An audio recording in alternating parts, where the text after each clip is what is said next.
Fang Yuan unexpectedly traversed to the Beastmaster world, awakening the Shan Hai Jing system at the outset. Azure Dragon, White Tiger, Vermilion Bird, Black Tortoise, Nine-Tailed Fox, Taotie, Qiongqi. Countless legendary mythical beasts descended upon this alternate realm at Fang Yuan's beckoning. The city of Tianqing is besieged by an S-class catastrophic beast tide, yet another human settlement is on the brink of obliteration. Fang Yuan declared, Taotie, it's time to feast. I should be able to satiate at least 30% this time. A forbidden level ferocious beast, the Yum's siphoning whale, has emerged in the South China Sea. Its length spans 1,000 meters. Fang Yuan remarked, Kuan, go investigate what's the matter with this little brother. As he gazed at the eager mythical beasts behind him, Fang Yuan couldn't help but break into a cold sweat. Hold your horses. One at a time. Chapter 1.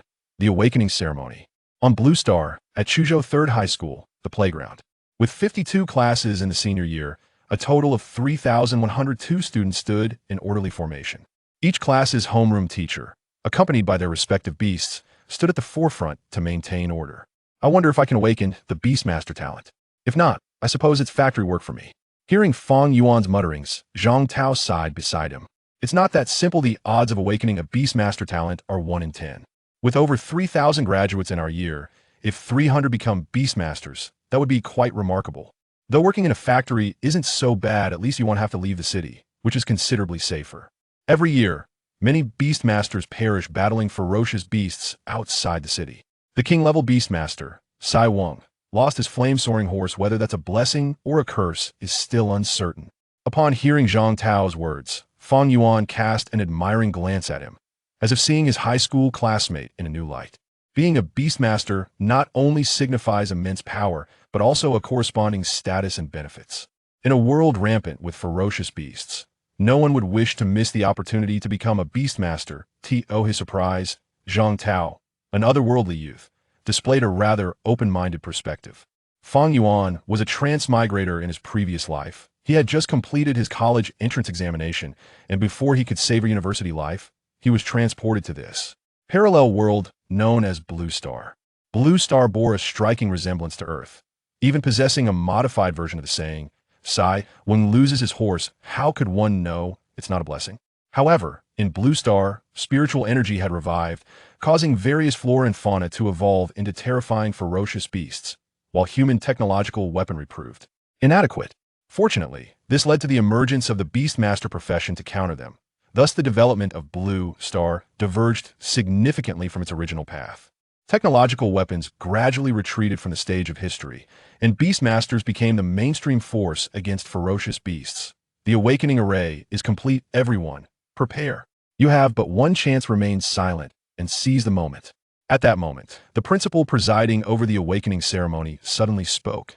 The students, who had been whispering amongst themselves, quickly composed themselves, focusing their attention. The matter of awakening was too significant for anyone to treat lightly. Seeing the students quiet down, the principal nodded slightly at an elderly monkey beast beside him, prompting the beast's eyes to flash with golden light, activating the awakening array. In an instant, the awakening array erupted with brilliant white light, lifting the spirits of all present. Fang Yuan felt his consciousness transported to a fog-laden world, wandering for a moment before emerging from it. This was a sign of successful awakening. Yet it was not over. Just as Fang Yuan grasped the success of his awakening, a mechanical voice suddenly resonated in his mind. Host has successfully awakened the Beastmaster talent. The Shan Hai Jing system is now activated. Defeating ferocious beasts or absorbing crystal core energy grants points. Points can be exchanged for items in the Shan Hai Jing marketplace. The system will randomly issue tasks, and completion of these tasks yields substantial rewards. A system. Indeed. I knew it as a transmigrator. How could I not have a system all these years? It turns out one must awaken the Beastmaster talent to activate it. The Shan Hai Jing system? Could it be a system capable of summoning various mythical beasts from the Shan Hai Jing? Currently, it seems the Shan Hai Jing system features a marketplace and task modules. Fang Yuan was elated beyond measure at having awakened the Beastmaster talent, and was thoroughly astonished at the activation of the system. He trembled with excitement.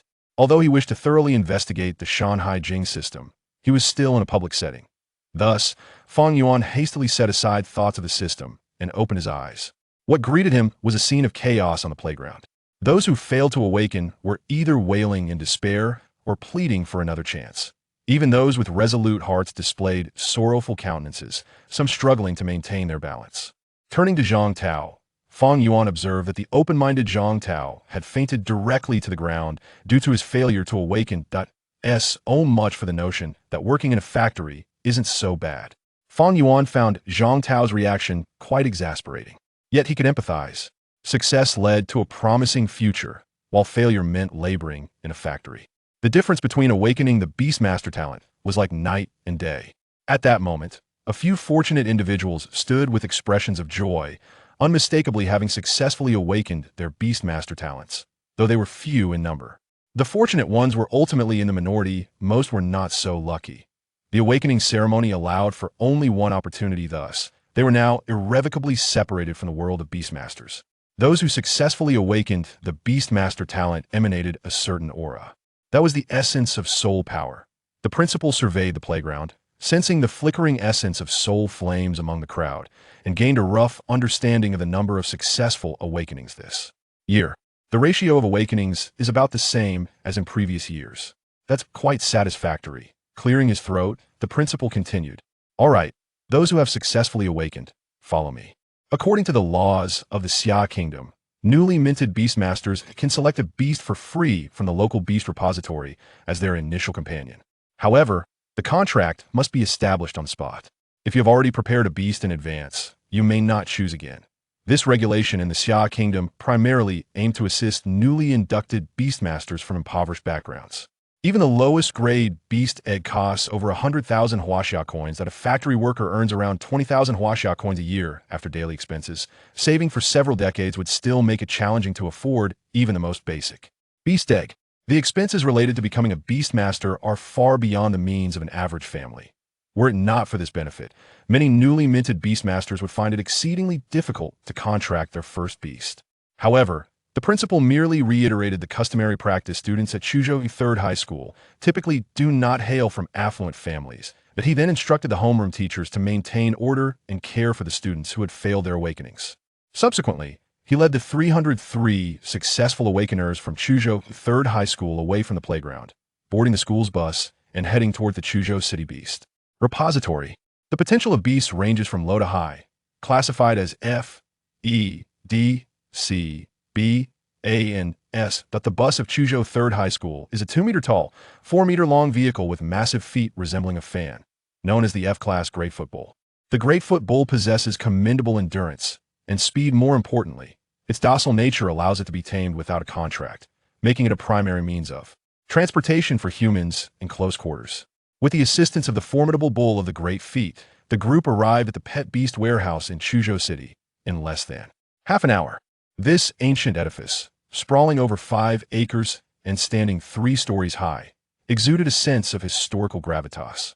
This is the Pet Beast Warehouse of Qiongqi City, housing a collection of creatures meticulously gathered by our official beast tamers over many years, the principal announced. You are permitted to select your pet beasts only from the first floor. Those on the upper levels require additional contributions for acquisition. Take heed. It is advisable to choose beasts displayed on the shelves with clearly defined information, as these have been evaluated by appraisers and are of commendable quality. As for the unassessed beasts piled in the corners, it is best to refrain from touching them. The first pet beast of a beast tamer is of paramount importance. One must not exercise any negligence. Now, you have but 1 hour. Once the time elapses, you must exit. Hurry and make your selections. As the principal's voice faded, the newly minted beast tamers rushed eagerly into the Qiongqi City Pet Beast Warehouse, fearing that the finest beast eggs might be snatched away by others. Meanwhile, Fang Yuan suddenly found himself frozen in place. Just moments ago, he had heard a mechanical, synthesized voice, detecting a plethora of pet beast eggs, activating the quest Initial Pet Beast. Initial Pet Beast. Select any one pet beast to form a contract. Quest reward. Based on the characteristics of the selected pet beast, a corresponding spirit essence of a divine beast from the classic of mountains and seas will be randomly drawn. Fusing the pet beast with the spirit essence of a divine beast from the classic of mountains and seas will grant access to the respective growth path of the divine beast. Upon hearing the system's prompt, Fang Yuan felt his breath catch in his throat.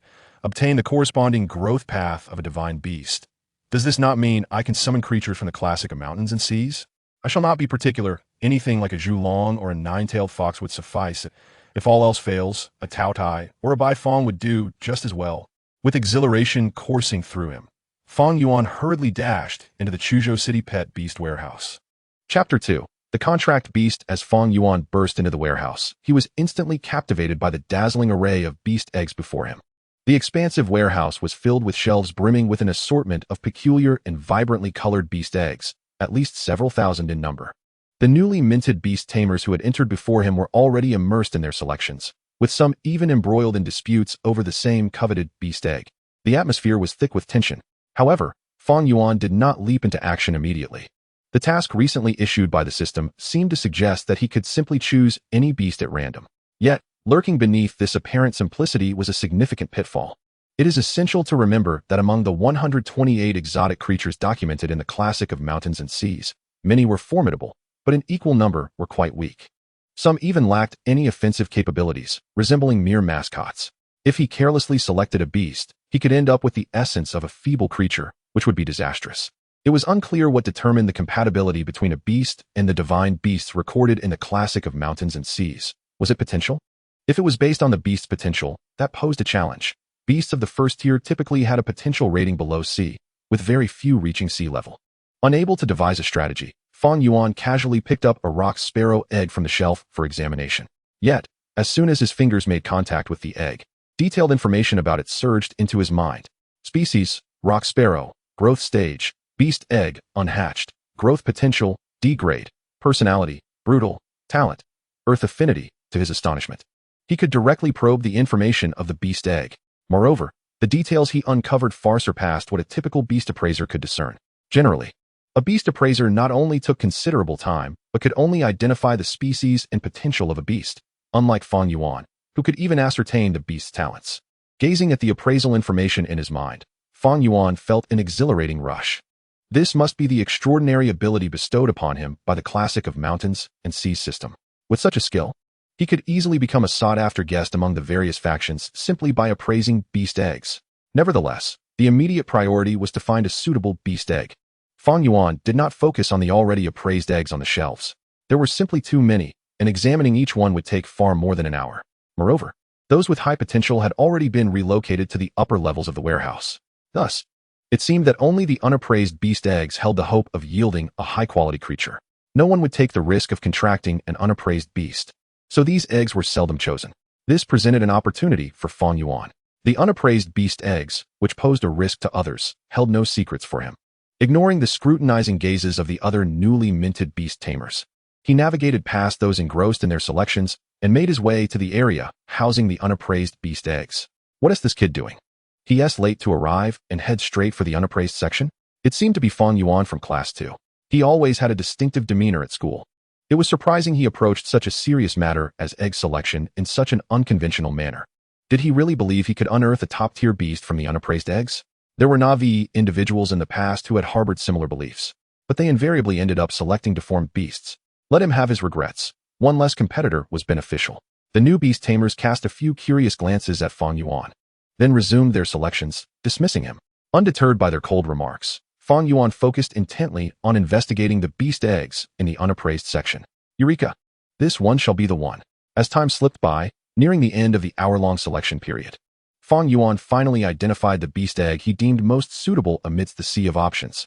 This oval-shaped beast egg was entirely red, adorned with flame-like patterns. A sight that was unmistakably extraordinary. If it were merely this, it wouldn't have been cast aside in the corner of the first floor. Its placement here was due to the numerous cracks covering its surface, with a hole seemingly pecked into the top, giving it an appearance of being on the brink of death. In such a state, even if the contract succeeded, it would likely suffer from energy depletion, resulting in exhausted potential. A typical person would never dare to contract it. However, Fang Yuan was different, armed with the system's appraisal ability. He could see through the true nature of this beast egg, which was the foundation of his confidence in selecting it. Species, blazing sparrow, growth stage, beast egg, unhatched, growth potential, a grade, personality, unyielding, tenacious, lively, talent, fire control. Flame rebirth. This creature of the blazing sparrow species possessed an astonishing growth potential rated at A. Additionally, it boasted two formidable talents. Among them, the talent Flame Rebirth, enabled the Blazing Sparrow to heal its injuries through fire.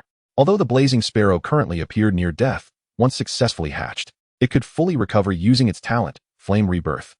Moreover, despite the damage to the egg, the 3 highly positive personality traits of the Blazing Sparrow were indeed rare. Even without the task reward, this would already be a prime beast, not to mention the divine beast essence rewarded by the system. With both robust potential and commendable personality talents, the Blazing Sparrow was likely to yield a remarkable divine beast essence. Filled with excitement, Fang Yuan cradled the beast egg and hurried out of the beast warehouse. Although the principal allotted everyone an hour for selection, most had made their choices within mere minutes. By now, they had successfully hatched their beasts and formed contracts. However, Fang Yuan's prolonged absence had caused them to wait outside for several additional minutes. Thus, when they saw him leisurely emerging as time drew to a close, many wore expressions of discontent. Yet, upon catching sight of the tattered beast egg in Fang Yuan's arms, they could not help but feel a sense of schadenfreude. What is he thinking? After nearly an hour of deliberation, he chose that shabby egg? Indeed, given the egg's appearance, it was uncertain if it could even hatch. The principal, noticing the state of the beast egg in Fang Yuan's grasp, raised an eyebrow and spoke with concern. This beast egg's essence is rather feeble. It has a significant chance of failing to hatch. Even if it miraculously hatches, it might be drained of potential. Are you certain you wish to select this? Thank you for your concern, Principal, but my mind is made up, Fang Yuan replied, his determination evident. Seeing Fang Yuan's resolute demeanor, the principal could hardly press further. Very well, let us proceed with the hatching and contract process. Afterward, we shall return. Understood. Principal. Fang Yuan could hardly contain his eagerness as he swiftly raised his right hand, a burst of white soul fire leaping forth. Following the method he had mastered for contracting, he gently brought the white soul fire closer to the Blazing Sparrow egg, all the while under the scrutiny of the gathered onlookers. In a crisp crack, the pet beast egg in Fang Yuan's hand split open, revealing a small, bald bird adorned with a few crimson feathers. In a swift motion, it eagerly consumed the white soul fire resting in Fang Yuan's palm, displaying a look of sheer satisfaction as though it had savored an exquisite delicacy. Almost immediately, Fang Yuan felt an incredibly close bond forming with this little creature. The contract had been successfully established. Just as the bond with the Blazing Sparrow was forged, the familiar sound of the system notification echoed unexpectedly. Contract with pet beast successful. Initial pet beast, task completed. Based on the traits of the contracted pet beast, Blazing Sparrow, a compatible essence of a mythical creature from the classic of mountains and seas is randomly selected. Selection in progress. Ding. Selection completed. Obtained essence of the divine beast, Vermilion Bird, mythical grade. Merging it with Blazing Sparrow will grant the growth path of the divine beast, Vermilion Bird, mythical grade. Chapter 3, the divine beast Vermilion Bird. To think it was the essence of the Vermilion Bird, one of the top divine beasts from the classic of mountains and seas. Hearing the system's announcement, Fang Yuan was nearly overwhelmed with excitement, his face betraying an uncontrollable joy. This was one of the 4 spirits of heaven, representing the Flame Emperor and the southern deity of the 7 luminaries, the Vermilion Bird. Summoning it into this world, wouldn't it effortlessly obliterate any divine opposition? Though he was unaware of the specific quality of the mythical grade, it was undoubtedly formidable, perhaps even transcending the comprehension of this realm. The gathered crowd, however, remained oblivious to the significance of Fang Yuan's acquisition. Instead, they noted that the Blazing Sparrow emerged weak and underdeveloped, having lost too much life essence from the pet egg. They assumed it to be a mere F-grade potential creature, possibly the weakest among them, unable to suppress their laughter. What is this? After all that effort, he hatches such a frail chick? Ha ha ha, surely one could pick a better specimen from the shelf. Who gave him the audacity to think he surpasses professional pet appraisers? Respecting the destinies of others, awakening the beast taming talent is merely a matter of luck, but whether one can thrive in the path of beast taming depends on their intellect. Most of the newly minted beast tamers had contracted E-grade or D-grade potential beasts, believing their creatures far superior to Fang Yuan's, strutting about with an air of superiority. If they were to discover that this seemingly feeble little bird possessed A-grade potential, they would likely succumb to envy on the spot. The world teems with ferocious beasts. Even the seasoned principal of Chu Province's 3rd high school could not recognize them all, let alone the Blazing Sparrow, a creature not even native to the area. Coupled with its faint aura, even the principal deemed it an unimpressive beast. All right, everyone, please return your respective beasts to your beast spaces. It's time to head back. Starting tomorrow, a week-long trial awaits you, and this trial will determine your future development, so prepare yourselves mentally. The principal interrupted the discussions. Leading the newly contracted students onto the school bus, the mighty bull, as they began their journey home. On the return trip, the principal suddenly recalled the appearance of Fang Yuan's blazing sparrow, his brow furrowing slightly. There was something decidedly amiss about that avian creature. Its aura was too faint. Perhaps it was merely an illusion of his old age. Upon arriving back at the school, the principal dismissed the students. As they disembarked from the bus, Fang Yuan was surprised to find quite a few people lingering around. Some were students who had failed their awakenings and hadn't left, while others were individuals from outside the school. Seeing the mighty bull returning with a group of newly minted beast tamers, they quickly gathered around. Fang Yuan, do you have time tonight? I know a rather nice tavern. By the way, I can drink cold beverages. Classmate Fang, I'm Wang Yanran from the next class. I've actually been following you for quite some time. Young man, you're a newly minted beast tamer, aren't you? My niece is quite lovely. Would you like to meet her? If you two hit it off, I'll even throw in 2 houses as a dowry. Fang Yuan understood their intentions all too well. Having traversed into this world, he had spent over a decade in solitude, devoid of parents or kin. These female classmates, who had previously treated him coldly due to his humble background, now wore expressions of newfound interest. Fang Yuan couldn't help but feel a swell of emotion.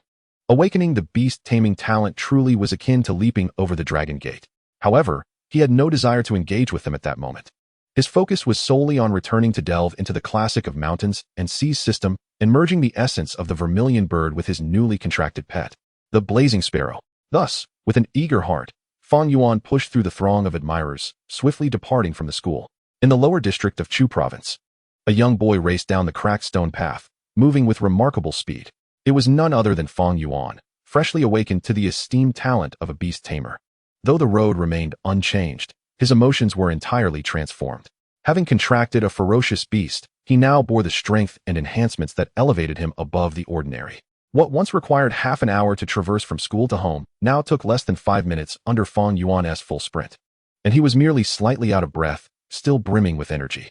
Fang Yuan resided in the number 8 resettlement community, a housing project allocated by Chu province for the underprivileged, nestled in a corner of the lower district.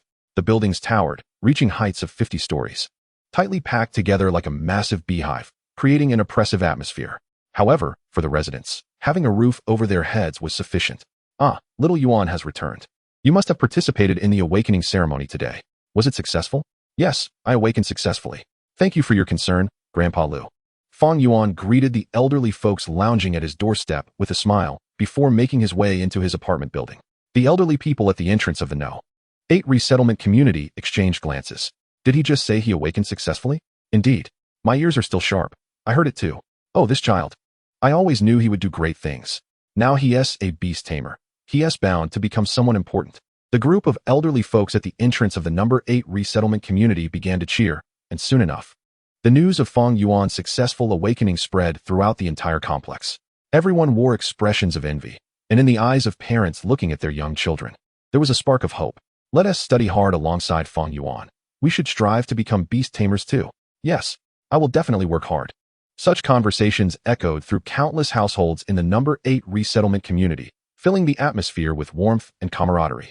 In Unit 3, Room 502 of the number 8 resettlement community, Fang Yuan returned to his dim and dilapidated room, quickly opening a window to brighten the space.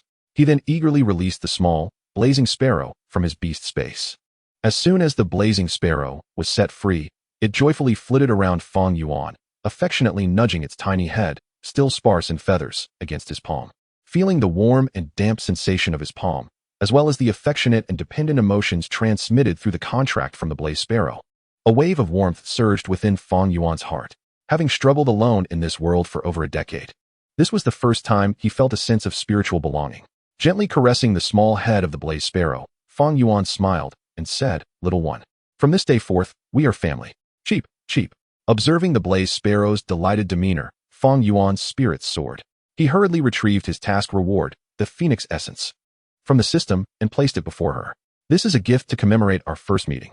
The blazed sparrow gazed at the shimmering red light of the phoenix essence that Fang Yuan presented, her eyes wide with wonder, as if she sensed an irresistible allure from the depths of her soul.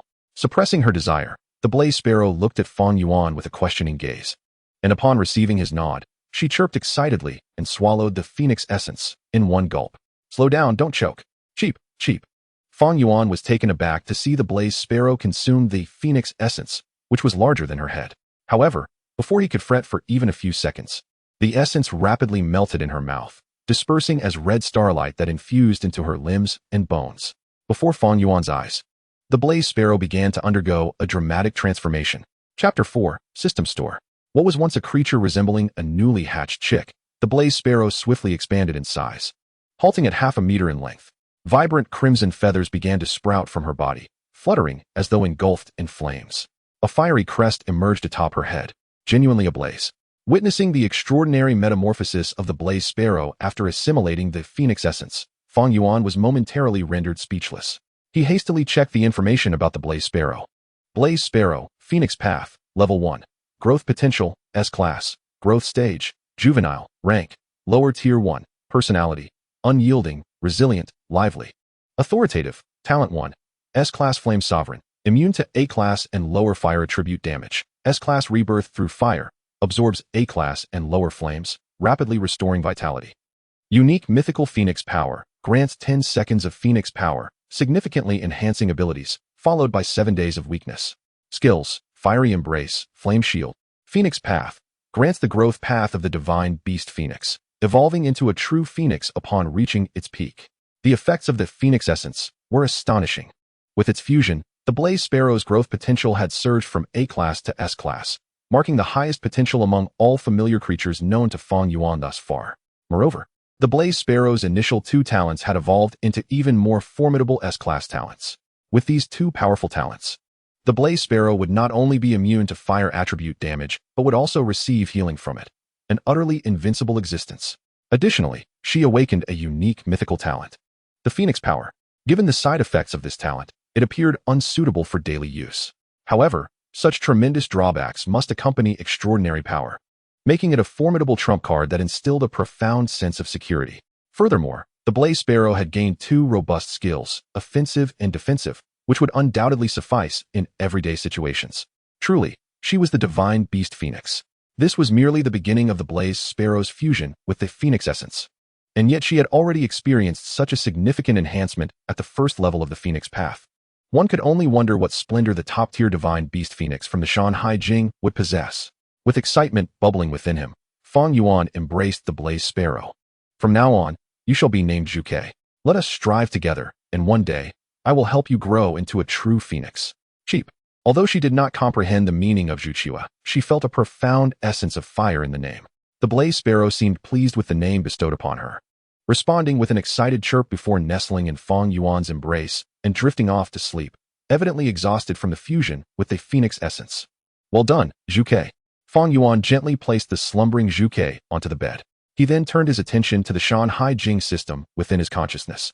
The Shan Hai Jing system currently featured 2 modules, the Shop and the Task module. The Task module had already demonstrated its value, granting him a pet with Phoenix potential. However, it seemed that tasks were distributed randomly, making them somewhat uncontrollable. So, what mysteries did the Shop module hold? With this thought in mind, Fang Yuan promptly opened the shop within the Shan Hai Jing system. Shop Level 1. Shop level changes with the host's rank. Spirit Spring, F-Class, a low-quality spirit spring produced by the Shan Hai Jing, granting experience to pets when used, 10 points each. Spirit Food, F-Class, a low-quality spirit food produced by the Shan Hai Jing, providing satiety to pets when consumed, 10 points each. Spirit Fruit, F-Class, a low-quality spirit fruit from the Shan Hai Jing, enhancing the growth stage of juvenile pets to adolescent stage, when used, 1,000 points each. Points can be obtained by defeating ferocious beasts or using crystal cores. The shop level was rather low, offering only these 3 items at present. The goods appeared promising, particularly the spirit fruit, capable of elevating a pet's growth stage, which could fetch a fortune in the outside world. It is essential to note that while a pet's rank can be enhanced through combat, growth stages progress slowly over time, akin to human development from infancy to adulthood. The higher a pet's potential, the longer the time required for each growth stage. The growth stage significantly impacts a pet's combat prowess, and to accelerate this growth, one must utilize rare resources. Such resources are immensely valuable and beyond the means of ordinary individuals. To Fang Yuan's astonishment, he found such precious resources available in his Level 1 system shop, with no limits on exchanges. Though the current spirit fruit only benefited juvenile pets, it was conceivable that higher-level shop offerings might yield even more effective spirit fruits. However, it remained uncertain how the ratio of points obtained from defeating ferocious beasts and using crystal cores would play out, as one spirit fruit required 1,000 points. Furthermore, As an animal tamer, Fang Yuan's rank advancement would necessitate crystal cores, indicating a considerable demand for them. It seemed that acquiring points through defeating ferocious beasts would be the more economical choice. In Blue Star, energy-rich items include beast cores and crystal cores. Beast cores can be obtained by vanquishing ferocious beasts, yet the energy contained within them is too volatile for human tamers, serving only to elevate a pet's rank. Conversely, human tamers utilize crystal cores to enhance their ranks. Crystal cores are formed from the transformed mineral veins in the earth following the resurgence of spiritual energy in Blue Star. Akin to gold and silver mines on Earth, with crystal mines existing in Blue Star as well. The higher the quality of the crystal mine, the purer the energy of the crystal cores produced, and consequently, the higher the price. Fang Yuan found himself in a dire financial situation. Unable to afford even the most basic crystal core, his only recourse was to await an opportunity to vanquish a ferocious beast. After a night devoid of events, dawn broke, and the biological clock cultivated over the years roused Fang Yuan from his slumber. As he slowly opened his eyes, he felt the warmth enveloping him and beheld the slumbering Qiongqi, prompting a gentle smile to grace his lips. Last night, Fang Yuan had intended to return Qiongqi to the beast's space, but she had exhibited considerable resistance, insisting on sleeping beside him. With no alternative, he had acquiesced, cradling her in his arms. It must be said, Qiongqi's body was both soft and warm. Embracing her felt akin to enveloping oneself in a luxurious velvet blanket. A profoundly comforting experience. Fang Yuan sensed that this was the most restful sleep he had enjoyed in over a decade. Qiongqi, it's time to rise. We have the trial to attend today. Chirp, chirp. Qiongqi blinked sleepily, noticing Fang Yuan's gaze upon her, and promptly sprang to her feet, bashfully covering her head with her wings. Haha, it's perfectly fine to indulge in a bit more sleep. There is plenty of time. Chirp. With a gentle stroke to Qiongqi's little head, Fang Yuan temporarily returned her to the beast space before departing for school. Upon arrival at school, he waited briefly until the other students gathered. Seizing the moment before the principal's arrival, the newly minted beast masters from Class 3 began to congregate and converse.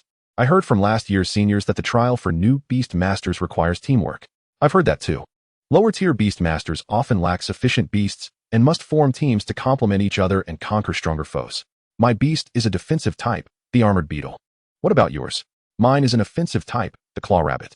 Shall we team up? Absolutely. Let us find a teammate with a support-type beast. In no time, the assembled beast masters had formed dozens of small teams of 3 to 5 members. Only Fang Yuan remained solitary. Our team comprises 3 individuals. Shall we invite him to join? Let us not. It's not always advantageous to have more members, and his beast is too weak. He would likely hinder us. Fang Yuan felt no anxiety over being overlooked for a team. They were merely sheep and cattle. Their beasts, when tethered together, would not stand a chance against Qiongqi. He had no desire to join their ranks and relished the solitude. As time passed, the clock struck 8, and the principal arrived punctually, accompanied by the new beast masters. They boarded the school bus, heading towards the trial base located outside of Qiongqi City. The newcomers, filled with a mix of excitement and trepidation, left the safety of Qiongqi City and ventured into the territory of ferocious beasts. Chapter 5, The Trial Begins. Outside Qiongqi City, the air was thick with dust. The new beast masters, who had never ventured beyond the city, curiously leaned against the bus windows, surveying the world outside. I've heard that ferocious beasts abound beyond the city. Why haven't I seen any? Perhaps you didn't read properly. A slacker like you awakening as a beast master is such a waste. Our city has endured several beast tides, and the city walls are stained with the blood of ferocious beasts, including many high-tier ones. Though the blood may have dried, the scent lingers. Beasts are incredibly sensitive to it, so the closer we are to Qiongqi City, the fewer beasts we encounter, unless what? Unless there are some odor-blind beasts or high-tier beasts that are completely unperturbed by intimidation. The latter scenario would be quite perilous. I want to go home. Haha, don't be afraid. High-tier beasts aren't as common as cabbages, encountering one isn't that simple. Amidst their banter, the school bus arrived safely at the trial base situated on the outskirts of Qiongqi City. The entire base resembled a vast training ground, with military barracks and defensive installations, where soldiers patrolled intermittently. At the entrance stood a full line of soldiers clad in military uniforms, each accompanied by a canine beast resembling an earth wolf dog, with flickering flames dancing upon its body. Indeed, a standard of the Summer Kingdom soldiers, the Flame Chaser Hound. Wow, isn't that a Flame Chaser Hound? Look at the flames dancing on its body. It must have reached the 3rd tier. So cool. I wish I could have one. Don't be ridiculous. A Flame Chaser Hound is a powerful beast with growth potential rated at C. It's strong, loyal, and looks impressive. Who wouldn't want one? However, a young flame chaser hound can fetch at least 1,000,000 huaxiao coins in the market. If you don't enlist, who knows how long it would take to save enough for such a formidable beast? Thinking about it, enlisting is a decent option. No need to worry about money. Just accumulate contributions, and the military will provide various resources. Indeed, but I still aspire to attend the Beastmaster University for further studies, though the tuition is steep, and I may need to take out a loan. Enough of that. Without a certain level of talent, you won't even get into the Beastmaster University. As the new Beastmasters debated fervently, the principal had already concluded his exchange with the leading soldier at the entrance. All right, students, I shall leave you here. From this point on, all matters regarding the trial will be under the purview of Instructor Lin. Should you have any questions, feel free to consult him. Lastly, let me emphasize that your performance in the trial is critical to your future development. You must take it seriously. After delivering his instructions, the principal stepped aside. Greetings. I am Instructor Lin, responsible for overseeing your trial. As your principal stated, this trial is of utmost importance for your development. Furthermore, given that it takes place outside the city, it carries a certain degree of risk, and even I cannot guarantee your absolute safety. You have one final opportunity to withdraw from the trial. Please raise your hand if you wish to do so. Upon hearing Instructor Lin's mention of the trial's lack of absolute safety, many new Beast Masters hesitated. After all, they had just become Beast Masters. As long as they survived, their lives would not be too dire. However, dying here would mean the end of everything. Yet, ultimately, no one raised their hand to withdraw. After waiting a minute and seeing no one step forward, Instructor Lin nodded in satisfaction and proclaimed, "Excellent. You possess courage. A Beast Master cannot avoid life and death struggles with ferocious beasts. I have never heard of a powerful Beast Master who blossomed in a greenhouse. Since no one is withdrawing, you may not do so henceforth. Otherwise, military law will be enforced. Now, allow me to formally introduce the content of the trial." Upon hearing Instructor Lin was about to elaborate on the trial's details, the once anxious new Beast Masters quickly quieted down. They perked up their ears, fixated on Instructor Lin, fearful of missing any crucial information. Our Summer Kingdom is committed to cultivating Beast Masters, investing vast resources with a singular goal, to protect our homeland and eliminate ferocious beasts. The task for this trial is quite simple. Venture into this wilderness and slay the ferocious beasts within, whether you choose to work in teams or go solo. And regardless of the methods you employ, I will only acknowledge the beast cores you bring back. The first tier lower beast core is worth 1 point. The first tier middle beast core is worth 3 points. The first tier upper beast core is worth 10 points. And the second tier lower beast core is worth 50 points. After 7 days, we will tally your accumulated points and rank you accordingly. The top-ranked Beastmaster will not only be exempt from tuition fees and granted admission to the Chu Province Beastmaster University, but will also receive a reward of 1,000,000 huaxia coins and 10 third-tier crystal cores. Additionally, there are generous rewards for the top 10 and top 100. During these 7 days, you can manage your basic needs for food and shelter at the camp. Shortly, you will go to the quartermaster to collect the maps of the surrounding wilderness. It is advisable to operate solely within the areas marked in green, as venturing beyond this zone will significantly increase the danger level. That will be all. There is nothing more to discuss. The trial officially commences now. 7 days from now, the trial will conclude, and the rankings will be finalized. Instructor Lin, with his military background, was succinct and direct, not wasting a moment. After delivering a few brief remarks, he announced the start of the trial and stepped aside. The newly minted Beast Masters, having barely absorbed his words, were momentarily taken aback upon hearing the announcement. Exemption from tuition to the prestigious Chu Province Beast Master University. That was indeed a remarkable opportunity. Such privileges were typically reserved for students from the top 2 schools. Those from the 3rd school had scant chances of attending university. Moreover, the prospect of receiving 10 third-tier crystal cores was equally enticing. With these cores, ascending to the 2nd tier would be a breeze. In comparison to these rewards, the 1,000,000 huaxia coins seemed almost trivial. The mention of such lavish incentives stirred a fervent excitement among the crowd, prompting them to hurriedly regroup into their prearranged teams. However, discord soon erupted amongst them. Why should you receive 4 cores for yourself? Our team consists of 5 members. My Claw Rabbit is an offensive-type pet. Without my Claw Rabbit, your efficiency in slaying beasts would be halved. I deserve 4 cores, and that is quite generous. You, don't take advantage of me. We're all classmates. Let us not go overboard. Our support-type pets are crucial too. Even brothers must settle accounts clearly, let alone mere classmates. Points are critical for the final ranking. Those who contribute more deserve a larger share. Isn't that fair? Are we still teaming up, or should I find others? Similar exchanges echoed through various teams. Each individual believed themselves more vital and deserving of a greater share of the beast cores, creating a tense atmosphere. After the announcement of the trial's commencement, Instructor Lin and Principal Li stood together, observing the cacophony of new beast masters resembling a bustling marketplace. They shook their heads in dismay. These novices had a naive understanding of the ferocious beasts they would face. Such ignorance would lead to dire consequences. Experience would teach them, as it had for every cohort of newcomers before them. This was their moment of youthful exuberance. Without facing some hardship, they would not heed warnings. Sighing, the old man could only hope for fewer casualties this year. This was beyond their control, although the trial grounds had undergone multiple cleanups. Who could predict the perils that lay outside the wilderness? Principal Li, do you have any promising students this year? Upon hearing Instructor Lin's inquiry, Principal Li pondered briefly before directing his gaze toward a tall, slender boy in the crowd.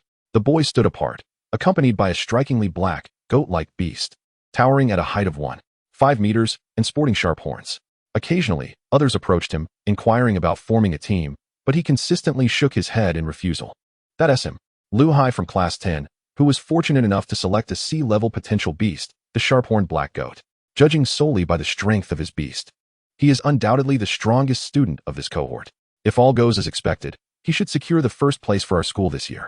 Following Principal Li's gaze, Instructor Lin also took note of the young man named Lu Hai, feeling a twinge of surprise. Oh, to have selected a sea-level potential beast from the pet storage is quite fortunate indeed. Who is that young man over there? Suddenly, Principal Li heard Instructor Lin's tone shift to one of curiosity. Following his gaze, he observed a youth clad in black who had already claimed a map and was heading towards the wilderness alone. It was Fang Yuan. Chapter 6. The First Drop of Blood. Abruptly, Principal Li recognized the boy's figure striding confidently into the wilderness. He recalled meeting Fang Yuan during the pet selection process, which had left a deep impression on him. What's the matter, Principal Li? Is this student also a prodigy from your school?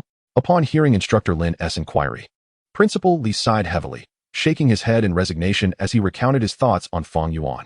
Alas, this child may harbor a sense of pride, reluctant to accept the reality of having contracted an F-level beast. If he were to form a team, he might still have a glimmer of hope. Venturing into the wilderness alone, however, it remains uncertain whether he will endure until the trial's conclusion. Instructor Lin could only watch as Fang Yuan's figure receded, letting out a faint sigh. According to the rules, they were not permitted to intervene. His fate lay solely in his own hands. Not only Principal Li, but also the students embroiled in disputes over team formations noticed Fang Yuan boldly venturing alone into the wilderness. Isn't that Fang Yuan? What is he doing out there by himself? Is he out of his mind? The wilderness is fraught with complexities, and he has only contracted an F-level beast. What gives him the audacity? While it was somewhat understandable, considering that even if he remained here, his F-level beast would likely deter potential teammates, it was also a sign of self-awareness. Yet, soon enough, the wilderness would impart its harsh lessons upon him. Once he faced setbacks and recognized the cruel realities of the wilderness and his own limitations, he would likely find himself begging for a mere beast core to join a team. While an F-level beast may seem weak, it could at least provide some support. Couldn't he? Yes, after all, they were classmates. Granting him a beast core to help him pass the trial was certainly plausible. Standing arrogantly to the side, Lu Hai shook his head at Fang Yuan's retreating figure. Even with his sea-level beast, he would not dare to venture into the wilderness alone. The only reason he hadn't formed a team yet was to seek out more compliant teammates who would accept a lower share of the spoils. This boy, Fang Yuan, had merely contracted an F-level beast, yet dared to act independently, flaunting his bravado. It was profoundly immature. They were all adults now, and they would have to pay the price for their folly, a price that could very well be their lives. Fang Yuan's silhouette gradually faded from view, soon disappearing from the sight of the onlookers. This map is marked with 4 color-coded zones: green, yellow, red, and black. There are only color markers without specifying the types and levels of beasts in each area. It seems they wish to train our information-gathering skills. Based on what I've learned, different colors denote varying levels of challenge. Uncertainty loomed regarding the hierarchical classification of the ferocious beasts inhabiting the various colored regions. For the sake of prudence, it seemed wise to commence exploration in the verdant zone. Let us proceed, Zhuke. With a brief examination of the map, Fang Yuan tucked it away and called upon Zhuke to delve deeper into the wilderness. Not one to act recklessly, Fang Yuan, despite possessing the extraordinary beast Zhuke, remained grounded, opting for a methodical approach rather than allowing inflated confidence to propel him into higher-risk areas. After merely a few minutes of wandering, he encountered the first wild, ferocious beast of his life, a rabbit standing half a meter tall, its massive teeth and crimson eyes strikingly menacing. This was none other than the most common ferocious beast of the wilderness, the lower-tier bloodfang rabbit. contrary to the gentle demeanor typically associated with rabbits. The Bloodfang rabbit was notoriously brutal and carnivorous. Upon sighting the beast, Fang Yuan swiftly utilized the function bestowed upon him by the system to scrutinize the Bloodfang rabbit's particulars. Species, Bloodfang rabbit. Growth stage, adult. Growth potential, F grade. Rank, lower tier, first order. Temperament, brutal, bullying the weak. Talent, earth element affinity. Skill, gigantic tooth munch. Description, the most abundant ferocious beast in the world's grasslands, capable of birthing 18 offspring, with exceptional adaptability to environments. Despite the Bloodfang rabbit's F-class potential and its status as a lower-tier beast, it had reached the full maturity of adulthood. Generally, even a student with a D-grade potential would find it challenging to confront one of these beasts alone, requiring collaboration with a beast master for any chance of success. A veritable killer of novices. Is this truly the Bloodfang rabbit? At last, I behold it alive. Fang Yuan exclaimed. Qiongqi, unleash fiery embrace. With a resounding cry, Qiongqi, filled with excitement at the prospect of showcasing its prowess before its master, flared its crest feathers even brighter, with a swift beat of its wings. It soared like a crimson bolt of lightning into the sky, issuing a triumphant cry as it followed Fang Yuan's command to activate the skill, Fiery Embrace. A colossal fireball erupted instantaneously from Qiongqi, hurtling towards the unsuspecting Bloodfang rabbit below. As the rabbit emerged from its burrow, it initially surveyed Fang Yuan, intending to assert its dominance. However, before it could enact its brutality, it was met with an overwhelming pressure that threatened to freeze its very soul. In a panic, it bolted, but before it could escape, the fiery inferno descended upon it. In an instant, the Bloodfang rabbit was reduced to charred remains, utterly obliterated. Witnessing the effortless annihilation of such a creature, Fang Yuan found himself momentarily speechless. Was slaying ferocious beasts truly this simple? Nay, it was Qiongqi's formidable strength that rendered it so. With its triumph secured, Qiongqi swiftly returned to Fang Yuan's embrace, basking in the glory of its accomplishment. Fang Yuan gently stroked Qiongqi's soft, red feathers, offering words of encouragement. Qiongqi, splendid work. He then approached the remains of the Bloodfang rabbit to retrieve its beast core. Is this the core of a lower-tier Bloodfang rabbit? I've heard it can fetch as much as 5,000 Huaxia coins. Regrettably, Qiongqi's overwhelming power had incinerated the rabbit beyond recognition. Otherwise, its carcass would likely have been worth 1,000 Huaxia coins. Such was the ease of earning for a beast master if the green zone was populated solely by creatures of this ilk. After contemplating for a moment while holding the palm-sized, earthy beast core, Fang Yuan nonchalantly stowed it in his backpack. Just as he intended to venture further with Qiongqi, a thought struck him regarding his system shop. How could he have overlooked the fact that defeating ferocious beasts would grant him shop points? He quickly checked his system information, discovering a new entry. Killed a lower-tier Bloodfang rabbit, earning 1 point. Only 1 point for a lower-tier beast? How rather meager. Yet, it was a free gift, so it could not be deemed a loss. One could only wonder how many points a higher-tier beast might yield. Just then, a gurgling sound emanated from within his embrace. Turning to investigate, he realized it was Qiongqi's stomach growling. Qiongqi, are you hungry? At Fang Yuan's inquiry, Qiongqi shyly covered its small head with its wings. Normally, contracted beasts should draw energy from their beast master's soul fire, and thus should not feel hunger so soon.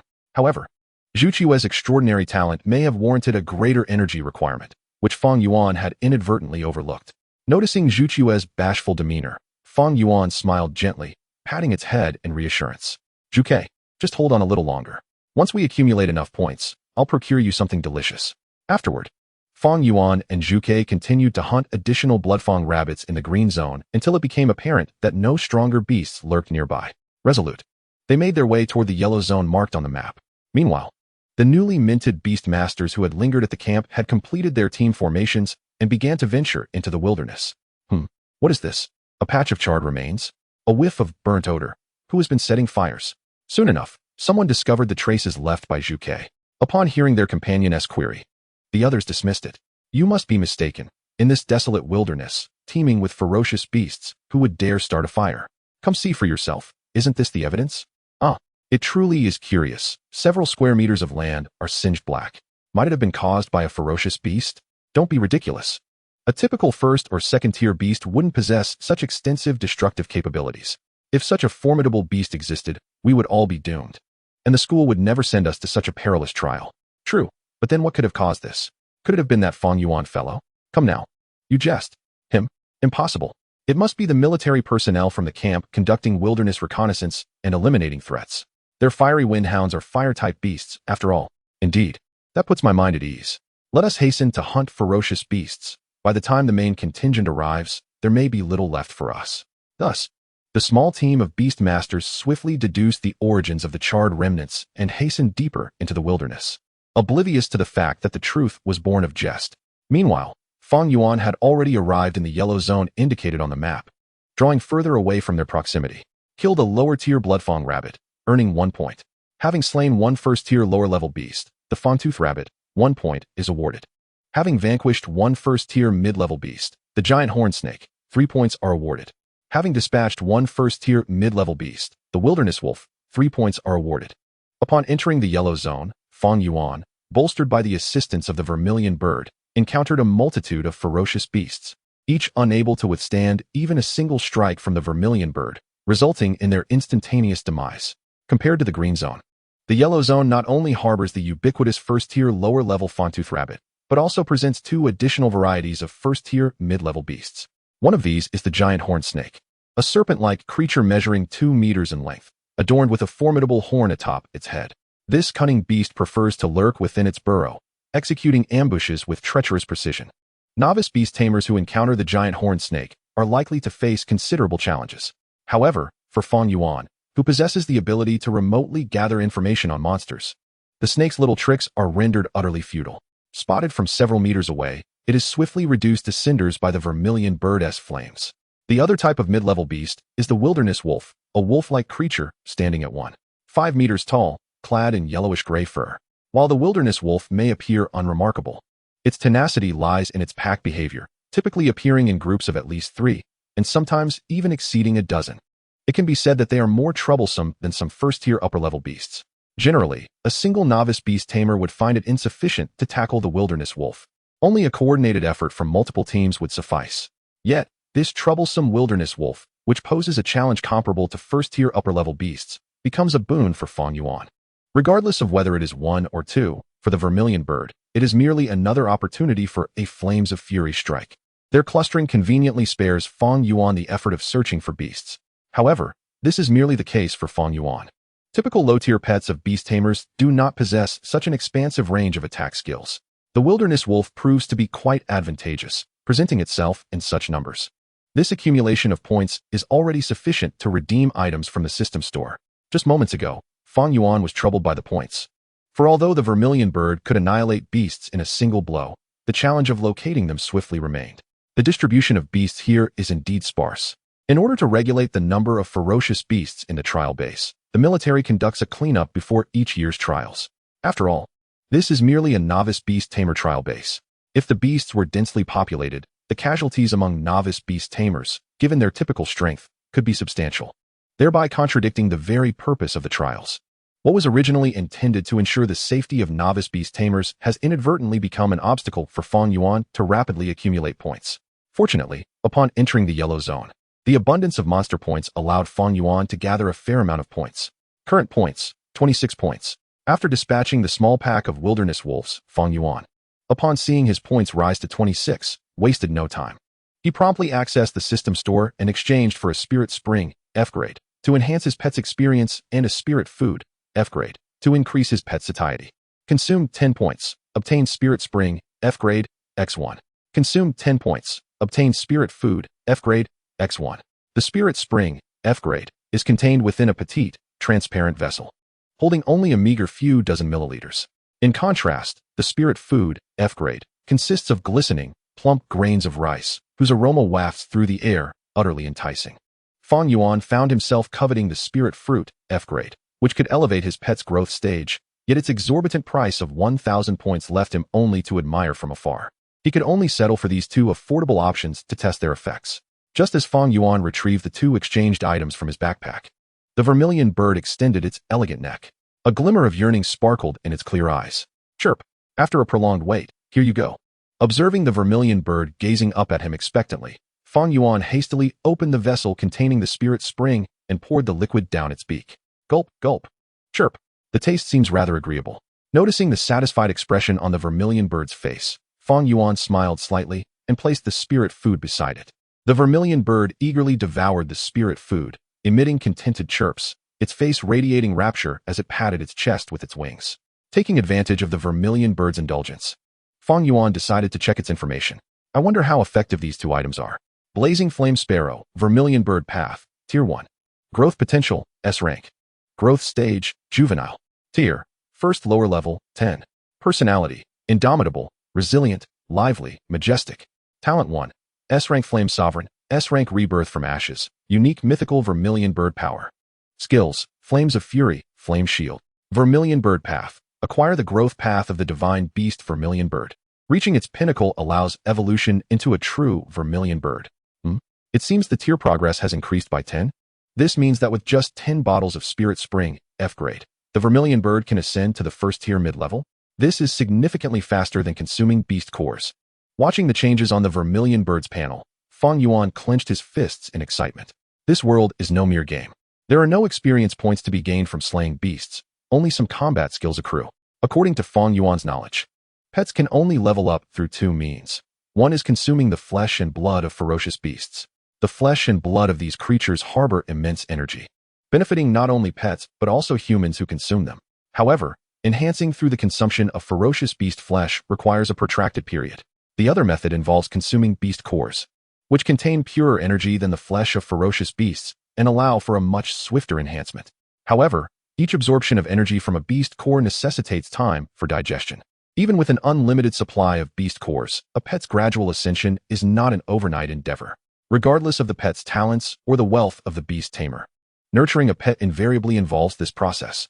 Yet, the Spirit Spring that Fang Yuan recently exchanged from the system store has shattered his previous understanding. Perhaps the energy of the Spirit Spring is so exceptionally pure and suitable for pets that it can yield immediate enhancement upon use. This implies that as long as I swiftly slay ferocious beasts to accumulate points and redeem sufficient Spirit Springs, the Vermilion Bird can quickly elevate to the first tier mid-level. Having utilized a portion of spirit food, the Vermilion Bird should remain sated for the time being. Henceforth, all points gained from slaying beasts will be used to acquire Spirit Springs. First, let's elevate its tier to the first tier mid-level. Come on, Vermilion Bird. To obtain more of that delectable Spirit Spring and Spirit Food, we must slay more ferocious beasts. Chirp. Upon hearing that slaying those feeble beasts would yield delightful Spirit Springs and delicious Spirit Food, the Vermilion Bird's eyes instantly sparkled with enthusiasm. With a spirited chirp, it spread its wings and soared high into the sky, commencing its fervent search for prey. Soon, the Vermilion Bird identified its next target and swiftly dove down. Chirp. Having slain one first-tier lower-level beast, the Fangtooth Rabbit, 1 point is awarded. Having vanquished one first-tier mid-level beast, the Giant Horned Snake, 3 points are awarded. Having dispatched one first-tier mid-level beast, the Wilderness Wolf, 3 points are awarded. Slaying a first-order mid-level beast, the Wilderness Wolf, grants 3 points. Consuming 10 points to acquire a Spirit Spring, F level, X1. Consuming 10 points to acquire a Spirit Spring, F level, X1. After Qiongqi equated the beasts and the Spirit Springs, the beasts in the yellow zone of the wilderness faced their true apocalypse. They fell one by one beneath Qiongqi's flames of incineration, transforming into points that were subsequently exchanged by Fang Yuan for Spirit Springs, F level, and thus entered Qiongqi's belly. This established a virtuous cycle. Finally, after Qiongqi consumed the 10th bottle of Spirit Spring, F level, the tier progression was complete. The pet Qiongqi's tier progression is full and has been elevated to first order mid-level. Chapter 8. Where have the beasts gone? Splendid. After a day's toil, Qiongqi has finally ascended to first order mid-level.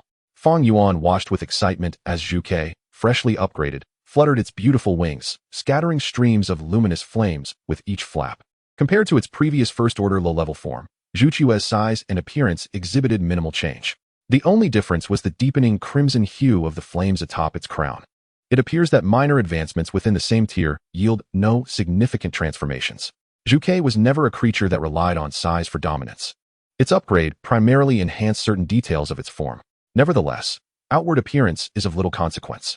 The pivotal aspect is that Qiongqi's attack skill, Flames of Incineration, not only expanded its range to 44, but also significantly increased its damage output. The damage absorption and duration of the flame shield were also markedly improved, showcasing a substantial enhancement in power. It is time to hasten progress. I shall hunt a substantial number of beasts in this yellow zone before venturing into the red zone. Judging by the strength of the beasts in the yellow zone, Those in the red zone should at most be of first-order upper-level strength, which Qiongqi should be able to handle with ease. Thus, Fang Yuan swiftly led the upgraded Qiongqi to hunt the beasts in the yellow zone. As Qiongqi wreaked havoc, the remaining beasts in the yellow zone became acutely aware of a formidable predator's presence and endeavored to conceal themselves. However, the upgraded Qiongqi was not only swifter but possessed an uncanny vision, often detecting well-hidden beasts from hundreds to thousands of meters away. Only a few, such as the burrowing violet-toothed rabbits and giant horned snakes, managed to evade capture, while beasts like the wilderness wolves, which could not dig, were almost entirely eradicated by Qiongqi. On the evening of the first day, as other novice beast masters struggled in the green zone, Fang Yuan had already advanced with Qiongqi towards the red zone. Trial wilderness. Green zone. What the heck? This rabbit is vicious. Ah, my leg. Heal me. Quickly let your pet heal me. Heal you? My pet is only first order. It can't heal a beast master yet. Who told you to stand so close? Find a corner and bandage yourself. At that moment, the green zone had descended into utter chaos. The previously swiftly defeated suspicious rabbits, now cowering in rabbit holes, found their confidence restored upon the arrival of these novice beast masters. The greater the number of humans, the more emboldened they became, taking advantage of the novices. The violent-toothed rabbits fully displayed their propensity to bully the weak and launched a full-scale assault. Agile violent-toothed rabbits darted among the crowd and their pets, occasionally sinking their large rabbit teeth into their targets, leaving the novice beast masters in a state of disarray and despair. However, it must be said that human potential is limitless, especially in the face of adversity. After enduring a day of struggle and hardship, the novice beast masters finally discovered a strategy to deal with the violent-toothed rabbits and began to make some progress. However, despite their efforts, they soon found themselves utterly exhausted, with each team only managing to slay a handful of violent-toothed rabbits. Even when evenly distributed, each person barely received a single beast core. This stood in stark contrast to their initial expectations of swiftly acquiring dozens or even hundreds of beast cores, especially since nearly everyone was injured. The humiliating results shattered their inflated egos following the awakening of their beast master talents. Yet, there are always exceptions. While most novice beast masters struggled to coordinate against a single first-order lower-level violent-toothed rabbit, one tall and slender youth stood out amidst the crowd. He calmly directed a sheep-like pet with massive black horns, relentlessly ramming into the violent-toothed rabbits. This youth, Lu Hai, was regarded by Principal Li as the strongest among this year's Awakened Beastmaster students, possessing a sea-level potential pet, the horned black sheep. As the agile violent-toothed rabbit leapt through the air, it was struck by the horned black sheep's massive horn. The rabbit's thick fur offered no protection against the horned black sheep's assault, resulting in a gaping wound in its belly, from which blood gushed forth. Followed closely by the horned black sheep, a swift kick delivered the final blow, sending the rabbit to its demise. The ease with which Lu Hai's horned black sheep dispatched the notorious violent-toothed rabbits astonished the surrounding novice beast masters. Is the C-level potential pet truly that formidable? Why does it seem so much stronger than my D-level potential pet? Well, it's evident you haven't been diligent in your studies. Don't be deceived by the mere one-tier difference between D and C levels. The disparity is immense. The F, E, and D tiers are collectively referred to as the lower three tiers, while C, B, and A constitute the mid-level tiers, with S being the upper tier. The gap between D-level and C-level potential is a considerable one, hence the difference in power. What? The disparity is that significant? Had I known, I would have been more selective in the pet warehouse yesterday and chosen a C-level potential pet. Come now. It's not easy to find a C-level potential pet on the first floor of the pet warehouse. Otherwise, Lu Hai wouldn't be the only one who managed to do so. Alas, the differences among individuals are even more pronounced than those between humans and dogs. All the novice beast masters looked on with envy and resentment at Lu Hai, who stood out in the crowd. Merely possessing a C-level potential pet drove them to the brink of madness with jealousy. If they were to discover that the often looked down upon Fang Yuan had an S-level potential pet, they might very well spiral into utter despair. At this moment, Lu Hai was not fighting alone. He also had 4 teammates. However, all 4 of his teammates had supporting-type pets, capable of providing speed, attack, defense boosts, and healing to Lu Hai's horned black sheep. With the assistance of these 4 support pets, Lu Hai's horned black sheep managed to slay a remarkable 11 violent-toothed rabbits while still maintaining a healthy state. Feeling the envious gazes upon him, Lu Hai nonchalantly flicked his bangs. With a look of pride, he unfolded the map in his hand and surveyed the yellow zone. The green zone poses no challenge. Let us venture into the yellow zone before nightfall. With that, Lu Hai led his 4 supportive teammates toward the wilderness yellow zone, leaving behind a group of exhausted novice beast masters. What the heck? Lu Hai and his team are heading into the yellow zone on the first day? Isn't that a bit reckless? Reckless? Did you not see how effortlessly his horned black sheep tackled the violent tooth rabbits? One kick per rabbit, like a war god. Sigh. How I wish to explore the yellow zone too. Enough of this. Your wound from the ferocious rabbit hasn't even stopped bleeding yet. Gather your spoils and prepare to return to camp for some much-needed rest. We shall devise our plans for tomorrow. Although there is still some time before darkness falls, their spirits have waned, leaving them unable to explore further. They can only collect the fruits of their labor, limping and supporting each other as they hasten toward the camp. The wilderness, the yellow zone, is dimming with the encroaching twilight. Sharp-horned black sheep, heed my command. Now, unleash the horn charge. Trample them with your hooves. Lu Hai gasped, watching in bewilderment as the sharp-horned black sheep eviscerated the ferocious rabbit. This marked the 18th rabbit Lu Hai had slain with the aid of the sheep. He had been in the yellow zone for over an hour, yet had not encountered any other species of beast. Only these accursed ferocious rabbits. Moreover, their numbers were even fewer than in the green zone. How could it be that after venturing into a zone of greater difficulty, the challenge seemed to diminish? This was utterly absurd. Was the initiation trial for this novice beastmaster solely comprised of these detestable rabbits? Unbeknownst to Lu Hai, the diminished presence of other ferocious beasts in the green zone was due to Fang Yuan's brief stay, which left a larger population of rabbits. In contrast, Fang Yuan had swept through the yellow zone in a bid to secure points by slaying the more rewarding wilderness wolves and giant horned snakes, inadvertently decimating the rabbit population, making them seem scarcer than in the green zone. Where had the other higher-level beasts disappeared to? Scorched marks and remnants of ferocious beasts littered the ground. Had they been cleared by the camp soldiers? Before Lu Hai could catch his breath, he looked up to see yet another red-eyed, ferocious rabbit bounding toward him. This was maddening. After slaying this rabbit, let us return to camp. I must seek out Instructor Lin for clarification. All right, Lu Gu. At this moment, the architect of the yellow zone's rabbit infestation, Fang Yuan, had already progressed to the red zone.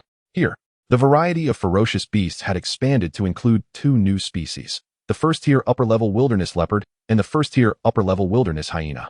The wilderness leopard was swifter and possessed greater individual strength, while the wilderness hyena was a pack predator, proving to be far more troublesome.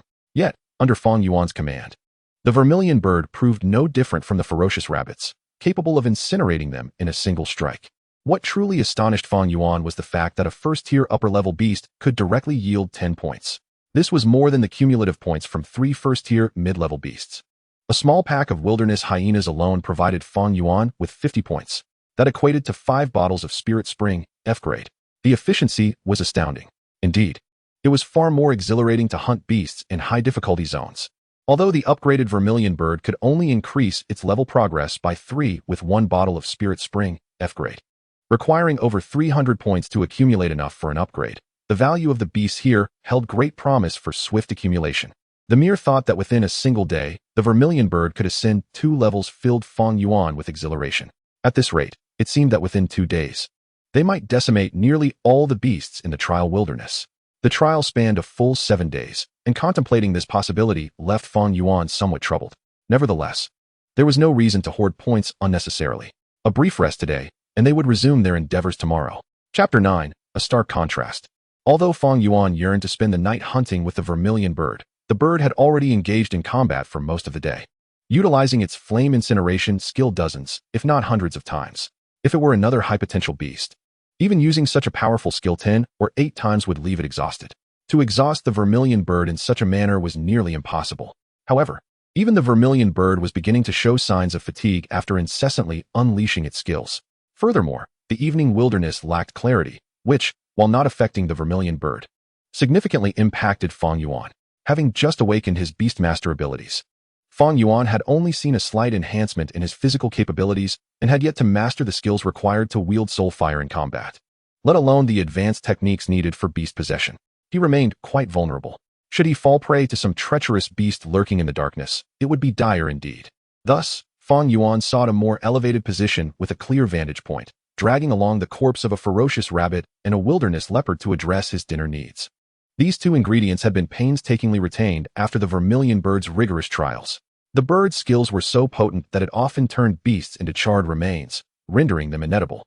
Yet, after much practice in controlling the intensity of its flames, the Vermilion Bird had learned to temper its skills, not only ensuring Fang Yuan's dinner, but also significantly extending its endurance. Previously, the Vermilion Bird's overwhelming skills appeared to be a waste against beasts it could easily annihilate. However, after training, the bird could now exert less energy to achieve the same effect of one-hit kills. While its level remained unchanged, its prowess had significantly improved. Vermilion Bird. Cook this meat slowly over low heat. Ah, too much. Turn it down a bit more. Yes, just like that. Maintain it. Delighted by Fang Yuan's guidance, the Vermilion Bird successfully roasted the ferocious rabbit skewers. The meat, thick as a child's arm, glistened with a golden hue. Its exterior crisp and golden brown while the inside remained succulent and juicy, sizzling as the fat danced in the fire. Fang Yuan's stomach grumbled audibly in response to the tantalizing aroma wafting through the air. Though the day had primarily seen the Vermilion Bird as the leading force, Fang Yuan had been bustling about, managing the aftermath of the bird's hunts and communicating through their bond. This had drained quite a bit of his energy, leaving him ravenous. He eagerly began to feast on the skewers. Ouch, hot. Delicious. Huh. You want some too, Vermilion Bird? Here you go.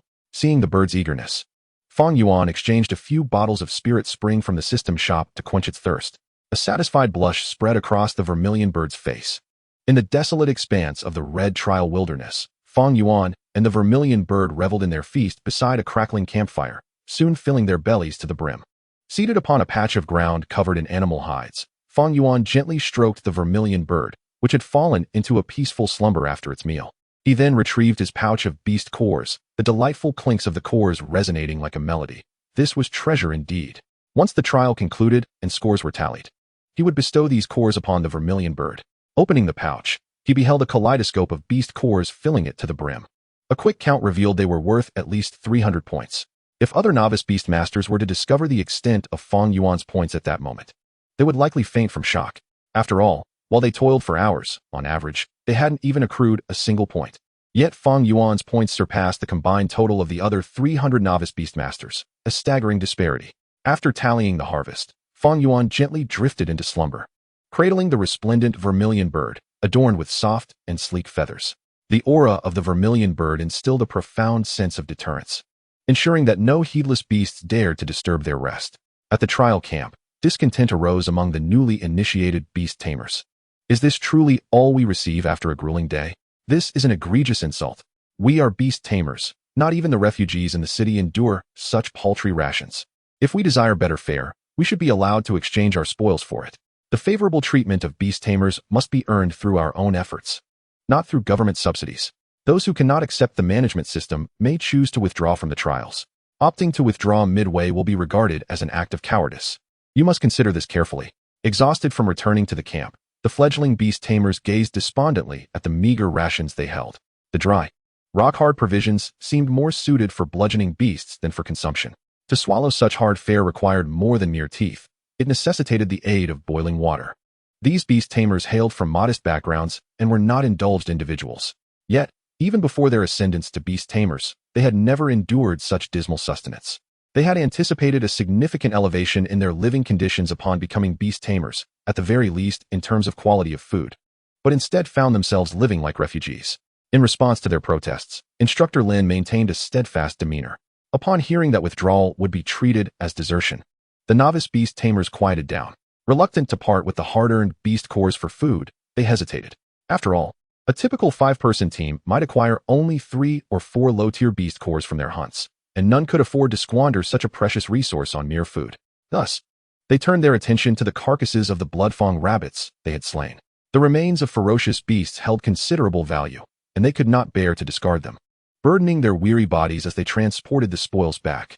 To their dismay, the camp did not accept the carcasses of ferocious beasts, leaving them with only the hard rations to consume. This predicament proved fortuitous, as they set about preparing the blood-fang rabbits with great enthusiasm. Being magical creatures, the flesh of the blood-fang rabbit contained latent energy, making it highly beneficial and delectable when properly cooked. However, conventional flames were insufficient to thoroughly cook the meat. Consequently, these novice beast tamers found themselves gnawing on the undercooked, blood-tinged flesh, nearly retching at the taste. Ugh, this is utterly vile. Can you even roast meat properly? You brag about your father owning a barbecue stall. Is that my fault? Ordinary flames can't adequately cook ferocious beast meat. Only the flames of the beasts can do that. I possess the skill, but without sufficient heat, what can I do? Then let Li Cheng's fire mouse roast the meat. Isn't it a fire-type beast? The fire mouse? Please. Its level is far too low. With its little flame, it would exhaust itself before even cooking the meat. This Lin old tiger indulges himself while tormenting us. Shoo. Keep your voice down. Be careful, or Instructor Lin might penalize you. Let us just endure this. Ferocious beast meat has great benefits and is certainly better than those rock-hard rations. Despite being undercooked, some countries' beast tamers deliberately consume rare meats, regarding it as a mark of sophistication. Seriously? Is it that extreme? With no other choice, these rookie beast tamers could only find solace in humor, joking among themselves as they forced down the blood-soaked flesh of the bloodfang rabbits. In stark contrast to Fang Yuan, who savored delicious roasted meat prepared by the Vermilion Bird chef, their meal was akin to that of wild savages. Chapter 10. Hidden Genius? Observing the grim faces of the rookie beast tamers as they reluctantly consumed the beast meat, Instructor Lin and Principal Li exchanged satisfied glances. What a clever tactic. Providing them with unpalatable rations compelled them to choose the beast meat willingly rather than forcing it upon them. The results are indeed promising. Look at these children. They're devouring it with gusto. Your praise is unwarranted, Principal. It's merely a small insight gained from years of conducting trials. Out in the wild, there are no gourmet delicacies. Those who do not learn to utilize local resources and consume ferocious beast meat are ill-prepared for survival in the wilderness. I recall when I was young, before joining the military, I always teamed up with companions possessing fire-type beasts to hunt ferocious beasts. Otherwise, the meat was nearly impossible to digest, especially the higher-tiered ones. Ha ha ha, your words remind me of my own youthful adventures. I hope these newcomers will one day appreciate Instructor Lin's well-intentioned guidance. With an impassive expression, Instructor Lin shook his head. It is merely my duty. At that moment, a tall, slender youth approached from the wilderness, accompanied by a large, horned black sheep, its back laden with numerous bloodfang rabbit carcasses. It was Lu Hai and his horned black sheep. Following closely behind were 4 auxiliary beast tamers, equally fatigued, dragging along several bloodfang rabbit bodies. As they beheld Lu Hai's triumphant return, laden with spoils yet unscathed, envy filled the hearts of the onlookers. Wow, so many bloodfang rabbits? Did Lu Hai stumble upon a rabbit warren? There must be nearly 20 of them. The primary strength of their team lay in Lu Hai's own beast. The others were merely auxiliary. They never anticipated that his efficiency alone could rival that of 5 or 6 teams combined. Most importantly, look at their condition. Completely unharmed and seemingly at ease, unlike their own ragged appearance. I envy Lu Hai's teammates. They also possess auxiliary beasts. While I toil in my ordinary team, I barely earn enough to even share a half of a beast core. Though Lu Hai's auxiliary beast tamers receive a lower share, he has slaughtered far more ferocious beasts. The number of beast cores he possesses dwarfs mine, and he does so with such ease. Truly, choice outweighs effort. Who could argue otherwise? But didn't Lu Hai venture into the yellow zone? Why hasn't he returned with the carcasses of other ferocious beasts? Indeed, could it be that the yellow zone is teeming with bloodfang rabbits, just in higher density? Lu Hai paid no heed to the envious gazes and discussions as he arrived at the camp, striding directly toward Instructor Lin and Principal Li. Upon seeing Lu Hai approach, Principal Li smiled encouragingly. Well done, Lu Hai. To have slain so many bloodfang rabbits on your first day of encountering ferocious beasts is commendable. It is rare to see such composure and diligence, even with a C-grade potential beast. You chose to hone your skills in a low-risk area rather than recklessly charging into more perilous zones. Actually, Principal, we entered the yellow zone. Principal Li, having just commended Lu Hai, was momentarily taken aback. You entered the yellow zone, but I saw that the ferocious beasts you killed were all bloodfang rabbits. As far as I know, the yellow zone harbors numerous mid-tier first-level beasts. Did you merely linger at the edge without delving deeper? Lu Hai shook his head and continued. No, Principal, we spent over an hour in the yellow zone. However, the yellow zone was sparsely populated with only a handful of ferocious fanged rabbits, devoid of any formidable first-tier beasts, rendering it less challenging than the green zone. Yet, numerous signs of flame-type skills used to slay these beasts were evident, leading the students to suspect that the military had conducted a thorough cleanup of the area. Oh, such a thing exists? Observing Lu Hai's dissatisfied demeanor, Principal Li empathized with him. This trial was not merely a selection test, it also served as a benefit. After the final tally of beast cores, students could take home the spoils. Over the course of 7 days, the accumulated rewards amounted to a substantial sum. For novice beast tamers like them, safely procuring such a quantity of beast cores in the wild was no easy feat. Moreover, if the beasts in the trial wilderness lacked a gradient of difficulty and were solely comprised of fanged rabbits, even with Lu Hai possessing the strongest pet among the 300 students, he might struggle to secure the top spot. Hearing Lu Hai's comments, Principal Li, though skeptical, turned to Instructor Lin beside him. Instructor Lin was incredulous. Impossible. There is no way our trial base would allow such a thing. He frowned and immediately refuted the notion, but then recalled a point in Lu Hai's statement and quickly inquired, You mentioned signs of fire attribute skills used to kill the beasts? What exactly are those signs? After Lu Hai meticulously described the characteristics of the fire skill's traces, Instructor Lin shook his head again. No, the range of this skill is far too extensive. Although my Blazing Wind Hound also possesses fire skills and is more powerful, its range cannot compare. This is unrelated to the beast's levels. Only high-potential beasts would have such abilities. The beast that unleashed this skill must possess at least B-class potential, and it might even reach A-class. High-potential beasts? B-class or even A-class? How could you allow such dangerous creatures into the trial wilderness? Upon hearing Instructor Lin's words, Principal Li became somewhat flustered. Before opening the trial, we conducted thorough inspections. There is no way dangerous beasts could have infiltrated. Furthermore, our advanced beast detection devices have not triggered any alarms. Is it possible that the significant reduction in the number of beasts in the yellow zone is not due to wild beasts, but rather the pets contracted by your students? Students? Pets? Impossible. The highest potential pet among this cohort is Lu Hai's sharp-horned black sheep. The pets of the other students are either E-class or D-class in potential. Utterly inadequate. Where could there be beasts of B-class or even A-class potential? Principal Li instinctively dismissed Instructor Lin's suggestion. Moreover, our students have all returned. There can't be any hidden prodigies. At that moment, Lu Hai interjected. No, Principal, there is one person who hasn't returned. Who? Fang Yuan. Fang Yuan? Upon hearing Lu Hai's mention, Principal Li's mind conjured an image of Fang Yuan and quickly scanned the crowd. Indeed, Fang Yuan was absent. Principal Li had always assumed Fang Yuan's pet possessed merely F-class potential and had unconsciously overlooked him. However, with the new possibility that there might be a student with a high-potential pet, Fang Yuan's previous behavior began to make sense to Principal Li. No wonder he displayed no disappointment after selecting his pet. No wonder he chose to go solo into the trial wilderness right from the start. If that were the case, everything fell into place. Could it be that I truly misjudged him? The thought of his short-sightedness in misreading Fang Yuan left Principal Li's expression markedly complex. Meanwhile, Lu Hai clenched his fists, recalling the numerous traces he had seen in the yellow zone, feeling a profound sense of frustration. The gap was simply too vast. Even with his 4 attachments, he was far from matching Fang Yuan, unable even to catch a glimpse of his taillights.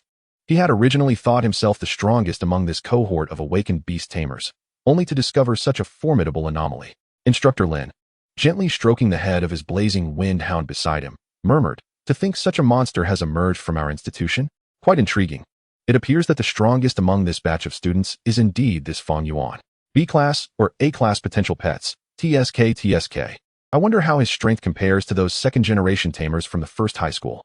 The early morning dawned bright and clear. The next day, as the sun began to rise, teams from the trial base gradually made their way towards the trial wilderness. Fang Yuan, influenced by his biological clock, awoke on time, cradling his Qiongqi. At this moment, Fang Yuan was unaware that someone had already discovered his possession of a high-potential pet. Of course, he had no intention of hiding it. After all, there would always be a few fortunate individuals in this world. Why couldn't he be one of them? As long as he remained discreet, all would be well. Fang Yuan stretched languidly, gazing at the trial wilderness before him, where the sounds of beasts echoed intermittently. Let us go, Qiongqi. Tweet. Chapter 11. Has Fang Yuan perished? In the trial wilderness, within the red zone, a young man clad in black swiftly hunted ferocious beasts alongside a fiery red avian pet. Wherever he went, he encountered no worthy adversaries. Defeated a first-tier upper-level beast, wilderness leopard, earning 10 points. Defeated a first-tier upper-level beast, wilderness hyena, earning 10 points. Defeated a first-tier upper-level beast, wilderness hyena, earning 10 points. Defeated a first-tier upper-level beast, wilderness hyena, earning 10 points. Although the trial wilderness lay beyond the city limits, it remained under the jurisdiction of Chuzhou City. Considering the overall level of the third high school students, the number of beasts deployed in the red and black zones was significantly lower than in the green and yellow zones. However, since Fang Yuan was currently the sole occupant of the red zone, with no one competing for kills, the number of beasts was still considerable. Moreover, these beasts were highly valuable, each worth 10 points, equivalent to the value of 10 fanged rabbits.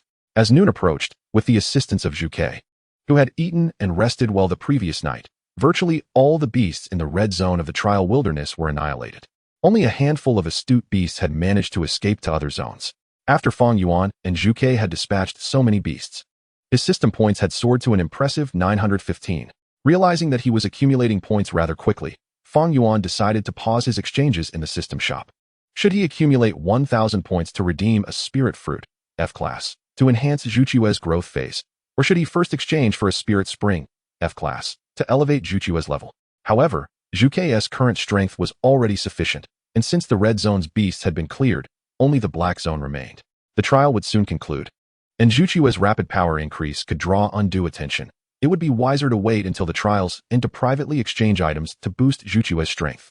Fang Yuan was acutely aware of the adage that a man innocent of wrongdoing may still attract envy for his fortune. One could be a genius to a degree, but not excessively so. After all, Fang Yuan finds himself in a world where no one can be relied upon, and being targeted by those with ulterior motives presents a considerable inconvenience.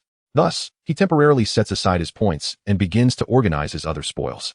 Aside from the points, Fang Yuan's loot includes a plethora of beast corpses and beast cores.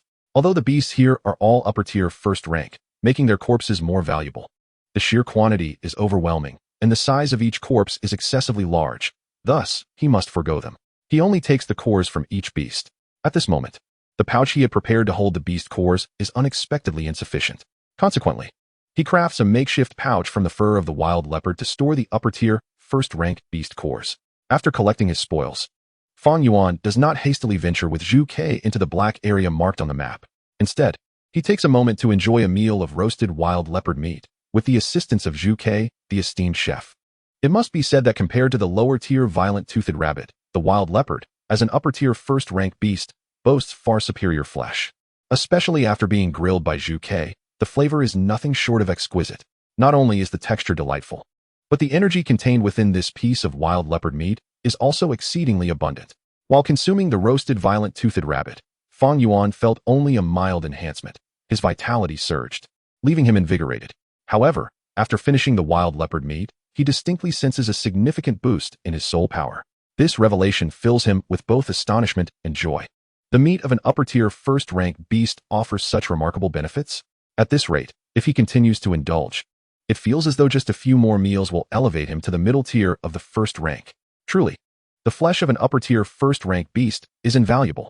He cannot allow others to benefit from these precious beast meats. He must take all of them with him. Initially, he thought the beast flesh might be a burden, but now it appears to be a treasure. However, with dozens of beast corpses here, the quantity is simply too great to transport. He can only take the essential parts from each corpse. Unfortunately, the beast space can only accommodate his pets. If only he possessed a storage item akin to a spatial ring. With a sigh of regret, Fang Yuan acknowledges this as merely a fantasy. For such technology does not exist in this world. Everything relies on the beasts.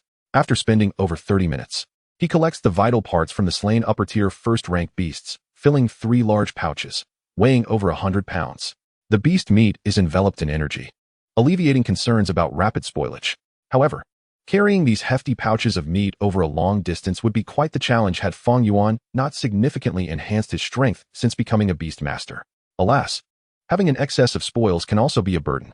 Qiongqi's petite frame cannot carry much, and if his next pet could accommodate sufficient spoils or possess a larger appetite, then these beast meats would not be wasted on others. Fang Yuan gazes longingly at the remaining beast flesh he cannot take, feeling a pang in his heart. He can only haul the several large pouches of spoils alongside Qiongqi as they make their way towards the black region of the trial wilderness. Let us go? Qiongqi, 7 days is far too long. Let us strive to finish today. As Fang Yuan approaches the final area of the trial wilderness, other novice beast masters continue their fierce battles with the violent-toothed rabbits in the green region. However, their performance today has markedly improved compared to yesterday, with few suffering injuries from the rabbits. Finally, we can properly deal with these dead rabbits. It is only the 2nd day, and they are already maneuvering with ease in the green region. It seems they will soon be ready to attempt the yellow region. Indeed, although our progress does not match that of Lu Hai, it is still commendable, and we hold hope for ranking. By the way, have you seen that guy who ventured into the trial wilderness on the first day? You mean Fang Yuan? I haven't seen him at all.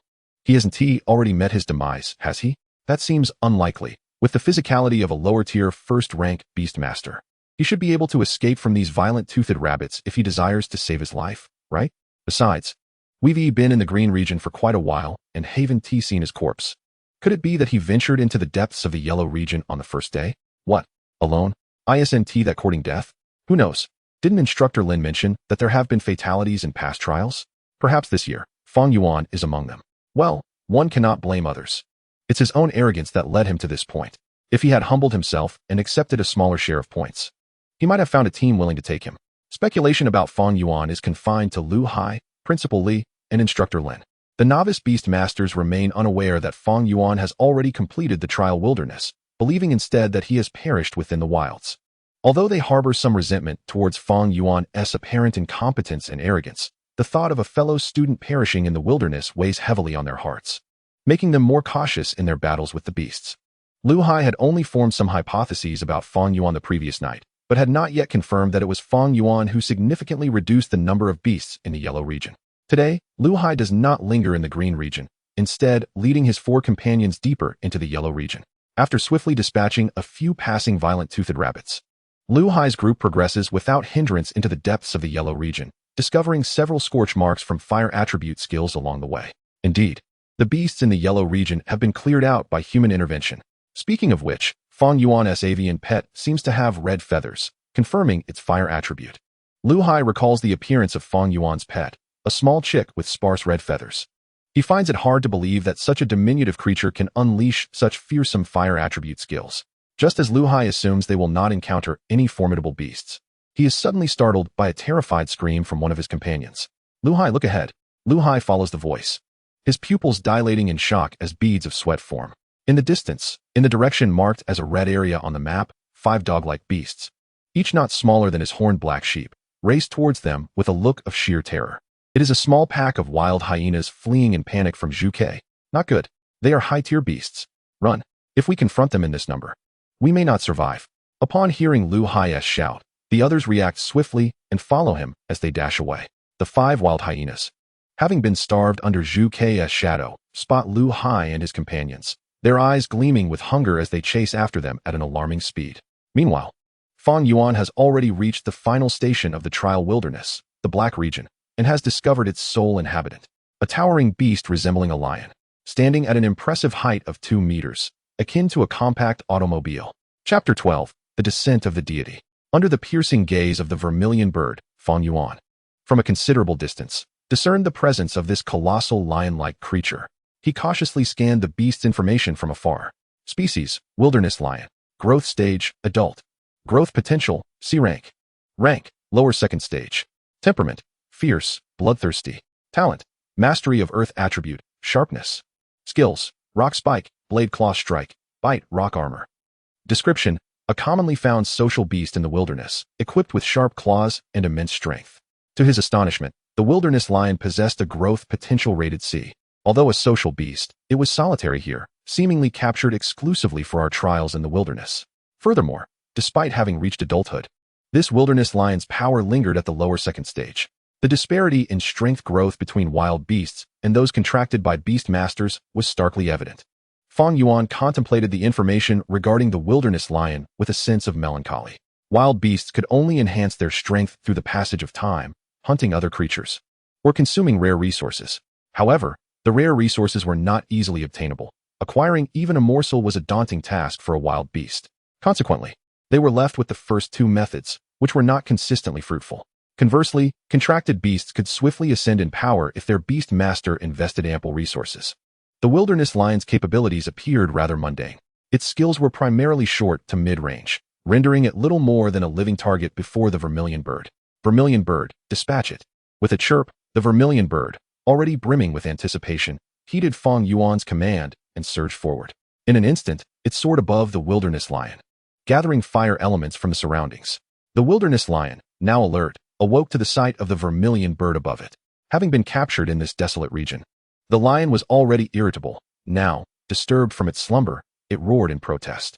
However, before it could finish its roar, a torrent of searing flames descended upon it. Fang Yuan's Vermilion Bird unleashed its incinerating blaze at full power.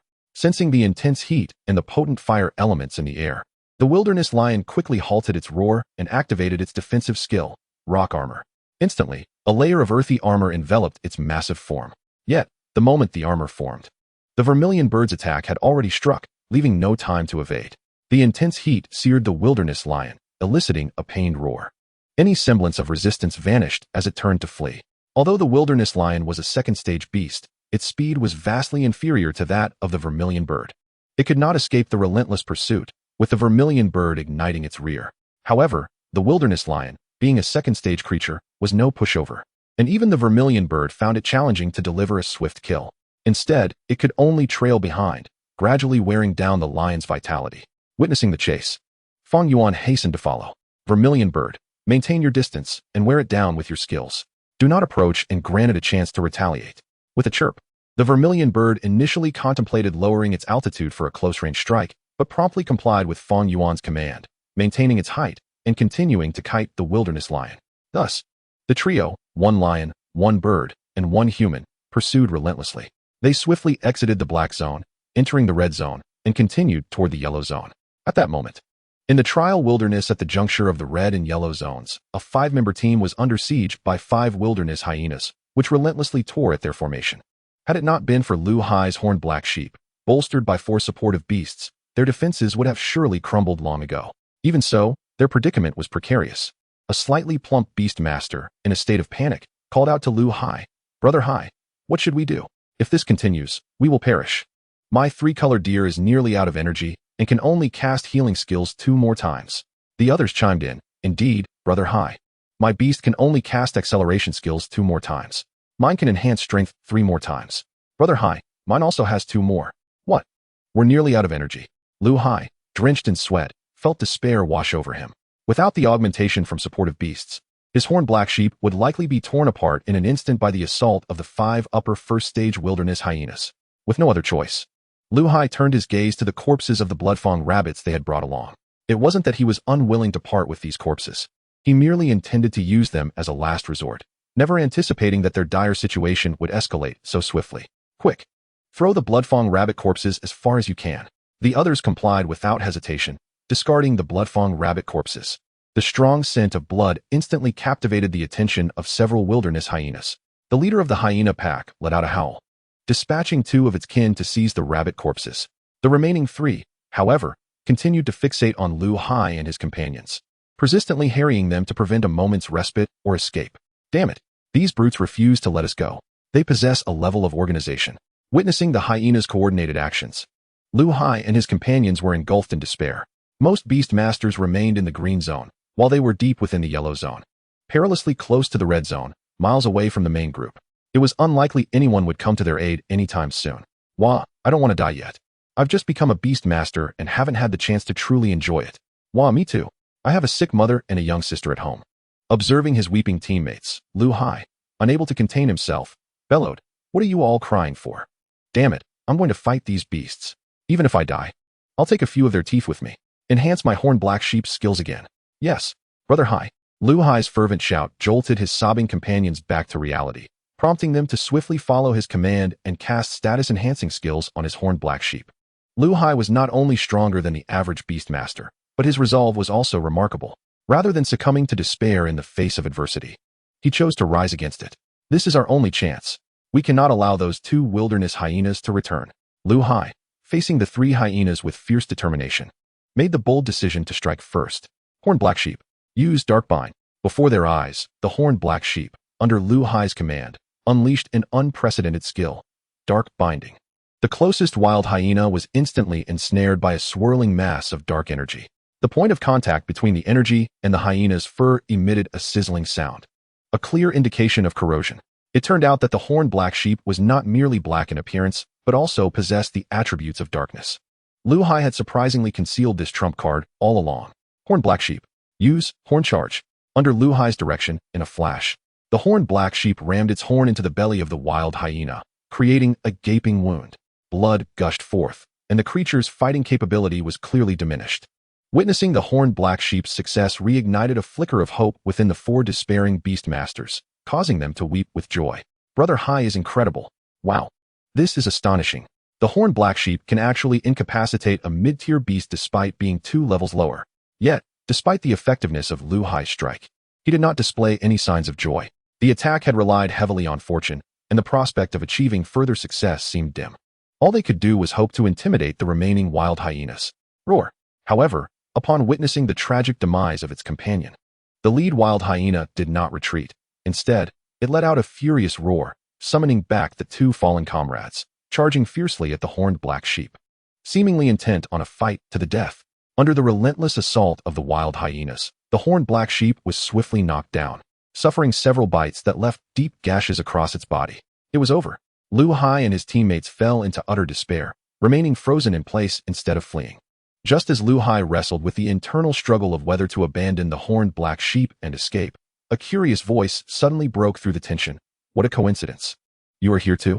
At the sound, Lu Hai and the others felt their hearts skip a beat, quickly looking up towards the source of the voice. At the end of their line of sight, a young man clad in black was slowly approaching. He carried several bags on his left shoulder while dragging the corpse of a massive lion-like beast with his right hand. Above him soared a magnificent and stunning bird-like creature, soaring through the sky like a divine being, illuminated by the sunlight. Chapter 13. Did Lu Hai save Fang Yuan? Fang Yuan had just chased down the tough-skinned wild male lion with the fiery bird for half a street before finally killing it near the yellow zone. The wild male lion had been biding its time, hoping to strike back at the fiery bird before its demise. However, the bird had kept Fang Yuan's warnings in mind, maintaining a safe distance until the lion fully succumbed to death. Thus, the unfortunate beast collapsed. Killed a second-tier lower-level beast, wild male lion, and gained 50 points. After securing points from the kill, Fang Yuan noticed an anomaly. The system points awarded for slaying beasts matched the point values for exchanging crystals of varying levels as provided by Instructor Lin. This could not be mere coincidence. It likely related to the energy density of beasts at different tiers. Naturally, Fang Yuan was unwilling to part with such a significant prize as the wild male lion. After excavating the beast's core, he attempted to drag the lion's corpse away. What began as a mere attempt turned out to be surprisingly feasible. Am I endowed with extraordinary strength? Yet, the sensation of dragging felt oddly smooth. Upon inspecting beneath the wild male lion, he discovered a layer of yellowish rock tightly encasing the creature's body. It was, in fact, the lion's skill, rock armor. Even in death, this skill remained adhered to its body, and under the fiery bird's flame incineration, it appeared as smooth as a mirror. With the aid of rock armor, Fang Yuan was able to drag the lion's body smoothly, though it still required considerable effort. This led to the scene Lu Hai and his companions had just witnessed. As Fang Yuan, burdened with spoils and dragging a lion-sized corpse, approached them alongside the majestic bird, he greeted them with a puzzled wave. Upon seeing Fang Yuan, Lu Hai and his 4 companions shouted in unison, as if grasping at a final lifeline. Fang Yuan, help us! Fang Yuan, already exerting considerable effort in transporting his spoils, turned to the side and spotted the 4 massive wild hyenas fiercely attacking the horned black sheep, with one already lying dead nearby. The horned black sheep was struggling to hold its ground, its body riddled with bite marks. Had it not been seated on the ground, it likely would have been eviscerated by the hyenas. Realization dawned on Fang Yuan. No wonder Lu Hai and his group appeared so bedraggled. They had encountered wild hyenas spooked by the fiery bird. Considering the sheer number of wild hyenas, the fact that they had managed to survive and even slay one was commendable. Although Lu Hai's hair situation was concerning, he was fundamentally a decent person. Fang Yuan recalled that while others mocked him for contracting an F-tier potential beast, Lu Hai had refrained from speaking ill of him. Moreover, the significant reduction in the number of wild beasts in the trial, along with the high-tier beasts running amok, was a consequence of his own actions. With this thought, Fang Yuan felt a twinge of embarrassment and quickly called upon the fiery bird for assistance. Fiery bird, take care of these stragglers, but be cautious of that black sheep. It's a classmate's pet, so don't turn it into roasted lamb. Chirp. The fiery bird acknowledged, soaring into action. The 4 wild hyenas, engrossed in their vicious assault on the horned black sheep, were just about to deliver the final blow when they caught sight of the terrifying, fiery red creature soaring towards them. Instantly, they abandoned their current prey and fled in terror. The fiery bird, however, exhibited patience, refraining from immediate attack and instead trailing behind them from a distance. She recalled Fang Yuan's warning about not turning the black sheep into roasted lamb. With a range of 44 for her, flame incineration, a careless mistake could easily lead to the horned black sheep being inadvertently cooked. Once the 4 wild hyenas had retreated 100 meters, the fiery bird confirmed that the residual effects of her skill would not reach Lu Hai and the others. She gathered her energy and unleashed a torrent of flames. In the astonished gaze of Lu Hai and his companions, the fiery bird completely consumed the 4 wild hyenas. Kill the second-tier upper-level beast, wild hyena, and gain 10 points. Kill the second-tier upper-level beast, wild hyena, and gain 10 points. With a graceful arc, the fiery bird returned to Fang Yuan's side after dispatching the wild hyenas. At this moment, Lu Hai and his companions finally understood the source of the charred remnants they had encountered along their path. Their eyes widened in astonishment. Wow, is this Fang Yuan's pet? Is this the skill released by his pet? How absurd. Such an extensive range, a single strike that annihilated 4 wild hyenas, and such immense damage. What kind of potential does his pet possess? I can't believe I once fell for the notion that Fang Yuan's pet was merely of F-tier potential. I truly want to press their heads down and see for myself. If that's F-tier potential, what on earth are their pets? Lu Hai observed the magnificent Qiongqi effortlessly dispatching the wild hyenas, swallowing hard at the sight. At that moment, he recalled Instructor Lin's words. The beast capable of unleashing such a skill must possess at least B-grade potential, or perhaps even A-grade. This was certainly not a creature of mere B-grade potential. This skill could only be wielded by a being of A-grade potential. Lu Hai, with his limited experience, mistakenly categorized the S-grade potential Qiongqi as merely A-grade, especially since Qiongqi had just precisely controlled the energy release of the flame incineration skill without unleashing its full power. Nonetheless, even so, Lu Hai's teammates were left speechless upon hearing him claim that Qiongqi was an A-grade potential beast. A-grade potential. This was a dream they never dared to entertain. If their first contracted beast had achieved A-grade, what heights could Fang Yuan reach? Surely, it would be a realm beyond their comprehension. Their gazes toward Fang Yuan were now tinged with awe. Meanwhile, from a distance, Fang Yuan, rather unceremoniously, was supporting his waist and calling out to them. Don't just stand there. Come over and lend a hand. As if awakening from a dream, the group hurriedly responded, Fang Yuan, we're coming. You should call me Brother Yuan, not Fang Yuan.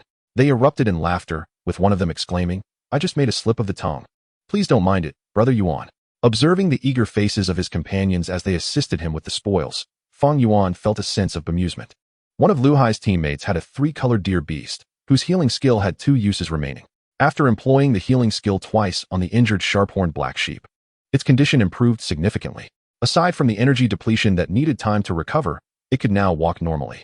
Once the sharp-horned black sheep had regained its strength, Lu Hai promptly had it assist Fang Yuan in dragging the carcass of the wild lion. Fang Yuan, seeing the recently injured creature being used as a pack animal, expressed his concern. Is it truly capable in its current state? No worries. After treatment, the sharp-horned black sheep has nearly recovered, and it is eager to do something to express its gratitude for your life-saving assistance, Lu Hai reassured him. Hearing this, and seeing the determined expression on the sharp-horned black sheep's face, Fang Yuan acquiesced. The others quickly urged their respective beasts to help, collectively dragging the wild lion's body while they assisted Fang Yuan in carrying other spoils. Weighing several large bags of beast cores and glancing at the imposing corpse of the wild beast, they felt a sense of numbness. Truly, comparisons were infuriating. One could hardly believe the disparity.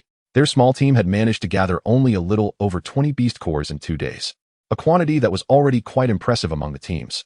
Yet, Fang Yuan's haul was measured by the sackful, as 6 individuals, accompanied by 6 beasts, dragged the wild lion's carcass and carried their assorted spoils towards the trial camp, including 5 recently hunted wild hyena corpses. Fang Yuan was the only one unencumbered, as all the labor was shouldered by Lu Hai's team. However, despite the abundance of labor, transporting such a vast quantity of loot still required considerable effort and time. By the time they neared the trial camp, dusk had begun to settle. At that moment, others had also noticed Fang Yuan and his group. Is that Fang Yuan? Why is he with Lu Hai's team? Could it be that he was trapped somewhere and they rescued him? Chapter 14. An early conclusion to the trials? Others readily agreed with this notion. After all, in their eyes, Lu Hai was the strongest among them, boasting a C-grade potential beast, the sharp-horned black sheep. As for Fang Yuan, if they were to identify the weakest among them, the majority would likely point to him. Furthermore, with Fang Yuan appearing empty-handed while Lu Hai's team was laden with packages, their beliefs were solidified. Soon, their attention shifted to the extravagant spoils carried by Lu Hai's group, prompting expressions of disbelief. Isn't this a bit over the top? How can there be so many spoils? Look at the wild beast carcass being dragged by Lu Hai's sharp-horned black sheep. My goodness, what a massive lion. What level of beast could this be? Surely, it's not a second-tier beast. Just gazing upon its carcass makes my legs weak. It's hard to fathom how Lu Hai's team managed to slay it. Is the sharp-horned black sheep really that formidable? Forget about that big lion. Just look at the hyenas being dragged by the others. They too seem to be quite impressive. While we're still playing with the fang-toothed rabbit, they've already hunted such powerful beasts. It's only fair to award first place to Lu Hai. Indeed, the disparity is simply too vast. As they watched Fang Yuan and his group gradually make their way toward the base, their envy and astonishment only deepened. Suddenly, one person noticed something and quizzically exclaimed, "Hey, what is that red bird-like beast flying above them? It looks beautiful and seems extraordinary. It must be one of their pets, right? It's rare to see a non-aggressive beast. I don't remember anyone in Lu Hai's team having a bird-type beast, do you? Could it be Fang Yuan's? But wait. I recall Fang Yuan having a bird-type beast, albeit only the size of a palm, right? Although beast tamers' pets can grow rapidly from the hatchling stage under the nourishment of soul energy, this transformation seems a bit exaggerated, doesn't it? That red bird looks to be at least half a meter long. Can it really be a beast of F-grade potential? Is it possible that we've all misjudged? It's certainly plausible. Fang Yuan managed to survive alone in the wilderness during the trials, and luck alone can't explain that. These newly minted beast tamers were not fools. Their preconceived notions about Fang Yuan were beginning to shift. Moreover, considering Principal Li's opinions regarding Fang Yuan's pet during its contract, they had consistently regarded him as lacking in strength. Of course, it wasn't entirely fair to blame Principal Li for underestimating Fang Yuan. The Qiongqi had emerged from its egg in a state of significant life energy deficiency, appearing far from potent. Its subsequent evolution, fueled by the fusion with the divine essence of the Qiongqi, was entirely beyond the realm of ordinary reasoning. As this group of nascent beast tamers observed the Qiongqi, their confusion deepened, and their thoughts edged closer to the correct conclusion. Watching Fang Yuan and his companions grow more distant, they quickly resolved to follow them. They're almost at the trial camp. Let us go. We must see. At the trial base, most of the new beast tamers had already returned, voraciously consuming half-cooked fang-toothed rabbit meat. Soon, they spotted Fang Yuan's group returning with their outlandish spoils, leaving them equally stunned as they had been moments before. Unable to continue eating. What on earth is this? Are Lu Hai and his team defying the heavens? Wait, isn't that the missing Fang Yuan? How did he return with Lu Hai's group? As long as he's alive, that's what matters. The cacophony of excitement from the newly initiated beast masters at the trial camp instantly captured the attention of Instructor Lin and Principal Li, who promptly exited a tent within the camp. What is happening?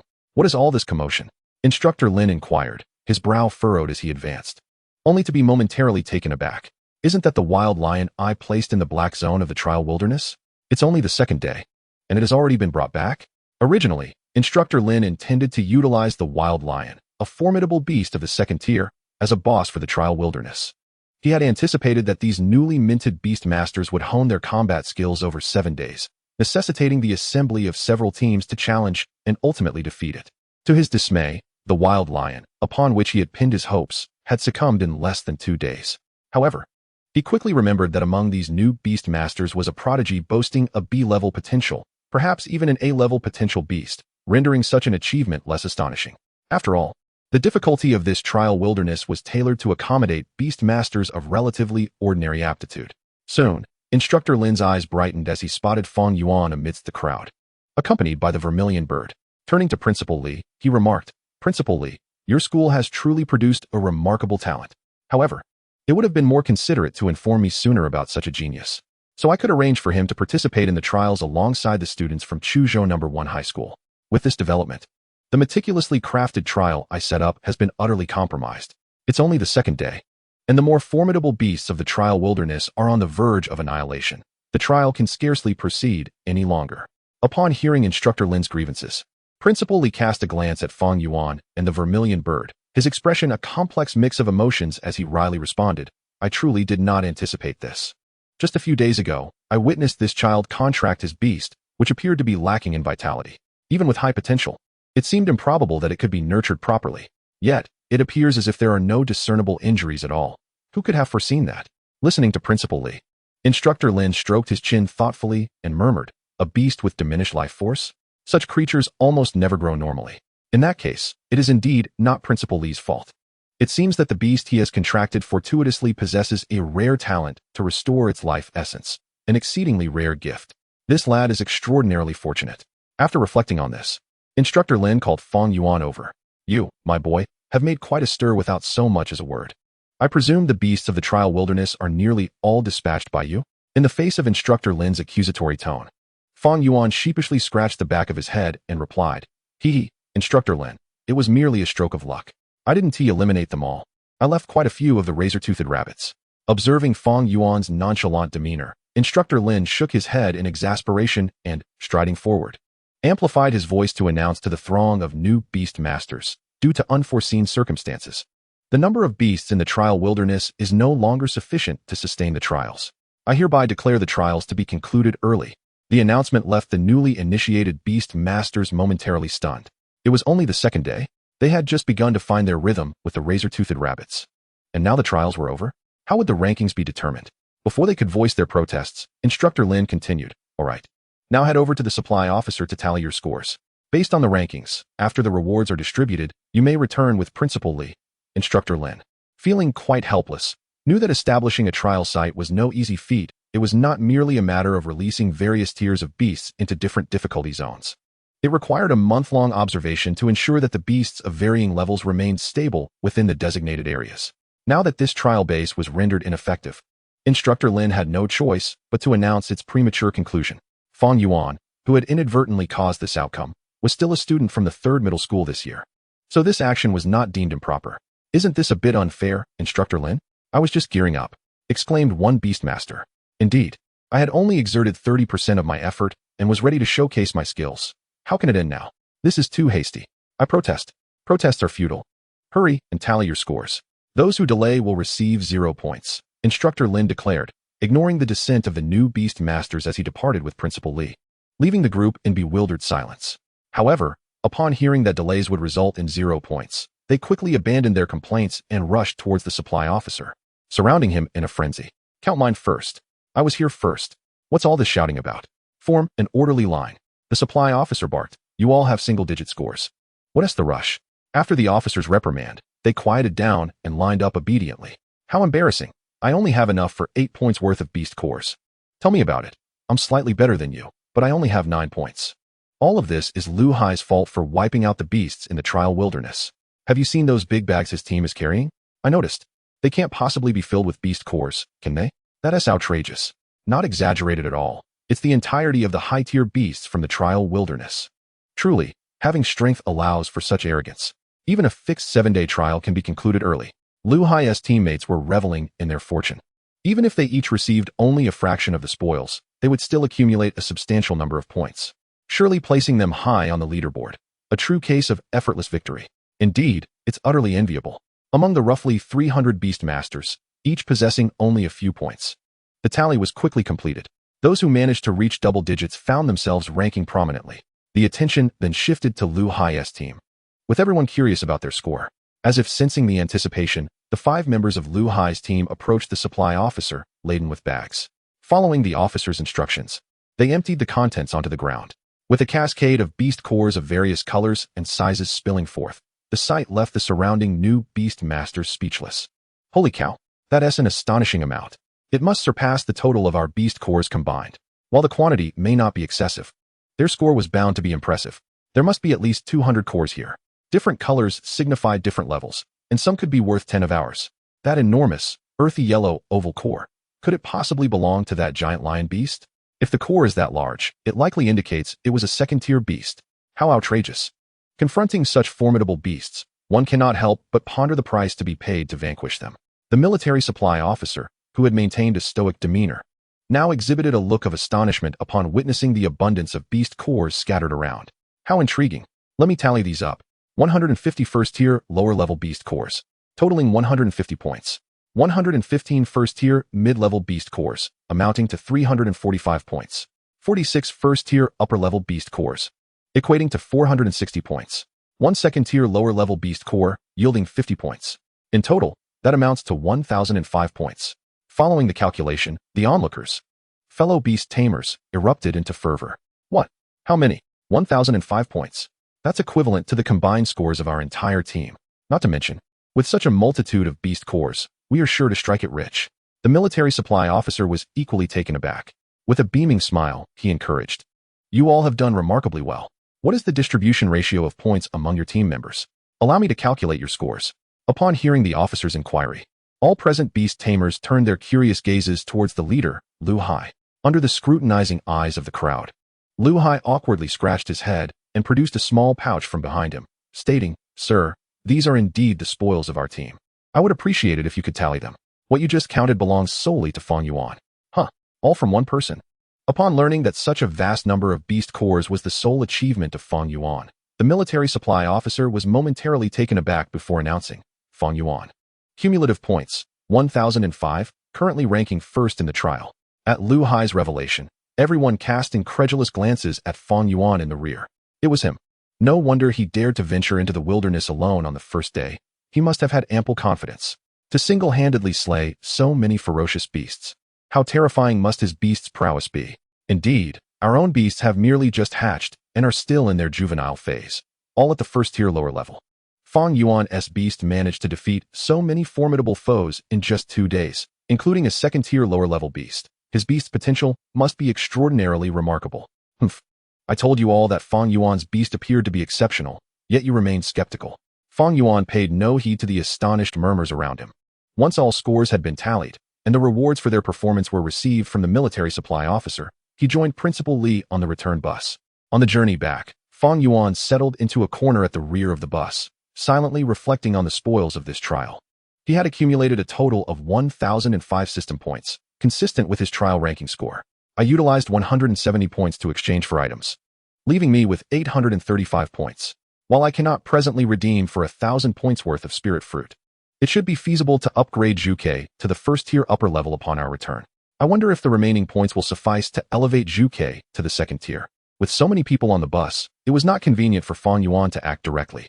He then retrieved his rewards from the trial, an acceptance letter from the Chuzhou Beast Taming University, a gold card from the Xia Country Bank containing a whopping 1 million Huaxia coins, and 10 third-tier crystal cores, each the size of a fingernail, yet possessing an incredibly deep red hue. For Fang Yuan, each of these rewards was extraordinarily valuable. Had he not become a beast tamer, he would likely have never obtained any one of these throughout his lifetime. Now, however, they were at his disposal. Truly, pursuing the path of a beast tamer is promising. Chirp. Qiongqi, nestled within Fang Yuan's beast space, responded with a mental call. Sensing the stirrings from Qiongqi through their bond, Fang Yuan smiled gently, saying, Qiongqi, be patient. Soon we will rest and recover. We have over a month of vacation ahead of us. Once we bolster our strength, we shall venture into the true wilderness together. Chirp. Chapter 16, Rapid Advancement. As dusk fell, a massive bovine beast, with feet the size of fans, pulled a carriage equivalent to 3 stories in height. Arriving at the southern city gate of Chuzhou, this was none other than the Greatfoot Brawn Bull, the school bus of Chuzhou No. 3 High School. Upon reaching the city gate, it drew the attention of numerous pedestrians nearby. Are these high school seniors returning from the trial? This Greatfoot Brawn Bull bus must belong to No. 3 High School. Didn't they just head into the wilderness for 2 days? Why are they back so soon? Could there have been some unforeseen incident in the wilderness? Surely, no terrifying beasts have emerged. Hiss, don't say such ominous things. After about 10 minutes, the Greatfoot Brawn Bull bus finally arrived at No. 3 High School and came to a halt. As the students disembarked, Principal Li cleared his throat and announced, with the conclusion of the trial, you have effectively graduated from No. 3 High School. You now have a month and a half ahead of you. During this time, you may choose to participate in the entrance examination for Beast Taming University to continue your studies, or opt to join the military selection, becoming a valiant soldier to protect your homeland. For those averse to constraints, you might consider joining the Beast Tamer Guild, embarking on a path of adventure. However, this route, while relatively free, lacks adequate income and safety guarantees. You must deliberate carefully. Now, you are all dismissed. I wish each of you success as you tread further along the path of a beast tamer. After the principal's speech, the newly minted beast tamers from No. 3 High School dispersed. Some sought to approach Fang Yuan for a closer acquaintance, only to find he had already vanished without a trace. In the No. 8 resettlement community, the moment Fang Yuan returned to his room, he immediately released Qiongqi from the beast space. The confined space felt stifling for Qiongqi, who had grown to half a meter in length and could now fly. Observing Qiuqiu's comical antics as it hopped around like a grounded chicken, Fang Yuan felt a pang of guilt as he affectionately patted Qiuqiu's small head. Just a little longer, and soon we shall earn enough to buy a spacious home. Chirp. Having reassured Qiongqi, Fang Yuan opened his system store and proceeded to exchange for 24 bottles of Spirit Spring, F grade. Such is the luxury of having points. Consumed 10 points. Acquired Spirit Spring, F grade, X1. Consumed 10 points. Acquired Spirit Spring, F grade, X1. Consumed 10 points. Acquired Spirit Spring, F grade, X1. With a total of 24 bottles of Spirit Spring laid out, the sight was overwhelming for Qiongqi, who excitedly bounded around, chirping incessantly. Ha ha ha, go on, drink up. You earned us all this. With Fang Yuan's assistance, within mere minutes, all 24 bottles of Spirit Spring, F grade, found their way into Qiuqiu's belly. Thanks to the ample supply of Spirit Springs, Qiuqiu's level soared to the first-tier upper level. The flames atop its crowned feathers grew even more vibrant. Fang Yuan promptly checked Qiuqiu's status post-upgrade and discovered that to break through from the first tier upper level to the second tier, a staggering 100 bottles of Spirit Spring, F grade, were required. That equates to a need for 1,000 points. Currently, I only possess 595 points, leaving a deficit of around 400 points. It seems Qiongqi cannot ascend to the second tier just yet. Watching Qiongqi, now well-fed and asleep on the bed, Fang Yuan covered her with a blanket and murmured, "As Qiongqi has ascended to the upper tier of the first rank, I remain at the lower tier. It is indeed time for me to commence my cultivation." Subsequently, Fang Yuan retrieved the 10 third-tier crystal cores awarded from the trial from his backpack, exclaiming, "What an extravagance! Third-tier crystal cores can only be produced from rare-grade crystal mines. They not only possess greater energy, but also exhibit a higher purity, making them more conducive for absorption. For beast masters, the efficacy of these cores far surpasses that of first-tier cores.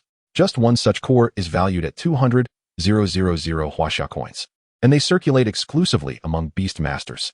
I never anticipated that my first cultivation experience would involve such high-quality crystal cores." Fang Yuan reflected on this, and, without further hesitation, grasped one of the third-tier crystal cores in his hand.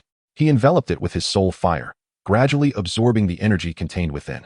As the energy surged into his body, Fang Yuan's white soul fire rapidly expanded. Furthermore, his beast space also underwent considerable expansion, albeit at a gradual pace. Only when Fang Yuan's rank reaches the second tier can his beast space accommodate a new pet, allowing him to contract a second beast. However, with so many third-tier crystal cores at his disposal, it is likely that this transition will not take long. In the early morning, as the sun rose in the east, Fang Yuan sat cross-legged on his bed, holding the crystal core, and entered a meditative state for the night. Pure energy continuously flowed into his consciousness. Remarkably, after just one night, Fang Yuan's strength had silently ascended to the middle tier of the first rank. Sensing the change in light, he slowly opened his eyes. Has it already become daytime? Is this the sensation of cultivation? Although I did not sleep, I feel no discomfort. Rather, I am invigorated. As he assessed his physical state, Fang Yuan couldn't help but marvel. The effects of the third-tier crystal cores are indeed remarkable. After merely a night, I have already advanced to the mid-tier of the first rank, and it seems the energy from this core has not yet been exhausted. It appears that reaching the second tier before school begins is not an impossible feat, however. I am uncertain when the system will issue the next task for extracting the divine beast essence from the classic of mountains and seas. There remains some time before I reach the second tier, so I shall address that later. Presently, with a month and a half until the enrollment at Suzhou Beastmaster University, I cannot afford to squander this time. Such a simple trial has yielded so many rewards.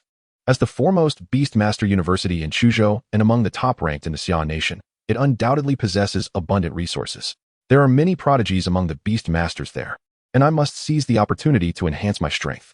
Students with exceptional talent often possess extraordinarily powerful skills, which can be easily assessed. Back when Fang Yuan and his peers entered their first year, their talents were evaluated, and those with innate skills were guaranteed to awaken their beast master abilities and were promptly selected to attend Suzhou No. 1 High School. Conversely, Suzhou No. 2 High School is attended by students who may lack beastmaster skills but hail from well-established families. Though these students might not awaken their beastmaster talents, once they become beastmasters, their families provide them with initial pets that have at least a C-grade potential and possibly even B or A grades. As for students like Fang Yuan, whose families lack resources and who have no beastmaster skills, they are relegated to schools akin to public institutions, such as Suzhou No. 3, No. 4, or No. 5. With these thoughts in mind, Fang Yuan felt a surge of urgency. First, he would register his information at the Beastmaster Guild, and then he would see if he could undertake some tasks. After a brief contemplation, he summoned Qiongqi and set out toward the Suzhou Beastmaster Guild. Chapter 17, Suzhou Beastmaster Guild. With this in mind, Fang Yuan felt a renewed sense of urgency.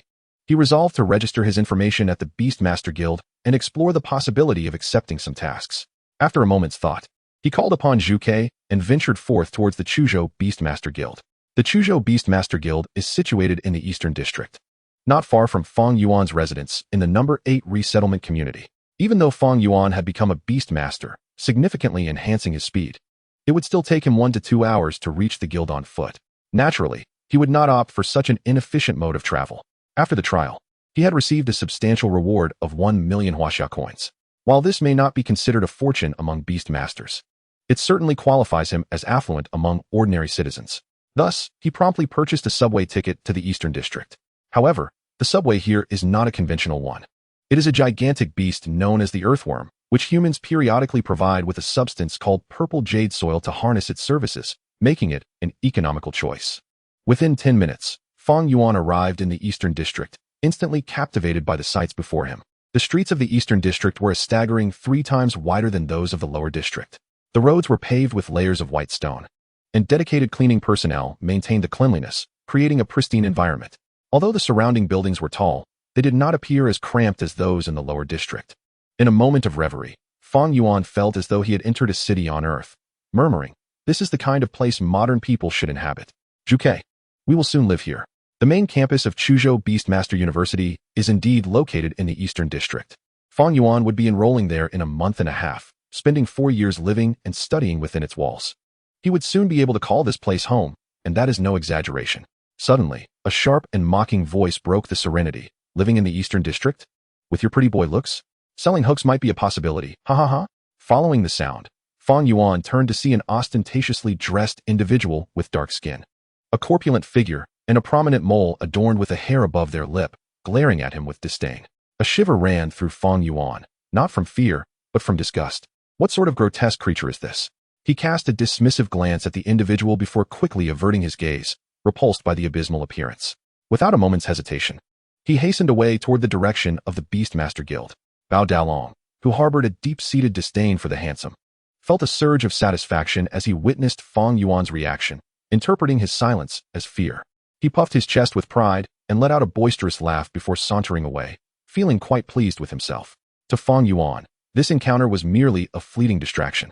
Soon, he arrived at the Chuzhou Beastmaster Guild. The Chuzhou Beastmaster Guild, a 5-story building reminiscent of the White House from a previous era, stood solitary in the heart of the Eastern District, surrounded by no other structures.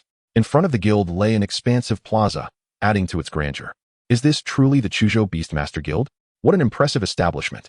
To occupy such a vast expanse of land in the center of the Eastern District is no small feat. The Beastmaster Guild is indeed a colossal organization.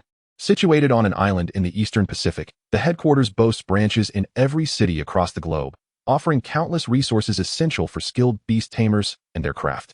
The relationships with various nations resemble equality rather than subservience. As Fang Yuan gazed upon the imposing Beast Tamer Guild, he felt a surge of emotion before stepping into the grand hall on the first floor. Upon entering, he was greeted by several windows in the hall, each manned by a young woman in professional attire, performing reception duties akin to those in banks on Earth. However, unlike banks, this establishment facilitated all matters pertaining to beast tamers. Fang Yuan queued patiently for a number, and after a few minutes, it was his turn. Following the instructions, he proceeded to window number 10. As he settled into the chair, a charming receptionist with a bun smiled warmly and inquired, "Good day, sir. What service may I assist you with? Qualification recognition for beast tamers, pet combat strength assessment, or perhaps a rank promotion." The beauty was indeed a sight for sore eyes, and Fang Yuan felt his spirits lift, having just recovered from the disheartening sight of a humanoid catfish. Taking a moment to admire the receptionist, he replied with a smile, "I wish to undergo the qualification recognition for beast tamers and would also like to register as an adventurer to take on some tasks." Noticing his gaze linger, the receptionist blushed slightly and continued, "Very well, sir. The qualification recognition for beast tamers is in room 201 on the second floor, while adventurer registration and task assignments are in room 205. Here is your service voucher. Is there anything else I can assist you with?" "Not at the moment, thank you," he replied. "It was a pleasure serving you." After bidding farewell to the lovely receptionist, Fang Yuan followed the directions to room 201 on the second floor. There, he summoned his soul fire to test his level, registered his information, and successfully achieved recognition as a mid-tier first-level beast tamer. The staff member processing his recognition remained unfazed by Fang Yuan's entry-level status, indicating that many beast tamers in similar situations, or those even more impressive, were commonplace. Fang Yuan examined the badge in his hand, a triangular emblem crafted from a lustrous white metal, adorned with 2 stars symbolizing his mid-tier first-level prowess. After toying with it for a moment, he tucked it into his pocket. He then proceeded to room 205 to register as an adventurer. The title of adventurer was one of considerable freedom, open to not only independent beast tamers, but also to soldiers, students, and teachers.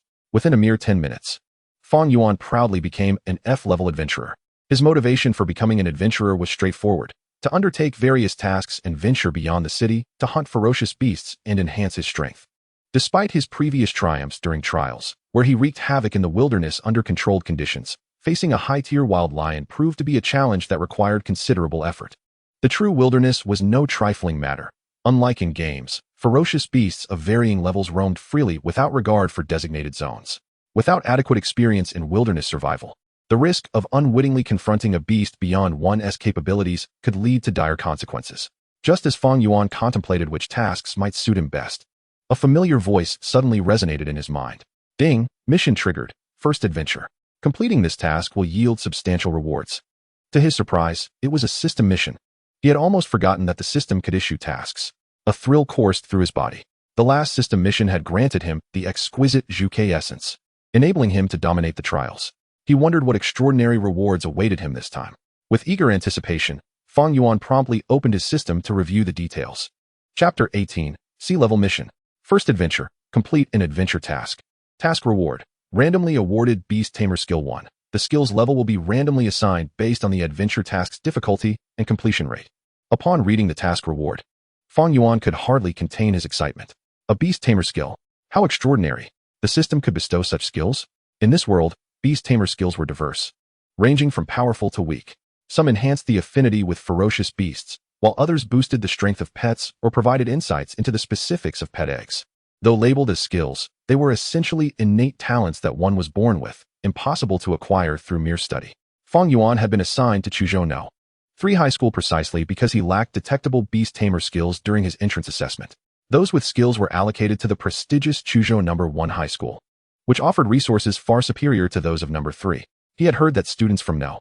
1 were taken to the wilderness by their teachers in their first year to immerse themselves in the environment, while No. 3 focused primarily on cultural studies. With only a handful of students awakening their Beast Tamer talents each year, the strength of the skill reward was contingent upon the difficulty of the first adventure task. Uncertain if subsequent tasks would offer more Beast Tamer skills, he resolved to seize this opportunity. He would aim to select the highest difficulty task he could realistically undertake. With this in mind, Fang Yuan hastened to explore available tasks. Sea-level task. Venture into the western wilderness, defeat the Crimson Flame Bull, and bring back its carcass. If his memory served him correctly, the Crimson Flame Bull was a 4th-tier ferocious beast, far beyond his current capabilities. B-level task. Journey to the Winter Snow Forest to locate 1,000 Illusions Silver Fox Egg. Fully grown, these foxes boasted at least 3rd-tier strength and excelled in illusions, making them more formidable than some 4th-tier beasts. This task was also out of reach. After perusing various sea-level and above tasks for a considerable time, Fang Yuan found none suitable for his current level. He subsequently shifted his focus to tasks below sea level. Tasks below sea level included F, E, and D ranks. F-level tasks primarily involved first-tier ferocious beasts, requiring the collection of specific body parts from certain first-tier creatures. For instance, apart from a mid-tier first-level beast called the Sun Itchy Sheep was particularly sought after, with high demand for such tasks. E-level tasks involved second-tier ferocious beasts, while D-level tasks pertained to those ranging from upper second-tier to lower third-tier. After assessing his current strength, Fang Yuan concluded that E-level tasks best matched his abilities. F-level tasks seemed too simplistic, and if he were to choose one, he would likely receive a subpar skill as a reward. As for D-level tasks, the risks were too great for him to tackle alone. With the Qiongqi by his side and the potential to summon formidable divine beasts from the Shan Hai Jing system in the future, he was destined to rise to the pinnacle of this world. There is absolutely no need to take excessive risks for an unknown skill. It is indeed somewhat of a case of losing more than gaining. Just as Fang Yuan silently resolved to select a task of E-level difficulty, a sweet voice suddenly called out from behind him. "Hello, Beastmaster. Are you looking for a task?" Huh. Fang Yuan turned around in confusion, only to see a charming young woman in her 20s standing behind him. She was tall and slender, clad in a form-fitting black combat suit, with flowing flaxen hair that cascaded down her back, and her beauty was as enchanting as her voice. She was beaming at him, and behind her stood 3 male Beastmasters, presumably her teammates. Before Fang Yuan could respond, one of the male Beastmasters, who appeared pale and gaunt, impatiently interjected, "Qiongqi, although our team is short one person, you can't just recruit a novice like him. The wilderness is no place for games. One misstep could lead to fatal danger. Even for us." Lin Yaqing cast an apologetic glance at Fang Yuan before furrowing her brow and retorting, "Ho Dongbin, what on earth are you talking about? Didn't we agree to find a Beastmaster of a lower level?" Ho Dongbin shot a dismissive glance at Fang Yuan's face and scoffed, "He looks utterly incapable. We should find someone else." At that moment, another robust and tall Beastmaster in their group chimed in. "All right, let's keep our comments to a minimum. We don't have time to waste on trivialities. The task deadline is fast approaching. He then added, Dongbin, don't be so critical just because the young man is handsome. I think he seems quite reliable. Let us go with him. Ho Dongbin shot another glance at Fang Yuan, snorted in disdain, and turned to leave. Humph. If big brother Sun Yong says so, then whatever. We'll see if this kid dares to join us. Lin Yaxin, noticing the consensus among her team, turned back to Fang Yuan and apologized. I'm sorry for the spectacle. The one who left is Ho Dongbin, a member of our team. He harbors a bit of a crush on me, which I'm aware of. However, his temperament can be a bit abrasive. He might have been jealous of your looks just now. I hope you don't take it to heart. Fang Yuan shrugged it off. It's nothing. I'm used to it. It's not a big deal. Could you tell me more about the task you mentioned? Under normal circumstances, Fang Yuan would have had no interest in watching these strangers put on a performance before him. However, he was currently in need of a task of higher rank. The four of them appeared to possess considerable strength, and since they were unable to complete the task, it must not be of low rank. It was a rare opportunity presented right before him, and he had no reason not to inquire further. Upon hearing that Fang Yuan was not angered by the earlier incident and was instead inquiring about the task, Lin Yaxin's face lit up with delight. This task is a sea-level mission. Don't let the sea-level difficulty fool you. The actual danger level is more akin to D-level. The special nature of the task has elevated its rank. Seemingly sensing Fang Yuan's confusion, Sun Yong, who had previously offered advice, added, that's right. The task involves hunting 10 second-tier fierce beasts, fire rock mice, in the southern wilderness and collecting 10 of their tails. However, second-tier fierce beasts are typically classified as D-level tasks. The challenge lies in the fact that fire rock mice are quite cunning and will not appear if they sense sufficient danger. Moreover, as a dual attribute fire and earth beast, they excel at burrowing. They will only emerge when they are certain their target is weaker than themselves. Our team has enough strength to eliminate them. But once the fire rock mice detect our presence, they will retreat into their holes, leaving us helpless. Upon hearing this, Fang Yuan understood.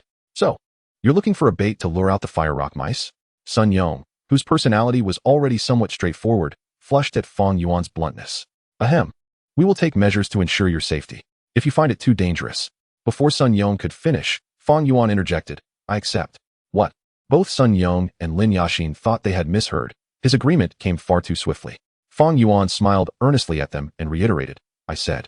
I accept your invitation to join you in completing this sea-level task.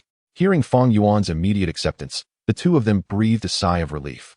It was no easy feat to find someone suitable, let alone someone willing to act as bait, to relax the fire rock mice's vigilance and lure them out. The bait had to be sufficiently weak. After all, the fire rock mice were formidable second-tier beasts. Given the intensity of Fang Yuan's aura, he certainly did not appear to be second-tier. Typically, beast masters who were not at least second-tier would have fled the moment they heard they were to serve as bait. They had asked many people here, and despite repeatedly assuring them of safety, they had faced consistent rejections. Some even suspected they were attempting to lure them out of the city for nefarious purposes, nearly prompting calls to the authorities. Hence, it was understandable why they were so excited at Fang Yuan's willingness to join them. Lin Yaxin smiled at Fang Yuan and said, Time is of the essence. Let us discuss as we go. With that, Fang Yuan followed Lin Yaxin and her team as they departed from the Beastmaster Guild in Quzhou City. They boarded the Earthworm Metro, with Lin Yaxin assisting in purchasing the tickets. Since you've agreed to join our team for this task, we are now temporary teammates. Allow me to introduce the members of our team. First, I am Lin Yaxin, a mid-level third-tier Beastmaster, serving as our team as support. My main pet is a third-tier support-type beast. This big guy here is Sun Yong, a high-level third-tier Beastmaster, and our primary attacker. His main pet is on the verge of advancing to fourth tier. Moreover, Sun Yong possesses extensive wilderness survival experience, ensuring our safety during this operation, regardless of its outcome. As for this grumpy fellow, he is Ho Dongbin, a low-level third tier, responsible for reconnaissance. Upon being called, Ho Dongbin huffed in response, sulking in silence. Lin Yaxin glanced apologetically at Fang Yuan and continued, Lastly, this is Zhou Shan, a mid-level third tier who primarily handles our team's defense. As Lin Yaxin introduced him, Zhou Shan smiled warmly at Fang Yuan. Hello, young brother. We are counting on you for this task. Fang Yuan smiled back and introduced himself in return. Thus, Fang Yuan temporarily joined Lin Yaxin's team. Half an hour later, the metro arrived at the southern gate of Quzhou City. Upon disembarking, Fang Yuan curiously surveyed his surroundings. The last time he had left the city, he had been with classmates for a trial, and now he was independently venturing into the wilderness once more. Seeing that Fang Yuan appeared inexperienced, Sun Yong chuckled and explained, the Earthworm Metro only operates within Quzhou City. We are still over 200 kilometers away from the southern wilderness. Walking there might take several days. However, within our small team, there is no need to worry about this issue. Zhou Shan, it's your turn. With that, Sun Yong gestured towards Zhou Shan. All right, Brother Yong, Zhou Shan responded. And with a flicker of blue soul fire, he summoned a creature from his beast master space. It stood an impressive 2 meters tall, clad in a thick, armor-like layer of keratin, with dark skin and long mane, and sported a single long horn above its snout. This was his armored wild boar. As soon as the armored wild boar appeared, it affectionately nudged Zhou Shan with its snout, deliberately avoiding the long horn on its nose. While petting the armored wild boar, Zhou Shan introduced it to Fang Yuan. This is my pet, the armored wild boar. It possesses formidable defensive capabilities and endurance. It also serves as our team's mode of transportation. Wow, Zhou Ji's armored wild boar is truly impressive. Fang Yuan exclaimed, unable to hide his amazement, giving a thumbs up. Haha, right? With that, the group climbed onto the armored wild boar's keratin-covered back. Once everyone was settled, Zhou Shan commanded the creature, and it swiftly galloped towards the southern wilderness. Fang Yuan sat in the middle of the armored wild boar, with Zhou Shan in front and Lin Yaqin behind. The 5 of them were comfortably accommodated on the broad and flat back of the armored wild boar, with plenty of space to spare. Moreover, the exterior of the boar's keratin armor, although it appeared quite hard, was surprisingly soft. Not only that, this layer of keratin exuded a gentle warmth and undulated gently with the boar's rapid movements, cushioning the impact of speed, making it feel akin to a genuine leather massage chair, remarkably comfortable. It was no wonder the armored wild boar was suitable as a mount, despite its fierce appearance. The riding experience was quite pleasant. Fang Yuan couldn't help but reflect as he sat atop the armored wild boar. Speaking of which, the functions of pets encompass over a dozen branches: attack, defense, reconnaissance, healing, and support. Each individual could only secure a few slots for pet contracts. To possess a fully functional pet team single-handedly, one would need to attain at least the 7th tier. At this time, how many individuals could aspire to become a 7th tier Beastmaster? Like Lin Yaqin's team, where each member specializes in a particular role and collaborates, is indeed a viable strategy. They could seamlessly complement each other's functions to form a team devoid of weaknesses, capable of overcoming adversaries of higher tiers. Perhaps this was Instructor Lin's intention when he released a 2nd-tier ferocious beast, the Wilderness Lion, during the trial, to foster our sense of cooperation. Unfortunately, I shattered that notion with sheer strength. The conventional paths of development are not applicable to me. I possess the system that allows me to summon the divine beasts of the classic of mountains and seas. I eagerly await the next divine beast from the classic of mountains and seas. I must wait until I reach the 2nd tier. But with the remaining 3rd-tier crystals I have, the 2nd tier should not be too far off, right? Sitting atop the armored wild boar, Fang Yuan's thoughts drifted further and further away. 3 hours later, at 1 o'clock in the afternoon, in the southern wilderness, a massive boar-like ferocious beast charged forth, kicking up a cloud of dust. It was the very team Fang Yuan had joined. Upon reaching the southern wilderness, the group did not rush to take action. Sun Yong examined the surroundings and selected an optimal location to set up camp. After establishing the campsite, he sprinkled a layer of white powder around the vicinity. Noticing Fang Yuan's puzzled expression, Sun Yong kindly elucidated, "This is bone powder from a 5th-tier ferocious beast known as the Iron Scale Demon Tiger. Ferocious beasts have an acute sense of smell and a strict hierarchy. Just a bit of bone powder will ensure we have a good night's sleep." Fang Yuan nodded in understanding. There are indeed many secrets in these wildernesses. It seems my gains from this journey extend beyond merely completing the system's tasks.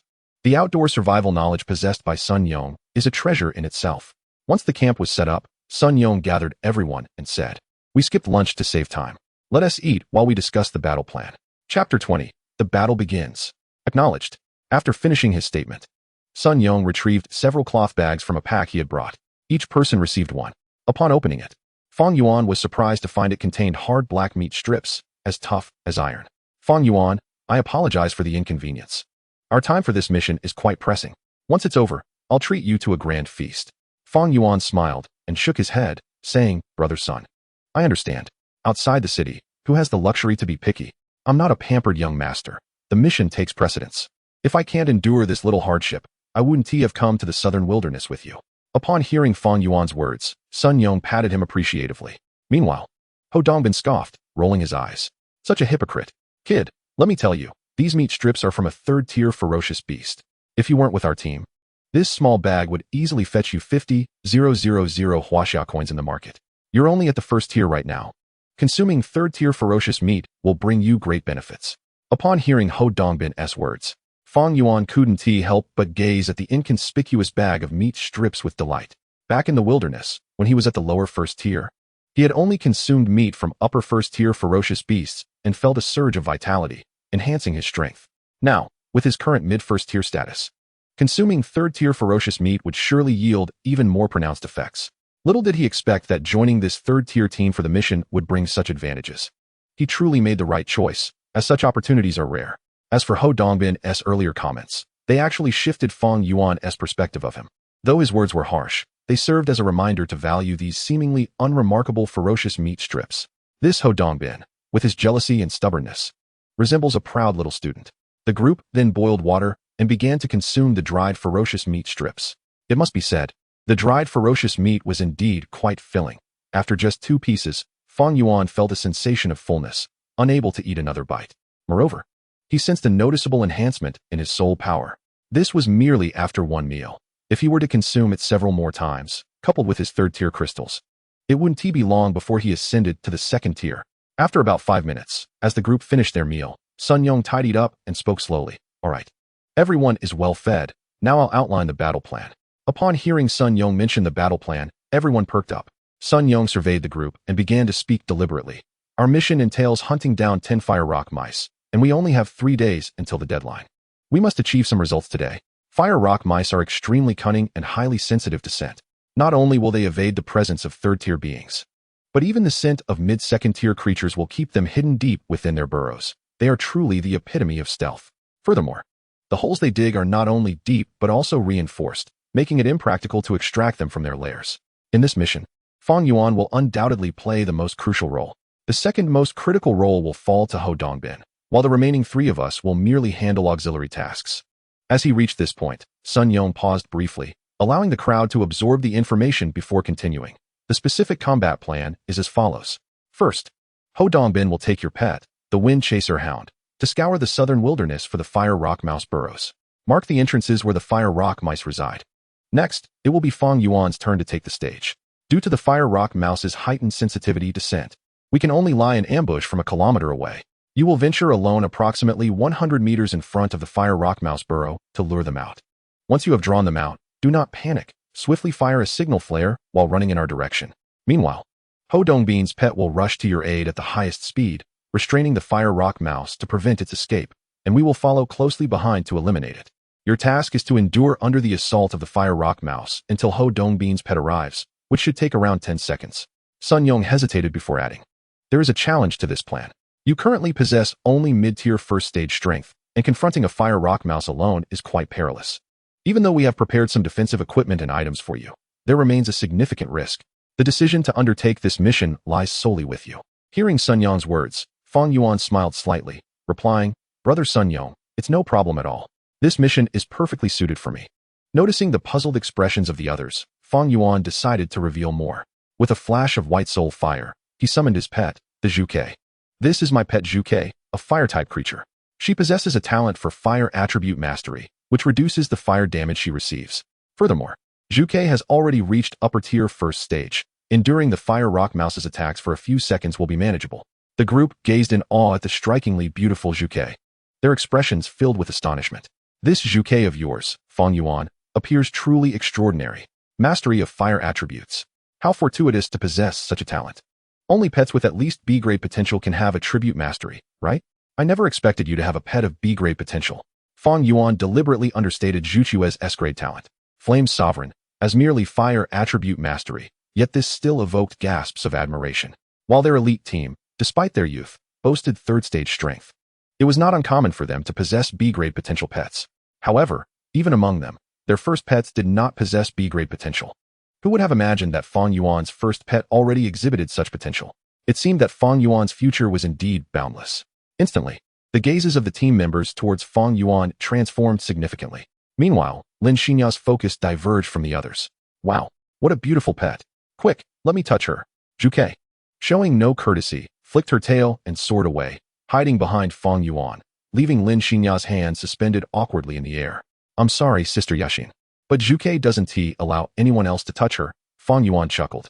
Ha ha ha, it's all right. Witnessing Fang Yuan's formidable pet instilled a renewed confidence in the group. At this moment, Even the notoriously brash Ho Dongbin acknowledged Fang Yuan's importance, treating him as an equal. Ahem, lad, I underestimated you based on appearances. Keep it up. Blushing, Ho Dongbin led his wind chaser hound deeper into the southern wilderness to mark the fire rock mouse burrows. The pair moved swiftly, vanishing from sight in an instant. The mission was officially underway. Observing Ho Dongbin's rapid departure, Fang Yuan couldn't help but smile knowingly. It seemed that wherever one was, possessing strength would earn the respect of others. Indeed, strength was a marvelous asset. Chapter 21. Level Up, Upper Tier, First Stage. Half an hour later, Ho Dongbin returned with his wind chaser hound. Wiping the sweat from his brow, he gasped, I've marked 10 fire rock mouse burrows. These rodents are truly timid. Not one attempted to attack me as I approached their entrances. Sun Yong nodded appreciatively. Dongbin, thank you for your efforts. Fang Yuan, the next step depends on you. As previously discussed, if this mission goes smoothly, you will receive 30% of the rewards. Fang Yuan nodded, accepting the map marked by Ho Dongbin, and proceeded towards the nearest target point. Sun Yong and the others solemnly followed closely behind, prepared for support at any moment. 3 minutes later, Fang Yuan arrived at the first fire rock mouse burrow. The entrance was a staggering 2 meters wide, and peering inside revealed an abyss of darkness, obscuring its depth. Upon sighting the burrow, a sense of unease washed over Fang Yuan. Furrowing his brow, he scrutinized the seemingly endless hole. Why is the fire rock mouse burrow so expansive? It could easily accommodate not just a rat, but even a bear. Feeling a sudden unease, Fang Yuan instinctively took a few steps back with Qiongqi, allowing himself a moment of relaxation. After a few minutes of waiting, just as Fang Yuan began to feel his focus wane, he heard a rustling sound emanating from the depths of the burrow. His senses sharpened instantly. Here it comes. As expected, just 5 seconds after Fang Yuan prepared himself, a massive spherical figure burst forth from the burrow, emitting a series of high-pitched squeaks. Upon discerning the true nature of this colossal creature, Fang Yuan couldn't help but exclaim in astonishment. This enormous mass is a mouse. Before him stood a creature with gleaming brown-yellow fur, measuring a staggering 1.5 meters in length, width, and height. Were it not for its enormous incisors and a slender tail stretching nearly 3 meters long, one would hardly believe it to be a mouse. This was indeed their target, the upper-tier second-stage dual-element ferocious beast, the fire rock mouse. Fang Yuan was not intimidated by the fire rock mouse's extraordinary appearance. Reacting swiftly, he commanded Qiongqi, use flame incineration. With a cry of acknowledgement, Qiongqi dove toward the fire rock mouse at an astonishing speed. Like a low-flying fighter jet, a massive fireball cascaded down upon the fire rock mouse, catching it completely off guard. Without wasting a moment, Fang Yuan launched a signal flare and turned to flee. A kilometer away, Sun Yong and the others spotted the red signal flare shot by Fang Yuan and wasted no time in advancing toward his location. Once the fire rock mouse emerged from its burrow and entered combat mode, its sensitivity to scent drastically diminished, presenting them with an opportunity. Although Ho Dongbin had the lowest strength, he was the fastest. His wind chaser hound raced forth like a bolt of lightning, hurrying toward Fang Yuan's position. Simultaneously, the fire rock mouse, having endured Juchua's assault, charged out of the range of her attack. After all, the fire rock mouse was a full level above Qiongqi and, being a fire-type creature itself, possessed high resistance to fire attribute skills. The skills of the Vermilion Bird inflicted no substantial harm upon it, instead igniting a profound fury within. How dare a creature of a significantly inferior level challenge it? The fire rock mouse, in a fit of rage, incessantly squeaked, frantically paddling its 4 stubby legs in pursuit of Fang Yuan in the direction in which the Vermilion Bird had fled. However, the sheer bulk of the fire rock mouse hindered its agility. Despite being a rodent-like beast, it lacked the nimbleness of ordinary mice, managing only to trail Fang Yuan. Gradually closing the distance, Fang Yuan felt the pressure of the massive rodent behind him, its irritable squeaks reverberating through the air as it thudded heavily against the ground in its relentless chase. Along the way, the Vermilion Bird unleashed several more instances of flame incineration upon the fire rock mouse, which, while not causing significant damage, did slightly impede its speed. Just as the fire rock mouse began to close in on Fang Yuan, believing it was finally poised to devour the detestable biped, an unexpected turn of events unfolded. A slender figure darted like the wind from beside Fang Yuan, sinking its teeth into the fire rock mouse's neck before it could react. It was none other than Ho Dongbin's pet, the wind chaser hound. The once unstoppable fire rock mouse, impervious to the Vermilion Bird's multiple flame incineration attacks, was swiftly dispatched by the wind chaser hound. It rolled on the ground twice before falling utterly still. Fang Yuan stared in shock. The wind chaser hound was merely a lower-tier third-level creature, primarily agile and not known for its offensive prowess. Yet, it had managed to slay a superior second-level beast in an instant. It appeared that to rapidly enhance one's strength, one must indeed level up swiftly. Fang Yuan was confident that his Vermilion Bird, with its S-class potential, would not be outmatched by any beast of a comparable level, given sufficient experience. Ho Dongbin soon arrived, noticing Fang Yuan's dazed expression, and proudly raised his head. "See, kid, this is my strength. You have a long way to go." At that moment, Sun Yong and the others also arrived, astonished at how the Wind Chaser Hound had effortlessly killed the Fire Rock Mouse. Seeing Ho Dongbin's smug demeanor, they couldn't help but jest. "Don't get too cocky, you brat. Fang Yuan, don't listen to his boasting. The Fire Rock Mouse has tough skin and flesh, along with fire-based ranged attacks. While the Wind Chaser Hound may be of a higher level, the outcome of a direct confrontation with the Fire Rock Mouse is uncertain. The only reason for this swift victory was your excellent lure, which caused the Fire Rock Mouse to lower its guard and expose its weakness. In a normal situation, Ho Dongbin's Wind Chaser Hound would have merely distracted the Fire Rock Mouse until we arrived to finish it off. Ah, so that's how it is." After Sun Yong's explanation, Fang Yuan finally understood. He had thought that the strength of pets would increase significantly after reaching the 3rd tier. It turned out that it was due to exploiting the enemy's weaknesses. Seeing Fang Yuan successfully complete the task with his first strike, the group regarded him with newfound friendliness. Sun Yong stepped forward to collect the vital parts of the Fire Rock Mouse, and noticing it was still early, called everyone to hunt another. The subsequent hunting endeavors proceeded smoothly, though the Wind Chaser Hound's instant kill of the Fire Rock Mouse was not replicated. In each case, it was Sun Yong and his companions, accompanied by their pets, who ultimately brought the Fire Rock Mice down.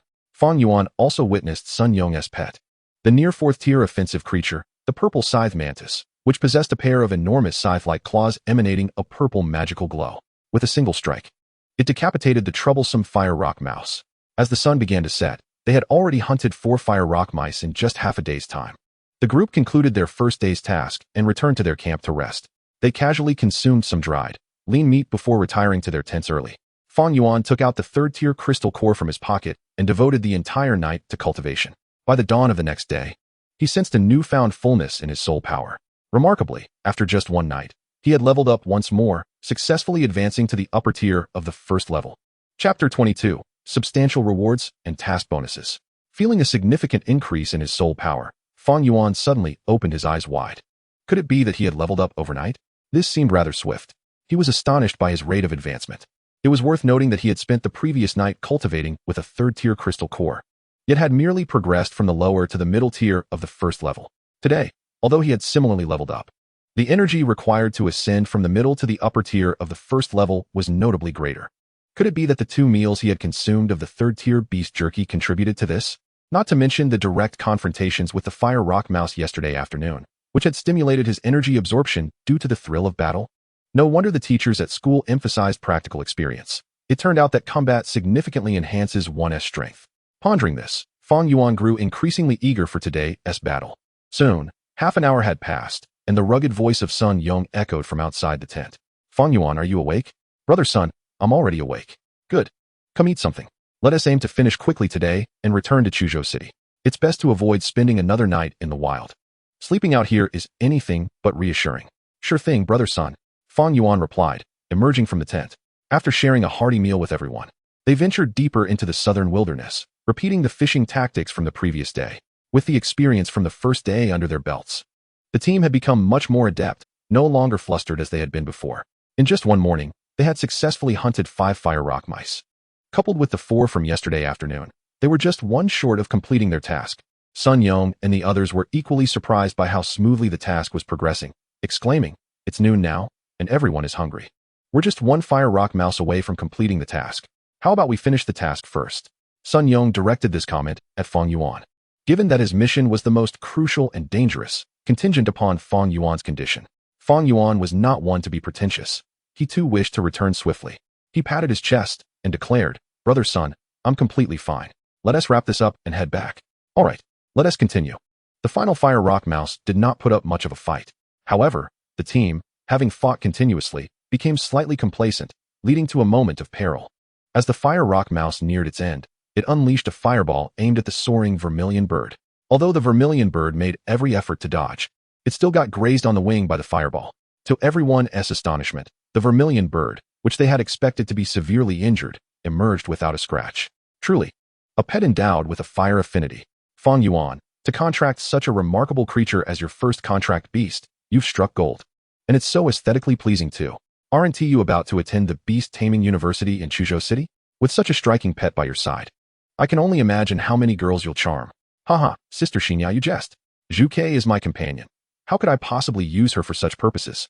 With a chirp, Zhu Ke, encouraged by Fang Yuan's words, affectionately nuzzled against his face. However, Fang Yuan failed to notice the peculiar expression on Lin Xinya's face when she mentioned Chuzhou Beastmaster University. With the task accomplished, the group exchanged laughter as they mounted the armored wild boars of Zhoushan, embarking on their journey home. The road remained tranquil, save for a few oblivious beasts that were unceremoniously tossed aside by the boars. Thus, Fang Yuan and his companions returned to Chuzhou City before nightfall. Upon seeing the towering, formidable city walls, a sense of safety and relief welled up within Fang Yuan. Yet, having spent a night in the wild and surrounded by 4 Tier 3 companions, he still felt a flicker of tension. Sensing Fang Yuan's unease, Sun Yong patted him on the shoulder with a reassuring smile. Fang Yuan, you've done well. This is your first night in the true wilderness, right? You'll get used to it in no time. Thanks to your efforts, we completed the task so swiftly. Come on, tonight, we shall not return until we are intoxicated. The group then proceeded to the Chuzhou Beastmaster Hall to report their task completion, followed by a visit to a nearby commercial street where they found a tavern, ordering a lavish feast accompanied by several fine bottles of wine. The somewhat arrogant Ho Dongbin, having bonded with Fang Yuan through their combat collaboration and noticing the lack of chemistry between Fang Yuan and his crush Lin Xinya, had warmed up considerably towards him. During the drinking festivities, he poured several cups for Fang Yuan, leaving him feeling a bit tipsy. Fang Yuan, this is the 3/10 of the task reward that we agreed upon beforehand. After our team's discussion, we decided to grant you an additional 1/10 for a total of 4/10 of the reward, thanks to your significant contribution to the task's smooth completion. Hearing Sun Yong's words, Fang Yuan felt a touch embarrassed, repeatedly waving his hands. Brother Sun, I really didn't do much. 4/10 feels excessive for me. As Fang Yuan declined, the admiration in the eyes of his companions only grew. Such youth, yet so composed in the face of temptation. They knew this was a reward from a C-class mission. Even they, as 4 Tier 3 Beastmasters, had only barely managed to accomplish it. Fang Yuan, being merely a Tier 1 Beastmaster, would find even a single 10th of the reward a considerable fortune. Ultimately, it was Lin Xinya who persuaded him. Fang Yuan, just accept it. Our primary goal in completing this task was to enhance our adventure levels. The reward is secondary. This reward may be trivial for us, but it is of great significance to you. After all, you've only just become a Beastmaster, haven't you? With Lin Xinya's encouragement, Fang Yuan reluctantly accepted the pouch handed to him by Sun Yong. With the task completed, the group was soon to part ways. The rank badges distributed upon becoming a Beastmaster possessed tremendous functions, serving as communication devices as well. By injecting a fragment of soul power into them, they could connect through consciousness. After exchanging contact details via their Beastmaster rank badges, they bid farewell. Fang Yuan made his way back to his room in the No. 8 housing complex in the East District. He then opened the pouch Sun Yong had given him, only to discover a deep purple oval crystal and 5 deep red crystals within. Astonishingly, it contained 1 Tier 4 core and 5 Tier 3 cores. A Tier 4 core. The rewards from this task were indeed bountiful. With such a plethora of high-tier cores, leveling up to Tier 2 was all but assured. Moreover, even after achieving Tier 2, I wouldn't have to worry about cores for quite some time. Elated, Fang Yuan stored the pouch containing the high-tier cores and opened his system interface. He had not forgotten the primary purpose of his journey, to complete the system's task and acquire Beastmaster skills. I wonder what kind of Beastmaster skill the system will grant me for completing a C-class mission. Chapter 23, Tier 2, Divine Beast Essence. Fang Yuan remained focused on his primary objective, completing the system's task to obtain Beastmaster skills. He opened the system and discovered he had acquired a new Beastmaster skill. First adventure task completed. Based on task completion, a random Beastmaster skill will be rewarded. Skill extraction in progress. Acquired skill, Beastmaster Bloodline, B-Class. Beastmaster Bloodline, B-Class. The Beastmaster gains 10 of the attributes of their contracted beast. To receive a B-Class Beastmaster skill was indeed a pleasant surprise. It must be related to the level I achieved in completing the adventure task. Upon realizing the skill he had obtained, Fang Yuan could not help but beam with delight.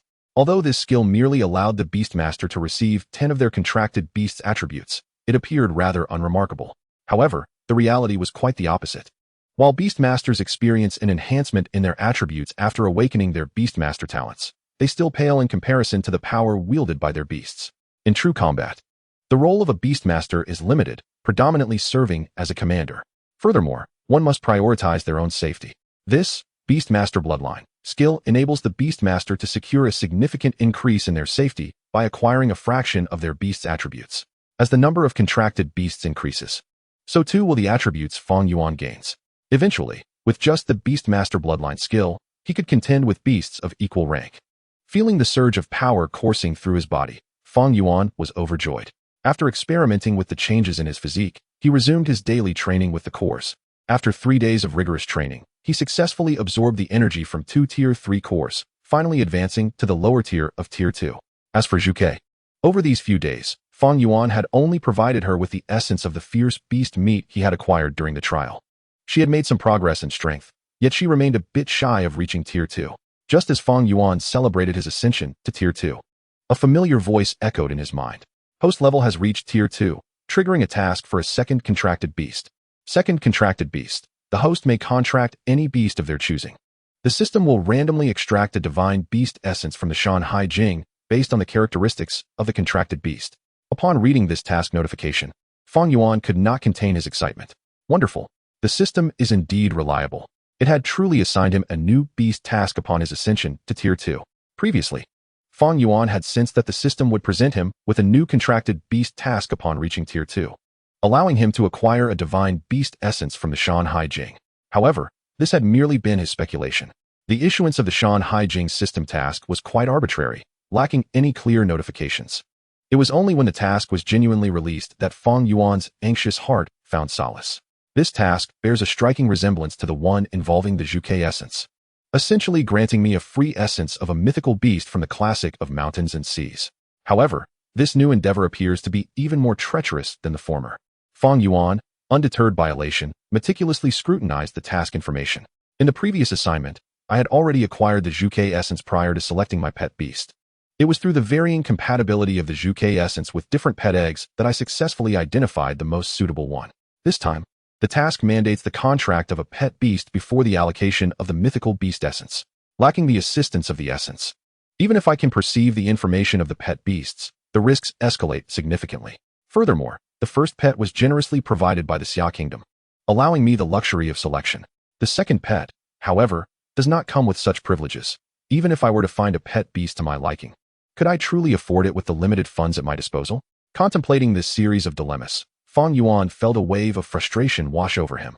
Despite possessing nearly 1 million Huaxia coins and 13 third-tier crystal cores, alongside 1 fourth-tier crystal core, the reality of the pet market would reveal that the options within my budget are indeed scant. Well, overthinking will yield no results. It is better to visit the pet market in Chuzhou first. The prospect of contracting a second pet fills Fang Yuan's heart with a fluttering excitement, rendering him unable to concentrate on his training. Thus, he rose and set out towards the Chuzhou pet market. The Chuzhou pet market is quite extensive, but the largest is undoubtedly the first pet market located in the Eastern District. This market is backed by the Beastmaster Association and boasts not only varieties of pets native to the Xia Kingdom, but also those from around the globe. Moreover, the quality of the pet eggs is assured, accompanied by commendable after-sales service. The sole drawback is that the prices here tend to be about 10 to 20% higher than those in smaller locales. Nevertheless, throngs of beastmasters flock daily to the first pet market in Chuzhou to procure their companions. After all, pet beasts are the very foundation of a beastmaster's livelihood, and none would hesitate to part with their coins for them. Half an hour later, Fang Yuan arrived at this grand pet market, immediately captivated by the dazzling array of pet eggs on display. Along the main thoroughfare of the market, numerous small stalls lined the sides, each showcasing a handful to dozens of pet eggs. Gazing deeper into the market felt akin to peering into an endless pedestrian street, where a sea of bustling heads obscured the view. Not only were pet eggs sold at the stalls flanking the streets, but also in the exquisite pet shops nestled within the buildings behind. Each shop possessed its own unique charm. Some exuded an ancient elegance, others a cutting-edge technological vibe, while some were adorned with lush greenery. Different colored ambient lights illuminated the pet eggs resting on display, transforming them into what appeared to be rare treasures rather than mere pet eggs. With just a glance at the opulent street-side pet shops, Fang Yuan was left with a singular impression: they were expensive. The items within such establishments would undoubtedly not come cheap. However, as it was Fang Yuan's inaugural visit to the pet market, he remained unfamiliar with the pricing norms. Additionally, considering his modest wealth, he swallowed hard and, steeling himself, ventured into a pet shop known as the Jade Pavilion. Upon entering, he was approached by a youthful attendant clad in a delicate green cheongsam. Her hair elegantly styled atop her head. With a warm smile, she greeted him. "Good day, sir. Welcome to the Jade Pavilion. All our pet eggs have been certified by the esteemed appraisers of the Qiongqi Beastmaster Association. The completeness of the information stands at an impressive 90%. Each pet egg is a premium selection, guaranteed to satisfy your needs. May I inquire as to your requirements today?" As Fang Yuan absorbed the attendant's seemingly extravagant introduction, a wave of trepidation washed over him. Yet, as he felt the weight of his coin pouch at his waist, he dismissed his doubts and summoned his courage. After all, with nearly 2 million huaxia coins worth of crystal cores and 1 million huaxia coins in cash, what was there to fear? Clearing his throat, he replied, "Ahem. I would prefer to browse on my own for now. Should I have any questions, I will ask you." "Of course, sir. Take your time," she responded cheerfully. Turning away from the attendant, Fang Yuan's gaze fell upon the nearest pet egg, ensconced in a lush embrace of tender green branches and leaves. Upon discerning the price, his eyes widened in disbelief. "How much? Is this egg made of gold?" 1 0, 2 zeros, 3 zeros, 4 zeros, 7 zeros trailing a single digit. Truly astonishing. This seemingly unremarkable pet egg, which Fang Yuan might have mistaken for an oversized duck egg had it lain on the roadside, was audaciously priced at 10 million. Noticing Fang Yuan's exaggerated reaction, the attendant merely chuckled softly, accustomed to such responses. Initially, she had perceived him as too young and plainly dressed to afford the wares of their establishment. However, the store's policy and Fang Yuan's striking appearance prompted her to treat him with courtesy rather than ridicule. "Sir, this is indeed the most affordable pet egg we offer. While the price may be steep, it is undoubtedly worth every coin.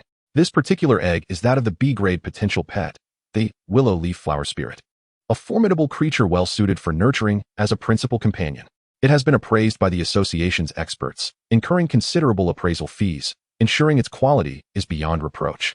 Furthermore, here is a brochure detailing the characteristics of the fourth-tier adult, willow leaf flower spirit, for your perusal." Employing the investigative abilities bestowed upon him by the classic of mountains and seas system, Fang Yuan assessed the information of the willow leaf flower spirit. Species: willow leaf flower spirit. Growth stage: pet egg, unhatched. Growth potential: B grade. Temperament: affable, friendly. Talent: earth attribute affinity. Mastery of nature attributes. Finding the information to align closely with the attendant's claims, he noted the additional detail regarding the creature's talents. As the attendant extended the brochure, Fang Yuan awkwardly waved his hand. "Ahem, perhaps not today. My current finances do not permit such a purchase. Perusing is entirely welcome. I believe, sir, that you will one day have the means to acquire any pet egg from our store," she replied with a pleasant tone. Her demeanor was refreshing, devoid of the typical snobbery associated with luxury boutiques. Surprised, Fang Yuan cast her a curious glance and feigned nonchalance. "Thank you. By the way, you mentioned that your store incurs substantial appraisal fees for pet eggs. Could you elaborate on the specifics of these charges?" After inquiring about the detailed costs of pet egg appraisals from the attendant, he subsequently departed from the Jade Pavilion. The fees for such appraisals were indeed exorbitant. The recently appraised pet beast egg, valued at a staggering 10 million huaxia coins, incurred a hefty identification fee of 2 million, an astounding 1/5 of its worth. Merely to ascertain the species and potential of a pet beast egg, such an exorbitant sum is required? It appears that becoming a pet beast appraiser is indeed a lucrative avenue. The realization that the powers casually bestowed upon him by the system hold such substantial value eased Fang Yuan's mood significantly. However, he refrained from hastily rushing to appraise pet beast eggs for profit. After all, his youthful appearance could hardly befit that of a seasoned appraiser. To engage in the appraisal of pet beast eggs, he would need to adopt some semblance of disguise. Moreover, pursuing this path for monetary gain was merely a last resort for Fang Yuan. At present, he had merely perused one establishment in the bustling pet beast market, which was just the tip of the iceberg in Chu City's premier pet beast market. He harbored a premonition that his second pet would not come from the already appraised, quality-assured eggs in the shops, but rather from the haphazardly stacked, unverified products lining the streets. It was precisely those unappraised, unremarkable-looking pet beast eggs that held the greatest potential for unexpected treasures. Contemplating this, Fang Yuan cast his gaze toward the densely packed, seemingly endless rows of pet beast stalls, letting out a wry smile. It seems this endeavor will be quite the undertaking. Patience is key. I refuse to believe that in such a vast pet beast market, there wouldn't be a hidden gem to be found. As Fang Yuan squared his shoulders and descended the steps toward the pet beast stalls, a rather unpleasant and eerily familiar voice suddenly pierced the air from the entrance of a nearby pet shop. "Oh, What a coincidence. Here we meet again, you pretty boy. Why do you emerge from the Jade Pavilion empty-handed? Can't afford anything, you pauper? Would you like me to offer you a little something? Ha ha. Upon hearing the voice, Fang Yuan furrowed his brow and turned around.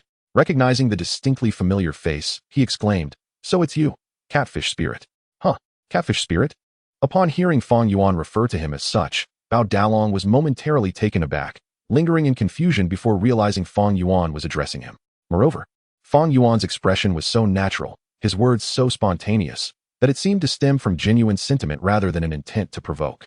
This earnest perception only served to further wound Bao Dalong's pride and ignite his fury.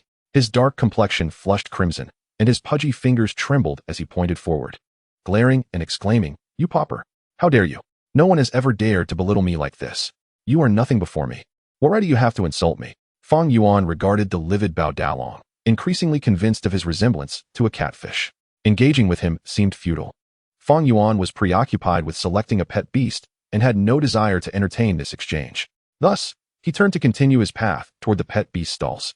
"You pauper! Even if you sift through the garbage at the stalls, you won't find a pet beast of better quality than those in the surrounding shops.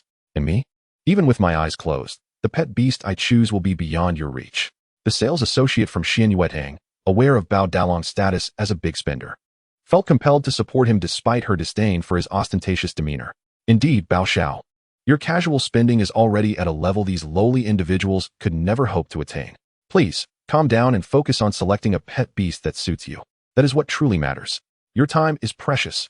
Wasting it on these lower-class individuals is simply not worth it." Encouraged by the sales associate's flattery, Bao Dalong gazed triumphantly at Fang Yuan, reveling in what he perceived as a psychological victory. However, Fang Yuan's earlier determination had begun to wane, and he turned back with a resigned expression. "Some fools are like this. Your momentary restraint will not make them see you as magnanimous. It will only make them believe you are easy to bully." Fang Yuan had grown weary of this catfish spirit's incessant presence. It was absurd. He had encountered him twice in just a few days. One couldn't help but conclude that Chu City was indeed small. It seemed that unless he truly made an impression, Bao Dalong would not relent. So, Fang Yuan gazed skyward, striving to keep Bao Dalong's abstract visage from tainting his spirit, and slowly remarked, "There are treasures to be found at the pet beast stalls. Where there are discerning eyes, there are exceptional beasts. If one lacks ability, one should refrain from disparaging others." Seeing Fang Yuan's air of indifference, exuding an unapproachable aura, only served to further infuriate Bao Dalong. Why does this pretty boy exude such effortless charm with every little action? It's infuriating. Bao Dalong, in a fit of rage, retorted, "What nonsense. Pretty boy, stop boasting. In this world, the wealthy are the true masters. Do you think you can strike gold amidst the refuse? How about a wager? I happen to have a contract slot available. Let us each purchase a pet beast egg from this Chu City's premier pet beast market. After we contract them, we shall battle. The loser pays the other 10 million huaxia coins. And if the loser cannot pay, they must sell themselves to the winner until the debt is settled." Chapter 25. The Beast Tamer Contract. Witnessing the agitated Bao Dalong, Fang Yuan couldn't help but smile. Was this not a case of serendipity? Just as he was lamenting his lack of funds, here was someone ready to hand him money. Suddenly, Fang Yuan regarded Bao Dalong with newfound admiration. After all, he was his very own benefactor. However, Fang Yuan did not immediately acquiesce. Instead, he feigned a timid demeanor, attempting to appear meek yet firm, and asserted, 10 million is far too little. I want to wager with you. If we are to gamble, let it be 30 million huaxia coins." Observing Fang Yuan's theatrical display of false bravado, Bao Dalong's grin widened. Did this pauper truly believe that by increasing the stakes to 30 million, he would intimidate him? 30 million might be this pretty boy's limit, but it was hardly Bao Dalong's. It was merely a small sacrifice. Not to mention, even if it were 100 million. What of it? In the end, victory would be his. This pretty boy would surely find himself selling himself on the streets. Ha ha. So, will you accept or not? If not, I shall take my leave. I have matters to attend to. Lost in his own fantasies of triumph, Bao Dalong was jolted back to reality by Fang Yuan's impatient call. He quickly replied, "Who would dare refuse? 30 million it is." However, words alone are insufficient. We must go to the Beast Tamer Guild to formalize the Beast Tamer contract. Let us sign it then. Who is afraid? Fang Yuan put on an act of being trapped, reluctantly agreeing. The Beast Tamer contract. The pet beast market was bustling with people, and with a crowd. There is always a contingent eager to witness the spectacle. Upon hearing Bao Dalong mention the signing of the Beast Tamer contract, the onlookers grew excited. One curious bystander asked, "What is a Beast Tamer contract?" A nearby individual, glancing disdainfully at him, explained, "You must be a novice. How could you not know about this? The contract of the Beastmaster is not merely an agreement concerning contracted beasts, but rather a solemn pact forged between Beastmasters through the use of soul power, imbued with immense binding authority. Once such a contract is executed, it must be adhered to without fail. Failing to comply will result in severe harm to the soul, rendering any progress nearly impossible for a lifetime. Such high stakes? This promises to be a spectacle." Subsequently, Fang Yuan and Bao Delong made their way towards the Beastmaster Guild, accompanied by a throng of onlookers eager for entertainment. The Beastmaster Guild in Chuzhou City was situated merely a few minutes away from the pet beast market, and soon the duo arrived without hesitation. They proceeded directly to the service hall on the first floor of the guild. Following closely behind were the curious crowd, which numbered in the hundreds. "Good day. How may I assist you?" Coincidentally, the enchanting receptionist who attended to Fang Yuan last time was present again. With a smile, Fang Yuan requested, "Could you please facilitate the formalities for us? We wish to sign a Beastmaster contract." "A Beastmaster contract?" she inquired. "Indeed. The terms are as follows. Within 3 days, both parties shall select a pet egg from the market, and on the third day, they will engage in a duel at the Beastmaster Guild's arena. The loser must pay the winner 30 million huaxia coins or equivalent goods. If unable to pay, they must serve the victor as a subordinate. 30 million huaxia coins." The beautiful receptionist's eyes widened in shock as she covered her slightly agape mouth with her hand. After glancing at the extravagantly dressed Bao Delong and then at the simply attired Fang Yuan, she hesitated for a moment before speaking. "Sir, I must advise caution. The Beastmaster contract is no trifling matter. Once signed, there is no room for regret.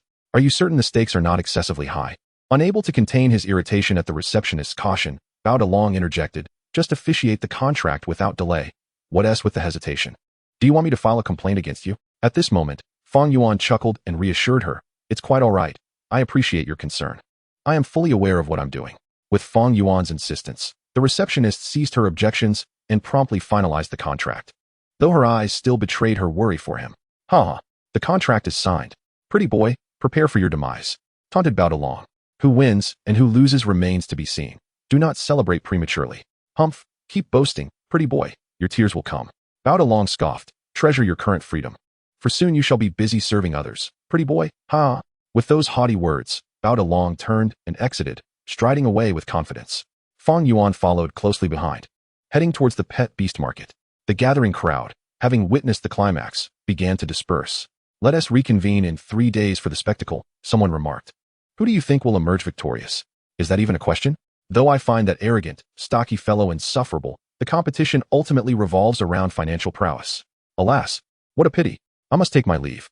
On the third floor of the Chuzhou City Beastmaster Guild, in room 303, an elderly man with graying hair, clad in a gray robe, was intently examining an orange-patterned pet egg through a magnifying glass.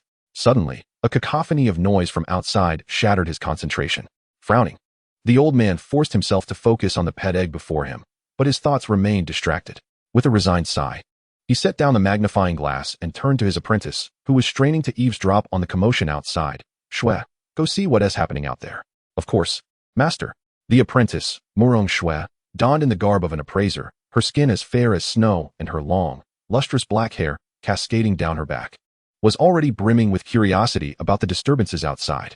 Upon receiving her master's instruction, she eagerly bounded downstairs. Observing her excitement, the old man smiled and sighed. "Ah, this child Shui. While her talent is remarkable, her temperament requires refinement. Master, I've discovered what is occurring." In a short while, Murong Shui's voice rang out from beyond the appraisal room. She burst into the room, her fair face flushed with excitement, whether from running or exhilaration. It was hard to tell. "Master, 2 individuals have signed a Beastmaster contract to wager on whose chosen pet will prove stronger. The loser must pay 30 million, or else serve the victor as a slave. Master, who do you think will triumph?" "Oh, is that so?"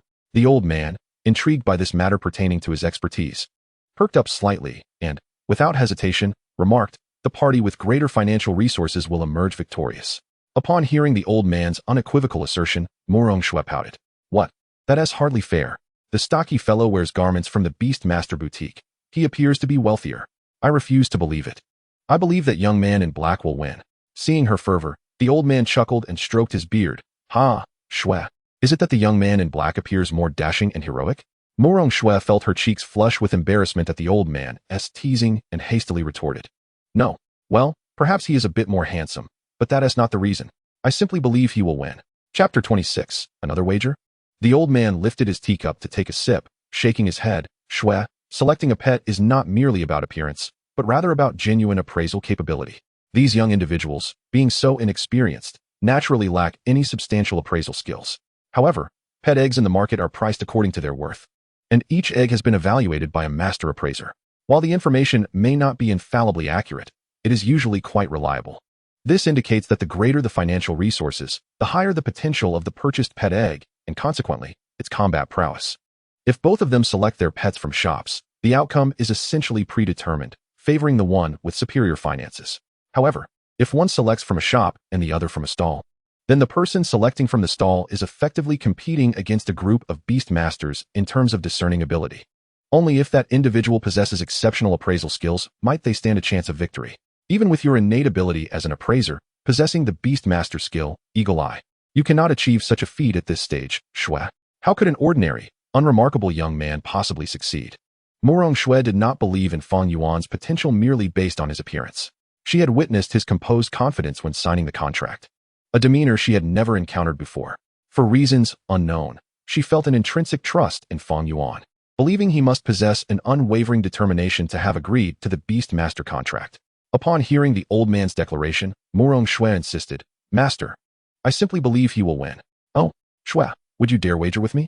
If I am correct, you must devote yourself to a month of seclusion, diligently honing your appraisal skills." "What? A month? Master, you might as well end my life." Murong Shwe felt that even a single day of seclusion was unbearable. A month would truly be torturous. Observing her reluctance, the old man had anticipated her response and continued, "If you are correct, then I shall reward you with the ethereal fox beast egg you have long desired." The ethereal fox. It is an extraordinary beast with A-grade potential. Furthermore, its abilities are perfectly aligned with Murong Shwe's role, and its beauty is simply unparalleled. Murong Shwe finds herself utterly unable to resist. On one hand, there is a month of seclusion, and on the other, her most cherished ethereal fox. Gritting her teeth, Murong Shwe resolutely declared, "Master, it's settled. Ha ha ha, splendid. We shall forego any beast master contract, for I trust that you, my dear Shwe, will uphold your promise." The old man in the gray robe felt a surge of joy as he saw Murong Shwe take the bait. Just moments ago, he had contemplated needing an opportunity to further hone her skills, and here it was, manifesting before him. Truly, what one desires often comes to fruition. Meanwhile, Murong Shwe, having impulsively accepted the wager, sat with a grimace. "Brother in black, you must not betray my trust." Unbeknownst to her, Fang Yuan had not only placed a bet himself, but had also inadvertently influenced another's wager. At that moment, Fang Yuan returned to the foremost pet market in Chuzhou City, beginning his selection of beasts from the very first stall. As for Ba Long, he, believing victory was assured, had gone off to rest. Though he was wise enough to dispatch a lackey to secretly monitor Fang Yuan's activities, the beasts at the stalls were not as thoroughly appraised as those in pet shops. Lacking substantial identification, they merely lay bare, awaiting selection. After all, appraisal fees were not trivial, and beast eggs with low potential bore little value for such evaluations. Most eggs at the stalls were of commonly found ferocious breeds, each possessing an inherent racial potential. For instance, the Flame Wind Hound, a standard among the soldiers of the Xia Kingdom, had a racial potential rated at C. Even without appraisal, a Flame Wind Hound egg would typically also possess C-grade potential. Only a select few could attain B or D-grade potential, and while some exceedingly rare variants might reach A-grade, such occurrences were exceedingly unlikely. Thus, the pricing of beast eggs at the stalls was generally dictated by the racial potential of the ferocious beasts. E-grade races priced at 10,000 to 30,000. D-grade beasts at 30,000 to 80,000, and C-grade beasts range from 80,000 to 200,000. As for B-grade, such eggs were a rarity indeed. To encounter a B-grade potential beast egg, one would likely need to stumble upon it, or else venture into the pet shops lining the streets. E-grade, D-grade, D-grade. The quality of beasts at these stalls is rather lacking. Fang Yuan mused. E-grade? There's even a C-grade potential beast here? After perusing several stalls, he finally laid eyes on his first C-grade potential beast egg. It belonged to a ferocious breed known as the Liwei cat, with a racial potential rated at D. To achieve C-grade potential, this egg was undoubtedly a prodigy among its kind. "How much for this beast egg?" he inquired. The Liwei cat egg, with D-grade racial potential, is agile, with a sharp tail, and its feline beauty makes it an ideal companion for home, travel, and adventure. Young man, I see a unique spark in you. So I want to charge you much, 38,000. Fang Yuan shook his head, saying, all right, boss, I'll have another look. Given the nature of the Liwei cat, this price was indeed steep. A typical Liwei cat egg would generally sell for around 20,000. This seller, seeing a young face, dared to demand 38,000, a markup nearly double the norm. However, this particular egg was exceptional, a C-grade talent among Liwei cats. Not to mention, should it be appraised, it could fetch up to 138,000. The profits from reselling such a beast egg could easily reach 100,000. The beast appraisers were akin to minting money. After a moment of contemplation, Fang Yuan refrained from acquiring the egg. His current task was to select a suitable beast for a contract. His funds were limited, and the prospect of reselling beast eggs could wait until after the wager concluded. He would also need to verify the qualifications of an appraiser, otherwise, even if he discerned the egg's potential, others might not acknowledge it. Suppressing the urge to invest in the egg, Fang Yuan continued his search for a suitable companion. In the pet shops, beasts commenced at B-grade potential, with some even boasting A-grade potential.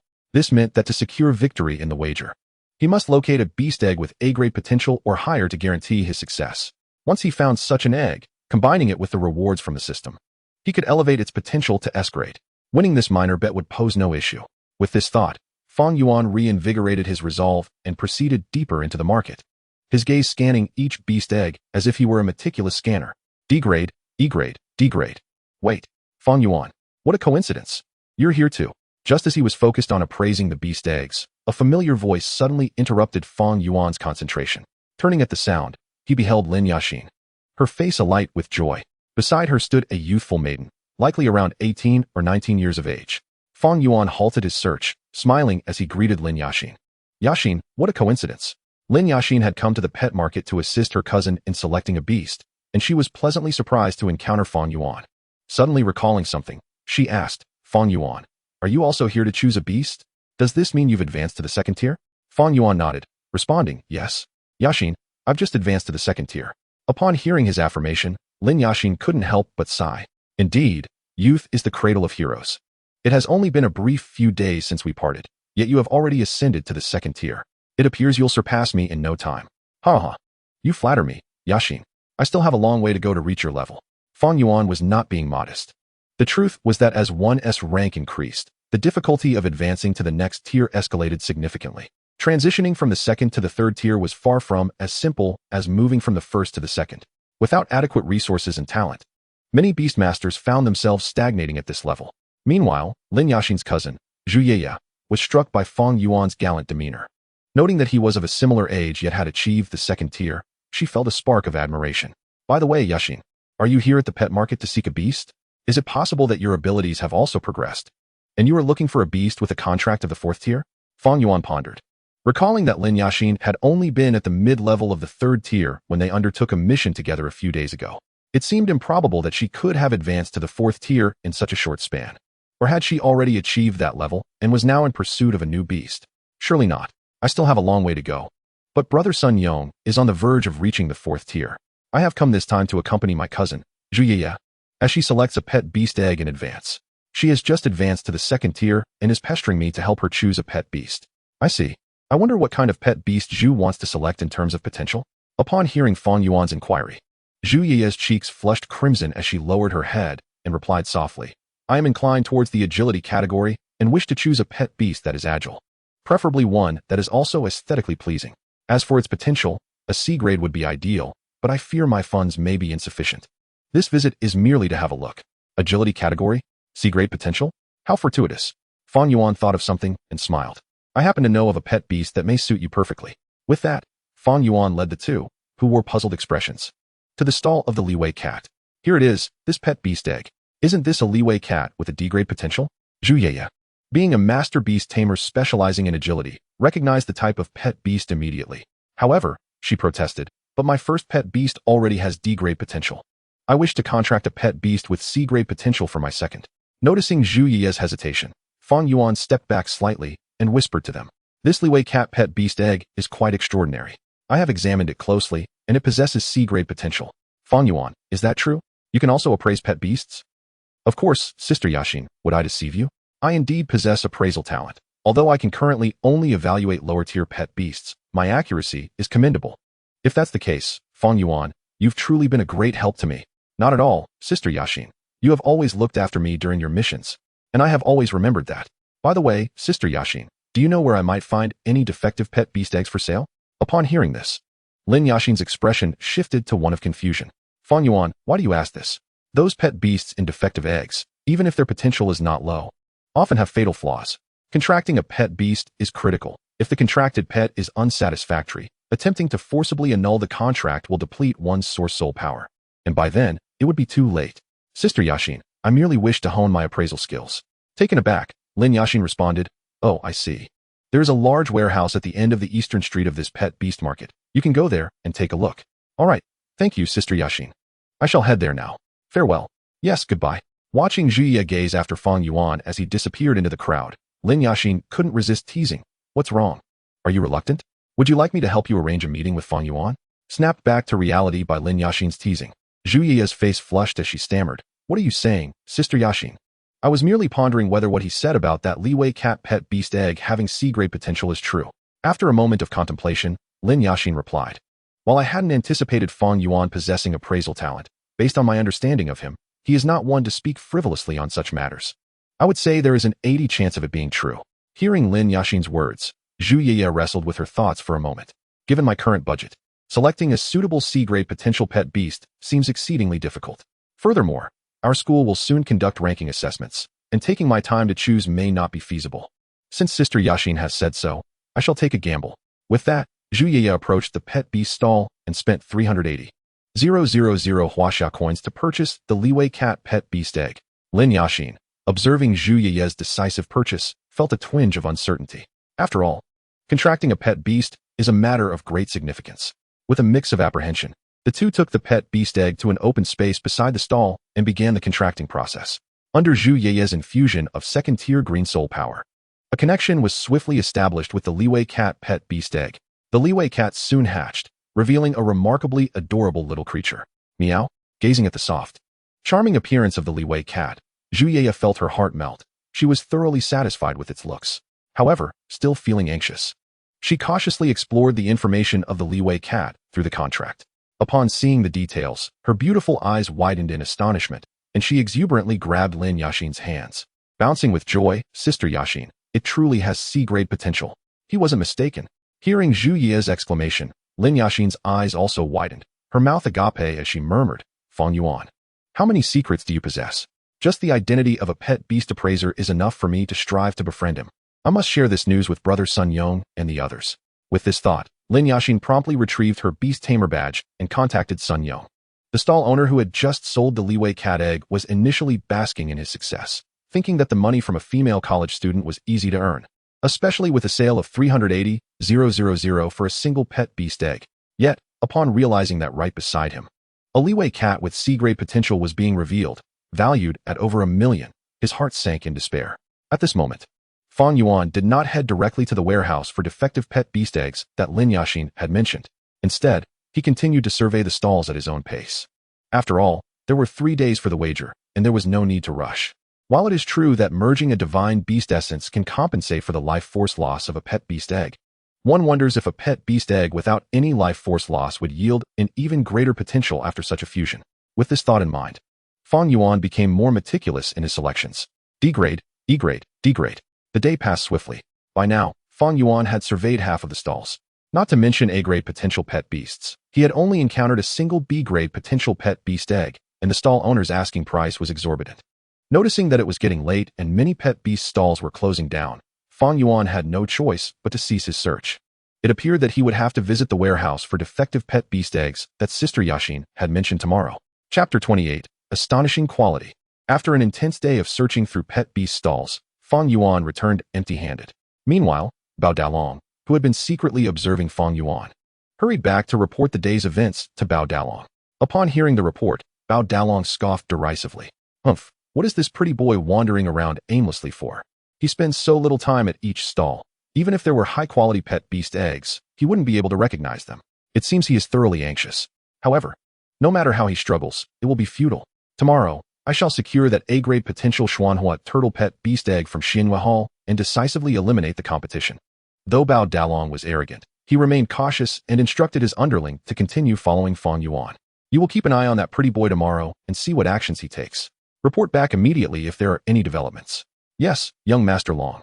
Fang Yuan returned home and practiced diligently throughout the night, rising early the next day. After enjoying a hearty breakfast, Fang Yuan made his way directly to the first pet market of Chuzhou City.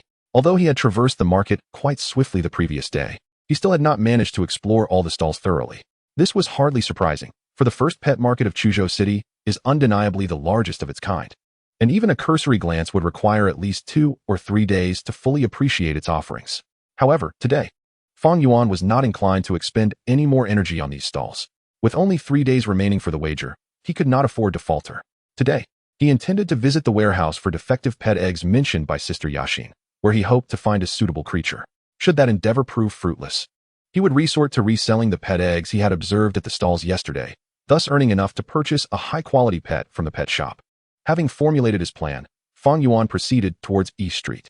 Meanwhile, Ba Dalong's underling, who had been lurking at the pet market since early morning, observed with surprise as Fang Yuan deviated from the usual routine, bypassing the stalls and heading directly to East Street, which jolted him awake. He quickly gathered his wits and followed Fang Yuan closely. Wasn't this the direction of East Street? What could that young man be up to? After trailing Fang Yuan for a good 10 minutes, he finally halted as they reached the sign of the warehouse at the end of East Street. Confirming he had not made a mistake before entering, seeing Fang Yuan enter a warehouse, Ba Dalong's underling hurried over, and upon recognizing the name of the establishment, Defective Pet Egg Processing Warehouse, he couldn't help but chuckle. What on earth was this young man doing in such a dilapidated place? Was he truly resorting to such desperate measures? I must relay this delightful news to young Master Long immediately. Rushing back along the route he had come, Ba Dalong was still seated at Xian Yu Tang, sipping tea, alongside the attendant who had supported him yesterday. Young Master Long. The appraiser of this Xian Hui turtle pet egg is none other than Master Jiang from the Chuzhou Beastmaster Association. The quality is undoubtedly assured. Moreover, the Xian Hui turtle aligns perfectly with your defensive strategy. Currently, we are running a promotion at Xian Yu Tang for only 88 million Huaxia coins plus 10 fifth-tier beast cores or crystal cores. It can be yours. Such an opportunity is fleeting. Upon hearing the attendant's quotation, Ba Dalong's jowls twitched, setting aside the 88 million Huaxia coins, even the 10 fifth-tier cores or crystal cores, each priced at 6 million Huaxia coins, would amount to a staggering 26 million. In total, that would come to a whopping 88 million Huaxia coins. Moreover, one must consider that 4th tier and above beast cores or crystal cores are priceless, typically only accepted in equivalent exchanges with items usable by beast masters. Should one attempt to purchase them with Huaxia coins, it would cost a staggering 3 million Huaxia coins per piece, totaling 88 million Huaxia coins. Ba Dalong understood that for an A-grade potential pet, this price was indeed not exorbitant. Such pets are rarely encountered, and missing this opportunity would mean a loss not easily rectified. Yet, this price felt like a severe drain on his resources. His family had allocated a budget of merely 100 million Huaxia coins for this pet. Any excess would have to come from his own pocket. Should he purchase the Xian Hui turtle pet egg at this price, his savings would be nearly depleted. If he were to lose the wager against that young dandy, he could scarcely afford the 30 million Huaxia coins required. Ba Dalong's primary concern was the possibility of losing and being unable to pay the wager, which could lead to serious repercussions from his family. Just as he was grappling with indecision, his underling burst into Xian Yu Tang, panting heavily. Why are you back? Didn't I instruct you to keep an eye on that young dandy? Young Master Long. Excellent news. I witnessed that young man enter the defective pet egg processing warehouse. Ba Dalong, who had always frequented pet shops and never deigned to glance at such a place, looked perplexed. What is this place? His underling quickly elaborated. It's a storage facility for broken or defective eggs. This young man has truly given up hope. Upon hearing this, Ba Dalong's expression shifted to one of elation, and he finally made up his mind. Damn it, if he is scavenging for scraps, why should I hesitate? How can I possibly lose? Bring me that Xian Hui turtle pet egg. Full payment. I shall purchase it. Right away. At that moment. Within the defective pet egg warehouse, the expansive space spanned at least 1,000 square meters, cluttered with pet eggs, each one bearing signs of damage to varying degrees. Yet none were beyond salvage. The stench of thousands of spoiled pet eggs mingled in the air, creating an overwhelmingly foul odor. Only a disheveled and slightly intoxicated man appeared to be on guard, barely lifting his eyelids as Fang Yuan entered, quickly returning to his slumber. Excuse me, how much for these pet eggs? 10,000 Huaxia coins each, no bargaining, discounts for bulk purchases. This price was hardly cheap, considering these pet eggs were nearly all rendered unusable. Customers visiting this place typically did not seek them for the purpose of contract binding, but rather as food for specific creatures. Although these pet eggs were life-worn and unsuitable as pets, they still served as high-quality feed. Of course, Fang Yuan was not there with the intention of buying feed. Suppressing the noxious odor, he began to search meticulously through the warehouse. Within less than a minute of evaluating the pet eggs, he stumbled upon a delightful surprise. D-grade, E-grade. D-grade, C-grade, B-grade. Is this truly a B-grade potential pet egg? To think I had spent an entire day at the stalls yesterday before encountering a single B-grade potential pet egg. Although this one is damaged, it undeniably qualifies as a B-grade potential pet egg. The quality here is astonishing. This revelation filled Fang Yuan with renewed confidence. It seems I have indeed come to the right place. Zhuke, you two were once lacking in vitality. Let us seek out your next companion together. As he continued his search, he encountered an array of pet eggs. D-grade, C-grade, B-grade, C-grade, D-grade. The higher the potential of the species, the more challenging it was to acquire. Fierce beasts would violently protect their eggs, and if they were unable to fend off a beast master, they would do their utmost to destroy their own eggs before succumbing. D-grade, E-grade, D-grade, C-grade, A-grade. The quality is remarkable. Is this truly an A-grade potential pet egg? Species, Crimson Flame Demon Elephant. Growth stage, pet egg, unhatched. Growth potential, A-grade. Personality, savage, bloodthirsty. Talent, fire manipulation, massive size, thick skin, and iron bones.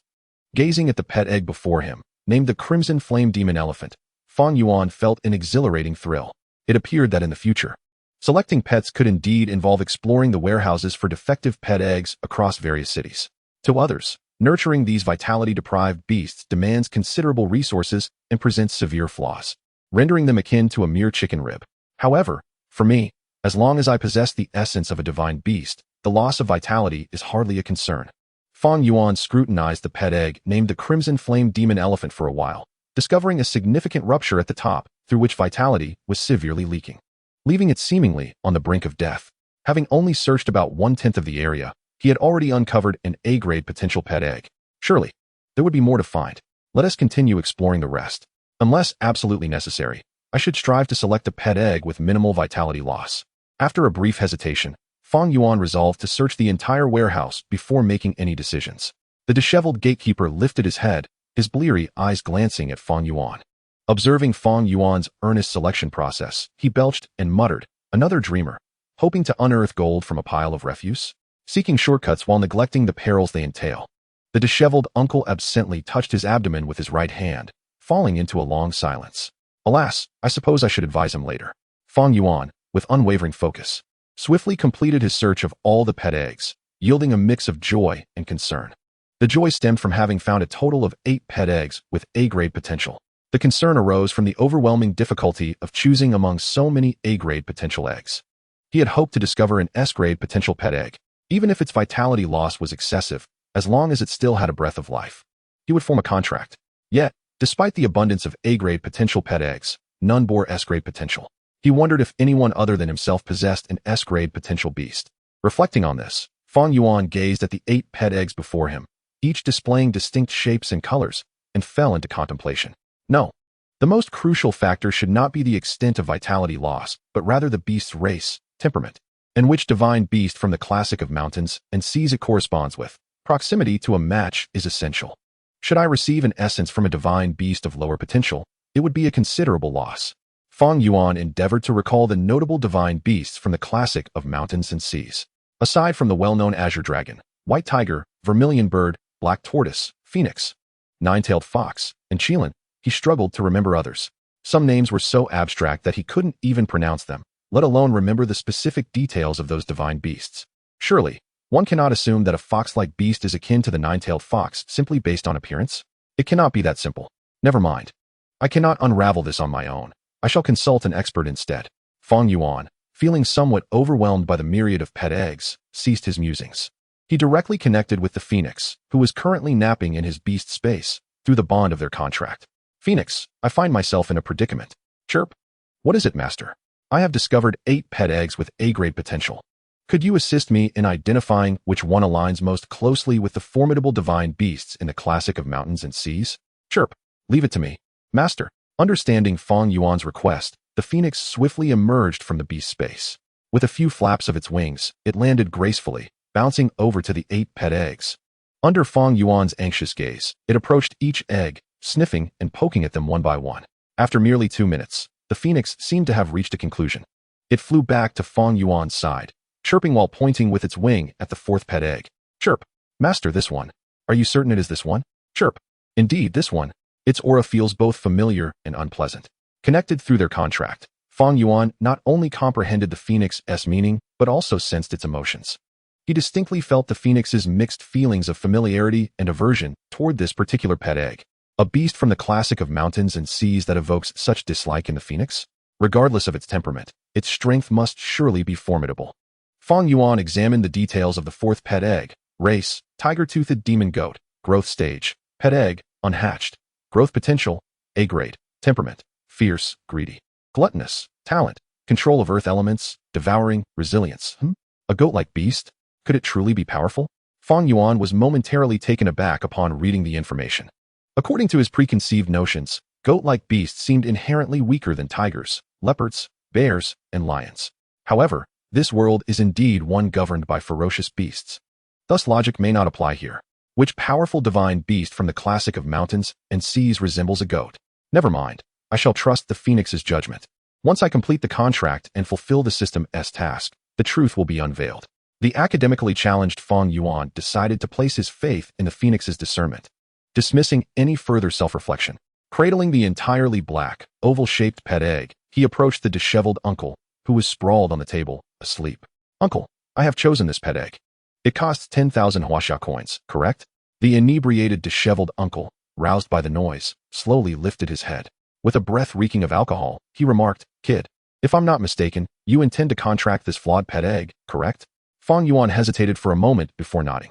Seeing Fang Yuan's affirmation, the disheveled uncle sighed heavily. Alas, young one, the path of a beast master requires steady progress. One must never seek shortcuts. Otherwise, the road ahead may become obstructed. Seemingly feeling that his words lacked persuasive power, the disheveled uncle, to Fang Yuan's astonishment, lifted his shirt. What? Uncle, what are you doing? Chapter 30. The 4 Great Ferocious Beasts. Fang Yuan gazed at the disheveled uncle's abdomen, where a gaping wound traversed his chest, appearing exceedingly grotesque. Noticing Fang Yuan's shocked expression, the uncle continued, I was once an exceptional beast master, until a claw pierced my chest. In my youth, when I awakened my beast master talent, my combat skills were quite commendable. Even though my first pet had only D-grade potential, I still triumphed in the trials. However, as I ascended to the 2nd and 3rd tiers, those affluent 2nd-generation beastmasters had B-grade and even A-grade potential pets prepared for them long before. Meanwhile, despite my relentless pursuit of tasks, I could only afford C-grade potential pets. Watching those once inferior beastmasters now overshadowing me, I felt an insatiable bitterness. In my imbalanced state of mind, I resorted to desperate measures, choosing the same path as you, contracting a flawed pet egg. In the end, I lost my gamble. Though the pet I contracted had A-grade potential, its vitality was severely lacking, rendering it prone to weakness. Ultimately, during a task, it succumbed to weakness and was slain by a ferocious beast, leaving me gravely injured and on the brink of death. After spending all my savings to heal, I have never dared to tread into the wilderness again. I often ponder, if I had not possessed the incomplete contract beast egg at that time, would everything have unfolded differently? At this juncture, the disheveled uncle couldn't help but lift the bottle, gulping down a generous mouthful of liquor. The liquid spilled from the corners of his mouth, trickling down his neck, cascading over the grotesque scar, rendering the scene particularly melancholic. Upon hearing the uncle's words, Fang Yuan felt a twinge of sorrow within. If I lacked the system, would I also find myself, like the uncle, unwilling to accept mediocrity and instead opt for this perilous path? However, there are no what-ifs. I possess sufficient ability to traverse the road before me. Arriving in this fantastical and resplendent world, would it not be a waste to live anything less than spectacular? Fang Yuan looked up at the disheveled uncle, smiling as he spoke. Uncle, I appreciate your kindness. Here are 20,000 huaxia coins, 10,000 for the beast egg, and 10,000 to treat you to a drink. Please take care of yourself. Perhaps I shall soon trouble you again. With that, he tossed the money aside and departed, cradling the beast egg, leaving the uncle to sip his drink and sigh in solitude. Fang Yuan was not mistaken. Should he swiftly ascend to the 3rd tier and form a contract with a 3rd beast, he might very well return to this incomplete beast egg warehouse. At that time, would he not again be a source of annoyance for the uncle? Just moments ago, he had overheard Qiongqi mention that the divine beasts within the classic of mountains and seas possess vastly different temperaments, many of which are quite extreme. Such personalities are indeed more common among incomplete beast eggs, as they exist perpetually on the brink of life and death, rendering their eccentricities quite understandable. After departing the warehouse with the tiger-toothed demon goat, beast egg, Fang Yuan opted not to return home. The vitality of the tiger-toothed demon goat was dwindling by the second. It was imperative to form the contract without delay.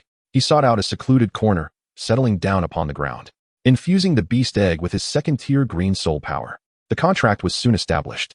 Fang Yuan felt a profound connection, a bond of blood, with the creature nestled within the obsidian egg before him.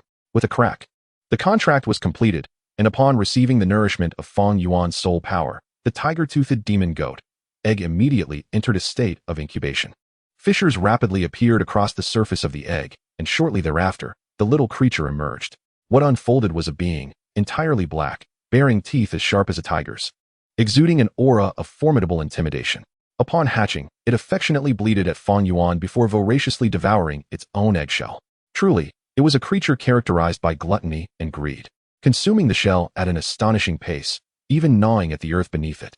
Before Fang Yuan could examine the little one's condition, a familiar electronic voice resonated in his mind.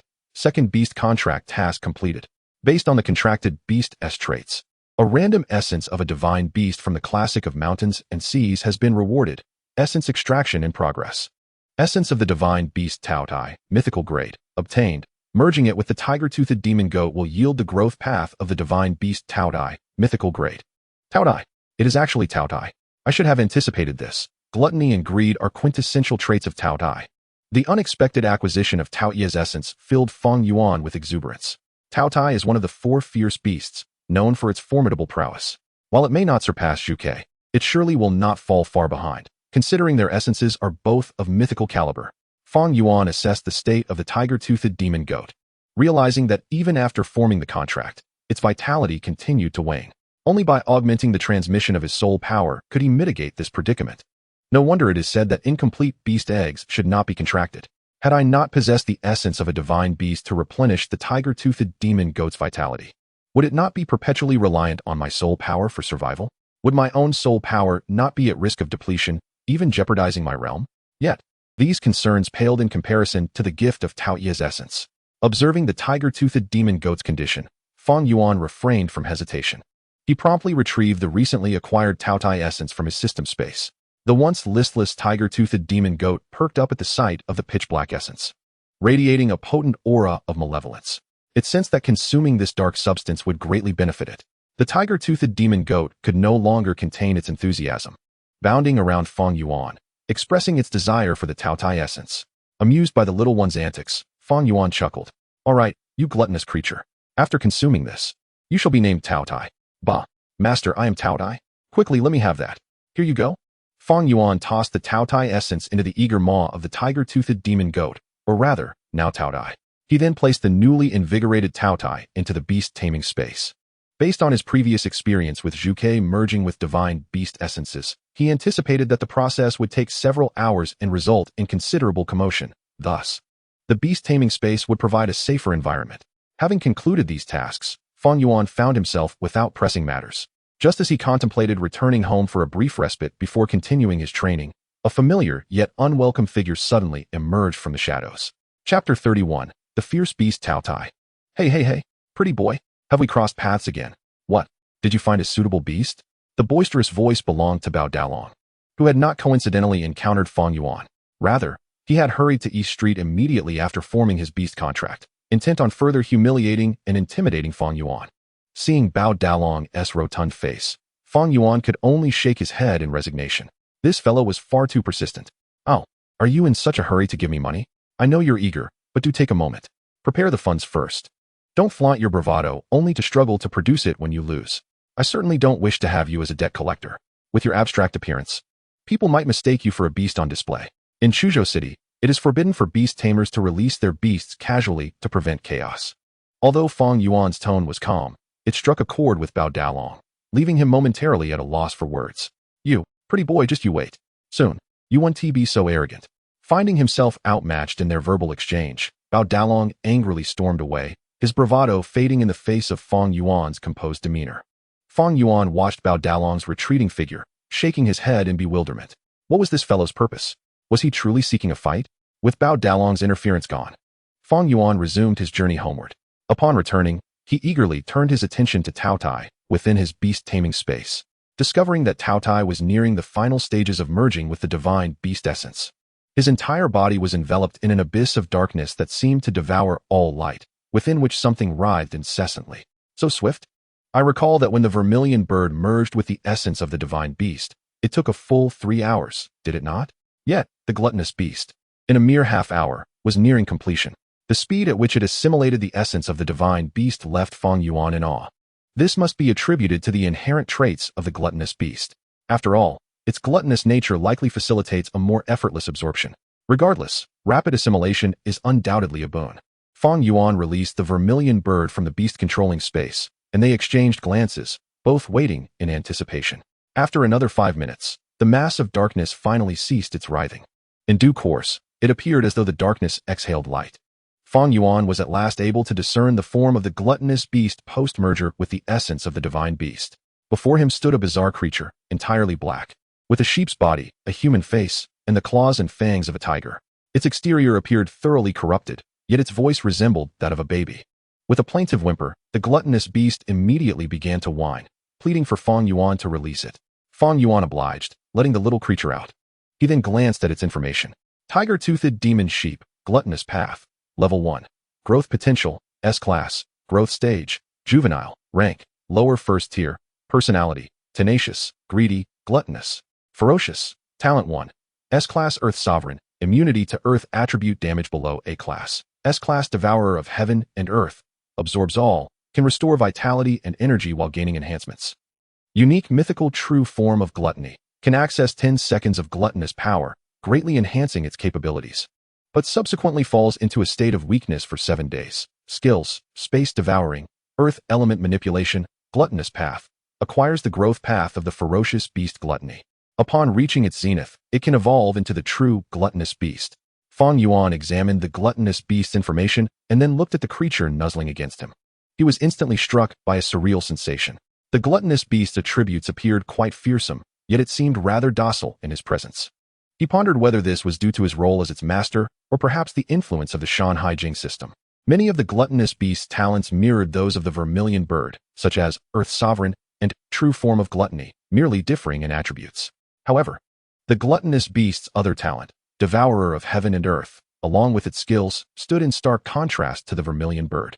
Devourer of Heaven and Earth not only allowed it to consume all things, but also to draw energy from them, replenishing itself, and even granting a permanent boost in power. This meant that with the gluttonous beast by his side, Fang Yuan would no longer fret over wasting the remains of slain ferocious beasts.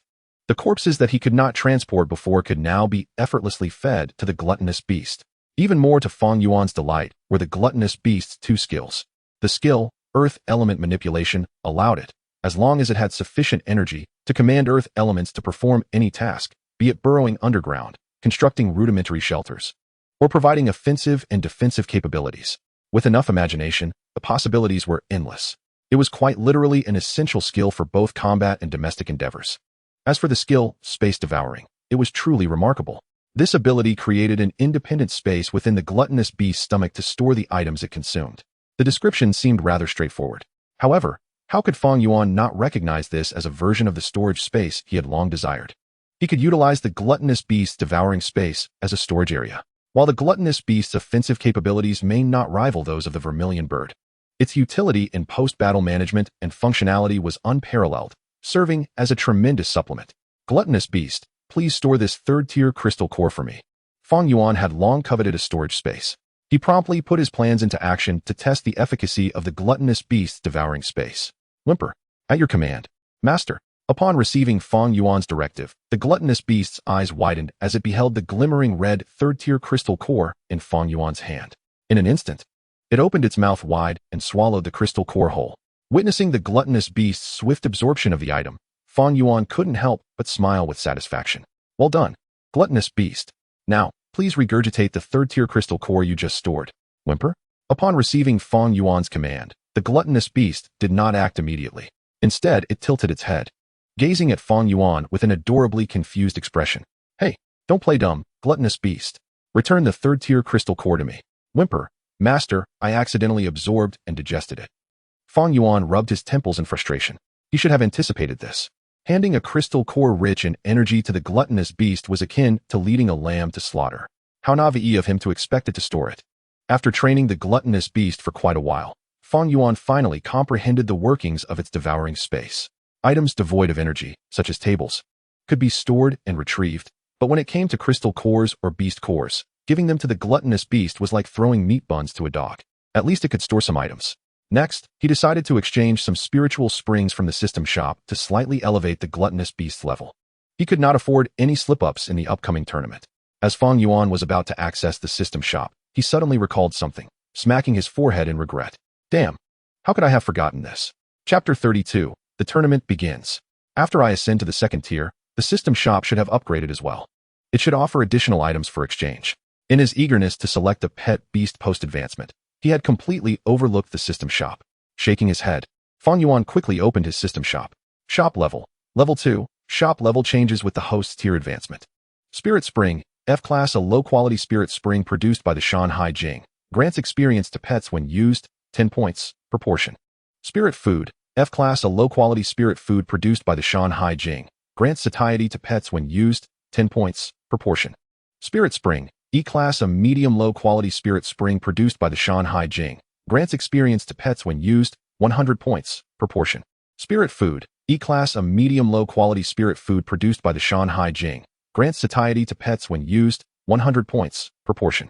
Spirit Fruit. F-Class, a low-quality spirit fruit produced by the Shan Hai Jing. Grants growth stage enhancement to pets, elevating juvenile pets to adolescent status, 1,000 points, proportion. Spirit Fruit. E-Class, a medium low-quality spirit fruit produced by the Shan Hai Jing. Grants growth stage enhancement to pets, elevating adolescent pets to young adult status, 5,000 points. Proportion. Random Beast Master Skill Book. Limited to 1. Exchange randomly obtain a Beast Master Skill Book. Using it grants a Beast Master Skill, 10,000 points. Points can be obtained by slaying ferocious beasts or using crystal cores. The upgrades to the system shop were indeed substantial. Initially, the F-grade spiritual fruits, spiritual foods, and spiritual springs have now been augmented with an E-grade tier, albeit at a significantly higher price.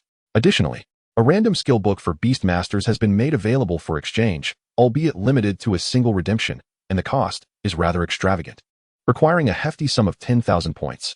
Fang Yuan gazed longingly at the newly introduced items, particularly the Beast Master Skill Book.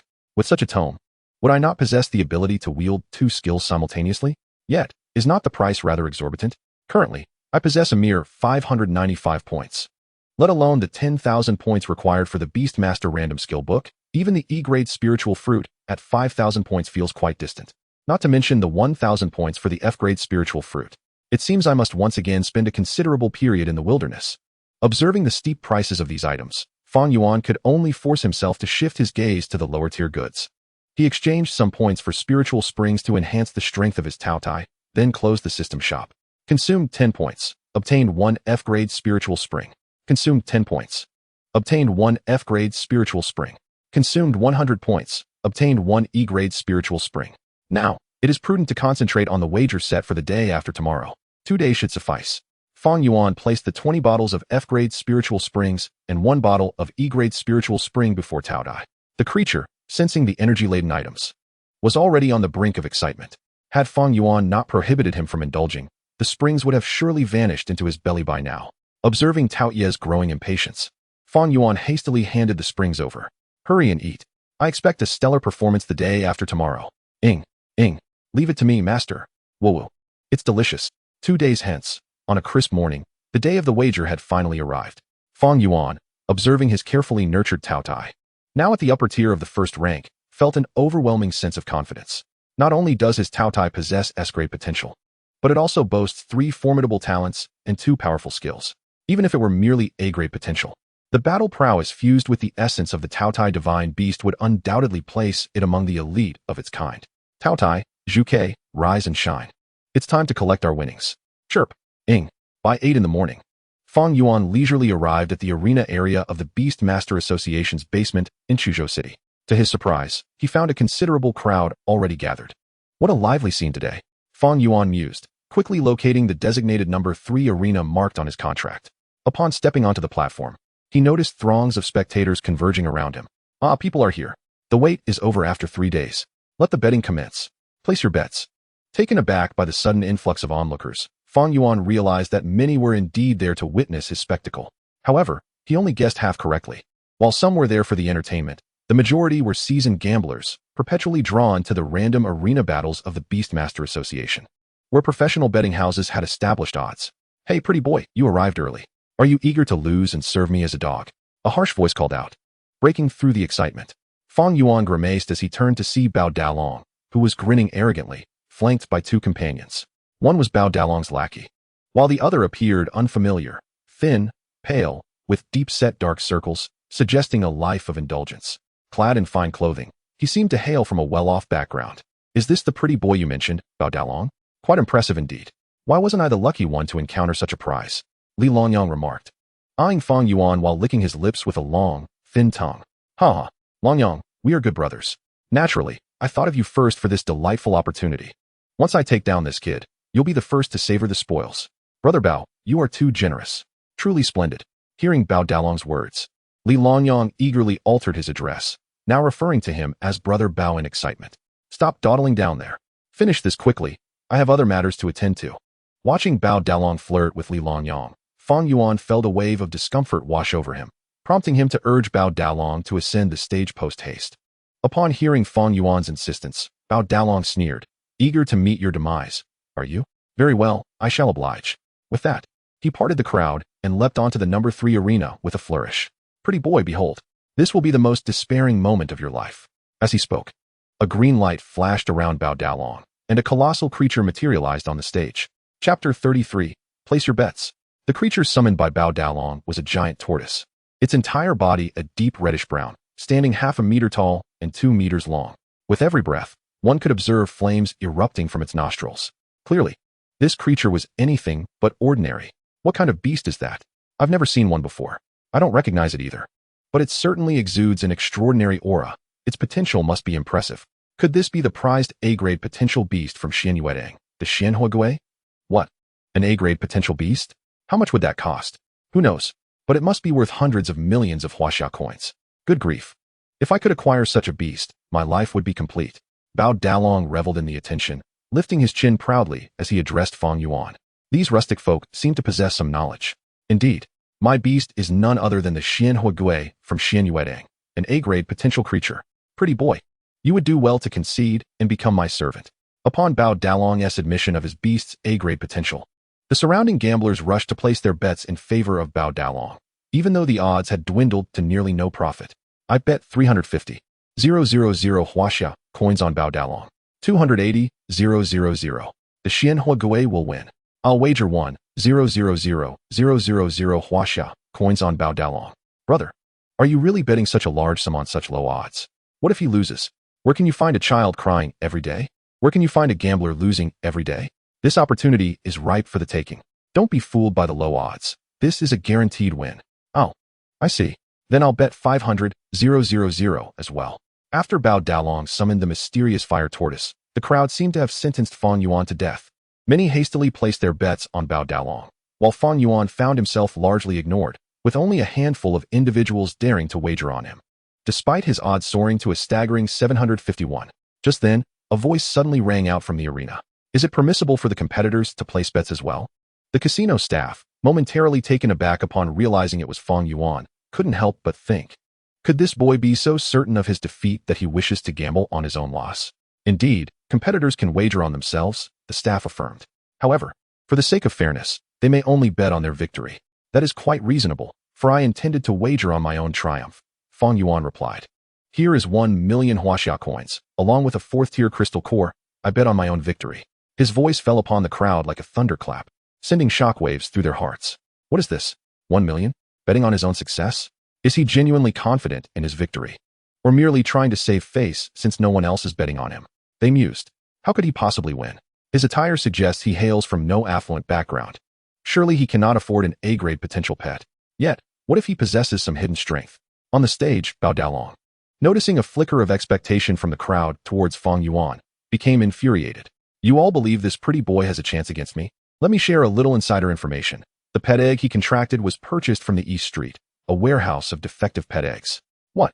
Initially, the crowd had held a glimmer of hope for Fang Yuan, as he appeared remarkably composed, giving no indication of uncertainty. However, upon hearing Bao Dalong's words about the defective pet egg, and seeing Fang Yuan's tacit acceptance of this claim, their hopes plummeted. In this day and age, someone is actually contracting a defective pet egg? While such eggs may possess average potential, they are indeed a significant pitfall. Here we thought he might pull off an upset. It seems he is merely a naive fool. At that moment, a young girl, adorned in the attire of an apprentice appraiser, with skin as pale as snow and an ethereal quality about her, skipped over to the side of the third arena. I bet on this handsome young man to win. 2 million Huaxia coins. You must do your best, dear. Don't let this catfish spirit defeat you. The girl, who was none other than Murong Shui, the apprentice appraiser who had wagered against her master with Fang Yuan, caught Fang Yuan off guard with her unexpected appearance and playful wink of encouragement. I don't seem to recognize her, he thought, slightly bewildered. What an odd girl, yet quite amusing. Bao Dalong was incensed. This girl actually bets 2 million on that kid? Has she lost her mind? But wait, look at her clothing. That's the garb of an apprentice appraiser. She is destined to become a pet appraiser, a significant figure. Could she have discerned something? Brother, why don't we place a bet on this kid too? Regardless of her future prospects, right now she just appears to be a lovesick girl. She is merely betting on him because he is handsome. In terms of appraising pets, I may not match her, but when it comes to gambling, she could study for decades and still not catch up with me. Indeed, pet appraisers and gambling have little in common. Let us just bet on that mysterious fire tortoise. Murong Shui's arrival failed to sway the betting trends of the crowd, but it did infuriate Bao Dalong further. Initially, he could tolerate Fang Yuan's resemblance to a catfish, but now this girl had also likened him to one. And her apprentice appraiser attire signified a status beyond his reach, a figure his family could not afford to provoke. Consequently, Bao Dalong directed his pent-up frustration towards Fang Yuan. You, summon your pet now. Stop dawdling. Wasting time is futile. Seeing Bao Dalong's exasperation, Fang Yuan merely smiled and summoned his Taotie from the pet space. The moment Taotie appeared, all eyes in the arena were drawn to it. Standing 1 meter tall and 2 meters long, its entire body was black. With a sheep's body, a human face, tiger-like teeth, and claws. This fearsome and intimidating creature instantly instilled dread throughout the crowd. What kind of pet is this? I've never seen anything like it. Murong Shui furrowed her beautiful brows, tilting her head as she scrutinized Taotie on stage. As a pet appraiser, her understanding of pets far exceeded that of the average person. She could easily identify Bao Dalong's fire tortoise, despite its rarity, and could enumerate its racial traits and common skills. Yet, Fang Yuan's Taotie fell squarely within her knowledge blind spot. It bore a slight resemblance to the tiger-toothed goat demon, but only marginally. I suppose I should ask my master about it later. As a pet master, he will undoubtedly know. It seems I truly need to delve deeper into pet appraisal knowledge. Unbeknownst to her, Taotie was a ferocious beast from the Shan Hai Jing, and even her master, who was reputed to be a walking encyclopedia of pets, would fail to recognize it. On the opposing side, upon seeing the terrifying visage of Taotie, Bao Dalong was initially so startled that he fell flat on his backside. Regaining his composure, he became enraged. What sort of bizarre creature have you contracted? No wonder it came from a defective pet egg. It must be a mutation. TSK, let us get on with it. My fire tortoise is itching to unleash a massacre. The referee approached both competitors to confirm their readiness before promptly announcing the commencement of the battle.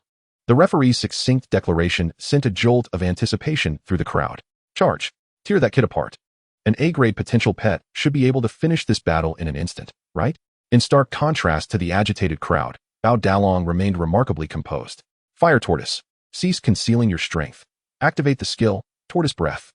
Following Bao Dalong's command, the fire tortoise exhaled a long plume of fiery breath, and its aura surged up 2 full tiers. Fang Yuan, intrigued, scrutinized the fire tortoise. Has its aura already reached the upper tier of the first rank? He swiftly glanced at the fire tortoise's detailed information. Species, fire tortoise, tier, upper first rank, growth stage, juvenile, growth potential, a grade, personality, irritable, tenacious, innate abilities, mastery of fire element, thick shell, skills, flame breath, turtle breathing technique, flame shield, fire spin. To one's astonishment, the Xuanhua turtle possesses a remarkable 4 skills. The skill it just employed was the turtle breathing technique. Turtle breathing technique. Upon activation, the user enters a state of breath restraint, reducing their aura by 2 levels. After perusing the information on the Shan Hai turtle, Fang Yuan felt a mix of exasperation and reflection. As a formidable A-grade potential pet, the turtle breathing technique proves to be exceedingly practical, allowing for unexpected advantages. It was utterly ridiculous that this oaf, Bao Dalong, had chosen to flaunt it, resembling nothing more than a foolish pig. However, what surprised Fang Yuan was that, in just 2 short days, Bao Dalong had managed to elevate the Shan Hai turtle's level by 2 ranks. It appeared he had utilized a considerable amount of precious resources. After all, ordinary resources cannot be absorbed by pets as seamlessly as the items exchanged through his system. Bao Dalong thought he had secured his victory, oblivious to the fact that his Taotie had already been nurtured to the upper tier of the 1st rank. As for why the aura that Taotie currently exhibited was not as potent as that of the Shan Hai turtle, it was entirely dictated by Taotie's inherent traits. While an exposed aura can serve as a form of intimidation, for Taotie, it only represents a waste of energy. Given Taotie's gluttonous nature, it would never squander its energy on merely releasing its aura. Fang Yuan, recalling the adage that villains perish from excessive verbosity, had no intention of engaging in idle chatter with Bao Dalong. He commanded Taotie to launch an assault directly. Go, Taotie, eliminate it. Yes, master. Upon receiving the directive, Taotie swiftly lunged towards the Shan Hai turtle.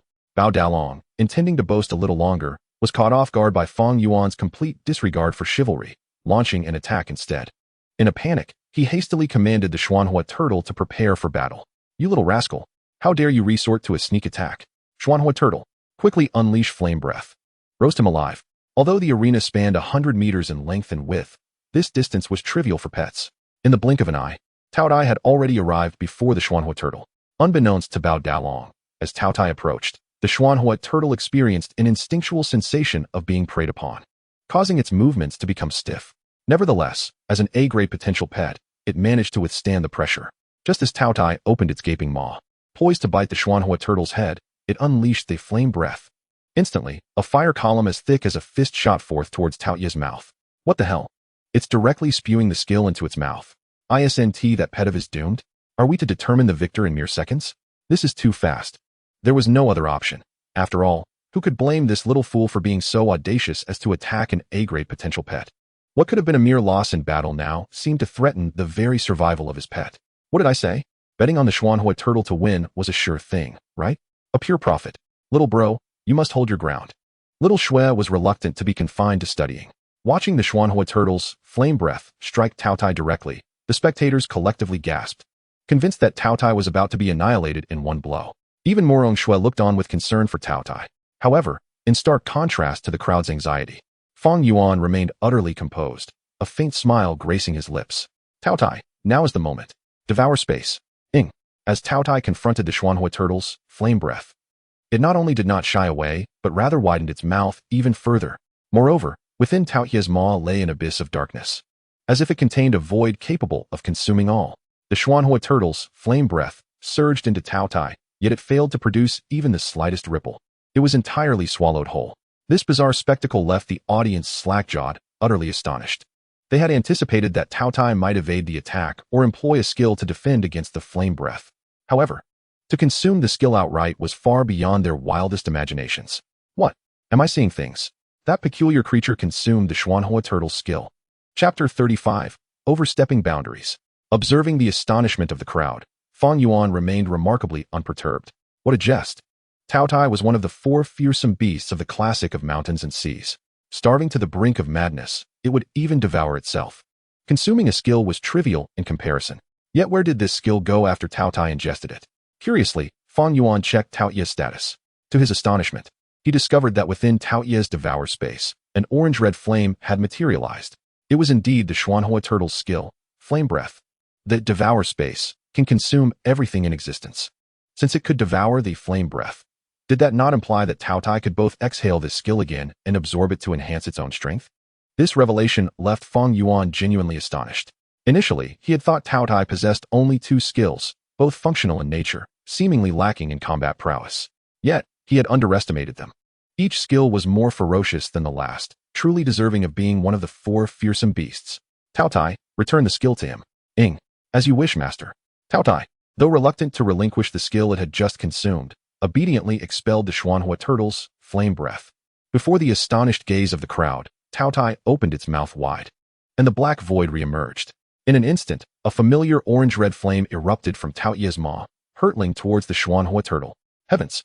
That creature not only absorbs skills, but can also release them? What kind of skill possesses such an effect? Murong Shui, too, gazed in awe, her mouth agape in admiration. Did all my knowledge of pets go to waste? I've never heard of such a skill. Hearing the gasps of the crowd, Bao Dalong finally regained his senses from the initial shock. Impossible. Absolutely impossible. This must be an illusion. You're using some kind of illusionary skill, aren't you? It's all fake. How could your ragtag pet, scavenged from the streets, possibly contend with my expensive Xuanhua turtle? Watch as I tear apart your illusion. Xuanhua turtle, continue using flame breath. Roar. With Bao Dalong's command, another identical, flame breath, erupted from the Xuanhua turtle. The flames collided violently with Taotie's fire, erupting into a spectacular display of sparks and smoke. The heat wave and thick smoke enveloped the arena, obscuring the true situation. When the smoke cleared, the spectators finally beheld the outcome.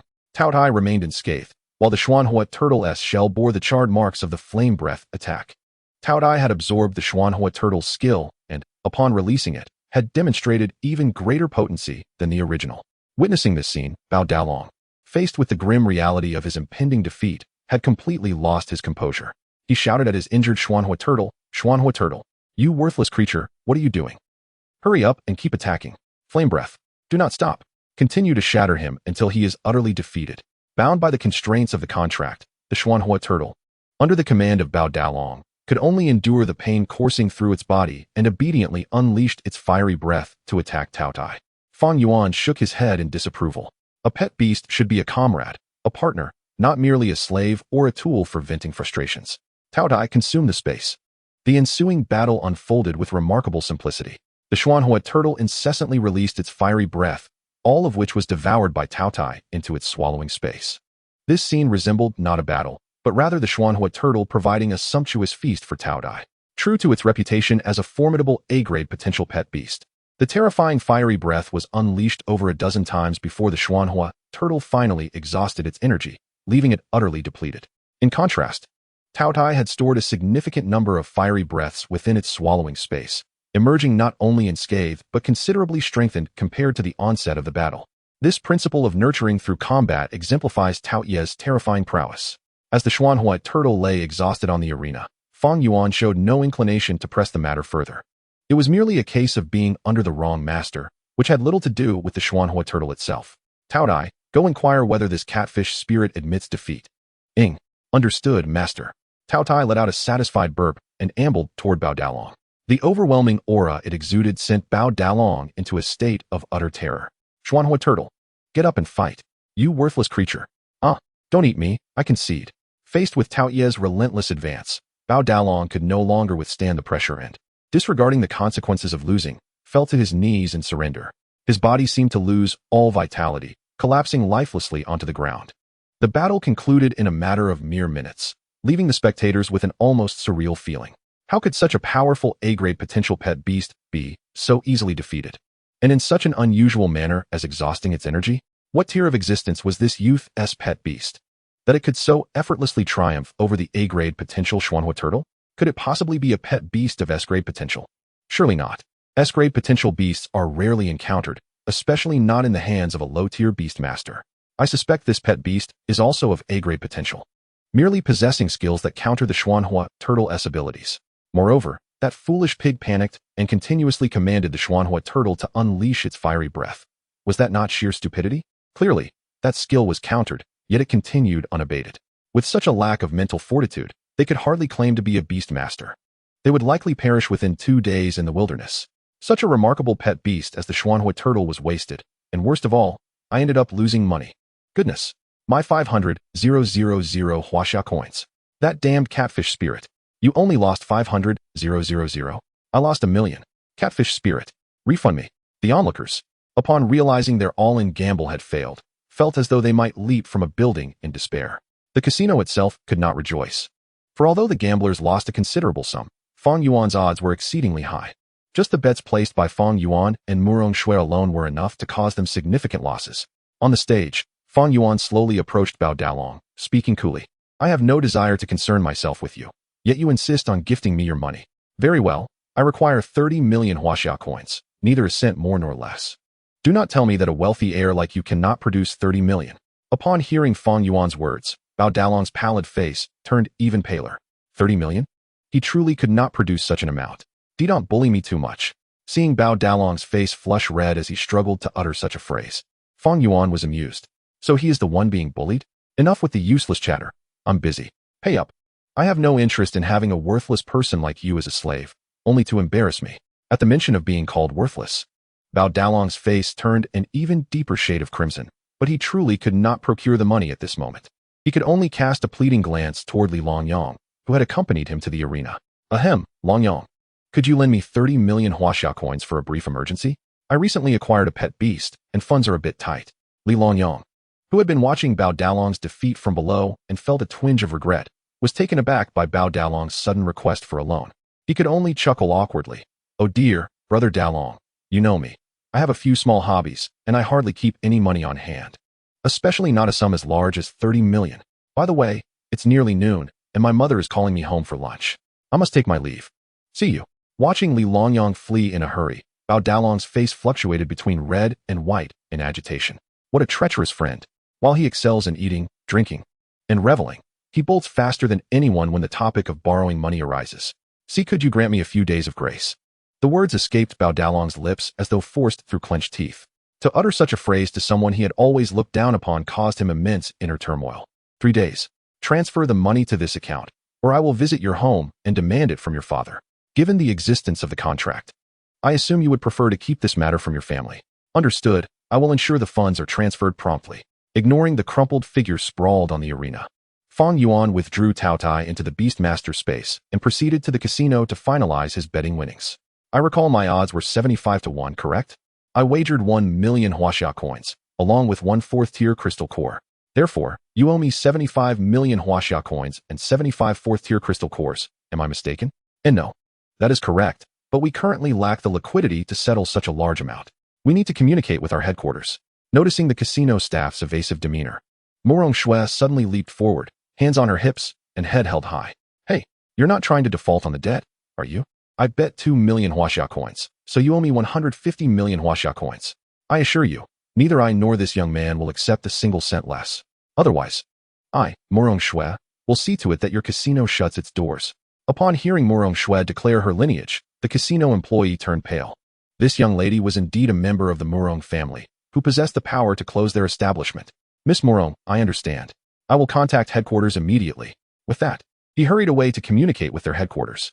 Fang Yuan understood that while smaller amounts might be manageable, the sheer scale of his winnings this time was extraordinary. Lacking any significant background, it was conceivable that the casino might attempt to renege on their debts. This time, he had certainly benefited from the assistance of the young lady named Morong Shui. Yet, he was left wondering why she had chosen to help him repeatedly. Thank you, Miss Morong.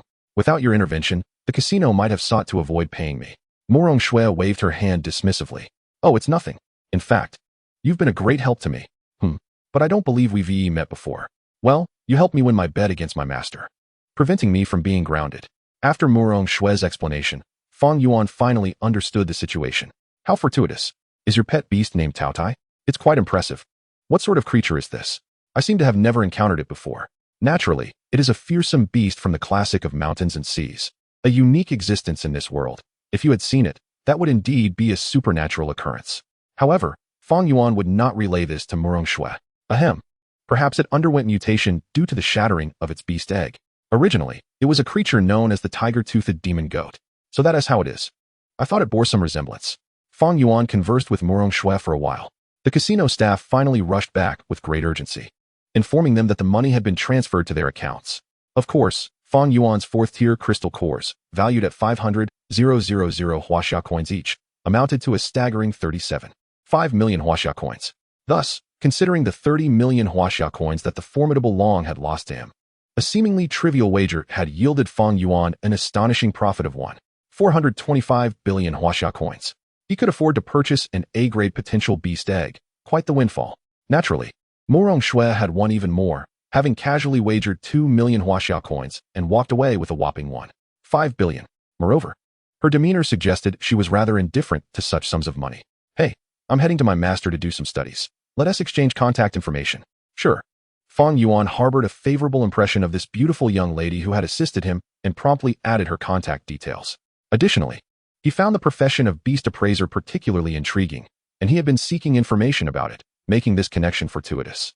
After bidding farewell to Murong Shui, Fang Yuan, armed with his newfound wealth, made a beeline for the Beastmaster Guild's shop, where he indulged in an extravagant shopping spree.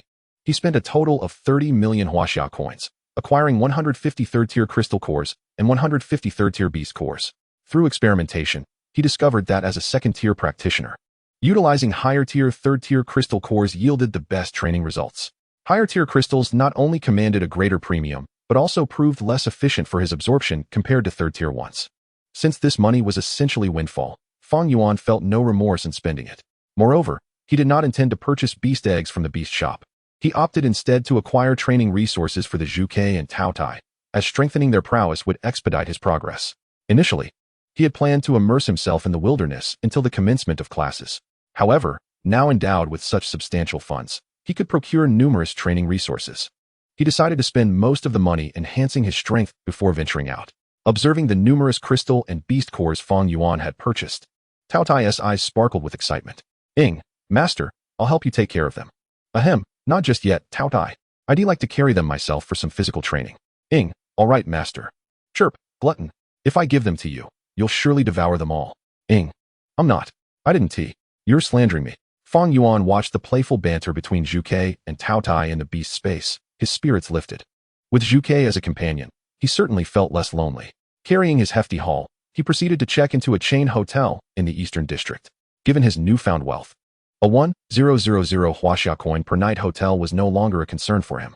Returning home would be time-consuming, and the lower district was not particularly safe. As a second-tier beastmaster, he now possessed considerable funds. Unbeknownst to him, shortly after entering the hotel, a few individuals emerged not far behind, revealing expressions of regret. This kid actually checked into the Chuzhou hotel. It seems he has no further opportunities. Let us return and report to the boss.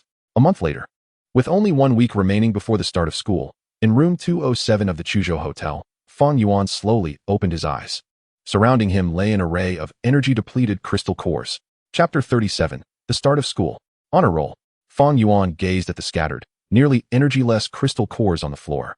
Adhering to his principle of waste not, he promptly summoned Taotie. Taotie, these crystal cores should still contain some energy. Please help me dispose of them. Yes. Master. You're so kind to Taotie. Taotie opened its mouth and began voraciously devouring the discarded crystal cores, the crunching sound echoing incessantly. Judging by Taotie's expression, consuming the hard, iron-like cores was akin to snacking on delightful treats. Chirp. TCH, glutton. Qiongqi turned her face away in disdain, refusing to witness Taotie's fierce eating display. Observing this scene, Fang Yuan mused, what a harmonious coexistence we have. However, after assessing the strength of his soul power, he could not help but sigh.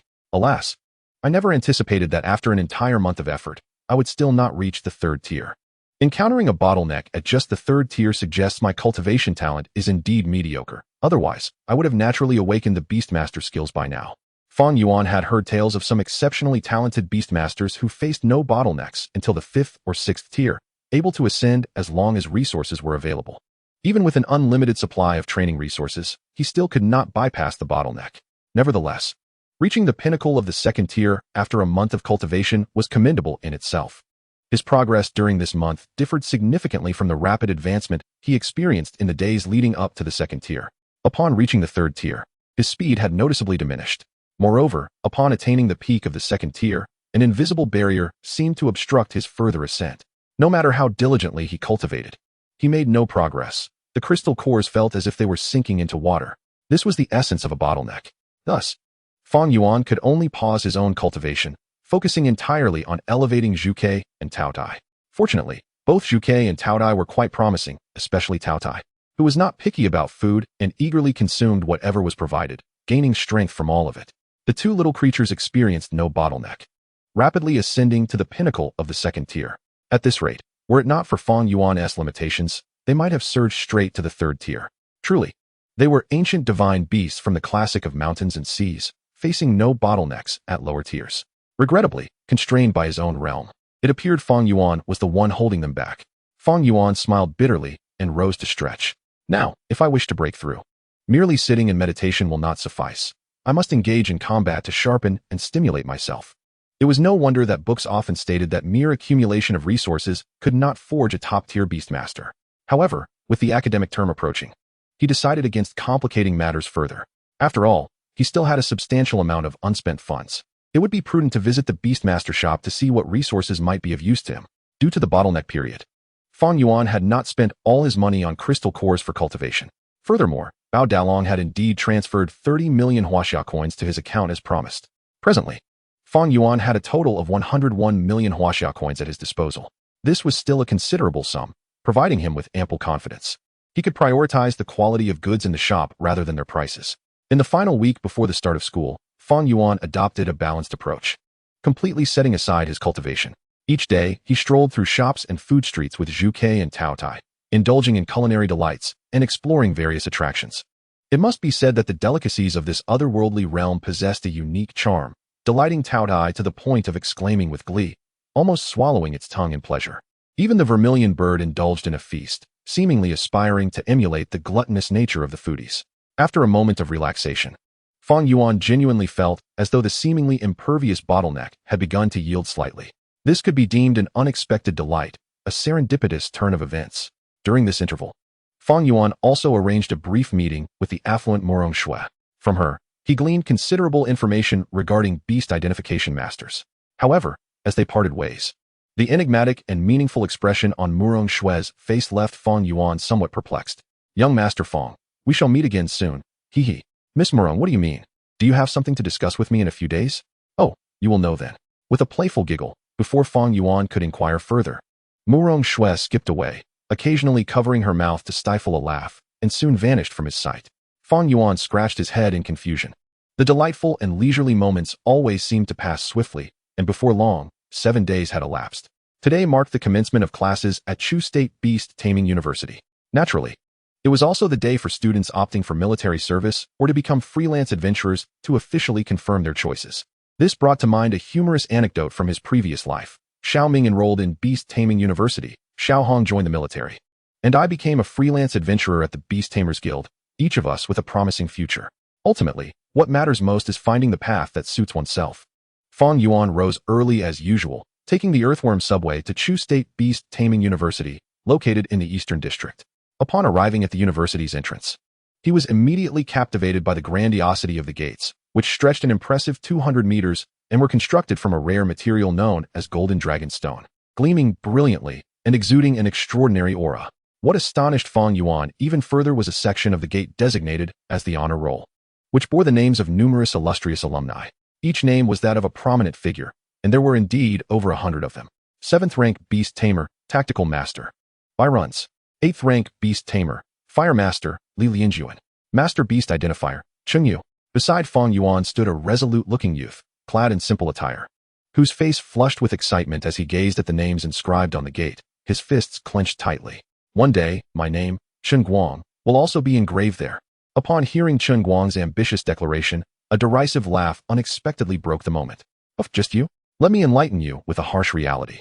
Among the 108 predecessors inscribed on that gate, a staggering 96 hail from wealthy beast tamer families. Only 12 had relatively humble beginnings, and that was many years ago. In recent times, those whose names have been engraved all come from prominent families. Do you understand now? The times have changed, and beast taming is a costly endeavor. Unless you possess extraordinary talent, there are no longer pathways for common folk to ascend." Qiongqi turned to glare at the wealthy student, who was fanning himself with a folding fan and dressed like a young aristocrat, a surge of anger rising within him, only to be swiftly replaced by a sense of helplessness. He understood that the affluent student's words contained a bitter truth. Did this mean that commoners truly had no hope? Just as despair began to take root in his heart, the unassuming boy beside him suddenly spoke up. "Nobility and royalty, do they possess the monopoly on talent? And do you remember who I am?" The wealthy student, who had initially relished the opportunity to belittle Qiongqi, felt a rush of satisfaction at the sight of his dejection. However, upon hearing that familiar voice and turning to see Fang Yuan, his pupils dilated in shock, causing him to take a step back. "It's you." Chapter 38, The Law of the Jungle. It turned out that this wealthy student was none other than Li Longyang, who had accompanied Bao Dalong to challenge Fang Yuan a month prior. Recognizing Fang Yuan instantly and recalling his ferocious display from a month ago, he was instantly rendered speechless and scurried into the school, tail between his legs. Thank you. No need for thanks. Just remember this spirit you possess now. Fang Yuan waved his hand dismissively, ignoring Qiongqi beside him as he too entered the school. Watching Fang Yuan's upright figure, the flickering flame of determination within Qiongqi reignited. Observing his simple attire, he presumed that Fang Yuan must not come from a wealthy background either. He was astonished that someone could instill such fear in that arrogant rich kid. Who says commoners have no way out? I must strive harder. This school is truly vast, much larger than the institutions I attended in my previous life on Earth. Curious, Fang Yuan strolled through the campus, admiring the scenery and architecture. Unlike the schools of his past, Chu State Beast Taming University lacked basketball courts, badminton courts, and other sports facilities. Even the classroom buildings were relatively few. Instead, the campus featured numerous circular arenas and expansive battlegrounds. The greenery was abundant. Fang Yuan even spotted a tree thick enough for 7 or 8 people to embrace. I feel as though I am at a combat academy. Class 1 of the attack department. The school notice indicated that on the first day, students were to gather at the central playground. Having located the central area, he found that the playground was already bustling with students. Most appeared to come from affluent backgrounds, with only a handful donning simple clothes. It seemed that those attending university were generally from well-off families. Indeed, the tuition at Beast Taming University was quite substantial. Beast tamers from ordinary families might opt to enlist in the military or become freelance adventurers instead. Fang Yuan identified the location of Class 1 of the attack department and positioned himself at the back of the line. The students at the front of the line, noticing a new classmate arriving from behind, initially intended to greet him, but upon seeing Fang Yuan's attire, they merely shrugged and turned back to converse with others. Fang Yuan paid little heed to the opinions of these passerby. He had come to this institution for the resources it offered, not to forge friendships, particularly with those weak and arrogant individuals who looked down on others. The vivacious, beautiful, and amiable Murong Shui, who was also a beast identifier and a little heiress, was the only one worth befriending. Fang Yuan closed his eyes to rest for a quarter of an hour, and as the clock approached 9 in the morning, a lady in a professional skirt suit, black stockings, and glasses, appearing to be in her 30s and possessing a commendable figure, approached to verify the class roster. She was the advisor for Class 1 of the combat department. Upon glancing at Fang Yuan's tuition waiver notice, she scrutinized him for a moment and offered a smile before moving on to the next student. Once the advisor had completed the verifications, it was 9:30. Suddenly, an elderly man, clad in a long robe, with hair as white as snow, appeared at the front of the playground. Before the eyes of all, his body emitted a faint red glow, and defying the wind, he levitated slowly into the air. Fang Yuan was astonished by this spectacle, furrowing his brow as he murmured, "What kind of power is this? Is it his beast tamer skills?" At that moment, a classmate before him suddenly spoke up. This esteemed individual is none other than the current president of the Beast Master University of Chuzhou, Zhongjingi. The flickering crimson soul fire emanating from him indicates that he has attained the 7th rank. Reaching this level allows one to harness a portion of their beast companion's powers and even utilize formidable beast fusion techniques. What an awe-inspiring realm to aspire to. Indeed, I've long heard from my family that the president of Chuzhou Beast Master University possesses unfathomable strength, and it seems they were right. Presently, there are probably less than a handful of 7th-rank beast masters in all of Chuzhou City. Hearing their discussion, Fang Yuan finally understood. So this was the kind of power exclusive to the 7th rank? The ability to summon the strength of one's beasts meant that a beast master could fight alongside their companions. Truly, while these second-generation heirs may not possess exceptional strength themselves, they are undoubtedly well-versed in the knowledge of beast masters, thanks to their forebears. There remains so much for me to learn. Just then, the president, hovering above the playground, suddenly spoke, his voice resonant and melodious, effortlessly reaching every corner of the field. "Dear students, I am Zhongjingi, the president of Chuzhou Beast Master University. It brings me great joy to welcome such a wealth of fresh blood into our institution. I trust that you will experience substantial growth during your 4 years of study here." Zhongjingi surveyed the crowd, noting how attentively the students listened, and nodded with satisfaction before continuing. "Your admission to Chuzhou Beast Master University signifies that you are all exceptionally gifted individuals. However, in the world of beast masters, it is a survival of the fittest. Our university's resources are limited and cannot be equitably distributed among every student. To ensure fairness, the school encourages competition and supports it. The amount of resources you obtain will be entirely dependent on your performance. Rest assured, there are numerous resources available here, including training materials, living necessities, beast resources, and qualifications for major competitions. I believe many of you come from fairly affluent backgrounds. However, some of the resources provided by our university are either beyond your financial reach or are rare commodities distributed in limited quantities by the Xia nation. If you desire these resources, you must bring forth your beasts and compete with your own strength. Strive. Battle. This will be the overarching theme of your 4 years at university. Next, we shall commence your first class of the semester, the inaugural ranking competition. All freshmen, regardless of department, will draw lots to determine the order of the arena matches. Those who rank highly will receive the first allocation of resources from the school, as well as accommodation in individual villas. Conversely, those who rank lower will unfortunately find themselves in an 8-person dormitory, lacking even a private restroom. That is all I have to say for now. The details of the drawing will be handled by teacher Lin Yufei. Upon hearing the president's address, the students below erupted into a cacophony of astonishment. Heavens! Is the atmosphere at Beastmaster University truly this fierce? Those in the know are aware they've come to university, while those unaware might think they've entered a wild jungle.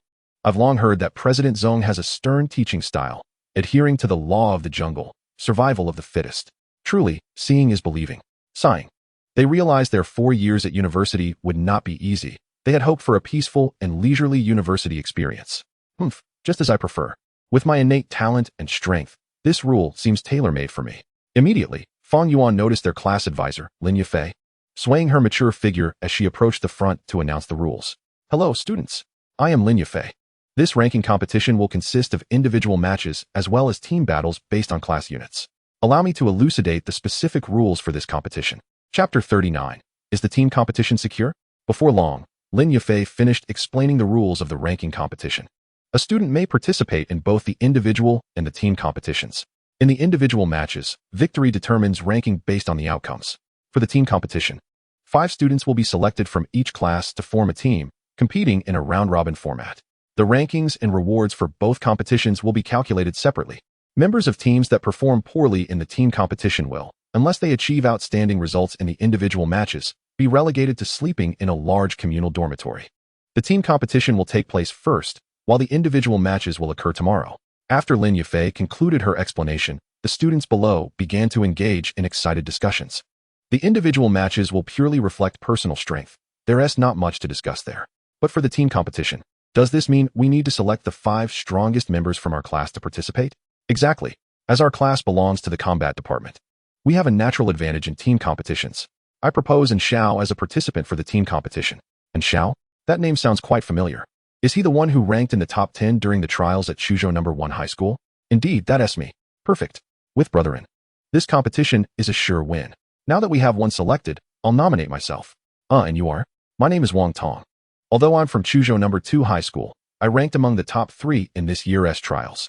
Impressive, brother. Thank you all for your trust. I, and shall not hesitate to contribute to our class. While our individual strengths may not be the absolute best, collectively, our 5-member team will undoubtedly rank at the top. Indeed, this is secure. Even if our individual scores are low, we 1T have to sleep in a communal dormitory. I've never slept in a communal dormitory before. The school truly dares to dream. It appears our strengths do not permit us such accommodations. We can only reside in our little villas. Absolutely, haha. In the midst of lively chatter, the combat department class 1 swiftly selected 5 individuals to represent them in the team competition. Each of these students was among the top ranked in the trials from both Chuzhou No. 1 and No. 2 high schools. Even amongst the 23 classes in this year's Chuzhou Beastmaster University, their class would certainly not be considered weak. The students of Combat Department Class 1 were all exhilarated, exclaiming that this was a guaranteed victory.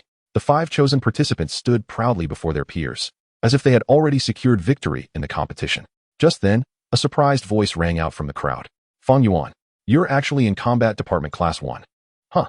Hearing someone call his name, Fang Yuan looked up to see a familiar figure with bangs approaching, his expression one of astonishment. Lu Hai, what are you doing here? Lu Hai rushed over, excitement radiating from his face. I'm also a student in Combat Department Class 1. I was just at the front of the line. I didn't notice you. What an incredible coincidence that we ended up in the same class.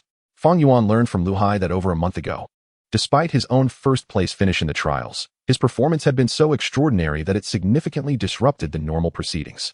Meanwhile, Lu Hai had performed exceptionally well according to the standards of the 3rd high school students. Thus, Instructor Lin reported Fang Yuan's situation and requested an additional admission slot for Chuzhou Beastmaster University for Lu Hai, allowing him to join this class as well. As Lu Hai arrived, he had stood at the front of the class, attempting to engage with the other students. However, those classmates had been rather haughty. seemingly indifferent to Liu Hai's efforts to converse. Liu Hai felt an acute embarrassment as he faced the scornful remarks from the students of Combat Class 1. Just moments ago, he had boldly recommended himself as a contestant, only to be met with a wave of derision. You, a student from the 3rd high school, should content yourself with lurking in the corner and reaping easy victories. How dare you speak up? Even if you claim to be second in trials, what does it matter? In our eyes, you are nothing. Surely, you do not believe that the trials of the 3rd high are comparable to those of our 1st and 2nd high? Let me enlighten you. The trials at your school are 10 times less rigorous than ours. Your admission to Chuzhou Beastmaster University is not due to your exceptional talent, but rather because of the protective policies favoring the impoverished and disadvantaged like you. Speechless, Liu Hai felt too exasperated to respond. Retreating from the forefront of the group to the back, where he spotted Fang Yuan, who appeared lost in thought. Upon seeing Fang Yuan, Liu Hai's eyes brimmed with tears of relief, akin to a bullied child finding solace in the presence of a parent. He hurried to Fang Yuan, quickly relaying the situation. Fang Yuan, you're so strong, yet you remain silent here? You have no idea how brutally those people insulted us from the 3rd high. Fang Yuan shook his head indifferently. Isn't it a fact that the 3rd high is weak? Besides, I've heard that the trials of the 1st and 2nd high are significantly more challenging. Almost all their students managed to enter Chuzhou Beastmaster University, while only you and I from the 3rd high have made it. It's only natural for them to look down on us. Just then, a student from Combat Class 1 overheard their conversation and arrogantly proclaimed, "At least you possess some self-awareness." But who would have thought that our Combat Class 1 would have 2 students from the 3rd high? Consider yourselves fortunate. In this team competition, we will undoubtedly prevail, and you can simply tag along for the resources. However, the School 1T allow you to ride on our coattails forever. Remember, don't flaunt your trial rankings in front of us. To us, it's nothing but a joke. Indeed, in the eyes of the students from the 1st and 2nd high, that was the perception. They regarded Fang Yuan and his peers as akin to those who gained admission to prestigious universities through policy concessions, rather than merit, fostering a sense of inherent superiority within themselves. Unlike Liu Hai's indignation, Fang Yuan remained remarkably calm. He had briefly surveyed other classes and discerned a hint of potential. The stability of Combat Class 1 in this team competition was not guaranteed. Soon, Lin Yufei approached again, her languid yet magnetic voice announcing, "All right, the teams from each class have mostly been selected. Let us proceed to the school's battle arena to commence the group matches." Chapter 40. The team competition takes a turn following her lead. The students made their way to the battle arena of Chuzhou Beastmaster University, located on the west side of the school. The oval-shaped structure, entirely white, spanned several hundred acres, surpassing the Bird's Nest Stadium from Fang Yuan's previous life and size. At the center of the arena were 10 massive battle platforms, capable of accommodating 10 teams simultaneously, with 23 classes forming 23 teams in such a vast venue. The outcome of the competition would soon be determined. "This arena is enormous," Liu Hai exclaimed. "It's about the size of half our 3rd high. And this is merely one of Chuzhou Beastmaster University's venues," Fang Yuan replied.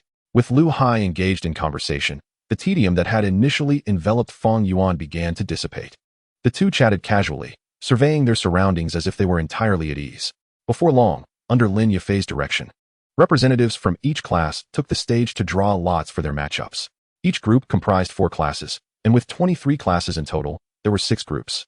Although the 6th group contained only 3 classes, Fang Yuan's class, Combat Class 1, was placed in the 2nd group, facing off against Agile Class 1, Defensive Class 2, and Support Class 2. The presence of a support class elicited laughter from the students of Combat Class 1. "Isn't that just handing us points?"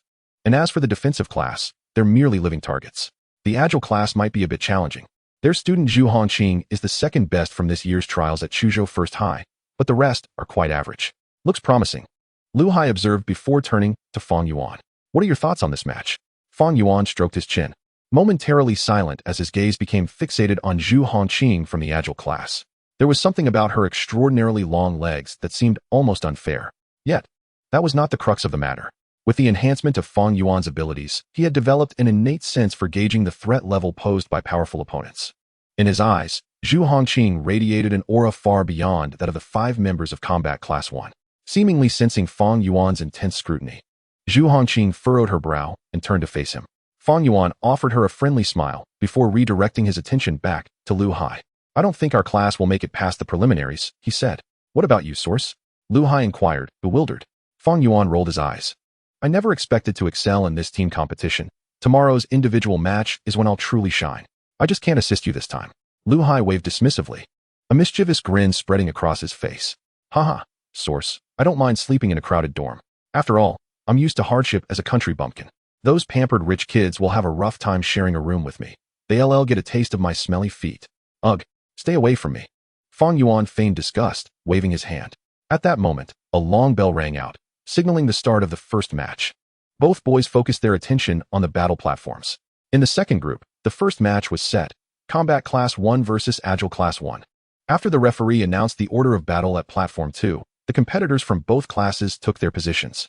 Following the predetermined order, each team sent forth their first combatant. Are you ready? Ready.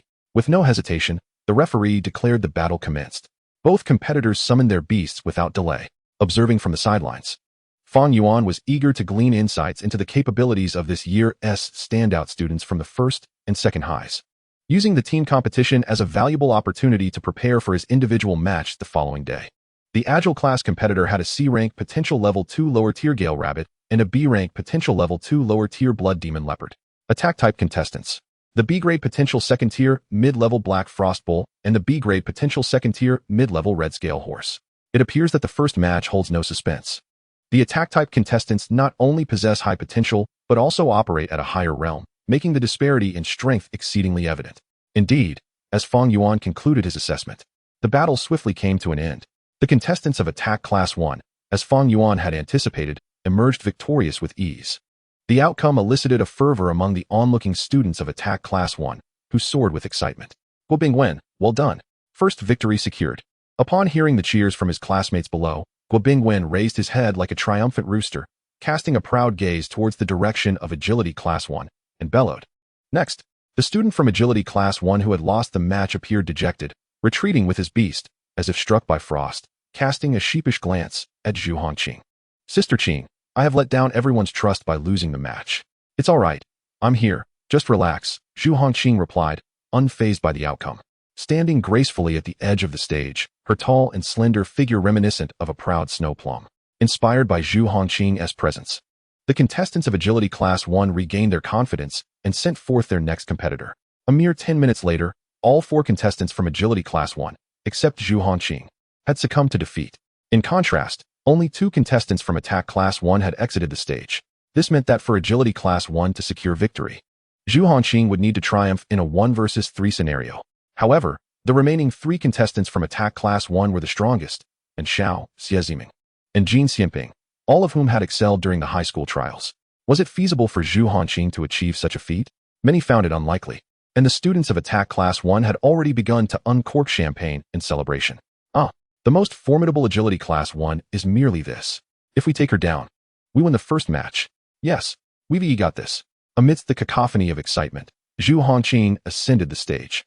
Her cool demeanor, complemented by her exceptionally long legs, exuded an undeniable aura that hushed the surrounding chatter. The moment she summoned her beast, it was as though a thick silence enveloped the crowd. Before the battleground, 3 beasts materialized before Zhu Hongqing. She had astonishingly reached the 3rd-tier realm. What? 3rd tier. Moreover, her beasts appeared to be extraordinary as well. Chapter 41. The battle concludes. Unexpected rankings.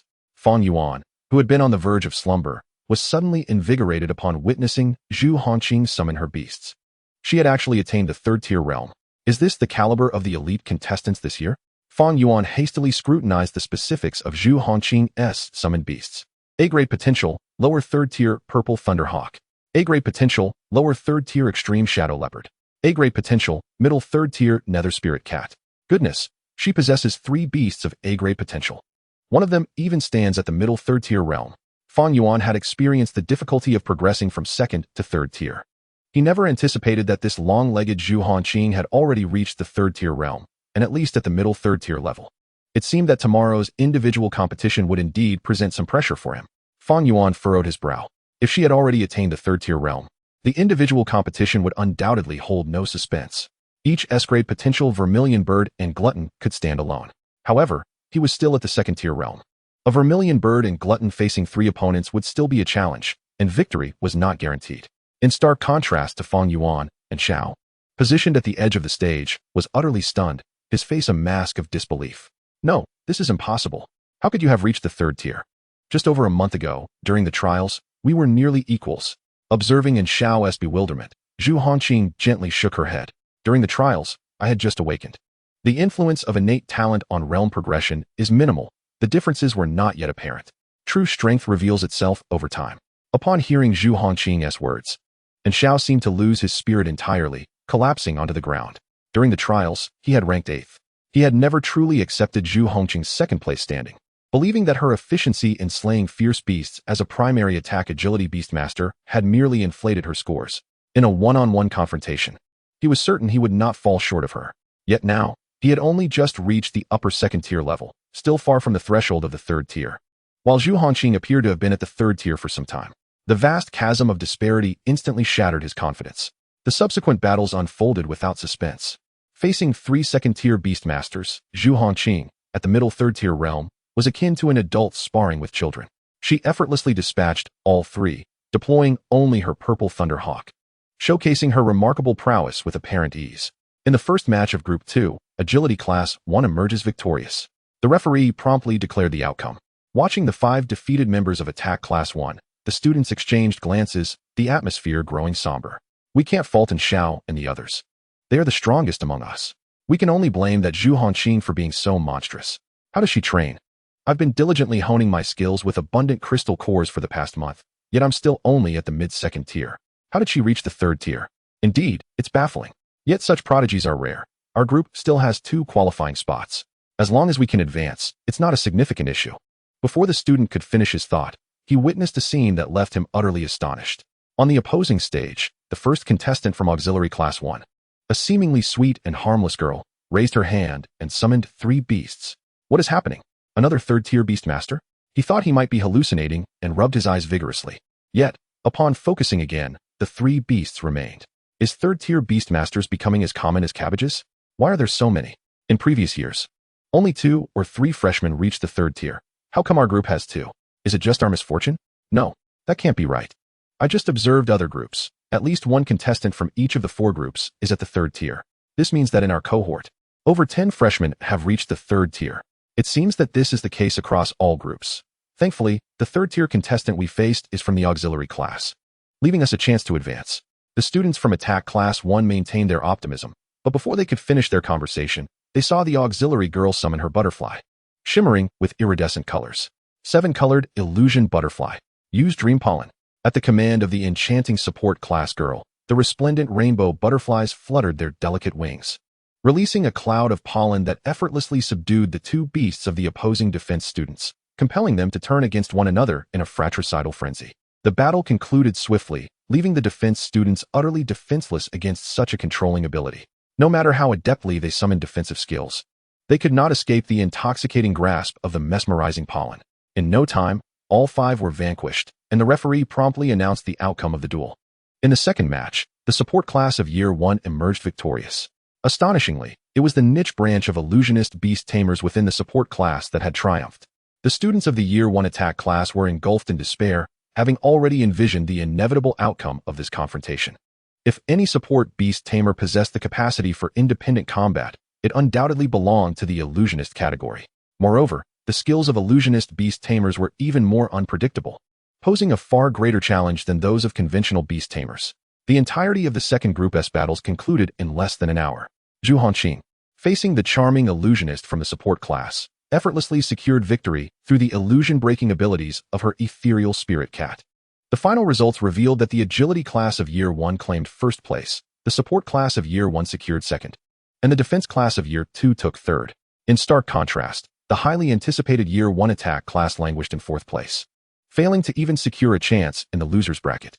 The countenance of the 5 participants from the attack class was bleak, mirroring the expressions of their peers, who felt as if a noose had been tightened around their throats, rendering them speechless. At that moment, some noticed Fang Yuan and Lu Hai, who stood at the back, seemingly at ease, engaged in quiet conversation and occasional laughter, which ignited a spark of ire within others. Do you two possess no sense of class honor? Our class has suffered defeat, yet you still find amusement? Let me tell you, do not rejoice prematurely. Having lost in the team competition, we can still partake in the individual matches to salvage some standing. It won't be all bad. As for you two, brace yourselves for the worst dormitories and the most meager meals, destined to serve as subordinates for a lifetime. Lu Hai opened his mouth to retort, but Fang Yuan restrained him. It is merely the lament of the defeated. There is no need to heed him. Tomorrow's individual matches will serve as the ultimate rebuttal. Sigh. Brother Yuan, these pampered scions are insufferable. They are like fleas, utterly vexing. As the clock struck 6 in the evening, the team competition finally yielded its official rankings. Though termed a team competition, it was, in essence, a showcase of the prowess of individual contestants at the third tier of strength. To Fang Yuan's surprise, Zhu Hongqing, whom he had high hopes for, managed only to attain third place. Following the conclusion of the battles, Lin Yifei gracefully approached the center of the arena to announce the rankings and rewards. Chapter 42, The New Divine Beast Essence. Now, I shall declare the rewards for the team competition. The top 3 classes will receive third-tier dormitories for the entire class, with participants awarded second-tier accommodations. Classes ranked 4 to 10 will receive fourth-tier dormitories for the entire class, and participants will be granted third-tier lodgings. Those placed 11th to 15th will see only the participants rewarded with fourth-tier dormitories. Of course, these are merely the rewards from the team competition. Tomorrow, when you participate in the individual matches, you can elevate your accommodation level based on your rankings. Those who secure a place among the top 3 in the individual matches will be granted access to special-tiered dormitories. As a friendly reminder, dormitories are classified as first, second, third, fourth, fifth, and special tiers. They are not merely places of residence. They are intricately linked to various cultivation resources. At Chu Prefecture Beast Tamer University, we uphold the principle that the capable shall receive more. You must take this seriously. The disparity in resources across tiers is substantial, and over 4 years, the gap will be significant. Alright, today's battles conclude here. You may return for now. Tomorrow, after the individual matches, arrangements for accommodation will be finalized. With that, Lin Yifei declared the assembly adjourned and departed. The students below did not disperse immediately, but began to engage in discussions. Goodness, our Year 1 attack class placed 17th. We're destined for 5th-tier dormitories. There's no recourse. We can only pin our hopes on tomorrow's individual matches. I envy the classes that ranked in the top 3. Having a strong member can secure a place in third-tier dormitories. Is the school trying to teach us the importance of finding strong allies? Sigh, with our classes level, who do we have to lean on? Thankfully, we've managed without those 2 laggards from class 3. It would have been unbearable otherwise. Indeed, our luck has been abysmal. We were not assigned any top-tier talents. Ignoring the lamentations of the crowd, Fang Yuan quietly exited the arena and made his way toward the school's exit. He had gathered sufficient intelligence. According to Lin Yifei, the tier of dormitory accommodations was linked to the resources allocated, indicating that he needed to prepare meticulously for the individual matches the following day. The most formidable threats comprised the 12 beast tamers who had attained the 3rd tier, particularly 3 individuals of note: Zhu Hongqing from the agility class, Lei Tianhao from the attack class, and Taishan from the defense class. Zhu Hongqing and Taishan were both mid-tier 3rd-tier contenders, while Lei Tianhao possessed a beast of upper-tier 3rd strength, making him the strongest among the trio.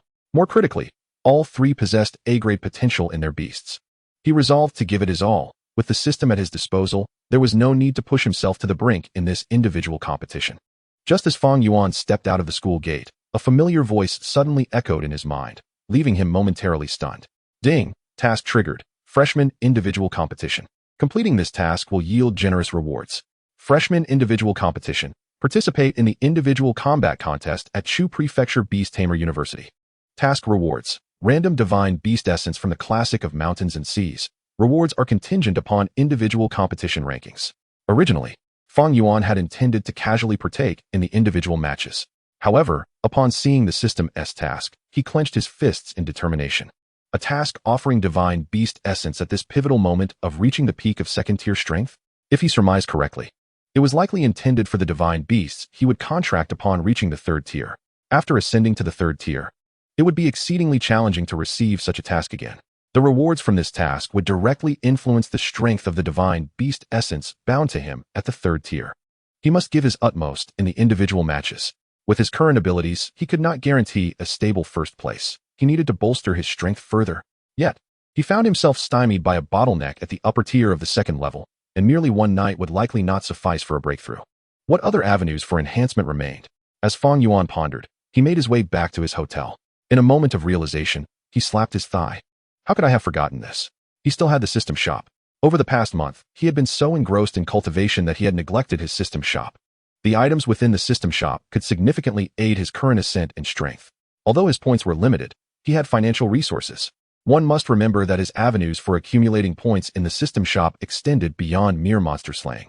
He could also consume crystal cores and beast cores to earn points through financial means. Previously, Fang Yuan had refrained from utilizing this method, as a staggering sum of 100 million Chinese yuan could purchase a substantial quantity of crystal cores to exchange for points.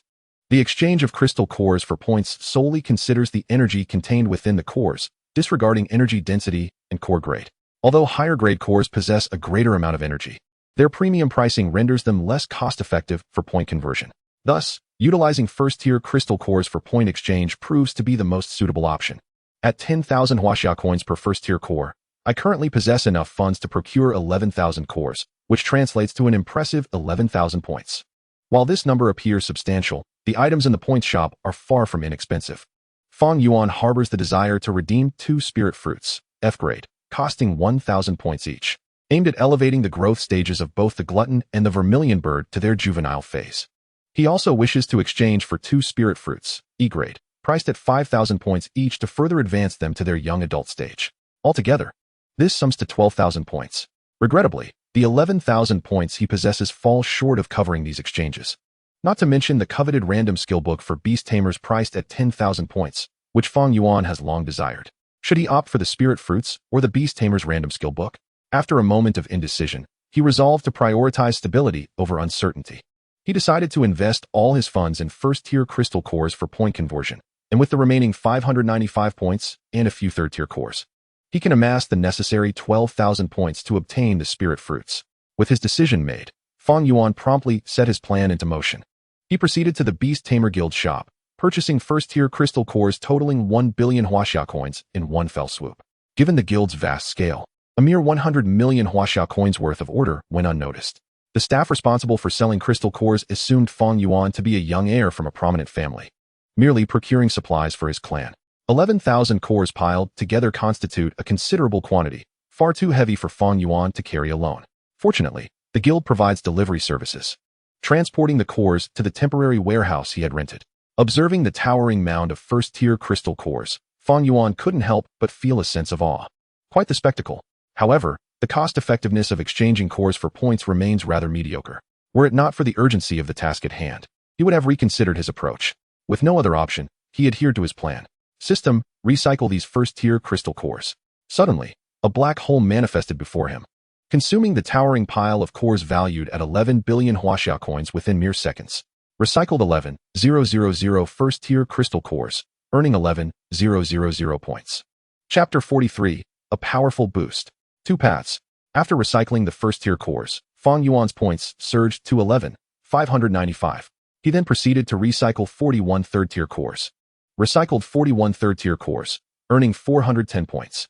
Current points, 12,005. Spent 2,000 points to obtain 2 spirit fruits, F-grade. Spent 10,000 points to obtain 2 spirit fruits, E-grade. Having redeemed 4 spirit fruits in one go, Fang Yuan was left with a mere 5 points. Gazing at the 4 thumb-sized, luscious fruits that ignited his appetite, he couldn't help but chuckle ruefully. After spending over 100 million, he had secured only these 4 diminutive fruits. He hoped their effects would justify their exorbitant cost. Stowing the fruits in his pocket, he locked up the warehouse and returned to his hotel. Shortly after his departure, 2 shadowy figures approached the warehouse. "Brother, today I was tailing the Beast Tamer Guild shop and witnessed their delivery vehicle bringing in a full load of supplies into this warehouse. Through a gap, I spotted a crystal core. It's highly likely that the truck was filled to the brim with them. Oh, then when night falls, we shall strike. A truckload of crystal cores. Even if they are the lowest grade first-tier cores, this haul would suffice for a lifetime of sustenance." Ha ha ha, indeed. The East District is rife with opportunities. The goods from the beast tamers command sky-high prices. The 2 petty thieves, suppressing their excitement, awaited the cover of darkness at the warehouse entrance. Skillfully picking the lock, they slipped inside, only to be met with an empty warehouse. "Wait a minute, brother. I distinctly saw a truckload of crystal cores. The tires were even flattened under the weight. This is bizarre. Only one young man entered earlier, and I didn't see anyone take anything away. Did he consume all the cores?" No matter how hard they racked their brains, they could not fathom how Fang Yuan had made such a vast quantity of crystal cores vanish into thin air. Unbeknownst to Fang Yuan, he had drawn the attention of these petty thieves. His thoughts were solely focused on advancing the growth stages of the Vermilion Bird and Glutton. In haste, Fang Yuan returned to his hotel room, secured the door, and retrieved the 4 spirit fruits. He then promptly released the Glutton and Vermilion Bird. "Chirp, master. I sense an intriguing aura. My soul feels exhilarated. Wah! Master, it smells so delicious. Such an enticing aroma. These two little creatures possessed surprisingly keen senses. Without teasing them, Fang Yuan immediately tossed them 2 of the spirit fruits, F-grade. Chirp. Yes. Master. Wah. Master is truly kind. Before the fruit even touched the ground, the glutton leaped up to catch it in midair. Wah. Delicious. So delicious. The Vermilion Bird, in contrast, delicately caught the fruit using its wings. Its long crimson feathers encasing the fruit as it took dainty bites, exhibiting an elegant demeanor.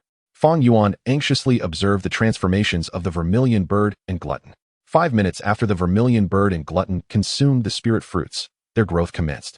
A radiant red light enveloped the Vermilion Bird, while a shroud of black light enveloped the glutton, obscuring their forms. As the brilliance faded, both creatures reappeared before Fang Yuan, having grown approximately 1.5 times their previous sizes. However, Fang Yuan understood that the increase in growth stages entailed more than mere physical enlargement. He refrained from immediately checking their statuses, instead offering them the 2 E-grade spirit fruits. Upon seeing more fruit, the glutton was so excited that drool nearly spilled from its mouth, leaping high to devour the fruit in one swift motion. After finishing the fruits, the Vermilion Bird and glutton entered another growth phase. This time, Fang Yuan's wait felt lengthier than before. A full 10 minutes elapsed before the Vermilion Bird and glutton completed their growth, reaching the young adult stage. At this point, the Vermilion Bird had grown to a height of 1 meter, doubling in size, while the glutton now towered at 2 meters, compelling Fang Yuan to gaze up at it. The glutton had matured, appearing fit to serve as a mount. Regrettably, the Vermilion Bird's size still fell short. Wah! Master, I can run much faster now. After advancing to the young adult stage, the imposing presence of the Vermilion Bird and glutton intensified. Though it remained unclear how much their strengths had augmented, Fang Yuan hastily examined their current statuses. Fierce Flame Sparrow, Vermilion Bird Path, Level 1. Growth Potential, S-grade. Growth Stage, Young Adult. Rank, Upper Tier, Level 2. Personality, Unyielding, Resilient, Lively, Dignified. Talent 1. S-Class Flame Monarch. Immunity to fire attribute damage of A-Class quality and below. S-Class Rebirth in Flames. Absorbs flames of A-Class quality and below, rapidly restoring vitality. Unique Mythical Vermilion Bird Power. Gains 12 seconds of Vermilion Bird Power, significantly enhancing personal abilities, followed by a 7-day state of weakness. Skills: Flaming Body, Flame Shield, Purifying Flame. Nirvana Rebirth. Vermilion Bird Path. Growth Stage reaches Young Phase. Tier reaches 3 to trigger the second layer of Vermilion Bird Path quest. Tiger Tooth Demon Goat, Gluttonous Path, Layer 1. Growth Potential, S-Class. Growth Stage, Young. Tier, Upper 2. Personality, Tenacious, Greedy, Gluttonous, Fierce. Talent 1. S-Class Earth Monarch. Immunity to Earth attribute damage of A-Class quality and below. S-Class Devourer of Heaven and Earth. Absorbs all things, restoring vitality and energy. And gaining enhancements. Unique Mythical True Body of Gluttony. Gains 12 seconds of Gluttony power, significantly enhancing personal abilities, followed by a 7-day state of weakness. Skills: Devour Space. Earth Element Manipulation, Dark Judgment, Chaos Devour. Gluttonous Path. Growth Stage reaches Young Phase. Tier reaches 3 to trigger the second layer of Gluttonous Path quest. Upon discerning the information regarding the Vermilion Bird and Gluttony, Fang Yuan could not suppress his excitement and clenched his fists. The enhancement from growth stages was astonishing. Having ascended 2 growth stages, both the Vermilion Bird and Gluttony acquired 2 formidable new skills. Purifying Flame. Unleashes flames imbued with purifying power, dispelling negative states. Nirvana Rebirth. Envelopes oneself in the flames of nirvana for 10 seconds, rendering oneself invincible, and restoring 100 condition upon conclusion, with a cooldown of 30 days. Dark Judgment. Releases dark energy to strike the target. Chaos Devour. Unleashes chaotic aura to engulf enemies, plunging them into a state of confusion. Moreover, the previously concealed activation conditions for the second layer of the Divine Beast Path had also been triggered. Only a rise to Tier 3 was required to initiate the quest. Not only that, but the skills of the Vermilion Bird and Gluttony had also seen a notable enhancement, coupled with the increase in physical strength. This far surpassed the typical enhancement seen when an A-Class potential beast ascends from Tier 2 to Tier 3. There was indeed a chance in this personal competition. Observing the extent of enhancement in the Vermilion Bird and Gluttony, Fang Yuan finally sighed in relief.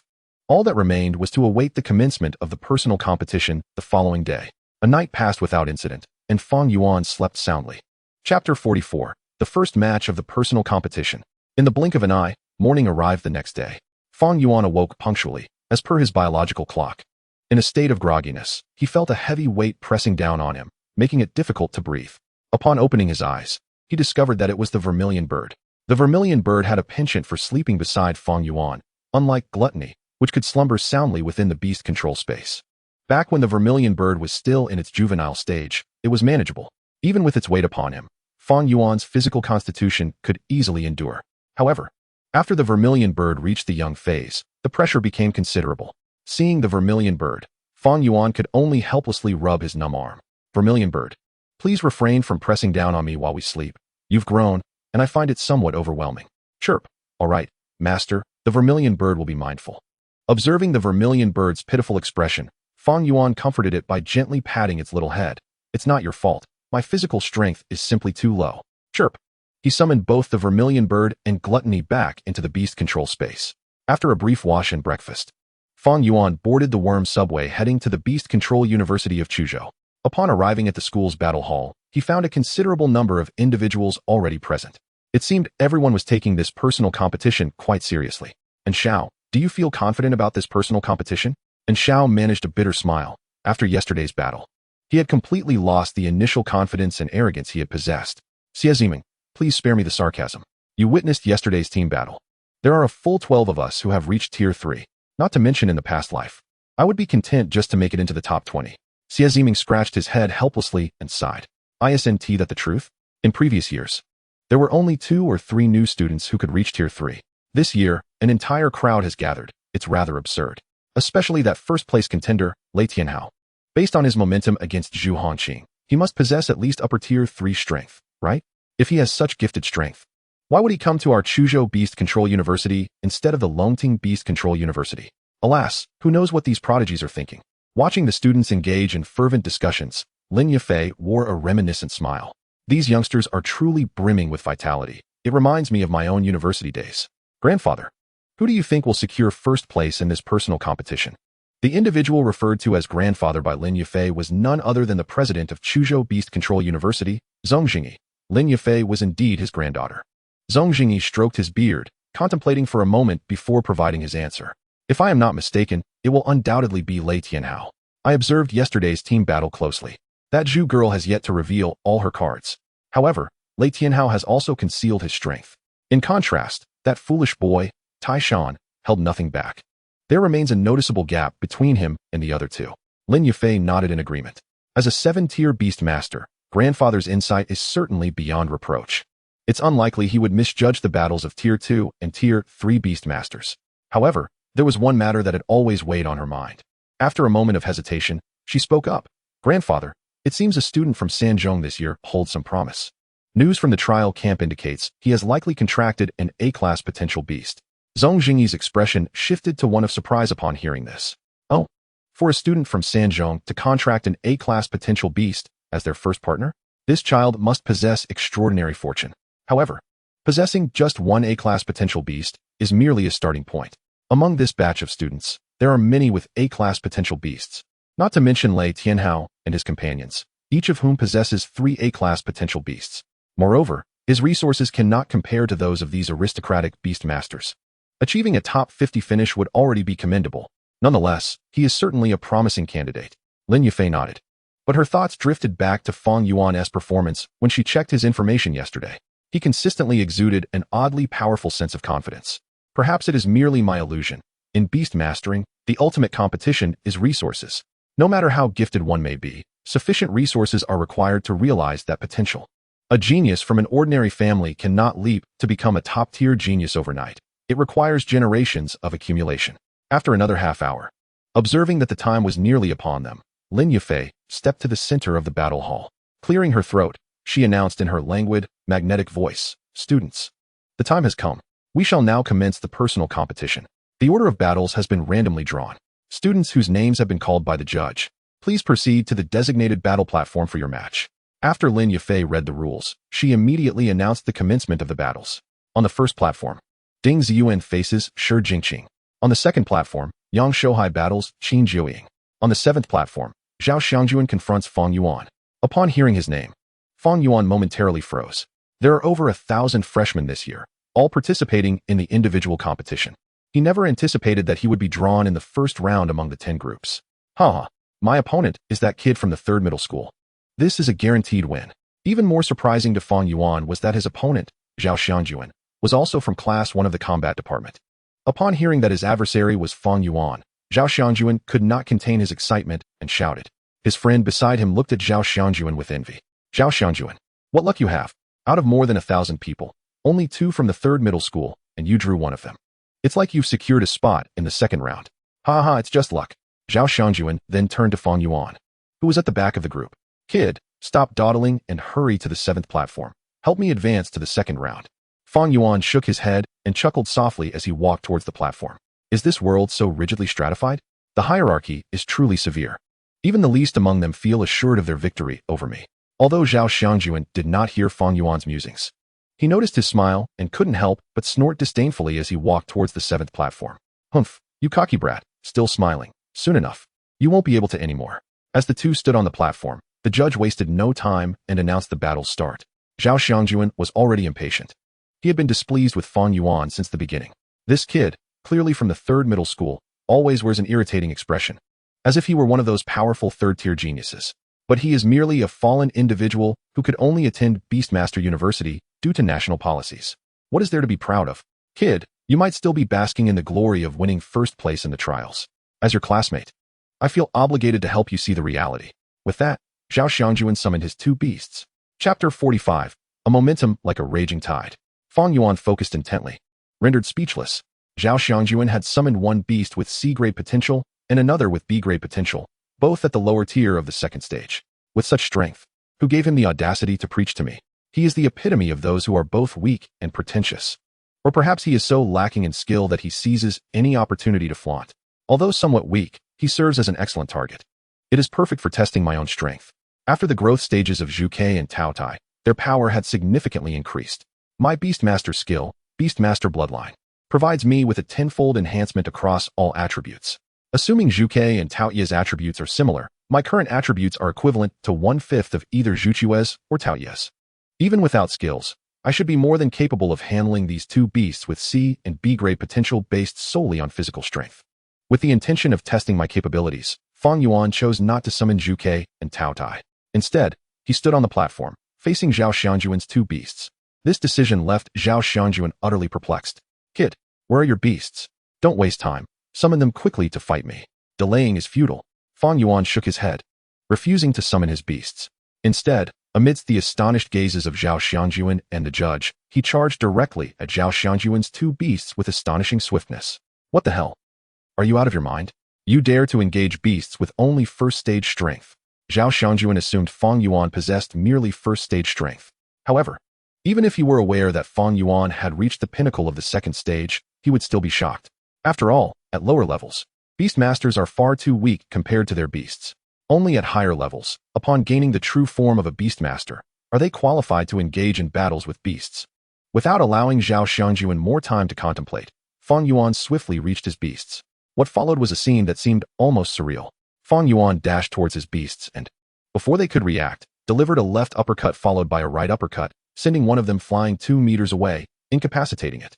This can't be real. I must still be dreaming. I'm too tired and hallucinating. Zhao Xiangjuan rubbed his eyes vigorously, nearly dislodging his eyeballs. Upon reopening them, he confirmed that he was not imagining things. At that moment, the judge also regained his composure and hastily announced the outcome of the battle. On the 7th platform, Fang Yuan triumphs. To be able to engage beasts in close combat, you must have awakened a combat-type Beastmaster skill. However, you should have been detected at Chuzhou, one high school without any omissions. It appears that you awakened your Beastmaster skill postnatally, which is quite rare. In response to the judge's deduction, Fang Yuan offered no rebuttal, merely smiling as he descended from the battle platform, awaiting his next match. Fang Yuan's performance in this battle attracted the attention of many students below. This kid is rather extraordinary. He fought 2 beasts barehanded. What a beastly human. I just heard the judge mention that this Fang Yuan has the talent for combat-type Beastmaster skills. Perhaps his beasts are weak, compelling him to fight on his own. I see. That makes things much simpler. That previous idiot had such poor combat awareness, carelessly allowing my words to lead him into a successful ambush. By a twist of fate, Fang Yuan was mistakenly regarded as a Beastmaster with combat skills. Little do they know, His meager skills are merely a fraction of Qiongqi and Taotie's attributes. As Lu Hai spotted Fang Yuan approaching, he hurried over. Brother Yuan, that was spectacular. Ha ha. You should have seen the expressions on our classmates' faces. They turned as black as coal. I never expected you had such prowess. Able to defeat a second-tier beastmaster without relying on beasts. Fang Yuan waved his hand dismissively. Just a second-tier lower beastmaster. My goal is those 12 third-tier beastmasters. What? Lu Hai, while confident in Fang Yuan's abilities, believed that Fang Yuan was only comparable to Xiao and Xie Ziming, who also participated in group matches. He never imagined Fang Yuan's aspirations were set so high. I am currently at the upper tier of the first stage. Has the gap between me and Brother Yuan widened so much in just over a month? Watching Fang Yuan's retreating figure, Lu Hai found himself momentarily frozen in place. After winning a battle, the students of Class 1 of the combat department no longer viewed Fang Yuan with the same disdain as before. However, they remained unwilling to concede. It's merely due to combat skills, it won't take him far. As a beastmaster, the most crucial aspect remains the beasts. The perils of engaging in combat alongside one's beast are indeed formidable, venturing into treacherous territory. Yet, as the ensuing battles unfolded, they began to grapple with existential doubts. On the 8th arena, Qiongqi faced off against Fang Yuan, who emerged victorious, marking his second win. In the first arena, Zhu Fuchang contended with Fang Yuan, who triumphed again, increasing his tally to 3 victories. By the time he reached 8 wins, Fang Yuan had not halted as they had anticipated. Rather, he had forged ahead, shattering the expectations with sheer tenacity through 8 consecutive confrontations. Conversely, the 5 strongest students from Class 1 of the attack department, selected for the team battle, including Xiao and Xie Ziming, had already succumbed by the 5th and 6th bouts. It became painfully clear to the students of Class 1 that Fang Yuan might indeed be their strongest contender. Ironically, they had scorned him, refusing to allow him to represent their class in the team competition. Perhaps had they permitted Fang Yuan to stand for their class, they would have fared better? Though some entertained this mortifying possibility, others stubbornly clung to their pride, unwilling to acknowledge their misjudgments. Our group boasts 2 teams with third-tier beastmasters. Regardless of Fang Yuan's ferocity, he can only dominate among the second-tier beastmasters. Encountering a third-tier beastmaster would be futile. I concede he possesses some skill, but it is insufficient to alter our standing in the team competition, thus rendering it inconsequential. At that moment, the referee at the 3rd battle arena suddenly declared, 3rd arena, Fang Yuan versus Tang Daodu. The mention of Fang Yuan ignited the nerves of the attack department's students. Upon recognizing his opponent, the third-tier beastmaster who had eliminated their class in the team competition, they collectively exhaled in relief. I told you so. Just watch. Fang Yuan will not advance beyond this point. His fist cannot possibly match up to a third-tier beastmaster. The students of Class 1 not only withheld their support for Fang Yuan, but instead rooted for his opponent, as if only in her victory could they find solace. As the crowd held their breath in anticipation, Fang Yuan and Tang Daodu took their positions on the 3rd arena, the confrontation imminent. However, the two did not immediately engage.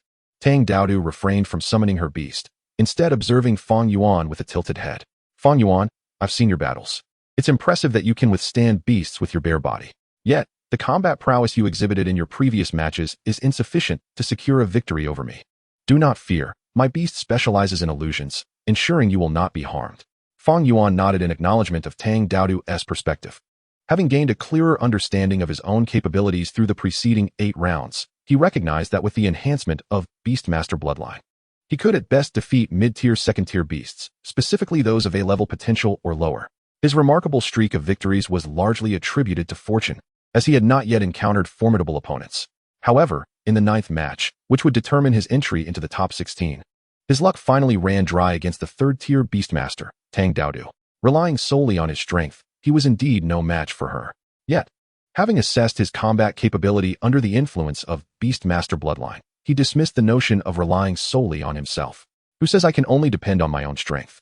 I am a Beastmaster as well. Almost immediately, he summoned the slumbering Taotie from the Beastmaster space. Taotie, after such a lengthy slumber, it is time for you to stretch your legs. Yay! Master finally let Taotie enter the arena. Taotie exclaimed, shaking off the drowsiness. Remembering the delightful skills unleashed by the Xuanhua turtle during their last encounter, Taotie was eager to indulge in whatever culinary offerings awaited. Fang Yuan had chosen to summon Taotie first, considering its versatile skills, which could yield a variety of tactical options. Moreover, with numerous opponents ahead, many of whom possessed A-level potential beasts with impressive skills, Taotie was perfectly suited to absorb and utilize those abilities. Tang Daodu. intrigued as she witnessed Fang Yuan's inaugural summon, was taken aback by the sight of the 2-meter-tall Taotie, exuding dark energy and a menacing aura, nearly prompting her to cry out in fright. Instinctively, she summoned all 3 of her beasts to stand at her side, seeking some sense of security. However, still shaken, she stuttered behind her beasts. "Ah, is this your beast?" Seeing Tang Daodu so thoroughly frightened, Fang Yuan could only sigh. While Taotie was indeed intimidating in its juvenile phase, its imposing stature, 2 meters tall and 3.5 meters long, commanded a formidable presence. The audience, observing Fang Yuan's summon, experienced a whirlwind of emotions.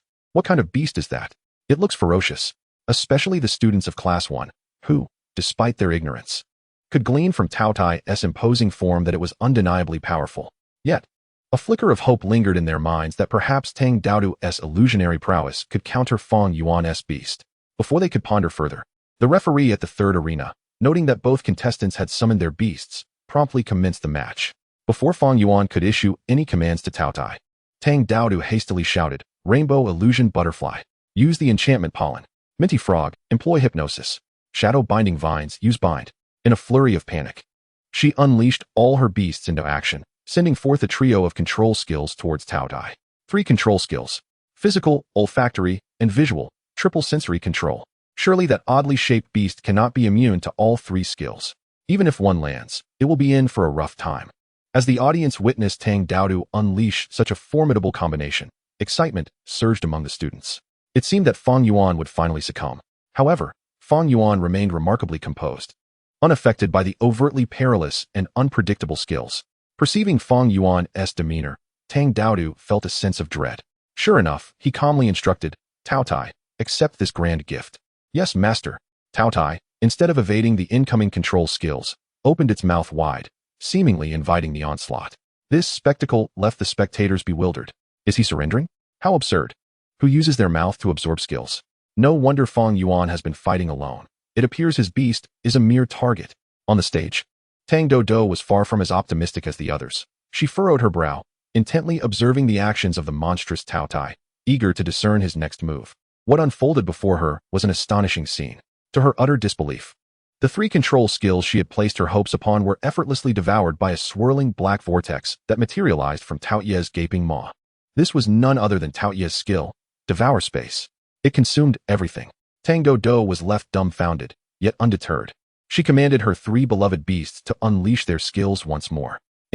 Delicious. However, regardless of the skills her beasts attempted to deploy, they were mercilessly swallowed by the towering Taotie. "Teacher, I concede." Faced with the impenetrable Taotie, Tang Daodu had no choice but to resign in defeat. Upon witnessing her surrender, a look of disappointment crossed Taotie's visage, as if to express that he had not yet feasted enough. Fang Yuan wins. Victory count, 9 wins. Advancing to the top 16. The announcement from the referee left the students below in a state of bewilderment. Wasn't that clumsy beast of Fang Yuan's just catching skills in its mouth moments ago? How could it have triumphed so swiftly? With Tang Daodu's defeat, the students of Class 1 of the attack department could no longer disregard the undeniable truth they had previously chosen to overlook. If Fang Yuan could so effortlessly best Tang Daodu, did it not imply that their class could advance in the team competition with his participation?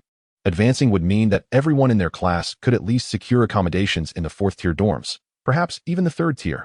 Most students in Class 1 of the attack department had fared poorly in the individual competitions.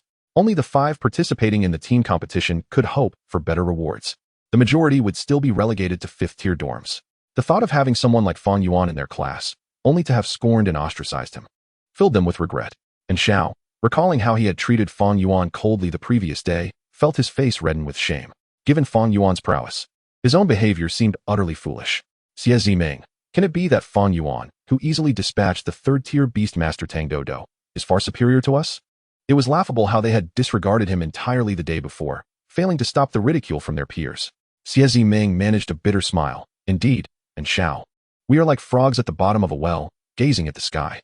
I can only imagine Fang Yuan viewed us as mere ants by the roadside. No wonder he ignored our attitudes. As Fang Yuan advanced to the top 16, his presence finally caught the attention of the seed player, Taishan. That fellow, who relies on battle skills as a beastmaster, has a beast so formidable. He even effortlessly defeated the primary illusionist, the 3rd-tier support Beastmaster Tang Daodu. As a primary defensive Beastmaster, Taishan knew that triumphing over Tang Do was no simple task. His brow furrowed, and he regarded Fang Yuan with a palpable wariness. Just then, the referee for the 8th match announced. In the 8th match, Taishan faces Fang Yuan. Chapter 47, A Dominant Onslaught. The Battle for the Championship. Hearing the referee call Fang Yuan's name again, and against the universally acknowledged strongman Taishan, drew the attention of almost everyone present. Other matches had their share of experts, yet Fang Yuan, as an unexpected dark horse from the third institution, sparked curiosity about the clash of their abilities. Lin Yafei regarded Fang Yuan as he ascended the stage with a mix of astonishment. Grandfather, I didn't expect this little fellow to truly achieve a miracle. What potential does that beast possess? I cannot fathom it.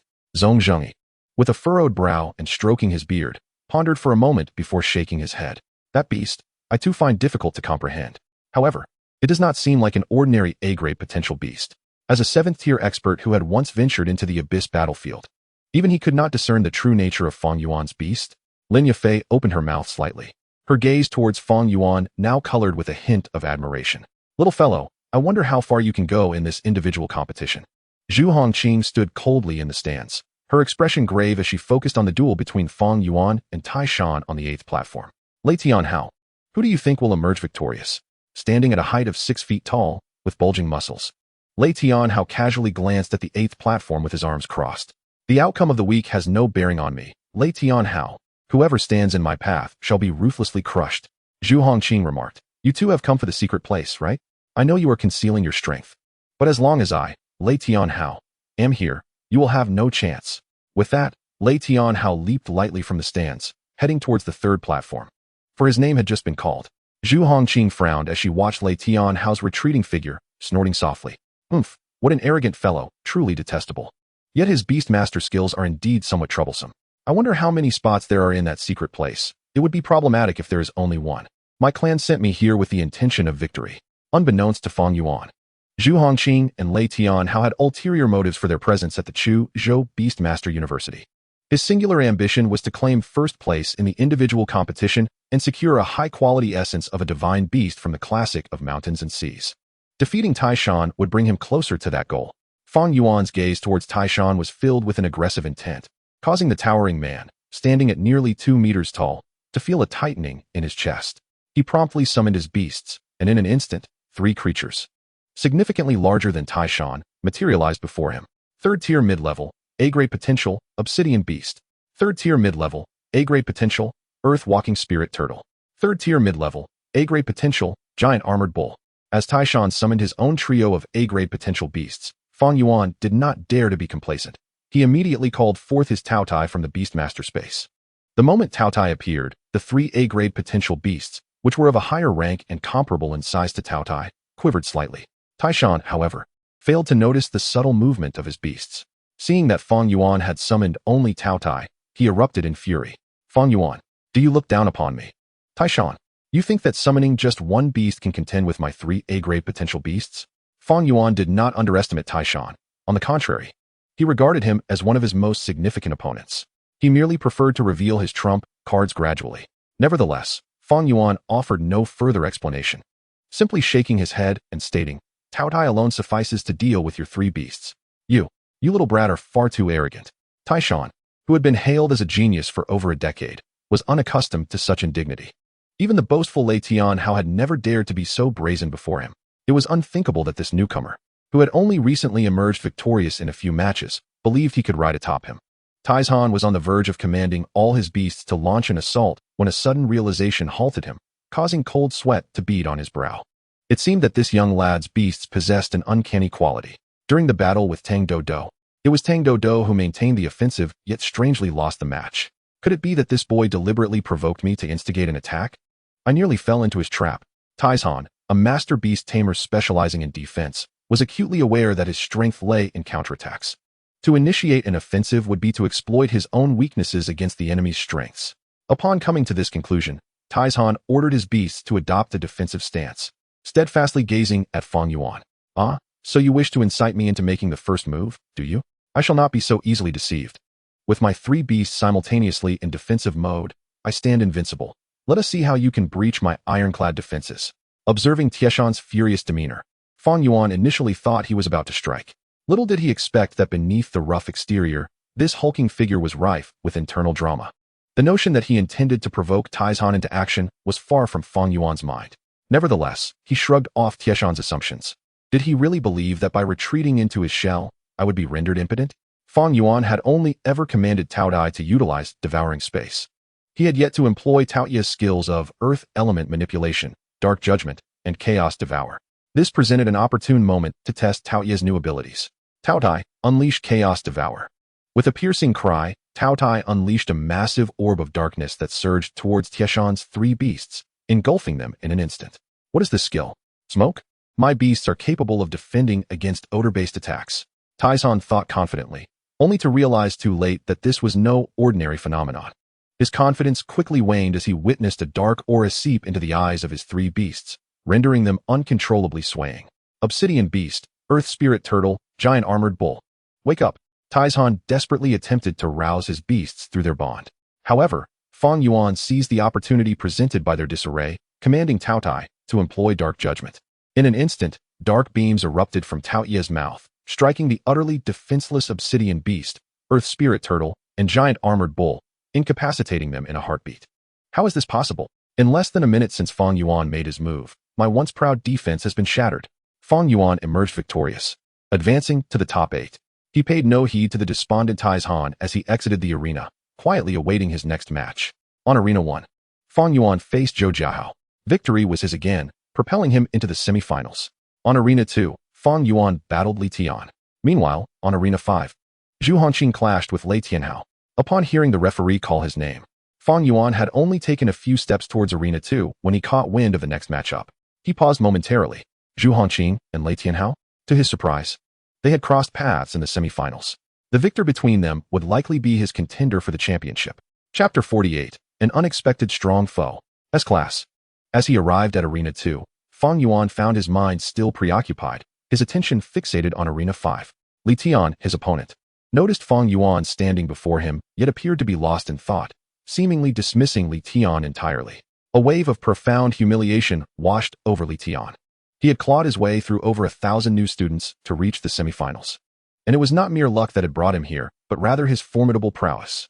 As a standout of the Li family from Chuzhou, Li Tian was confident that he was a match for anyone, even Zhu Hanqing and Lei Tianhao.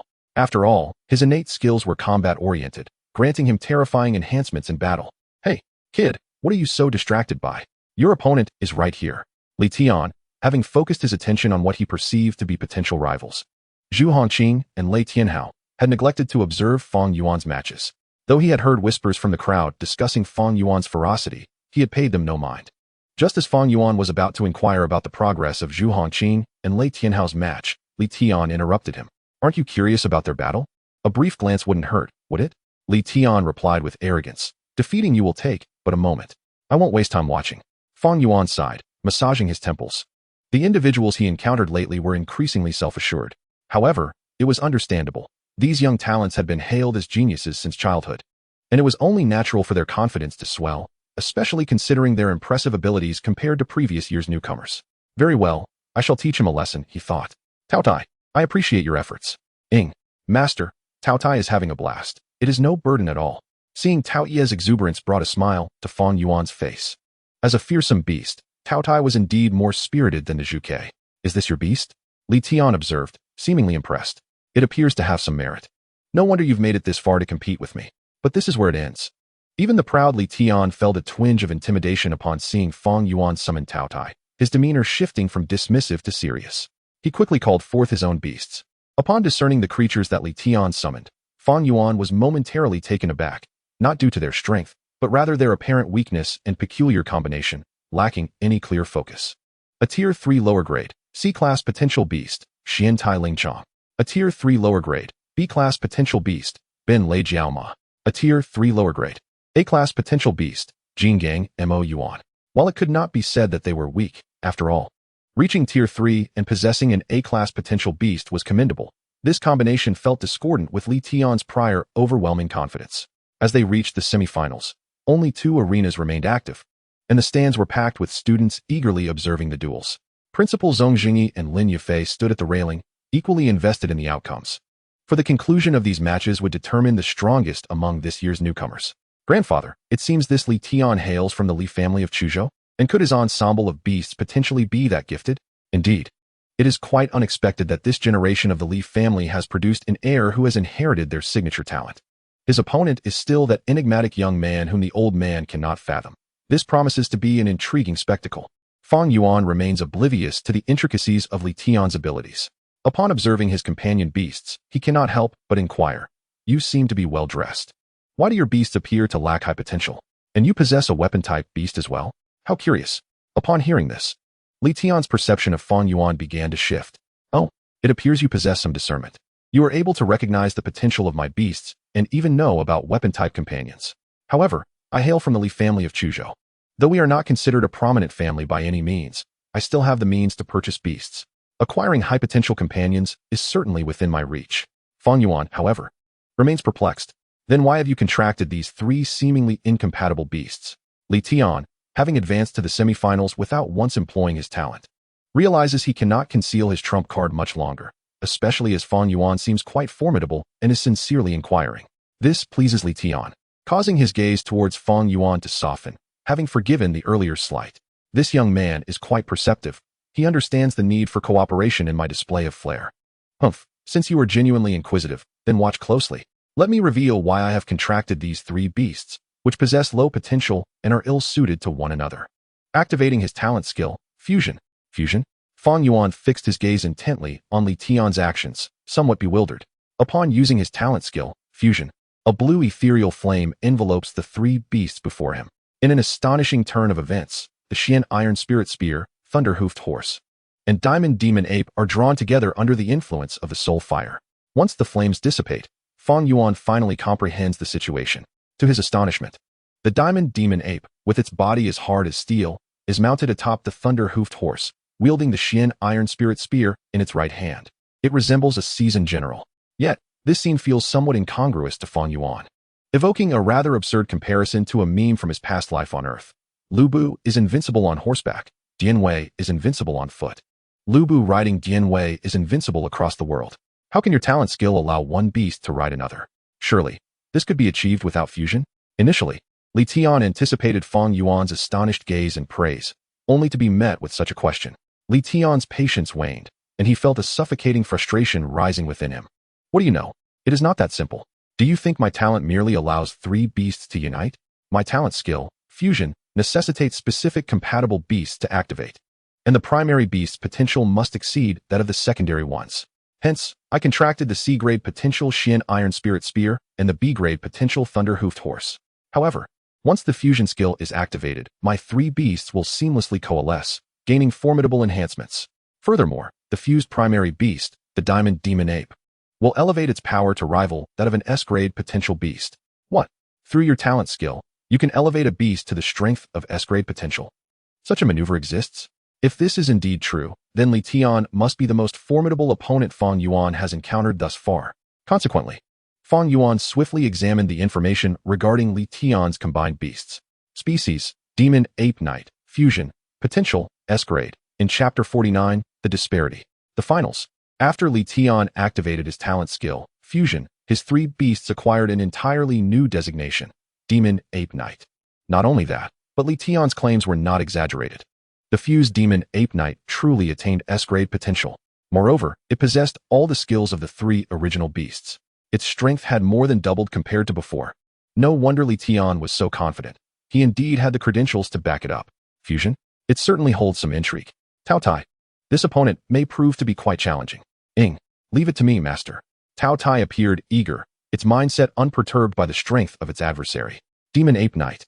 It is time to announce your existence to this world. Charge. Defeat him. Employ rapid impact. Li Tian dramatically gestured towards Taotie, and the Demon Ape Knight nodded solemnly. Seizing the reins of the Thunder-Hoofed Horse, it pressed its legs tightly against its flank and charged straight at Taotie. How swift! The speed of the Demon Ape Knight's charge was astonishing. In the blink of an eye, it closed the distance of 100 meters. Taotie. Utilize Earth Element Manipulation. Create a shield wall. Taotie's Earth Element Manipulation skill allowed it to control the Earth elements, reshaping them as it desired. Within moments, a substantial wall of earthy yellow emerged, standing between Taotie and the demon ape knight. Humph, merely a wall of earth. It is like a mantis attempting to stop a chariot. Demon ape knight, crush it. Wielding the Qian iron spirit spear, the demon ape knight surged forward with unstoppable momentum. As the spear tip met the earthen wall, it pierced through as if it were mere cardboard, instantly shattering the barrier into rubble. Taotie, devour space. Fang Yuan had not anticipated that Taotie's inaugural use of earth element manipulation would be so swiftly countered by the opponent. This was not due to the skill's weakness, but rather the opponent's overwhelming strength. Consequently, Fang Yuan commanded Taotie to unleash devour space once more, managing to thwart the demon ape knight's relentless onslaught. The intensity of this assault indicated that the demon ape knight was indeed a genuine S-grade potential beast. Li Tian's talent skill was terrifyingly formidable. Fang Yuan regarded the imposing and powerful demon ape knight from afar, a grave expression settling upon his face. Li Tian's countenance mirrored his own gravity. After employing his fusion talent skill, he summoned the formidable S-grade potential beast, the demon ape knight. Li Tian had initially believed that a single strike would suffice to easily vanquish Fang Yuan. He had even envisioned the pose he would strike to bask in the adulation of the crowd after defeating him. Yet, he never anticipated that Fang Yuan would prove to be even more challenging than he had imagined. As the battle progressed, Li Tian pondered a possibility aloud. Could it be that your beast also possesses S-grade potential? Faced with Li Tian's conjecture, Fang Yuan did not deny it. As the battle escalated, the opponents he encountered grew increasingly powerful, and it was only a matter of time before Taotie's potential was revealed. Seeing Fang Yuan's tacit acknowledgement, Li Tian stood frozen in disbelief. Relying on his fusion talent skill to amalgamate the strengths of three beasts, he had succeeded in creating the S-grade potential fusion beast, the demon ape knight. Yet, to his astonishment, this young man had directly contracted an S-grade potential beast. Recalling his earlier display of confidence before Fang Yuan, Li Tian felt a flush of embarrassment creep onto his face. Why, you have an S-grade potential beast? Why didn't you say anything earlier? Were you deliberately trying to make me look foolish? Fang Yuan gazed at Li Tian, whose face had turned a vivid shade of crimson. But you didn't ask me anything just now either, Li Tian stammered, reflecting on the fact that his mind had been preoccupied with showcasing his own exceptional abilities, seemingly neglecting to consider the potential of Fang Yuan's beast. Naturally, he subconsciously believed that Fang Yuan could not possibly possess a beast with S-level potential. Humph. Since you also have a beast of S-level potential, let us see whose is superior. It is important to note that even among S-level potential beasts, there exists disparity. Go forth, demon ape knight, and show this brat your might. Thunderstrike. Seeing Li Tian hastily command the demon ape knight to mask his embarrassment, Fang Yuan remained unfazed. Chuckling softly, I concur with your earlier statement. Even among S-level potential beasts, there are distinctions. Your beast, which only reached S-level potential through fusion, could never compare to my ferocious beast, Taotie. Taotie, let him witness the power of an ancient ferocious beast. Master, I shall not hold back. Taotie, one of the four ferocious beasts of the classic of mountains and seas, was known for its combative nature. In the past, its opponents had been far too feeble, and battles would conclude before Taotie even exerted itself. Now, at last, it faced a foe that could withstand its onslaught. Devour space. Chaos devour. Dark judgment. With Taotie unleashing its full might, it overwhelmed the demon ape knight, leaving it dazed. Each of Taotie's skills inflicted substantial damage upon the demon ape knight, while its ranged attacks were entirely consumed by Taotie's devour space, transforming into nourishment for Taotie. Only a few physical strikes managed to land on Taotie, yet they failed to inflict serious harm upon its tough exterior. What kind of monster is this? My demon ape knight possesses S-level potential, Li Tian observed as his demon ape knight fell into an unfavorable position under Taotie's assault, his mind growing increasingly dazed. In less than 3 minutes, Taotie had drained over half of the demon ape knight's stamina. Finally, with a single dark judgment, Taotie sent it flying, rendering it incapable of further combat as it collapsed before Li Tian. With the fall of the demon ape knight, Li Tian's fusion skill could no longer be maintained, causing it to disintegrate back into the Qian Iron Spirit Spear, Thunderhorned Horse, and Diamond Demon Ape. The powerful fusion skill, which had made its debut, ended abruptly. Fang Yuan emerged victorious, advancing to the finals. The students observing from the stands were utterly astonished by the fierce confrontation between Fang Yuan and Li Tian. Is this truly a fellow student of ours? Their battle seems to belong to a different realm altogether. Why do I feel he could defeat 10 of me? Even 100 wouldn't suffice against them.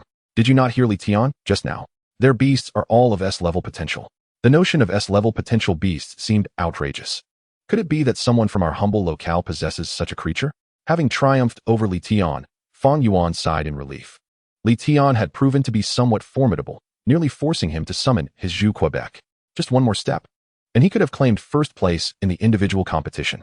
What divine beast from the classic of mountains and seas might he draw this time? Rubbing the back of his neck, he turned to observe the arena where Zhu Hongqing faced Lei Tianhao, eager to discover who his next opponent would be. By chance, he overheard the referee's declaration: Lei Tianhao is victorious, advancing to the finals. Zhu Hongqing has fallen so swiftly? Fang Yuan pondered, his expression grave. Based on his assessment, the power disparity between them should not have been so pronounced. Even if Lei Tianhao had emerged victorious, it should not have been with such ease. Fang Yuan scrutinized Lei Tianhao on the distant fifth arena, his concern mounting. What hidden trump card had Lei Tianhao employed to best Zhu Hongqing? Was it his innate skill, or something else entirely? Li Tian's S-level potential beast had consumed a considerable amount of Fang Yuan's time, preventing him from witnessing the details of Lei Tianhao's performance, leaving him feeling uneasy. Yet, what of Lei Tianhao's hidden strengths? He too harbored secrets yet to be unveiled. At this juncture, there was no path before him but to forge ahead with courage. Having just defeated Zhu Hongqing, Lei Tianhao stood with arms crossed, gazing down at her with an air of haughty superiority. Zhu Hongqing, have you finally recognized the chasm that separates us? The gulf between us is not merely one of 3 tiers, but an all-encompassing domination. Once that hidden domain opens, all matters will be dictated by me, Lei Tianhao. Zhu Hongqing clenched her fists tightly in frustration before reluctantly releasing them. Prior to their match, she had entertained some thoughts, yet the outcome had illuminated the stark reality. The disparity between her and Lei Tianhao was indeed not insignificant, but rather a complete and utter overwhelm. At this point, she could only acquiesce to the prearranged course of action. Lei Tianhao's formidable strength could justify his role as captain. Perhaps he could secure greater advantages within that hidden domain. Having come to this conclusion, Zhu Hongqing turned and descended from the fifth arena, making her way toward the stands. It was only after she had taken several steps that her cold voice echoed back. Understood. Lei Tianhao paid no heed to Zhu Hongqing's attitude, merely offering a dismissive chuckle. It seemed that he, along with Zhu Hongqing and Li Tian, these prodigies hailing from the prominent families of Chuzhou, were indifferent to the trivial rewards of individual competition. They were unconcerned with titles such as first of the new students of Chuzhou Beast Tamer University. This individual competition was taken seriously solely because the university possessed a hidden domain, soon to be unveiled. This domain was coveted even by 9th-tier beast tamers, and it opened only once every 20 years, with entry restricted to beast tamers who awakened within the last year. The conditions were exceedingly stringent.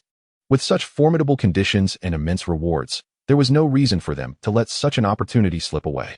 This was precisely why Lei Tianhao and his fellow prodigies had forsaken more prestigious institutions to come to Chuzhou Beast Tamer University. The hidden domain was fraught with peril. Only through teamwork could they reap greater rewards and venture further. They had privately agreed to determine the team leader for the exploration of the hidden domain based on the rankings from the individual competition. The captain would wield greater authority and benefit from resource distribution. This was the true motivation behind their serious approach to the individual competition. With Zhu Hongqing's defeat, the path to the championship is now clear. The position of team leader for the hidden domain exploration squad shall be mine. Lei Tianhao scoffed, turning his gaze toward Fang Yuan on the second arena. Their eyes met by coincidence. Lei Tianhao noted that the battle on the second arena had also concluded swiftly, raising his eyebrows in surprise. He had thought his match had ended quickly, only to find that the other was not lagging behind. Moreover, the victor was not Li Tian, who hailed from a prestigious family and possessed top-tier talent, but rather Fang Yuan, a seemingly unremarkable newcomer. Li Tian had lost to this obscure individual? It is truly a disgrace to the Li family, a waste of the vast resources they have invested. However, it matters not who it is, for in the end, the victor shall undoubtedly be me, Lei Tianhao. Fang Yuan, too, was imbued with an intense longing for victory, regardless of the opponent. For the sake of the coveted reward, a divine beast's essence, I am determined to seize the championship in the individual competition. Thus, Lei Tianhao and Fang Yuan stood resolutely upon their respective platforms, exchanging glances that seemed to ignite sparks in the air. During their brief respite, the audience erupted into fervent excitement. Hey, did you catch the match between Li Tian and Fang Yuan? One student exclaimed. Li Tian's fusion talent was simply dazzling. Those 3 seemingly incompatible beasts fused into one. Indeed, I long to possess such formidable combat talent. But, as impressive as it was, in the end, it was Fang Yuan who triumphed. Another replied. I overheard a snippet of their conversation. Both of their beasts possess S-class potential. It's outrageous. We're still stuck with C-class and B-class potential beasts, while they VE already contracted S-class potential ones. I can barely fathom A-class potential, let alone S-class. What do you think Fang Yuan's rank is? Why does he only use one beast? A third student pondered. Li Tian is a third-tier beastmaster. And if he could defeat Li Tian's S-class potential fusion beast, could he also be a third-tier beastmaster? I wonder if he has only contracted a single beast, reserving his contract slots for higher potential beasts, or if he possesses more. Perhaps he has indeed only contracted one beast? Otherwise, he would have summoned it by now. Wouldn't he? If that is the case, he may find himself at a disadvantage against Lei Tianhao. Indeed, thus far, Lei Tianhao has only utilized 2 beasts, and each match has been a complete domination. It appears he still has hidden cards. I can hardly wait for their showdown. Who will emerge victorious? In the stands, Lin Yafei had just regained her composure after Fang Yuan's recent battle, exclaiming, "Grandfather, I never expected this little fellow to make it this far. Li Tian's fusion talent couldn't even defeat his beast. It surely possesses S-class potential." Zhong Jingyi, equally astonished, smiled and stroked his beard, saying, "This young man, Fang Yuan, is indeed a delightful surprise. It seems our school's exploration team for the Hidden Realm will gain another new member. I hope they can acquire plenty of resources from the Hidden Realm. With the Summer Country's Beastmaster League fast approaching, our Chuzhou Beastmaster University has consistently been at the bottom, with the Ministry of Education's funding dwindling year by year. If this continues, we may risk closing our doors. Riding the wave of the Hidden Realm's opportunity, it is time to ascend." Moments later, Zhong Jingyi personally stepped onto the central arena, located at the heart of the combat hall. Clearing his throat, he spoke in a deep voice. The final individual competition, the battle for the championship. Central arena, Fang Yuan versus Lei Tianhao. Is it finally happening? Both Fang Yuan and Lei Tianhao, previously resting with their eyes closed, opened them simultaneously to gaze at one another, sparks flying between them. As they rose and made their way to the central arena, their overwhelming aura compelled the students lining the path to part and grant them a wide passage. Upon reaching the central arena, they stood still, silently observing one another as they awaited the principal's announcement to commence the battle. Zhong Jingyi, with a smile, regarded Fang Yuan and Lei Tianhao, nodding in approval. "You two are the strongest students of this cohort at Chuzhou Beastmaster University. I eagerly anticipate your performance, regardless of the outcome. Both of you will have a part in the forthcoming exploration of that location. I trust this is the goal that drives your earnestness in battle." At this point, Lei Tianhao nodded solemnly in agreement, while Fang Yuan appeared utterly perplexed. What is this goal in that location? Each word was familiar, yet the meaning eluded him. Isn't the goal simply the resources for securing first place? Before Fang Yuan could decipher the situation, Zhong Jingyi's voice rang out, "Begin the battle." With this proclamation, Zhong Jingyi's spirit energy surged as he leaped effortlessly to the side of the stands, next to Lin Yafei. Observing Zhong Jingyi's effortless transition from the central arena to the stands, Lin Yafei remarked enviously, "Grandfather, Beastmaster's power is truly convenient." Zhong Jingyi chuckled with a hint of exasperation. "You, my dear, have simply been too indolent, stagnating at the 5th tier for so many years. A little effort to reach the 7th tier, and you would be able to wield Beastmaster's power." Beastmaster's power is a skill that only 7th tier Beastmasters can master, allowing them to harness a portion of their beast strength and employ powerful fusion techniques. Lin Yafei responded with a look of disbelief. "Grandfather, is reaching the 7th tier as simple as that? I think I shall continue to solidify my foundation." Zhong Jingyi sighed deeply. "If it cannot be done, then do not remain stuck in your current realm. You are not getting any younger." "But grandfather, Yafei is still young. There is still one more opportunity." "Very well, do as you wish." Back in the central arena, Fang Yuan and Lei Tianhao did not rush to engage after Zhong Jingyi's departure. They exchanged a lengthy silence, until it was Lei Tianhao who broke it first. "You are quite impressive. I initially thought the one standing opposite me would be Li Tian." Fang Yuan replied coolly, "Li Tian is indeed formidable. His talent and skills are intriguing and powerful, yet ultimately, he falls slightly short of me." Lei Tianhao nodded in agreement. "Indeed, Li Tian's talent is more advantageous in the later stages. As his rank increases and he contracts more beasts, the strength of the beasts he fuses grows, potentially reaching SS class or even SSS class potential. Currently, Li Tian remains somewhat lacking, and I, Lei Tianhao, can easily defeat him. You are here for that hidden realm as well, aren't you?" Fang Yuan furrowed his brow in confusion. What hidden realm? He had barely registered the principal's earlier comments, and now Lei Tianhao was bringing it up again. "Oh, so you are unaware?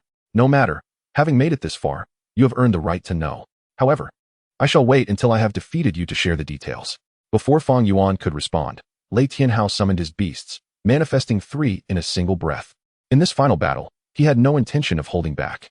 Fang Yuan's expression grew increasingly serious as he assessed Lei Tianhao's beasts, a third-tier upper-level A-class potential beast. The purple lightning cloud leopard, a third-tier upper-level A-class potential beast, the 10,000 Willows tree demon, a third-tier upper-level S-class potential beast, the tiger wing flame demon. In addition to his two formidable A-class potential beasts, Lei Tianhao possessed an S-class potential beast. Unlike Li Tian's third-tier lower-level realm, Lei Tianhao's terrifying strength at the upper tier was an entire realm above Fang Yuan's second-tier upper level, even among S-class potential beasts. The pressure emanating from Lei Tianhao's tiger wing flame demon weighed heavily upon Fang Yuan. Compared to Li Tian's magic ape knight, it towered several times higher. What astonished Fang Yuan even further was the composition of Lei Tianhao's pets. The purple lightning cloud leopard, a creature of agility, the 10,000 willow tree demon, a controller, and the tiger wing flame demon, an attacker. Are you pursuing a path of all-encompassing pets? With arms crossed proudly over his chest, Lei Tianhao declared, "Did you notice?" Indeed, while specializing in a single type may be an easier path, it is ultimately fraught with limitations. With my innate talent, how could I be constrained by the types of pets? I shall tread the path of all systems. What a confident and formidable adversary he is. Although the all-encompassing pet route promises great rewards in the later stages, the difficulty in nurturing these creatures and the resources required are vastly greater than those needed for specialization. Given this, it is time to give it my all. Come forth. Taotie, Vermilion Bird. Upon Fang Yuan's summons, a familiar dark figure leapt onto the central arena. Facing the three formidable pets of Lei Tianhao, all at the upper tier of the third rank, it displayed an unyielding spirit. It was none other than Taotie, who had accompanied Fang Yuan to victory in the finals. Following this, a resounding cry of a phoenix echoed through the air. A bird adorned with crimson feathers, crowned with flames upon its head, and possessing a long, elegant form soared above the arena. This was the Vermilion Bird, which Fang Yuan had yet to unleash. Tweet. Master. Is it finally my turn to take the stage? Chirp. Master, those three fellows opposite have so much energy. I am so eager to feast. The Vermilion Bird, having been cooped up in Fang Yuan's beast taming space for quite some time, now appeared exceedingly lively. Taotie, too, was unable to resist, drooling at the sight of Lei Tianhao's pets. A seasoned glutton, it could hardly contain itself at the sight of energy-rich creatures. Meanwhile, the students in the stands gasped in astonishment at the pets summoned by Fang Yuan and Lei Tianhao. Good heavens, both Lei Tianhao and Fang Yuan have summoned new pets? That fire-winged tiger of Lei Tianhao and Fang Yuan's elegant bird seem extraordinary. Could they possibly both be pets of S-class potential? Surely not. Are S-class potential pets as common as cabbages? I've seen more S-class potential pets today than in my entire life. In stark contrast to the audience's astonishment, Lei Tianhao appeared somewhat irate. I have already showcased my full strength. Are you still hiding something? Do you look down upon me, Lei Tianhao? Fang Yuan was somewhat bewildered. I have already exerted all my strength as well. Gritting his teeth, Lei Tianhao retorted, You still refuse to acknowledge it? You have only summoned two pets. What about the third? Realization dawned on Fang Yuan. Lei Tianhao had mistakenly assumed he was a third-tier beastmaster, thinking he had another pet concealed. Thus, Fang Yuan replied with a smile, You are mistaken. I am a second-tier beastmaster and can currently only contract two pets. This is all I have. What? Lei Tianhao could scarcely believe his ears. This kid claims to be a second-tier beastmaster? He defeated Li Tian at that level and caused me such pressure? What a joke. Humph. The truth will be revealed through battle. Let us fight. Lei Tianhao, no longer preoccupied with the veracity of the claims, waved his hand forcefully, commanding his three pets to launch a simultaneous assault on Fang Yuan. In an instant, the 10,000 willow tree demon unleashed thousands of densely packed branches towards Taotie and the Vermilion Bird. The purple lightning cloud leopard concealed itself within, preparing for a stealthy strike. The tiger wing flame demon charged in tandem with the controlling skills of the 10,000 willow tree demon, surging forward with unstoppable momentum. Indeed, a beast master proficient in multiple systems is indeed a challenging foe. Fang Yuan made a swift assessment. This onslaught would not be easy for Taotie and the Vermilion Bird to withstand, and they could potentially sustain injuries. Given the circumstances, there was no choice but to resort to that. Vermilion Bird. Activate Vermilion Bird's true form. Chapter 52. The light fades and the oil runs dry. End. True form of the Vermilion Bird grants 12 seconds of Vermilion Bird power, significantly enhancing one's capabilities, after which the user will enter a state of weakness for 7 days. The side effects of Vermilion Bird's true form are considerable. After its use, the Vermilion Bird will be rendered nearly incapable of combat for 7 days. Fang Yuan was loath to compel the Vermilion Bird to deploy this skill unless absolutely necessary. However, battles between pets are perilous, especially when there is a significant disparity in strength.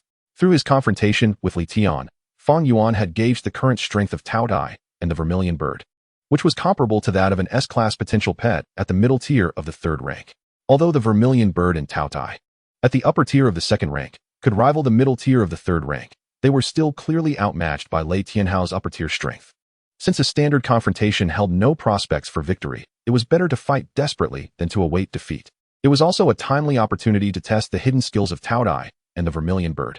This battle, overseen by the 7th tier Beast Master, the Principal, offered a relatively safe environment. By gauging the strength of Taotie and the Vermilion Bird's hidden skills now, Fang Yuan would have a clearer understanding in future perilous situations. Given that Taotie and the Vermilion Bird were divine beasts of the same tier and shared the same rank, their hidden skills should be comparable in strength. Let us first test the Vermilion Bird's true form. Fang Yuan contemplated extensively, yet reality unfolded in an instant. At that moment, the coordinated assault of Lei Tianhao's 3 pets had yet to descend upon Taotie and the Vermilion Bird. Responding to Fang Yuan's command, the circling Vermilion Bird let out a melodious cry. It forcefully flapped its wings, and the beautiful, sacred, flame-like crimson feathers adorning its elegant form ignited in a blaze. The flaming crown upon its head blazed fiercely. Not only that, but surrounding the Vermilion Bird, which stood 1 meter tall and measured over 2 meters in length, was a colossal illusory figure of a Vermilion Bird that towered over 10 meters high and stretched more than 20 meters long. Though merely an illusion, it appeared almost tangible. In the presence of the Vermilion Bird's true form, the previously imposing and grand 3 pets of Lei Tianhao were rendered akin to chicks, utterly overshadowed. Moreover, their seemingly flawless combination skills, upon touching the illusory figure of the Vermilion Bird, melted away like ice and snow. No, this is impossible. What kind of skill is this?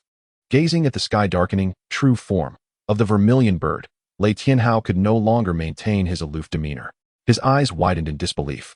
Cold sweat pouring down his brow, hands trembling as his mental state teetered on the brink of collapse. The students in the stands were equally stunned. While Lei Tianhao's initial summon of 3 powerful pets had already left them breathless, the impact of Fang Yuan's Vermilion Bird after unleashing its true form shattered their very perception of reality. Monsters. They are all monsters. If Lei Tianhao is a monster, then Fang Yuan is a monster among monsters. Are we truly all from the same generation of beast masters? Lin Yafei could no longer maintain her languid disposition. Gasping in astonishment, she leaned against the railing of the stands, her body forming a striking silhouette. How foolish I was to consider myself a genius, stubbornly clinging to my status while feeling aggrieved for having gained nothing in pursuit of that abyssal secret realm. It appears that those demanding secret realms were entirely designed for such monstrous beings. Perhaps I should consider relinquishing my ambitions? At that moment, Zhong Jingyi gazed incredulously at the colossal crimson phoenix manifesting above the arena. From that ethereal crimson silhouette, he sensed a hint of peril. It is worth noting that he is a 7th-tier beast master. Even within the entirety of Chuzhou and the Xia Kingdom, he is regarded as a formidable expert.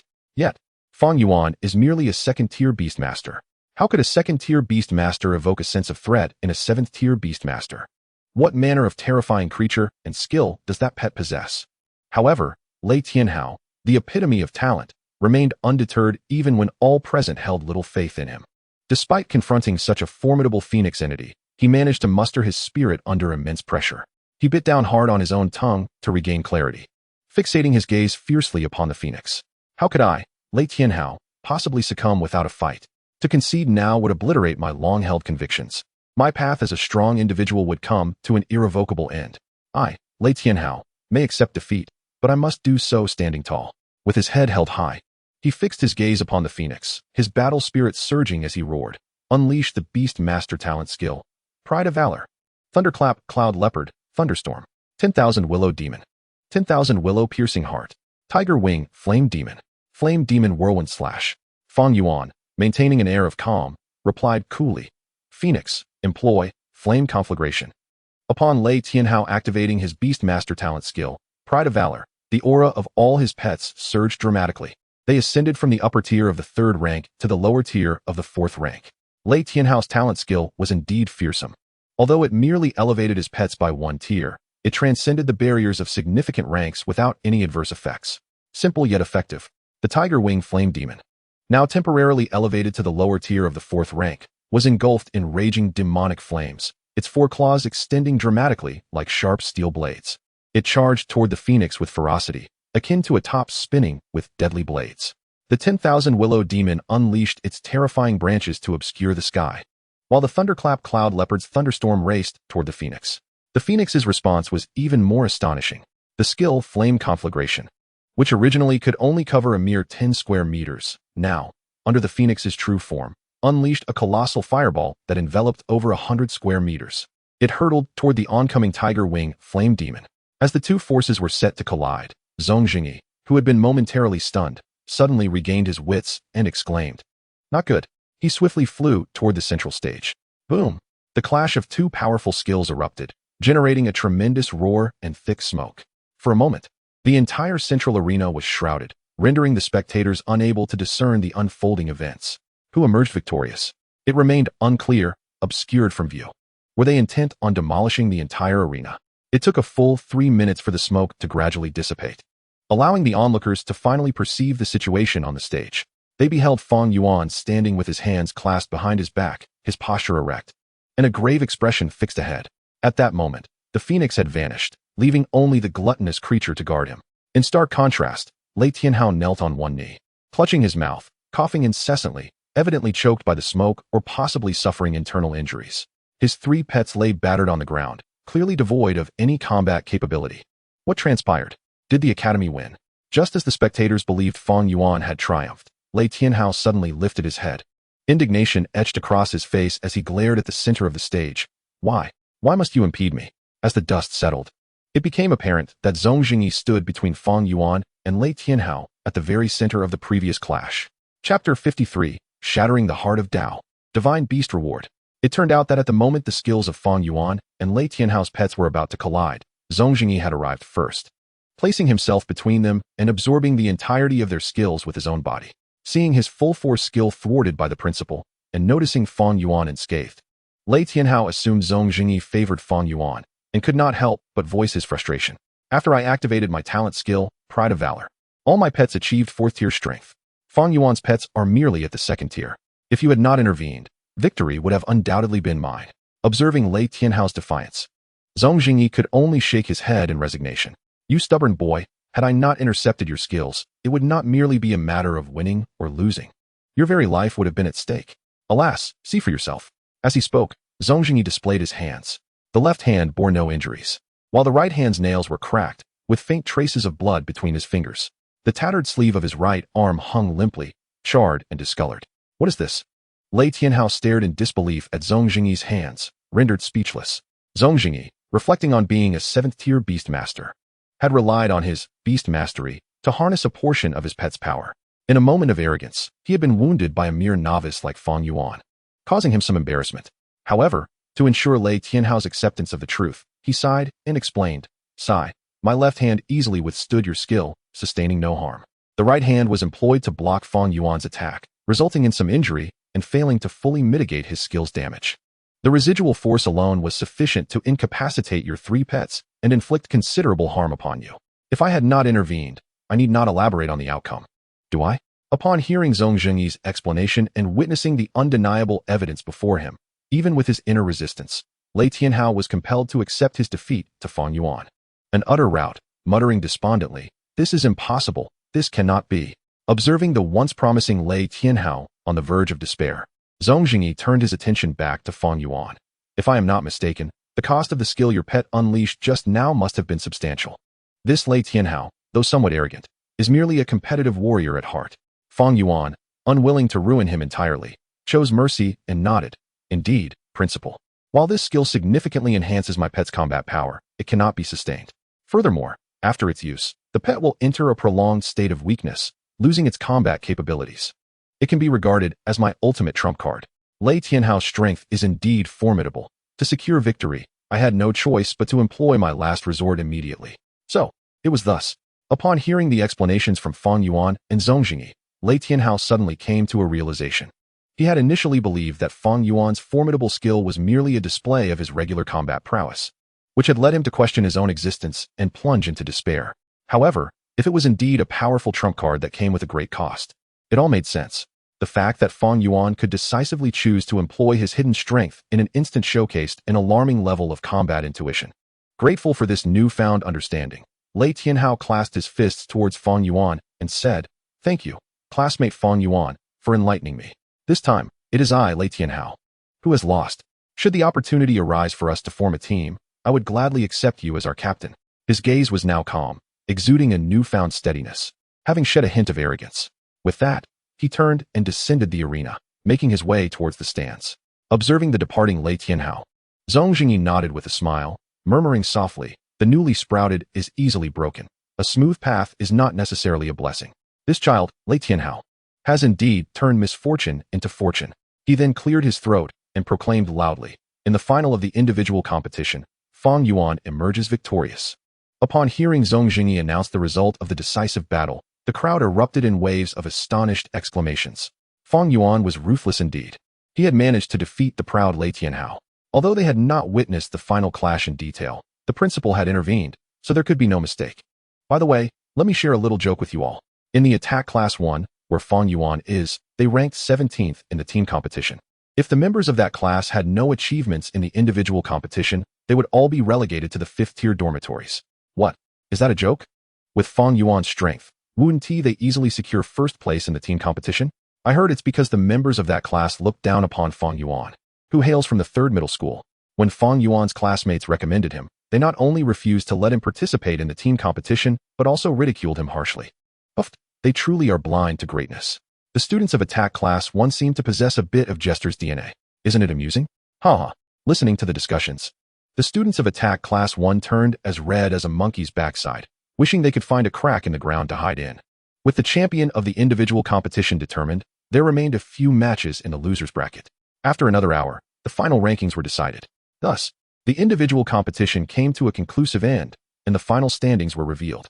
First place, Fang Yuan. Second place, Lei Tianhao. Third place, Zhu Hongqing. Fourth place, Li Tian. Fifth place, Tai Shan. It was somewhat surprising to Fang Yuan that Li Tian, blessed with formidable fusion talent, ultimately could not triumph over Zhu Hongqing. Fang Yuan had observed their battle with utmost seriousness. Zhu Hongqing unleashed all 3 of her pet beasts, each possessing A-level potential, yet there was no presence of any S-level potential. Logically, Li Tian, who had an S-level potential pet beast after activating his talent, should have had the upper hand against Zhu Hongqing. Initially, he did, as his magic ape knight dominated Zhu Hongqing's 3 beasts. Just as victory seemed within Li Tian's grasp, the situation dramatically reversed when Zhu Hongqing's 3 pets struck a peculiar pose. In the end, Zhu Hongqing claimed victory. How strange. What pet skill was that? Or was it a Beastmaster talent skill? It might be worth inquiring about it later. As the battles concluded, Lin Yafei stepped onto the central arena to announce the rewards for the individual competition. Suddenly, a voice that sent shivers down Fang Yuan's spine rang out. New student individual competition. Participation in the Chu Prefecture Beastmaster University Freshman Combat Individual Competition. Task reward. Randomly awarded a divine essence from the classic of mountains and seas, with rewards correlated to individual competition rankings. With the individual competition concluded, the host has secured first place. New student individual competition. Task completed. Task completion rate, 100. Randomly drawn from the highest tier reward pool, a divine essence from the classic of mountains and seas. Drawing in progress. Beep. Drawing complete. Obtain divine beast essence, Qiongqi, mythical level, which can be fused with a compatible pet beast to acquire the growth path of the divine beast, Qiongqi, mythical level. Qiongqi. Chapter 54. Enduring the darkness. Staring at the task completion notification indicating he had drawn the divine beast Qiongqi, Fang Yuan was rendered utterly speechless. The name of Qiongqi was renowned in his previous life. Even someone like Fang Yuan, who had not specifically sought knowledge about Qiongqi, had passively absorbed a wealth of information regarding it. As mentioned in his elementary school textbooks, the Qiongqi is so enormous that its dimensions are beyond comprehension. When it transforms into a bird, it is called the Peng. One day, the great Peng rides the wind and soars to an altitude of 90,000 miles. The Qiongqi represents a being with 2 forms. As a Qiongqi, it obscures the heavens and traverses the 9 provinces. As a Peng, it rises with the wind and ascends into the sky. The grandeur of its essence filled Fang Yuan's heart with an insatiable yearning for this mythical creature. After growing up, he had encountered numerous advertisements in various online games showing the Qiongqi devouring and evolving. He had even been deceived into participating, only to find himself thrust into a mindless guided minigame. What a scam! Moreover, not long before Fang Yuan's transmigration. A celebrity nicknamed Qiongqi had gained widespread fame across the land, leaving many peers envious. The extensive reach and the attention garnered from numerous fans were likely influenced by a sliver of Qiongqi's fortune. He never imagined that he would draw Qiongqi from this task. I have the opportunity to possess a being like Qiongqi. I could even fight alongside it. It is all thanks to securing first place in this individual competition that I had the chance to draw Qiongqi. Even so, to draw Qiongqi from the myriad divine beasts in the classic of mountains and seas is an unbelievable stroke of luck, regardless of its combat prowess or adaptability. Qiongqi is undeniably a top-tier existence. With these thoughts in mind, Fang Yuan's hands clenched tightly, trembling slightly, and a smile involuntarily crept onto his lips. The gluttonous beast in his Beastmaster space sensed Fang Yuan's excitement through their bond. It tilted its head to the side, snorting disdainfully. This Qiongqi is indeed fortunate to be favored by the master. What a lucky fellow. At that moment, Lin Yufei ascended the central arena, her unique, melodic voice beginning to announce the rewards for the individual competition. The individual competition has concluded successfully, and I thank all participants for their enthusiastic engagement. Now, I will announce the rewards for the individual competition. The top 3 will receive the privilege of residing in the special dormitories, with the first place additionally rewarded with a vial of cleansing marrow elixir. Those ranked 4th to 6th will receive the privilege of residing in first-tier dormitories. The 7th to 10th will receive second-tier dormitory privileges. As for those ranked beyond 200, they will have access only to the 5th-tier dormitories. The dormitory privileges from both individual and team competitions are cumulative. For instance, 2 second-tier privileges can be combined to form a first-tier privilege. However, if one has a second-tier and a third-tier privilege, the second tier will take precedence and cannot be upgraded to first tier. Additionally, 2 fifth-tier privileges cannot be combined. One can only reside in the 5th-tier dormitory. Moreover, this residency privilege has a protective period of 1 month. After a month, each individual will have 1 chance per month to challenge others. You may select a target to challenge, and the victor will exchange dormitories with the loser. Alright, the hour is late. You may proceed to your dormitory check-ins. Dismissed. With Lin Yufei's declaration of dismissal, the students were left in a state of despair. What an astonishing reward for securing first place in the individual competition. Not only does it come with an exceptional dormitory, but it also includes a vial of cleansing essence. Such a treasure can significantly enhance one's cultivation aptitude. Rather than coveting the rewards of the victor, one ought to reflect on their own circumstances. What is this nonsense? Why can't 2 fifth-tier qualifications be cumulative? This is blatant discrimination. I must protest. Of course, the 5th-tier communal dormitory must be occupied by someone, right? You've already earned 2 5th-tier qualifications. If you don't occupy it, who will? You still wish to engage in synthesis? Damn, if I must reside in the 5th-tier communal dormitory, is it possible for me to share a room with a female? Alas, I have finally latched onto the influential figure of our class, securing a 2nd-tier dormitory due to the team competition ranking. I thought I could enjoy a life of leisure and the delights of university, but it turns out I can only stay for a month. Once the protection period is over, won't I be sent flying by those envious beasts? There's no helping it. Being able to cling to a thigh is already fortunate. At least I can dwell in a 2nd-tier dormitory for a month, and perhaps with the resources available, I might establish a solid footing. This is certainly better than my own plight of having no thigh to grasp. My dear friend, your words are misguided. You are certainly not the most unfortunate. Oh, what do you mean by that? At least you are not like the students of Attack Department Class 1, who, despite having a strong figure in their midst, not only fail to cling to it, but even kick it, only to realize they've struck a steel plate after tearing their shoes apart. You have a way of comforting others. Your words have lifted my spirits considerably. Ha ha ha. The students of Attack Department Class 1 are frequently dragged out for public punishment and have become utterly numb to it. They dare not even look at Fang Yuan, scurrying away from the battle hall to handle their lodging arrangements. Brother Yuan, you are simply incredible, a true beast. Lu Hai gazed at Fang Yuan with excitement. His expectations for Fang Yuan were already sky-high, yet Fang Yuan continued to surpass them. It is merely luck. Fang Yuan remained unperturbed, exuding an air of calm. His thoughts were solely focused on the divine beast essence of the Qiongqi, while the rewards from this individual competition were but a minor consideration, not worthy of his distraction. Furthermore, he was quite intrigued by the secret realm mentioned by Lei Tianhao. What manner of existence could command such attention from the talented scions of esteemed families like Lei Tianhao and Zhu Hanqing? However, today he still needed to manage his lodging arrangements, and since he had not yet reached the 3rd-tier realm, he possessed only 2 contract slots. It was premature to contemplate contracting the Qiongqi or the secret realm. There was no rush. Matters must be addressed one at a time. I have already ascended to a certain position, and some secrets will naturally reveal themselves to me. Thus, Fang Yuan first sought out Lin Yafei to claim the cleansing essence reward for securing first place in the individual competition. He then departed the battle hall with Lu Hai to take care of his lodging arrangements. Brother Yuan, it's still early. Let me accompany you to handle the dormitory check-in. I wish to see the conditions of the exceptional dormitory. The school is truly stingy, only offering a few spots in the exceptional dormitory. At the rear mountain of Chuzhou Beastmaster University, in front of the mountains lies a cluster of several dozen three-story villas. With a lake several hectares in front, its azure waves gently rippling, tranquil and serene. The entire villa complex is nestled in the embrace of the mountains and water. Lush greenery abounds, resembling a paradise. Brother Yuan, is this your residence? Lu Hai stared blankly at the dreamlike villa complex, utterly entranced. Fang Yuan glanced down at the guidance map in his hand and remarked, if the school hasn't made a mistake, this should be the place. I should be residing in villa number 16. Lu Hai was suddenly at a loss for words. Was he foolish? What was he doing seeking thrills at Fang Yuan's side? Had he not known the light, he could have endured the darkness. How could he face the stench of sweat emanating from a dozen burly men crammed together in the fifth-tier communal dormitory? Now that he was here, should he go in and sit for a while? The devil. Brother Yuan is truly a devil. Just the sight of the villa's exterior makes me seethe with envy. He even wants to drag me inside to torment me further. No, Brother Yuan, I'm going back. Lu Hai quickly covered his face and fled in tears, leaving Fang Yuan standing alone in bewilderment. What was with Lu Hai's sudden outburst? It was utterly perplexing. Unable to comprehend the situation, Fang Yuan proceeded to walk toward villa number 16 alone. Well, I might as well check into the dormitory first. I'll examine the vial of cleansing essence. I've heard it can enhance cultivation aptitude. I wonder what its efficacy is and if it can assist me in ascending to the third tier. Chapter 55. Long time no see.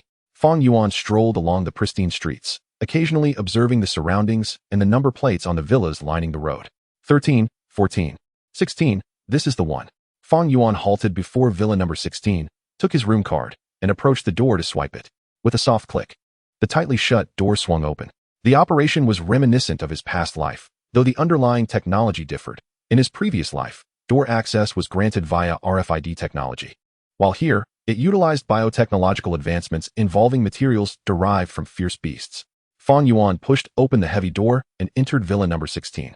Instantly, he was captivated by the interior ambience of the villa. The spacious and bright living room featured an exquisitely patterned carpet and a brown leather sofa.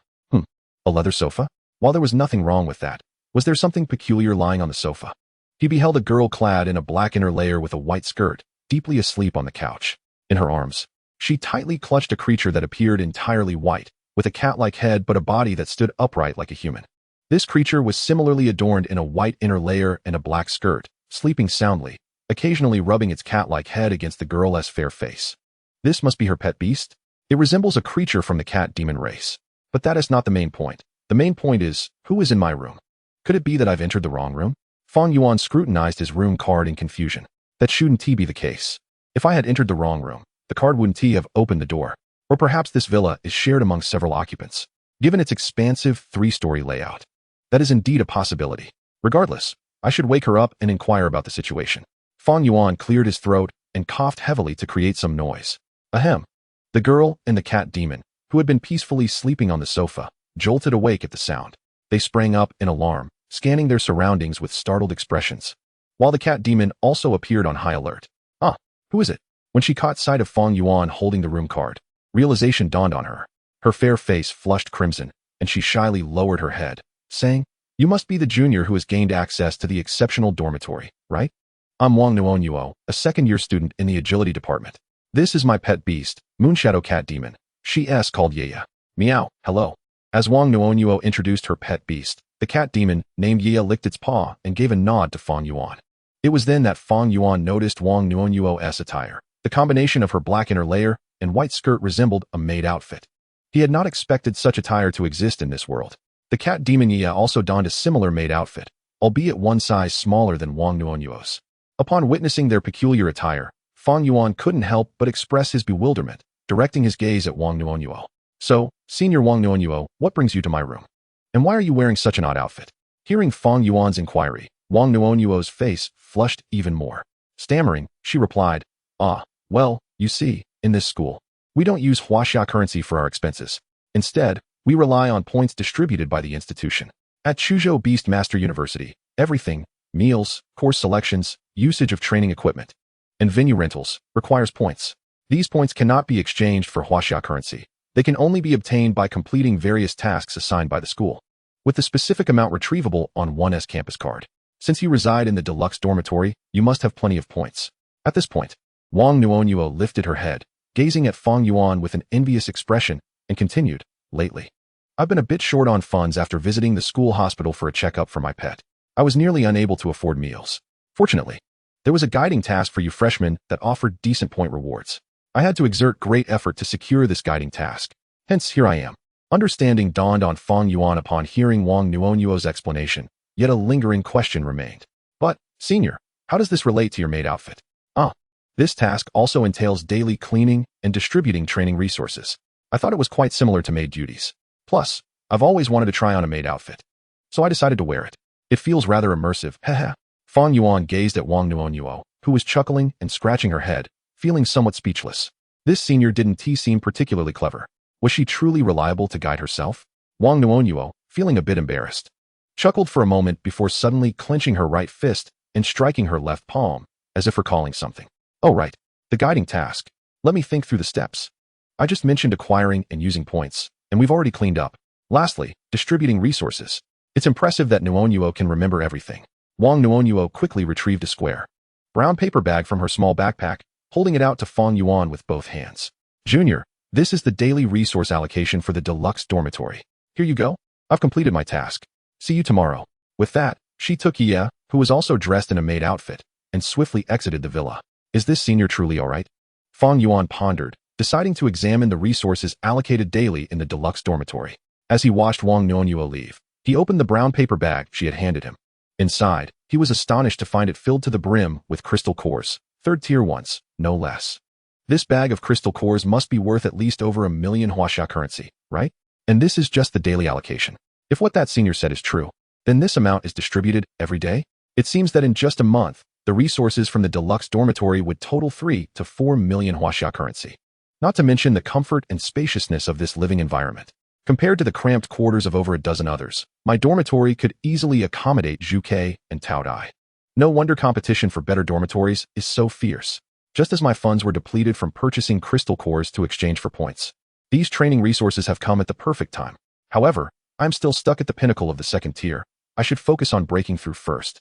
With this thought, Fang Yuan hastily retrieved his other reward from winning the personal competition, the bone-cleansing elixir. He picked up the transparent glass bottle containing a deep blue liquid, roughly the size of his fist, and poured a small amount to taste. It was slightly sweet and sour, pleasantly palatable. After waiting for half an hour, he noticed no unusual reactions in his body. On the contrary, the tightly bound bottleneck felt slightly loosened. Indeed, it was effective. Fang Yuan downed the rest in one go, waiting for about 10 minutes, but he noticed no significant changes. He was uncertain when the effects would manifest. Just then, a sudden series of knocks echoed from outside the door. Knock, knock, knock. Startled by the sound, Fang Yuan paused, having just moved in, and with hardly any acquaintances at the school. Who could it be?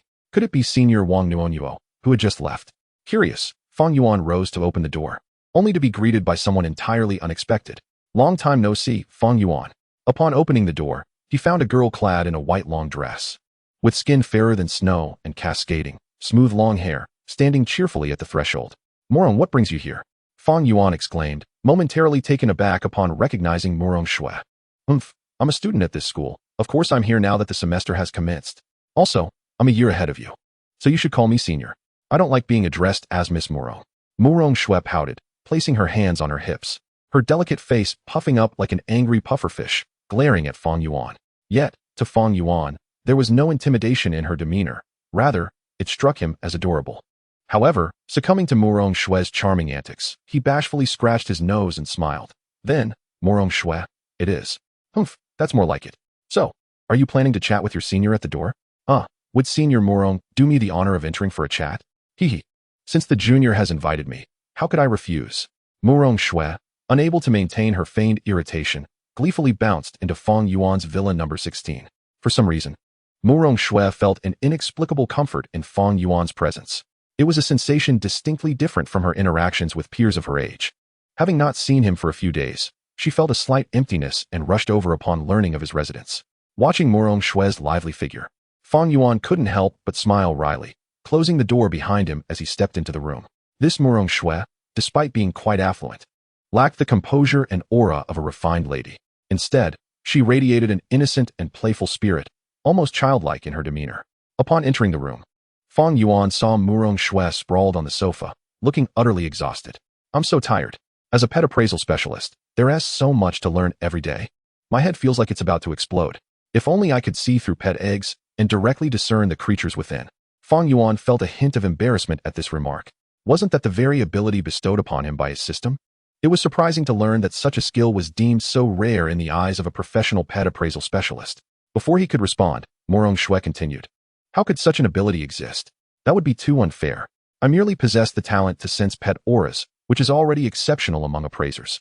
If such an ability were real, wouldn't that make one a born appraisal master? Murong Xue merely lamented the multitude of appraisal courses, venting her frustrations. Given the rarity of her appraisal prowess, it seemed she would need to be cautious about revealing it in the future. Fang Yuan shifted the topic, asking, Senior Murong, how did you find me? Murong Xue replied, her expression brimming with pride.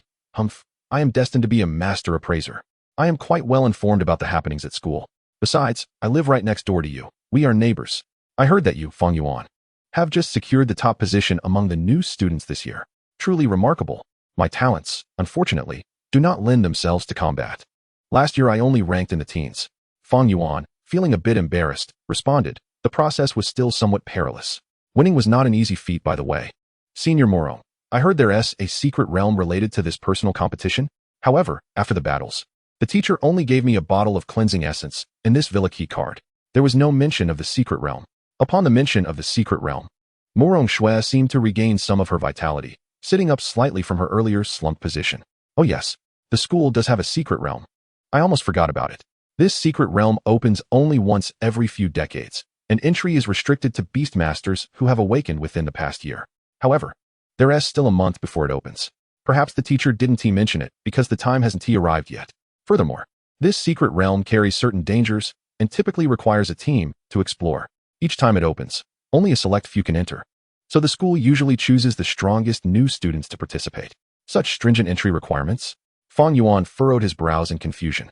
What benefits could there possibly be from exploring the secret realm? Murong Xue cleared her throat and continued. The benefits are plentiful. There have been instances where individuals have brought back a Qiongqi spirit fruit, and others have retrieved a piece of space magic crystal.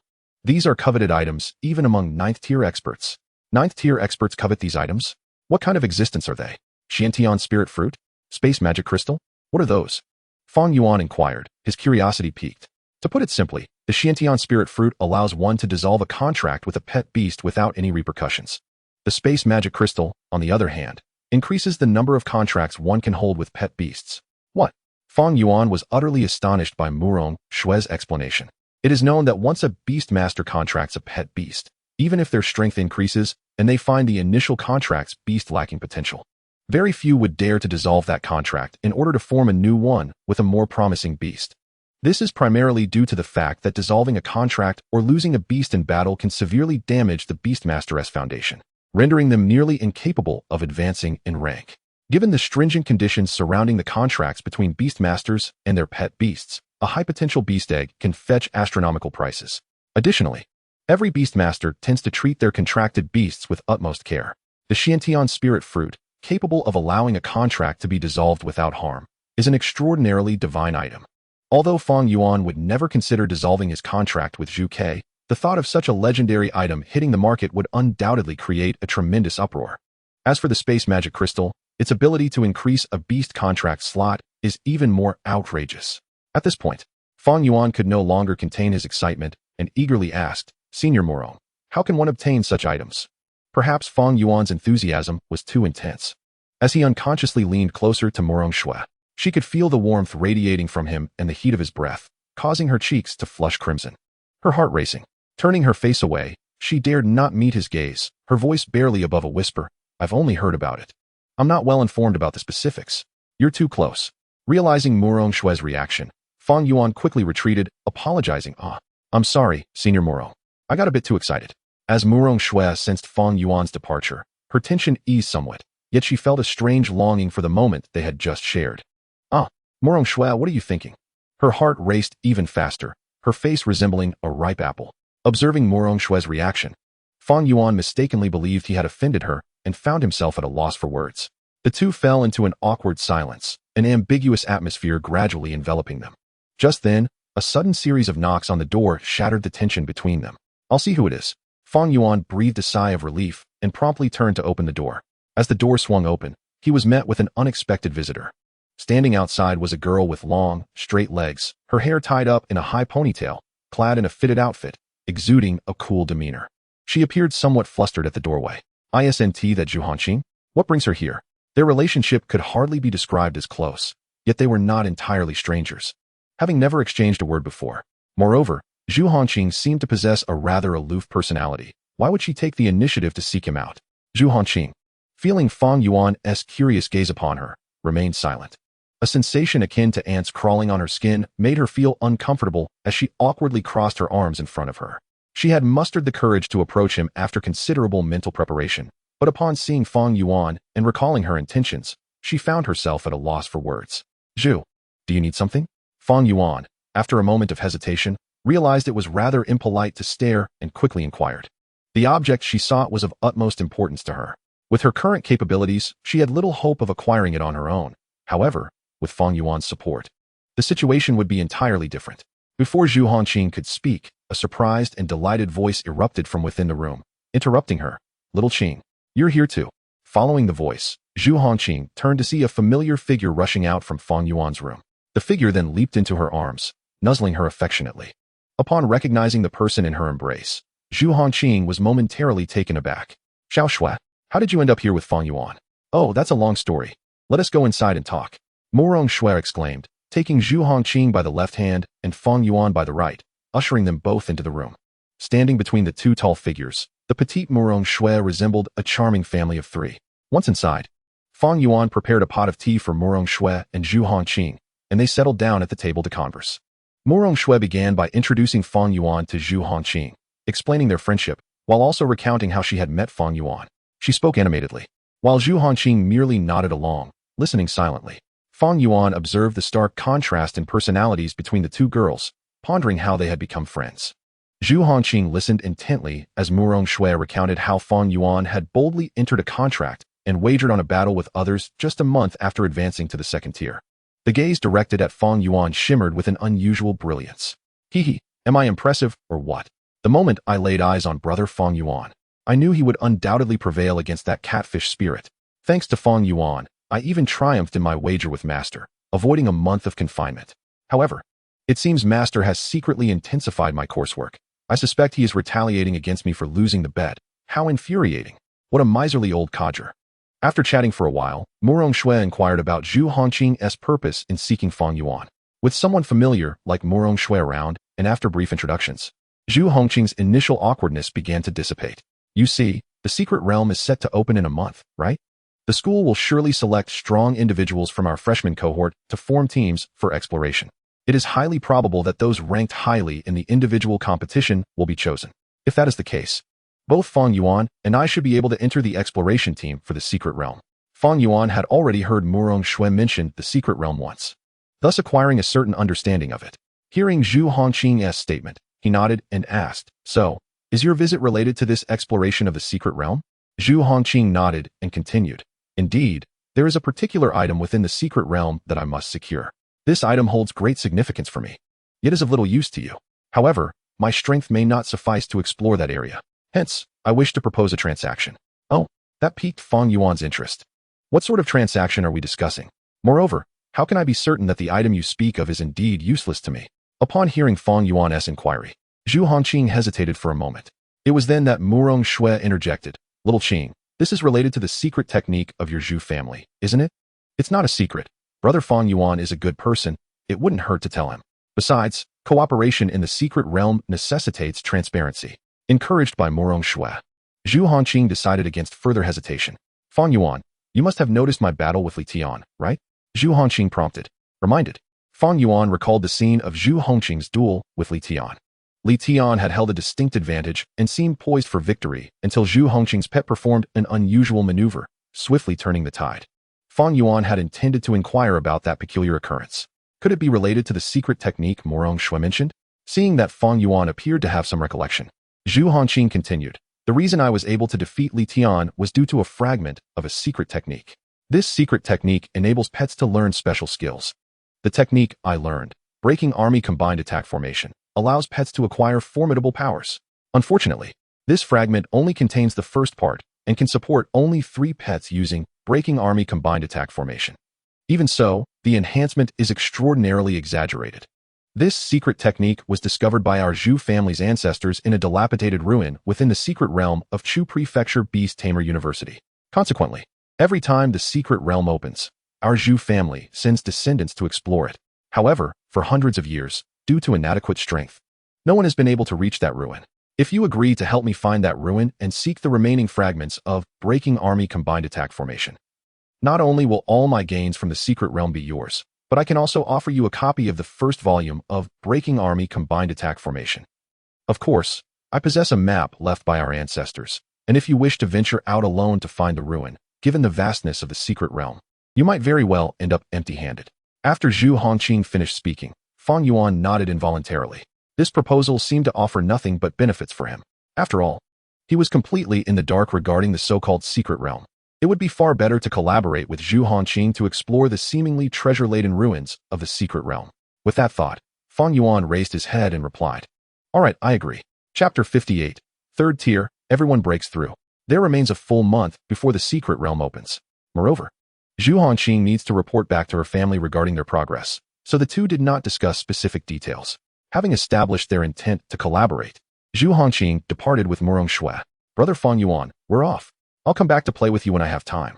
After watching them leave, Fang Yuan returned to his room, comfortably reclining on the sofa, which still held a faint trace of Morong Shui's fragrance. After encountering so many people, he finally had time to rest.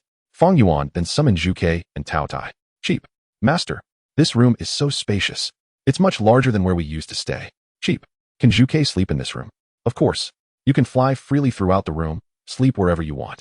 Observing Qiongqi joyfully fluttering about the room, Fang Yuan felt warmth in his heart. When he first contracted Qiongqi, they had been cramped together in a small accommodation in the West District. The rooms there were exceedingly tiny, leaving Qiongqi with no room to move freely. Even later, at the hotel in the East District, the space was still limited. And as Qiongqi grew during its developmental phase, it had become increasingly constrained. Now, residing in Villa number 16, the ample space finally allowed Qiongqi to move with ease. "I did think living in this villa alone was rather excessive. It seems the consideration for the pets was paramount." Qiongqi and Taotie, being top-tier divine beasts, had previously endured cramped quarters with him, which truly was a disservice to them. "Whimper. Master, Taotie is hungry." Spotting Taotie nestled against his leg, nudging him like a small dog, Fang Yuan couldn't help but smile wryly. "You glutton. Don't worry, let me see what food we have left." A fortnight later, if one were to inquire about Fang Yuan's experience at Chu Prefecture Beast Tamer University, his response would be undeniably affirmative. Of course, this was solely his perspective. With his formidable strength, Fang Yuan not only resided in a spacious and bright villa, but also received training resources valued at millions of Huaxia coins daily. Moreover, his student card boasted a remarkable 5,000 points, a hidden reward from the freshman individual competition, which he only discovered upon swiping his card for the first time at the dining hall. The envious glances from the part-time students at the cafeteria window indicated that this was a substantial sum. With ample points and training resources, Fang Yuan had no need to scramble for points. Each day, he merely attended classes, took Qiongqi and Taotie for leisurely strolls, and occasionally engaged in light conversation with the affluent Morong Shui. Whether it was a relaxed and enjoyable lifestyle that eased Fang Yuan's mindset or the effects of the cleansing elixir during his evening training, he sensed that the bottleneck restricting his breakthrough to the third tier was beginning to loosen. Finally, on a night 20 days into the semester, while Fang Yuan was meditating with a crystal core in hand, he suddenly felt a surge of warmth flowing from the crown of his head, coursing through his limbs. The tingling sensation was so pleasurable that Fang Yuan involuntarily shuddered, nearly letting out a sound. The sudden upheaval compelled Fang Yuan to cease his cultivation abruptly, opening his eyes to perceive the changes within his body. Have I broken through? Unlike his previous effortless ascensions, the bottleneck at the peak of the second tier had ensnared him for an exceedingly long time, and upon this sudden breakthrough, Fang Yuan found himself somewhat unaccustomed. After a considerable pause, he finally comprehended that he had successfully advanced to the third tier. A joyful expression blossomed upon his face as he clenched his fists in exhilaration. Splendid. Ascending to the third tier grants me yet another contract slot. At long last, I can seek a companion beast that resonates with the essence of the Qiongqi divine beast. However, it is still the dead of night, and the beast shop is currently closed. I shall have to wait until tomorrow to explore the market. With my realm elevated to the third tier, the system shop should have restocked its inventory. Let me see what delightful surprises await. With this thought in mind, Fang Yuan hastily accessed his system shop. Shop level, Tier 3, shop level changes with the host's rank elevation. Spirit Spring, F grade. Spirit Food, F grade. Spirit Fruit, F grade. Spirit Spring, E grade. Spirit Food, E grade. Spirit Fruit, E grade. Spirit Spring, D grade, 1000 points. Spirit Food, D grade, 1000 points. Spirit Fruit, D grade, 10,000 points. Random Beastmaster Skill Book, limited to 1 exchange, 10,000 points. Beastmaster Skill Advancement Book, limited to 1 exchange. Allows selection of any Beastmaster talent skill for quality enhancement, 10,000 points. With Fang Yuan's advancement to the third tier, the system shop also ascended to level 3. The shop boasted a plethora of additional items. Among them, the Spirit Spring, Spirit Food, and Spirit Fruit now included D-grade categories, offering superior effects, while the point cost for exchanges had increased significantly. The Random Beastmaster Skill Book remained a product of the level 2 shop, which Fang Yuan had never accumulated enough points to redeem. However, the Beastmaster Skill Advancement Book was a new addition from the level 3 shop. Judging by the description of the Skill Advancement Book, it should enhance my Beastmaster Bloodline skill, correct? When I was at the second tier, relying on a B-grade Beastmaster Bloodline allowed me to tear apart mid-tier second-grade beasts with ease. I wonder how much more it could empower me after its enhancement. Alas, I find myself utterly impoverished, with no points to my name. It remains uncertain when I might amass sufficient points for an exchange. Nonetheless, in about 10 days, the secret realm will be opened. According to Qiongqi, it is fraught with peril, and I can only presume it harbors formidable beasts. A thorough exploration should yield a substantial amount of points. Zhu Ke and the others have not battled fierce beasts in quite some time. It would be an excellent opportunity for them to hone their skills. Wait a moment. Fang Yuan suddenly had a thought, and quickly roused Zhu Ke and Taotie from their slumber, summoning them to his side. At times, Fang Yuan found himself envious of Zhu Ke and Taotie, who could effortlessly advance through mere indulgence in food and rest, while he was burdened with the need for late-night cultivation and the hindrances of bottlenecks. Zhu Ke, Taotie, come here for a moment. Chirp, hiss. Master, have you summoned us for something? It's nothing much. I have just broken through to the lower third tier. The bottleneck that has constrained your advancement has been shattered. With your talents, you should be able to ascend freely now. Hurry and break through. Chirp, hiss. Yes, Master. Upon receiving Fang Yuan's command, Zhu Ke and Taotie did not hesitate. They immediately commenced their attempts to break through. As expected, freed from the constraints of Fang Yuan's realm. The third-tier bottleneck posed no challenge to such divine beasts as Zhu Ke and Taotie. In a matter of mere minutes, they ascended to the third tier. Their forms expanded further, and their auras grew increasingly formidable. Fang Yuan gazed upon the newly advanced Zhu Ke and Taotie with satisfaction, murmuring, "The growth stage has reached the youth phase, and their realm has attained the third tier. The second-tier tasks of Zhu Ke and Taotie's divine beast paths should now be unlocked, right?" Chapter 59, Love Truly Requires Courage.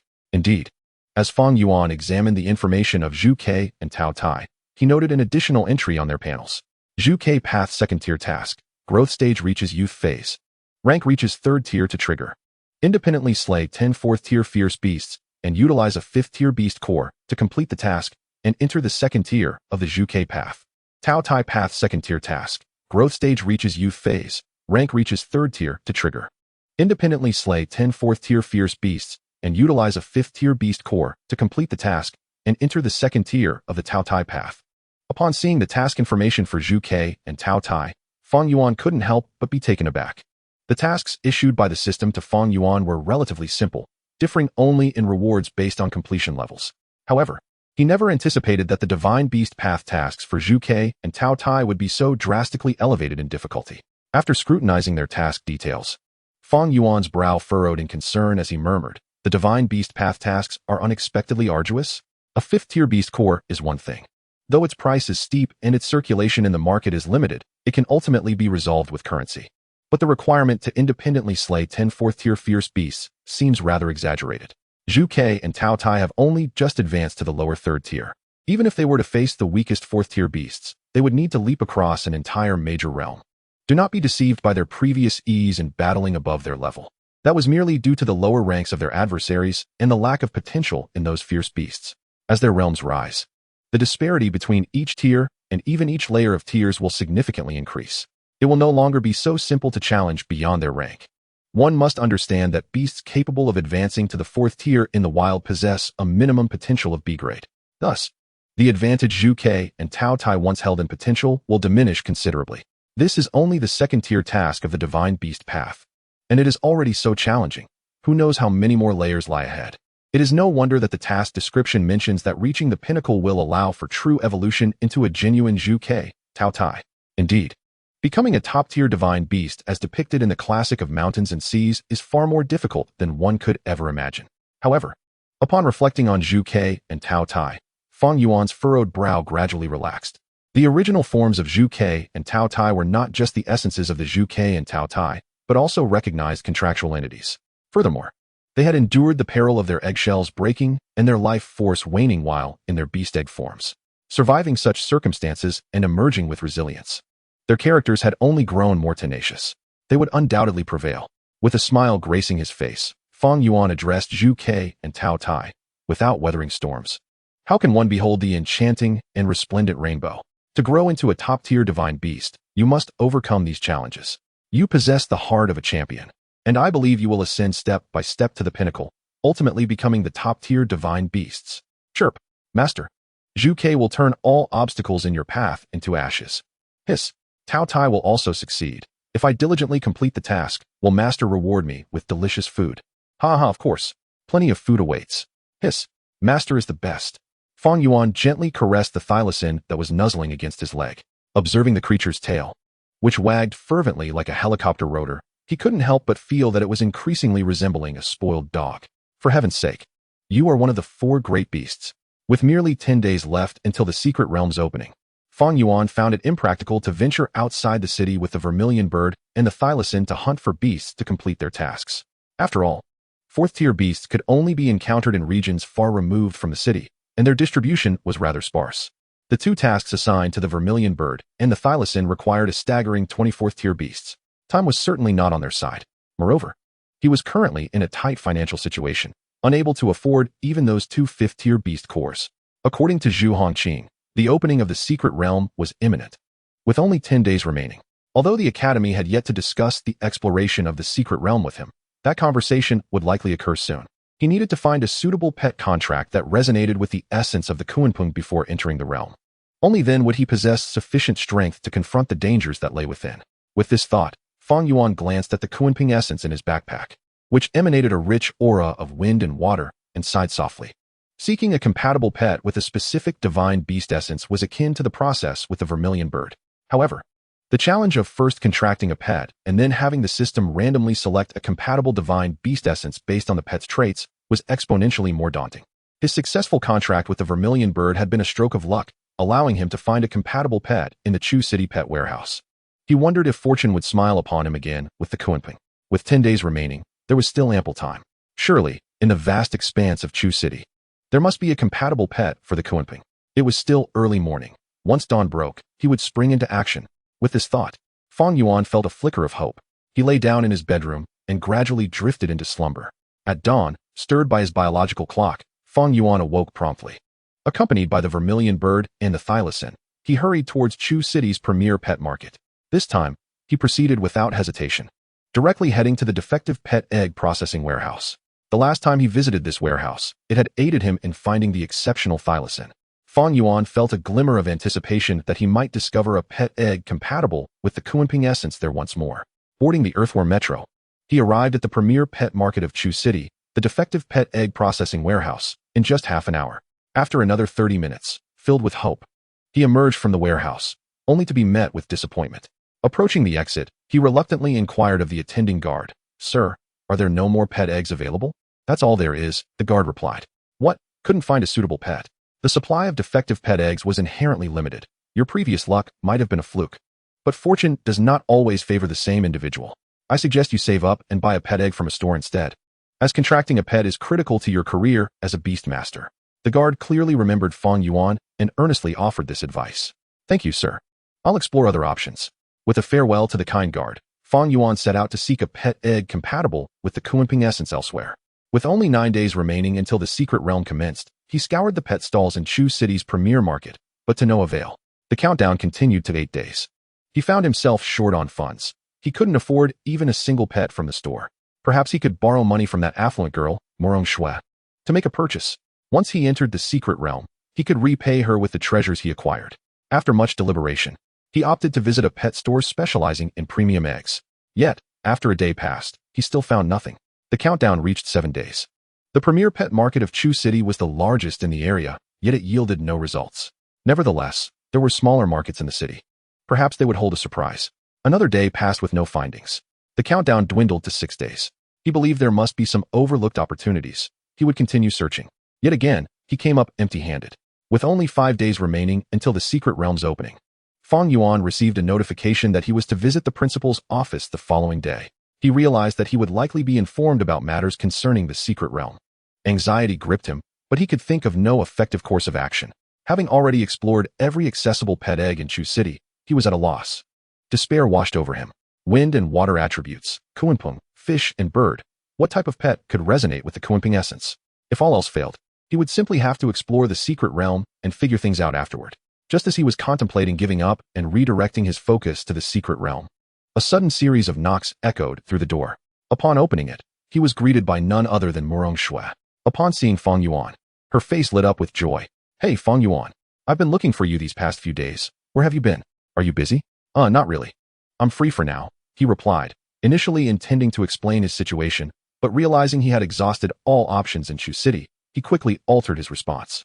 Morong Shui beamed even brighter at his words, revealing her adorable little tiger teeth and a charming dimple. "That's great. My master just received a batch of pet eggs from the islands beyond the Eastern Ocean. Would you like to come see them? Are they perhaps the six-eyed flying fish?"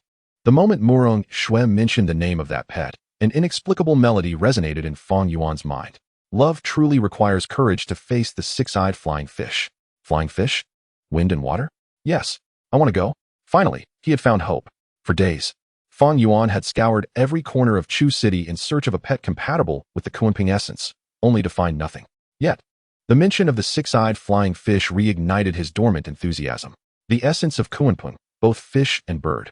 Wasn't this creature perfectly aligned with the Qiongqi? Fang Yuan had an instinctive feeling that the six-eyed flying fish would have a significant chance of resonating with the Qiongqi essence. Overwhelmed with excitement, he grasped Morong Shui's delicate hand tightly and exclaimed, "This six-eyed flying fish sounds fascinating. Please, lead me to see it." To Morong Shui, Fang Yuan was typically composed and serene, his face often adorned with a warm smile. Even when discussing his triumph in the freshman personal competition, he remained unperturbed. Yet, witnessing him in such an exuberant state, grasping her hands, was a first for her. Suddenly feeling a bit flustered, she slightly lowered her head, allowing Fang Yuan to catch sight of her flushed ears, murmuring, I understand. As long as you're interested, that's good. Could you please let go of my hand? You're hurting me." Upon hearing Morong Shui's soft mumble, Fang Yuan regained his composure and promptly released his grip, apologizing. "My apologies, Senior Moro. I was simply too fascinated by this six-eyed flying fish. I got a bit too excited. Was it really necessary to be so thrilled over merely observing a rare pet beast?" To Fang Yuan's surprise, he discovered that he shared a similar interest with her. Both were enamored with peculiar pet beast eggs. This realization brought a tiny spark of joy to Morong Shui's heart. Yet, recalling the strength and warmth of Fang Yuan's earlier grasp made her cheeks bloom with a deeper shade of crimson, prompting her to hastily look down and continue walking ahead. Observing Morong Shui walking away with her head down and without a glance back, Fang Yuan felt a twinge of panic. Had he inadvertently hurt Senior Moro, causing her to be upset? Would she still take him to see the six-eyed flying fish? If she didn't, what would happen to his coin? Just as Fang Yuan was feeling a bit anxious, Morong Shui suddenly turned back after walking 5 meters, exclaiming, "Are we still going? If not, I'm leaving." I'm coming. Wait for me." It was a relief to know that Senior Morong was not angry. "Humph. Who said I'm not angry?" she retorted. "Well, we've known each other for quite some time now. It feels rather distant to still call you Senior." "Humph. I was just thinking of bringing you to see the six-eyed flying fish egg when I got it. You should call me Xiaoxua. That is what my friends call me." Xiaoxua. Fang Yuan felt the name somewhat peculiar, his heartbeat quickening, the words lodged in his throat like a stubborn phlegm. Taking him a moment to finally articulate, Xiaoxua. That is much better. I forgive you. Then I'll call you Xiao Yuan like a friend." Let us go see the six-eyed flying fish. A smile blossomed on Murong Shue's face, radiating joy as she skipped away. Wait for me, Xiaoxue. Watching her dart off into the distance, Fang Yuan hurriedly chased after her. Their figures, racing under the sun, exuded the vitality of youth. At the Chuzhou Beastmaster Association. On the third floor, room 303, the identification room was filled with dozens of spherical pet beast eggs, each the size of a basketball, adorned in a blue and white hue with countless tiny dots. Due to their perfectly round shape, to prevent them from rolling, they had been placed in small bamboo baskets. Spotting so many six-eyed flying fish eggs, Fang Yuan eagerly began to inspect them one by one. To his delight, he discovered that the six-eyed flying fish indeed resonated remarkably well with the Kunping essence. Murong Shui, noticing Fang Yuan standing still, assumed he was captivated by the eggs. Thus, she positioned herself in front of the pet beast eggs, hands on her hips, proudly declaring, "Aren't they amazing?" Xiao Yuan must have never seen such perfectly round and large pet beast eggs before. I was utterly astonished when I first laid eyes on them. My master said that some sea creatures have very large eggs. There are even eggs bigger than this room. I can't wait to see one. Hearing Murong Shue's exclamations, Fang Yuan had just finished examining all the six-eyed flying fish eggs. The good news was that these eggs had a decent compatibility with the Kunping essence. The bad news was that the compatibility was not particularly high. At least not on par with the initial compatibility he had experienced with the Qiongqi and Taotie. Although a contract could still be established with some effort, it would undoubtedly hinder the Kunping's potential for growth in the future. This realization left Fang Yuan feeling a bit troubled. Moreover, Murong Shui had merely brought him to see these pet beast eggs, and hadn't indicated any intention of giving him one. With this thought in mind, Fang Yuan turned to Murong Shui and inquired, "Xiaoxue, are these six-eyed flying fish eggs available for sale? I'm quite interested in purchasing one for research." Upon hearing Fang Yuan's question, Murong Shui patted her chest and replied, "Of course, that's no problem. It's just a pet egg." The six-eyed flying fish egg isn't particularly precious. Creatures of the sea aren't very popular in the inland areas. My master brought them here for me to learn about identifying these sea beasts, and once I'm done, they'll be disposed of in the market. Murong Shui's generous demeanor made Fang Yuan feel somewhat awkward. However, as the six-eyed flying fish was of great significance to him, he couldn't pretend to be overly modest. "I have some beast cores issued by the school. What is the market price for a six-eyed flying fish egg? Let me pay you first." "No need, Xiao Yuan. It's just a pet egg," she insisted. "That is not acceptable. One should not receive without giving. Xiaoxue, you helping me by selling me a pet egg is already a significant favor. How can I accept it without compensation? If it were your own, it would be one thing, but this is your master's." Well, when Murong Shui finally agreed to accept payment, Fang Yuan breathed a sigh of relief, silently noting that he owed her a favor. "By the way, Xiaoxue, are these all the six-eyed flying fish eggs, or are there more?" Murong Shui tilted her head in contemplation before realizing, there are indeed more. Some may have gotten damaged during transport. There are a few defective ones. Defective ones? Fang Yuan's eyes lit up with excitement. "Where are they, Xiaoxue? Can you take me to see them?" "Of course." With Murong Shui leading the way, they made their way to a warehouse on the fourth floor. "Xiao Yuan, this is also my master's space, filled with some practice identification pet beast eggs and discarded ones. They're usually cleaned out once a month, and it just so happens that it hasn't been done yet." Upon pushing the door open, they entered a warehouse stacked with hundreds, if not thousands, of pet beast eggs. Some were intact, while others were damaged. Among them, one basketball-sized spherical pet beast egg immediately captured Fang Yuan's attention. This six-eyed flying fish egg had an exceptionally high compatibility with the Kun. "Finally, I found you." Chapter 61, Contract. The Secret Realm Team. Rather than saying that Fang Yuan discovered this pet beast egg, it would be more accurate to say that the Kunping essence had detected it. The moment Fang Yuan stepped into the warehouse, the Kunping essence in his backpack began to pulse vigorously. This reaction mirrored that of the Qiongqi essence previously. It was only high-compatibility pet beasts that could provoke such a response. Fang Yuan could hardly contain his joy and quickly asked, "Xiaoxue, may I select a six-eyed flying fish egg from here?" "Of course. All these pet beast eggs are to be disposed of. But Xiao Yuan, the quality of these eggs isn't very good. Perhaps you should go to the identification room and take a pristine one instead." "No, I just want to research it. I don't need one that's perfect," he replied. "Well, if that's the case, Xiao Yuan, just take it. These damaged pet beast eggs aren't worth much." "All right then, thank you, Xiaoxue. I owe you one." Indeed, as Murong Shui aptly articulated, a damaged pet beast egg holds little value. Fang Yuan chose not to engage in futile banter with Murong Shui at this juncture. He cradled the hoped-for six-eyed flying fish beast egg, which he had procured with the essence of the Kunping, and bid farewell to Murong Shui before hastily departing, leaving her somewhat bewildered. Little Yuan appeared exceedingly anxious. A rather peculiar sight. Well, I shall continue with the assignment left by my master, he mused, heading to the third floor to discern the aura of the six-eyed flying fish beast egg.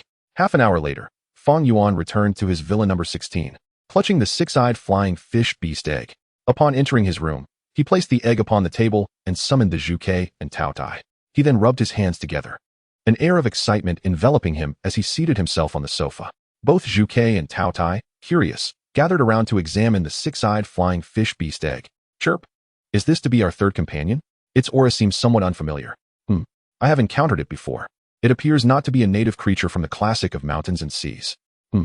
The realm it hails from lacks the power to sustain a being of its caliber, compelling it to forcibly breach the barriers of space with its formidable strength and characteristics to arrive in the world of the classic of mountains and seas. Fang Yuan took a deep breath, summoning his Azure Soul Fire with his right hand, and commenced the contract with the six-eyed flying fish before him.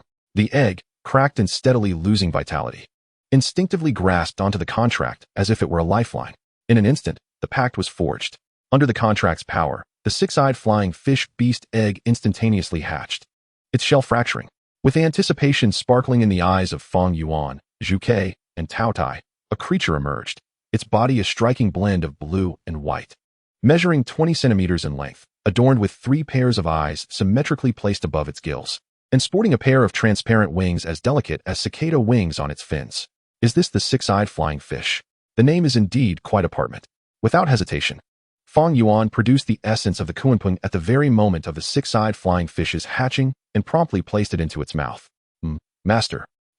Delicious. In the next moment, the six-eyed flying fish was enveloped in a sphere of blue and white light. When the radiance dissipated, the transformed six-eyed flying fish reappeared before Fang Yuan. It had lost all but 1 pair of its original 3 pairs of eyes, its coloration now a deeper hue reminiscent of the ocean, with only its belly remaining white. Simultaneously, its wings had vanished, replaced by a pair of fins, and its size had significantly increased, now measuring a meter in length, resembling a larger fish. To any observer, it would be impossible to discern its origins as a six-eyed flying fish. I had initially thought to name you Qiongqi, given that you currently embody the form of a Qiongqi and have yet to transform into a Peng. However, the reduplication seems rather odd, so I shall adhere to convention and call you Qiongqi instead. I have faith you will eventually evolve into a true Qiongqi. I adore the name bestowed by my master. Having named the Qiongqi, Fang Yuan eagerly turned to examine its information. Six-eyed flying fish, Qiongqi path, level 1. Growth potential, S-class, growth stage, juvenile, rank, lower first tier, personality, tenacious, serene, gentle, talent 1.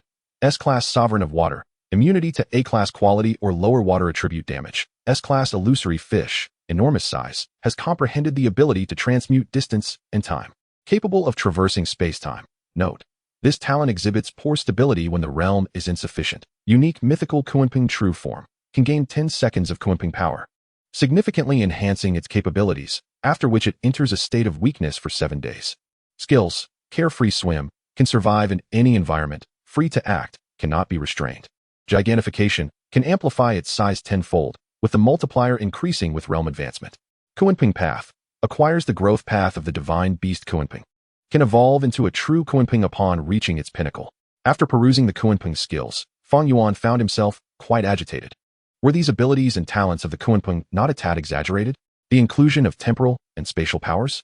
Such capabilities are indeed the pinnacle of abilities, and possessing even one is remarkable, yet this Qiongqi possesses them all. However, it seems these high-level abilities are not particularly stable, suggesting that they cannot be freely utilized until the Qiongqi reaches a certain level of mastery. Fang Yuan felt a tinge of regret, but having them is certainly better than not. No wonder the Qiongqi appeared diminutive, so unlike the descriptions in literature, it possesses a skill that allows it to grow. After reviewing the Qiongqi skills, Fang Yuan retrieved a considerable number of beast cores distributed by the school. Although the Qiongqi's talents and skills were commendable, its current strength at the lower first tier was still somewhat inadequate to face the impending challenges of the secret realm. With time still on his side, he resolved to engage in an intensive training session. The following day, after a night of cultivation, it became apparent that the third-tier beast cores would require an extensive quantity to elevate Qiongqi and Taotie's realms. However, for the Qiongqi, which was merely at the lower first tier, the energy contained within was still substantial. After a full night of training, under the abundant supply of third-tier beast cores. The Qiongqi astonishingly reached the upper first tier. Qiongqi, I have placed the beast cores here for you. Train diligently, and do not slack off. We are about to venture into a perilous location. I shall step out for a moment. Master. Qiongqi will certainly train with utmost diligence. Seeing the Qiongqi brimming with enthusiasm and vigor, Fang Yuan nodded in satisfaction. Today was the day the school had summoned Fang Yuan to discuss matters concerning the secret realm. After ensuring the Qiongqi was settled, he stored Qiongqi and Taotie in his beast space and departed for the principal's office. However, as soon as Fang Yuan left Villa number 16, the initially spirited Qiongqi flipped onto its back, lounging on the sofa. Training is so exhausting. It seems Master will be gone for quite some time. Perhaps I shall rest for a while to conserve energy, enabling more effective training. Indeed, for the sake of more efficient training. ZZZZ. Chapter 62. Members. Elite League. Unbeknownst to Fang Yuan, as he departed, the Qiongqi began to indulge in idleness. After 5 minutes, he arrived at the base of the school's administrative building. After ascending 6 flights of stairs, he finally reached the principal's office located on the top floor. Is this the place? Knock, knock, knock. Please, come in. Fang Yuan entered the principal's office, shutting the door behind him. Upon turning around, he noticed several individuals already present. Not only was Principal Qiongqi in attendance, but also their Class 1 instructor from the attack department, Lin Yafei. Additionally, familiar faces from Fang Yuan's past were present, Lei Tianhao, Zhu Hongqing, Li Tian, and Tang Dodo. It appeared that these were the members of the exploration team for the secret realm. However, Fang Yuan was puzzled. According to the rankings, Tai Shan should be here as well, as he had secured 5th place in the individual competition. Why was it Tang Dodo who appeared instead? It seemed that the selection of members for the exploration team was not solely based on individual competition rankings. As Fang Yuan entered, he immediately captivated the attention of everyone present. Lei Tianhao regarded him with a grave expression, pondering to himself. I wonder how much stronger you have become in the nearly month that has passed. I have not been idle for the past 20 days. As Qiongqi noticed Fang Yuan's arrival, he nodded slightly and spoke. Well, now that everyone is here, I trust you all understand why I have summoned you. Upon hearing this, the crowd nodded in agreement. It was clear that most of those present were already familiar with the secrets of the Chuzhou Beastmaster University's hidden realm, including Lei Tianhao, Zhu Hongqing, and even those who had specifically joined the institution for this purpose. Even Fang Yuan, who had arrived here by mere chance, had gathered some information about the hidden realm from others long before. Seeing the nods from the crowd, Qiongqi continued, Excellent. Since you are all aware, I shall refrain from elaborating further. Indeed, as you know, I have gathered you to explore a hidden realm within our Chuzhou Beastmaster University. This hidden realm opens once every 20 years, accommodating only 5 individuals at a time, and only those who have awakened their Beastmaster talents within the past year are eligible. You are exceedingly fortunate, as you coincide perfectly with the opening of the hidden realm, and you are also the 5 most formidable individuals of your cohort. Therefore, you shall form the exploration team for this venture. While the hidden realm is replete with invaluable treasures, it is not without its perils. You must work together, remaining aware of your limitations. Remember, no matter how precious a treasure may be, it is of little use if one does not survive to claim it. At this juncture, Qiongqi cast a meaningful glance at Zhu Hongqing. She lowered her head in silence, her mood somber as she recognized the principal's reminder to tread carefully. The Zhu family had recently sent participants to several hidden realms, and 20 years prior, during the last opening, it was Zhu Hongqing's uncle who had ventured in. He was a rare genius of the Zhu family, possessing talents that surpassed even those of Zhu Hongqing's father, the current head of the family. However, driven by overconfidence and impatience within that hidden realm, he had never returned. At that time, Qiongqi was new to Chuzhou Beastmaster University and had not yet assumed the role of principal, yet he vividly recalled the fall of that prodigious individual. Observing the silence among the group, Qiongqi refrained from further admonitions, understanding that each genius harbored their own thoughts. He could only fulfill his duty to offer a cautionary reminder. With a sigh, he continued, that was the first matter at hand. Now, I shall address the second. The opportunity to enter such a precious hidden realm is not without its expectations. Midway through this semester, the 35th Summer National University Elite Competition will commence. You are but freshmen, and competing against 3rd and 4th year prodigies in such a highly regarded tournament is indeed unrealistic. However, your potential is immense, particularly after exploring the hidden realm.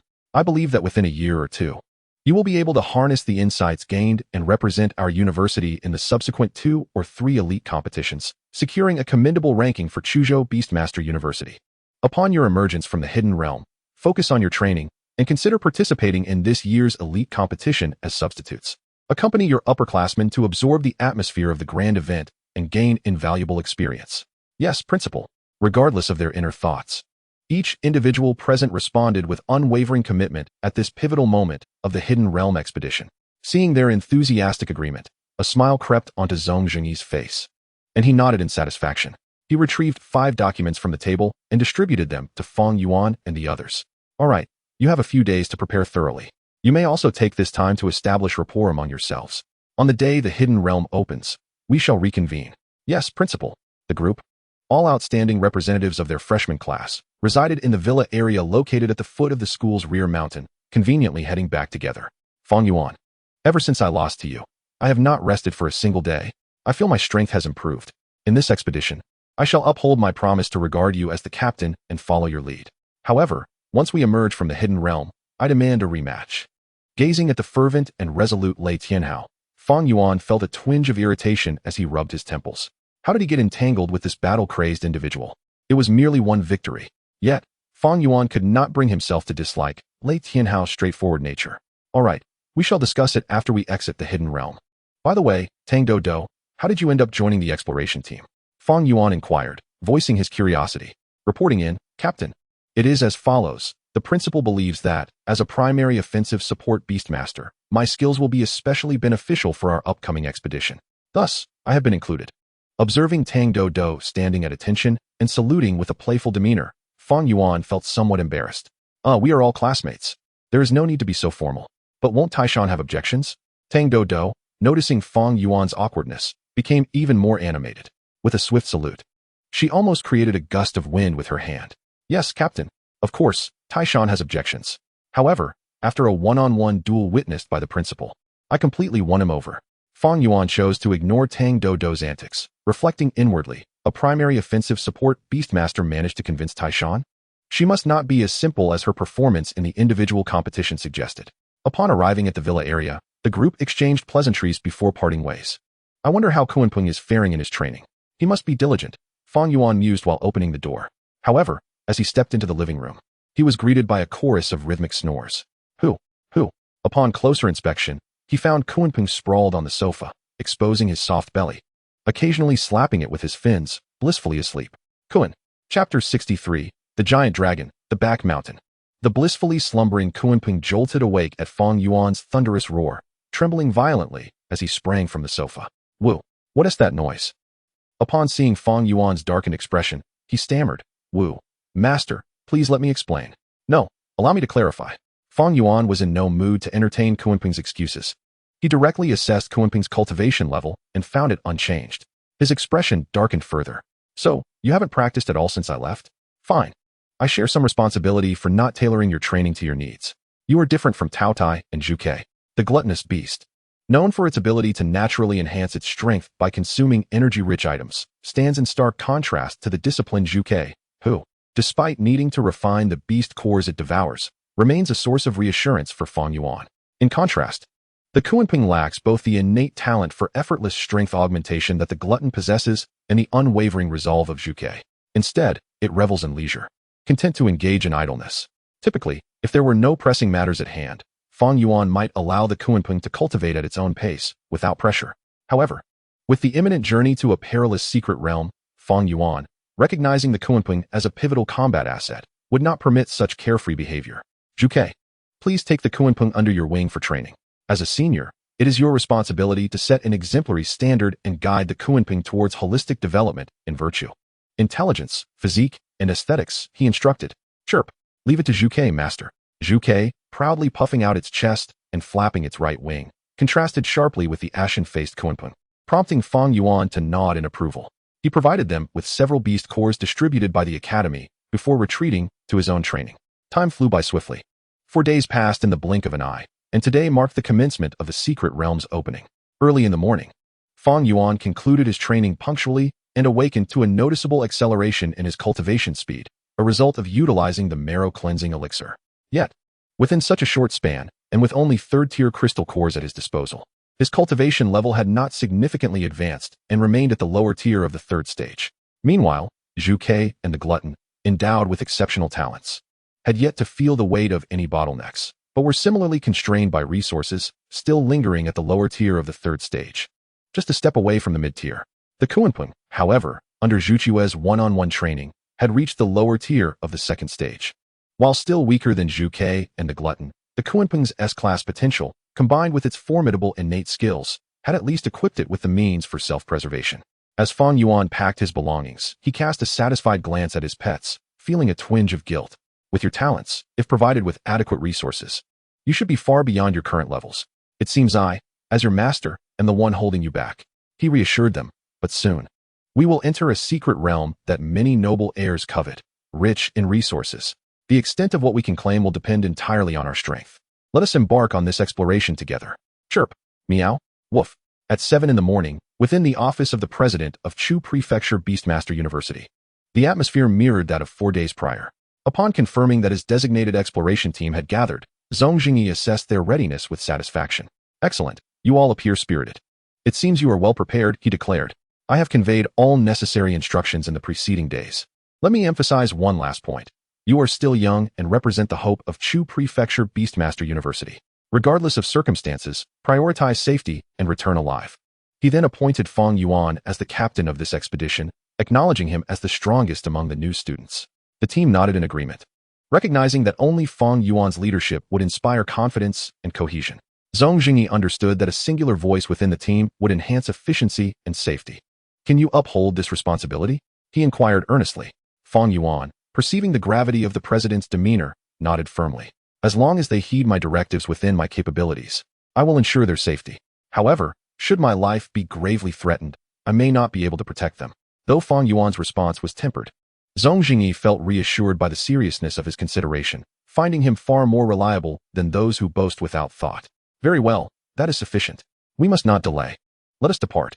Qiongqi led the group out of his office, but Fang Yuan was puzzled when the president did not guide them downstairs, instead directing them toward the rooftop. Following the president's lead up to the summit, Qiongqi waved his hands, causing his flowing white robe to billow without wind, and a flash of crimson soul fire ignited.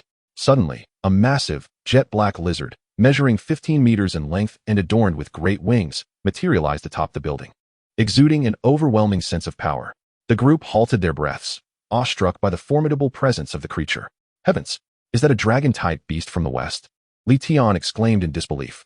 I've heard that dragon-type beasts possess at least S-class potential, each with exceptionally bizarre abilities, making them stand out even among S-class creatures. Beside him, Lei Tianhao displayed a hint of surprise, nodding in acknowledgement. Indeed, some high-tier dragon types are said to possess SS and even SSS-class talents. It's astounding that the president could contract such a beast. Tang Dodo's eyes widened in astonishment as she covered her mouth. Goodness, S-class, SSS-class potential. Unfazed by the commotion, the dragon-type beast approached Qiongqi, affectionately rubbing its fearsome head against the president. Ha ha ha, we're pressed for time. Old friend, please assist my students on their journey.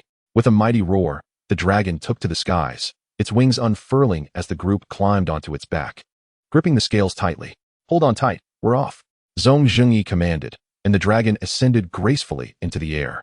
As Fang Yuan settled onto the dragon's back, he marveled at the immense pressure it exuded. This dragon possesses formidable power. I wonder what abilities it harbors. Curiosity piqued, he attempted to probe the dragon's information. Black Rock Dragon, potential, S-class, growth stage, adult, rank, personality, talent, skills. Regrettably, due to the dragon's significantly higher realm, he could only glean this limited information. Fang Yuan sighed wistfully and turned his gaze forward, only to find the university's dormitory on the back mountain coming into view. This direction, could the secret realm lie deep within the university's rear mountain? Chapter 64, The Crisis of the Secret Realm. In the rear mountain of Chu Prefecture Beastmaster University, dense forests flourished, alive with the sounds of birds and beasts echoing through the air.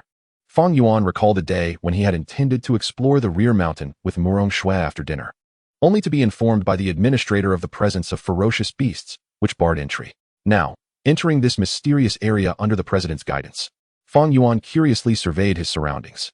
The imposing Black Rock Dragon soared overhead, its presence silencing the forest below, leaving an eerie stillness in its wake.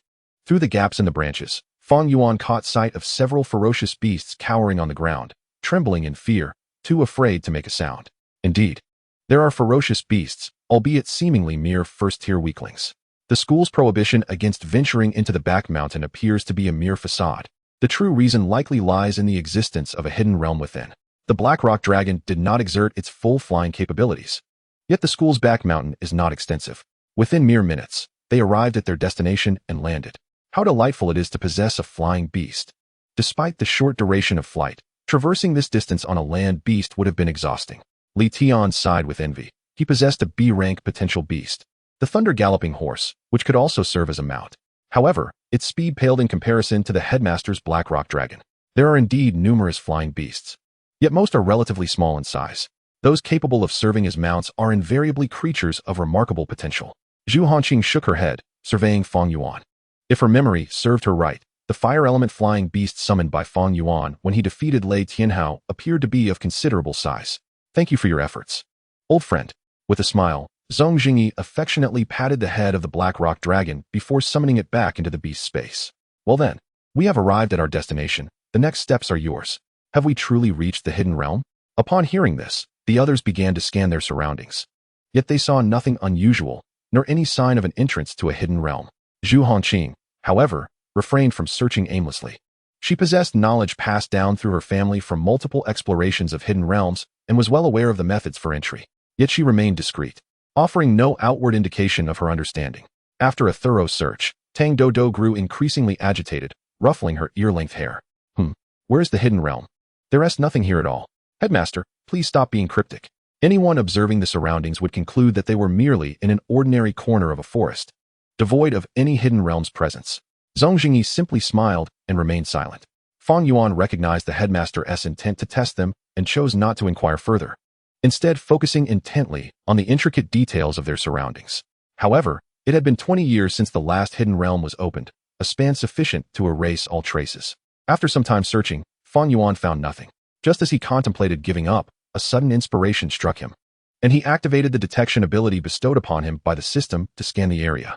This exploration indeed revealed a faint hint. He noticed subtle fluctuations emanating from a large tree 5 meters to the left of Zhong Jingyi. These vibrations did not resemble soul energy or ordinary elemental energy. Without the system's detection ability, he would never have discovered it. At that moment, as the others were at a loss, Fang Yuan strode directly towards the tree. Zhong Jingyi and Zhu Hanqing exchanged puzzled glances at Fang Yuan's actions. Was it mere coincidence, or was there something more? Soon, they witnessed Fang Yuan approach the tree, raising his right hand to conjure a blue soul flame, which he pressed against the trunk. The moment the soul flame made contact with the seemingly unremarkable tree, it began to tremble violently. Instantly, a swirling vortex emitting blue light appeared in front of the tree.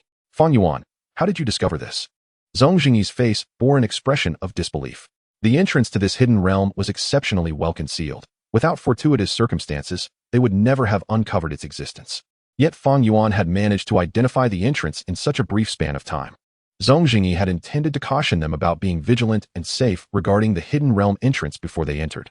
He had prepared his words. See, if it weren't for my guidance, you wouldn't have even located the entrance.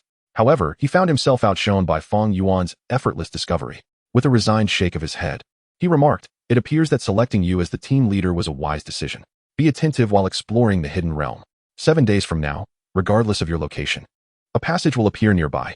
But remember, the passage will only remain open for 10 seconds. If you miss it, there will be no way to return. Do not be reckless or overly ambitious, lest you lose track of time. Without further ado, let us proceed. Under Zhong Jingyi's watchful gaze, the group entered the vortex-like passage one by one. As the 5th member stepped into the passage, the blue vortex gradually dissipated. The hidden realm had been activated, and the passage would reappear in 7 days, allowing them to return. After casting a final glance at the tree with the hidden realm entrance, Zhong Jingyi summoned his Black Rock Dragon once more and soared towards the school's administrative building. Upon stepping through the blue spatial door, Fang Yuan felt as though he had plunged into the depths of the ocean, surrounded by fluid-like substance.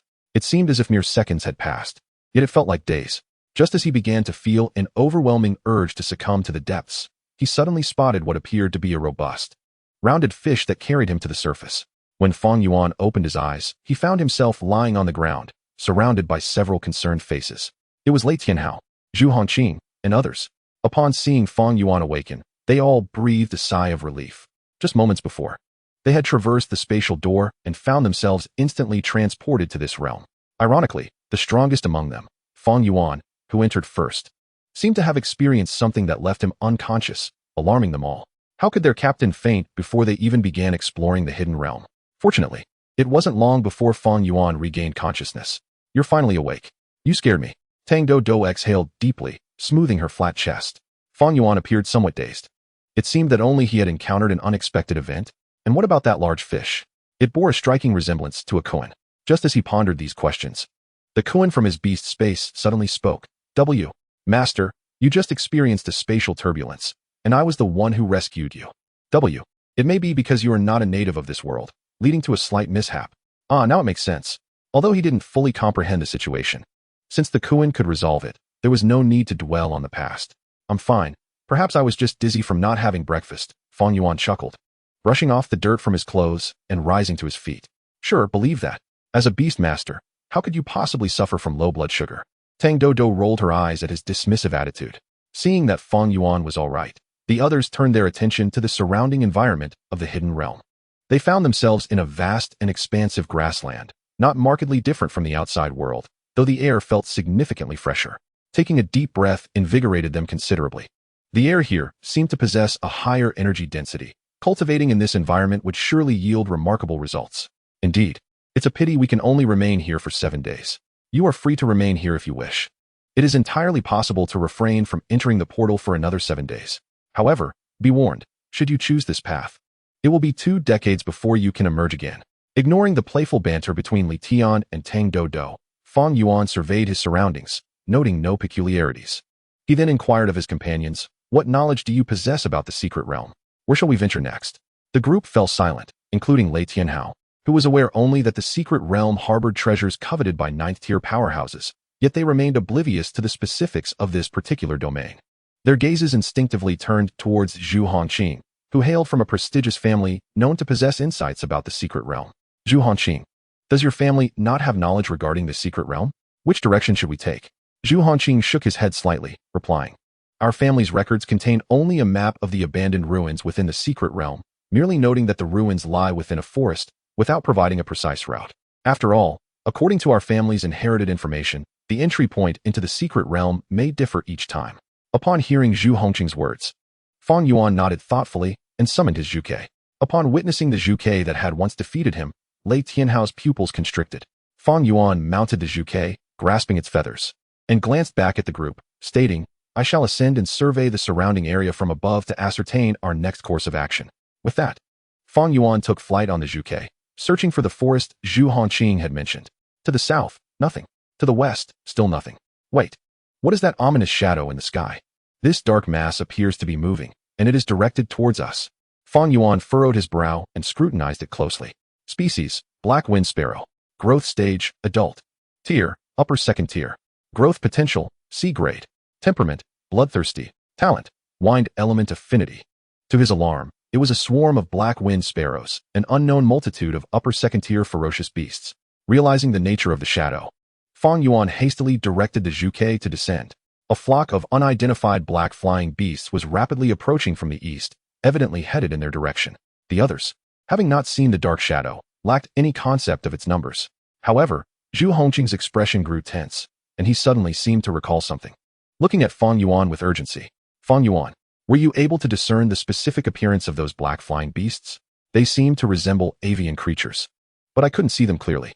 Upon hearing Fang Yuan's description of the approaching black beasts as avian, Zhu Hongqing's face turned ashen. A swarm of black-feathered creatures. Indeed, it must be the Black Death, as recorded in our family's chronicles. I cannot believe we have encountered them so soon after entering the secret realm. Seeing Zhu Hongqing's pale complexion and his agitated demeanor, the others quickly inquired, Zhu Hongqing, what exactly is the Black Death? Facing their questions, Zhu Hongqing managed a bitter smile, revealing his despair. The so-called Black Death refers to a gregarious upper second-tier ferocious beast known as the Black Wind Sparrow.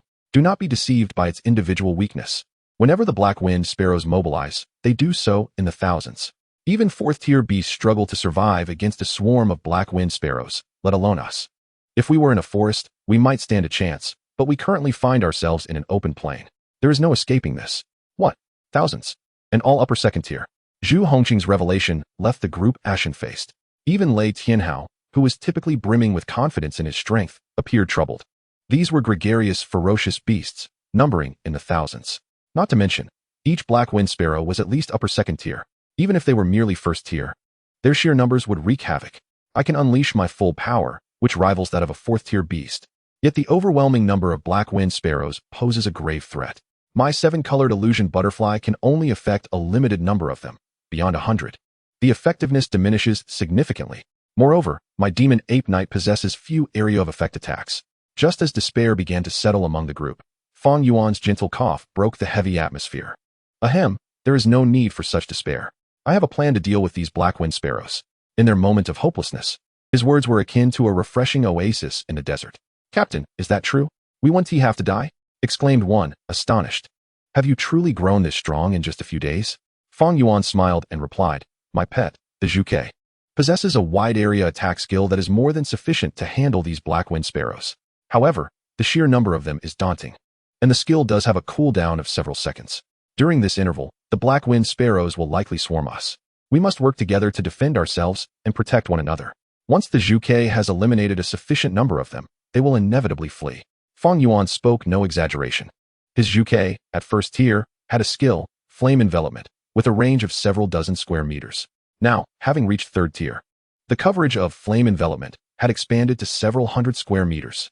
Although a single cast would not suffice to eliminate the vast number of black wind sparrows, repeated casts would surely thin their ranks. With a battle plan in place, the group no longer hesitated and sprang into action. Fang Yuan first summoned the Taotie, instructing it to utilize its earth element manipulation skills to dig a tunnel approximately 1.5 meters high and several meters long. He reinforced it with earth elements. And under the Taotie's efforts, this significant task was completed in less than half a minute. Tang Dodo then summoned her 7-colored illusion butterfly to set up an illusion array at the tunnel's entrance for diversion. Following this, the 5 of them entered the tunnel to take shelter. With their presence already detected by the black wind sparrows, hiding entirely underground would be futile. Better to leave an opening for the black wind sparrows to enter, preventing them from attacking from both sides. They left the Qiongqi in the air, while the Taotie and the other pets awaited the black wind sparrows at the tunnel's entrance. After everyone had prepared their defenses, it was less than 3 minutes before the massive black canopy appeared on the horizon. Despite their preparations, the sight of such an overwhelming tide of ferocious beasts left them feeling uneasy, their hearts pounding with trepidation. Only Fang Yuan remained calm, confident in the Zhuchue's prowess. My heavens, there are far too many. Their numbers are comparable to the legendary beast tides. As the black canopy of black wind sparrows loomed, Tang Dodo's mouth fell agape, capable of swallowing a whole egg. Lei Tianhao's expression was equally grave. The quantity is indeed considerable, a sight I have never encountered in my lifetime. However, when compared to the beast tide, it pales in significance. Even the most rudimentary F-level beast tide boasts a minimum of 10,000 ferocious creatures, let alone those of higher tiers. Good heavens, 10,000. And that is merely the lowest grade of beast tide. The group wasn't merely chatty. Their dialogue served to alleviate the tension that gripped their hearts. At long last, amidst their exchange, the scythe of the Black Reaper descended before them. Phoenix. Inferno engulfing flames. Chirp. Yes, master. Under the anxious and anticipatory gaze of the crowd, the phoenix flapped its wings and surged towards the direction of the black wind sparrow.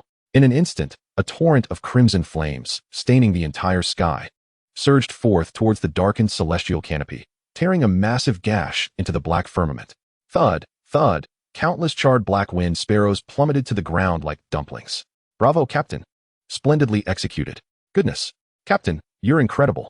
Tang Do and Li Tian, witnessing the Phoenix's formidable display, excitedly embraced each other, exclaiming praises for their captain. This skill of yours, your prowess has evidently surged beyond that of the individual competition. I had thought that after these days of diligent training, I would be equipped to stand against you, but it appears that our disparity has only widened. Lei Tianhao silently gazed upon the crimson streak in the sky, letting out a long sigh. This must surely be the most opportune moment for our clan in a century, wouldn't it? Even Zhu Hongqing's typically frigid countenance could not suppress a faint smile. No, maintain your defenses. Don't just stand there foolishly. Why are we still popping champagne midway through the battle? While the Phoenix's strike obliterated at least several hundred Blackwind sparrows, it had not inflicted any significant damage on the entire horde. On the contrary, the loss of their comrades ignited the ferocity of the remaining Blackwind sparrows. Some charged towards the Phoenix, while others dove towards the group and their companion beasts below. Fang Yuan promptly urged everyone to prepare for combat. Upon hearing his voice, the group sheepishly collected their focus. With Fang Yuan acting as their steadfast anchor, the panic that had previously gripped them dissipated. They confidently commanded their beasts to unleash their attacks upon the airborne black wind sparrows. Purple lightning cloud leopard, storm of purple lightning, 7-colored illusion butterfly, enigmatic pollen, 10,000 willow tree demon, 10,000 willows piercing the heart, tiger wing, flame demon whirlwind slash, demon ape knight, thunderbolt shot. Chapter 66, Eastern Illusions? Half an hour later, at the entrance of the secret realm, the battle had concluded, and tranquility returned to the surroundings. With over 90% of the black wind sparrows vanquished, they finally recognized the threat posed by this group of individuals, leaving behind a multitude of corpses as they scattered in retreat. The secret exploration team was utterly exhausted, gasping for breath. Even the typically aloof and proud heirs from esteemed families like Lei Tianhao and Zhu Hanqing paid no heed to their images, collapsing onto the ground. At this moment, the gluttonous beast was equally worn out, sprawled on the ground, panting heavily. Although the phoenix remained unscathed thanks to its fiery shield. Having utilized the inferno engulfing flames skill too many times had drained its energy, and it lay on the glutton's back, resting its eyes. Only Fang Yuan managed to maintain a semblance of an upright posture, leaning against the glutton. By the battle's end, everyone had exhausted their trump cards, relying solely on their indomitable will to endure until the fight concluded. Even the novice Qiongqi had been dragged into the fray by Fang Yuan. Strength in numbers. It seemed that until the phoenix and the others fully matured, I lacked the ability to single-handedly contend with an entire army. As they rested, Fang Yuan couldn't help but reflect. Thanks to Lei Tianhao and the others, had it not been for them, facing such a multitude of black wind sparrows alone would have necessitated a hasty retreat on the back of the phoenix, avoiding the brunt of the conflict. How could such a significant victory have been achieved otherwise? Having fought side by side, the relationships among the group seemed to have shifted slightly, evolving into a true team. After a brief respite, Fang Yuan stood up, smiling at his companions. I never anticipated our arrival would be met with such a formidable challenge from the secret realm. Fortunately, we overcame it through our unity. Now, let us clear the battlefield and continue our exploration. The ground was strewn with an abundance of black wind sparrow corpses. Even if each one contained merely a second-tier beast core, it represented a substantial fortune. Li Tian, utterly exhausted, lay sprawled on the ground, panting. Upon hearing Fang Yuan's suggestion to clear the battlefield, he mustered the strength to wave his hand. Captain, please spare me. I have no energy left. Not only can I not help with cleaning up, but even getting up would require a moment to catch my breath. Moreover, at least 70 to 80% of these black wind sparrows were eliminated by you, Captain. I'd rather forego my share. The others nodded in agreement. This battle had allowed them to fully appreciate Fang Yuan's strength. It could be said that without him, their lives might have been forfeit. Moreover, all of them hailed from prestigious families, where a second-tier beast core was merely worth a few tens of thousands of huaxia coins. They hardly regarded such a trivial amount. Indeed, Captain, you contributed the most. Let us forego our share. If you can carry it, take it all. However, the sheer volume of black wind sparrow corpses was overwhelming, numbering at least in the thousands. Even if they only collected the beast cores, the weight would amount to several hundred pounds, making the cleanup a task that could take more than a day. With only 7 days in the secret realm, it seemed impossible to transport all the cores. Seeing these affluent individuals look down upon the second-tier beast cores, Fang Yuan chuckled. Unlike those affluent adventurers seeking top-tier artifacts, his household was burdened with so many gluttonous beasts that they were nearly impoverished. While he desired top-tier artifacts, he would not overlook these ordinary, low-tier beast cores. If they did not want them, he would gladly accept. Haha, no worries, I have a plan. I shall not stand on ceremony. You all rest well. We shall set off again shortly. Glutton, go ahead and indulge. Upon hearing there was food, and that it could indulge freely, the previously listless glutton's eyes instantly sparkled, and it sprang to its feet. Yep, thank you, master. I shall not hold back. Immediately, the glutton activated its skill, devouring space, forming a small black hole in its mouth. Then, amidst the astonished gazes of the others, it charged towards the ground littered with black wind sparrow corpses like a bulldozer. Everywhere it passed, the ground was left cleaner than if it had been scrubbed 10 times, leaving not a single black wind sparrow behind. In just 10 minutes, not a single corpse remained on the ground. Li Tian rubbed his eyes vigorously, his face a mask of disbelief. Good heavens! Captain, what is your beast's stomach made of? How can it hold so much? Lei Tianhao too wore a look of shock. He had known Fang Yuan's beast possessed immense combat prowess, but he had not anticipated its functional capabilities to be so formidable. The black wind sparrow corpses the glutton had consumed must have weighed several tons. If it could store such quantities and still retrieve them, it would be a strategic asset of immense value. In response to his teammates' astonishment, Fang Yuan offered a slight chuckle. It's not quite as exaggerated as it seems. Once devoured by the glutton, the contents cannot be retrieved. Moreover, this was already the limit for the gluttonous beast, and it would likely require a period of rest to regain its combat prowess. Fang Yuan was not lying in this regard. After all, the gluttonous beast had yet to mature into one of the 4 great fiends of the Shan Hai Jing, having consumed thousands of black-winged sparrows. It was now thoroughly satiated and had succumbed to a state of dormancy. Fang Yuan could only return the gluttonous beast to his beast-taming space, allowing it to digest at its leisure. Once the gluttonous beast had assimilated such an abundance of resources, it remained uncertain what heights it might achieve. This secret realm was truly remarkable. Having just entered, it had already proven its worth, leaving one to ponder what further surprises awaited. While his companions rested, Fang Yuan, having nearly recovered, mounted his Vermilion Bird and soared into the sky in search of the forest described by Zhu Hongqing. After exploring 2 directions, he encountered the black-winged sparrows, along with the eastern and northern positions. The north yielded nothing. But the east, It was indeed the east. Fang Yuan finally spotted a dark green shadow, motionless in the due east, which was precisely the dense forest Zhu Hongqing had mentioned. Yet, upon discovering the target, Fang Yuan's expression grew solemn. The previous flock of black-winged sparrows had also originated from the east. As soon as we entered the secret realm, the black-winged sparrows had flown towards us. Logically, such low-tier fiend beasts should not possess such acute senses of smell or sight. Could it be that the black-winged sparrows were not originally heading towards us, but were instead driven by some entity within the eastern forest, fortuitously colliding with us? Fang Yuan dismounted from the Vermilion Bird and shared his findings and conjectures with his teammates, who fell into a contemplative silence.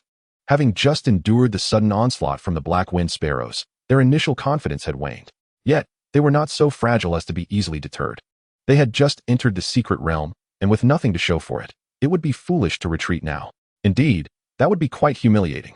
Every predecessor who had ventured into the secret realm had, to some extent, reaped rewards. The incident with the black-winged sparrows must have been an anomaly, right?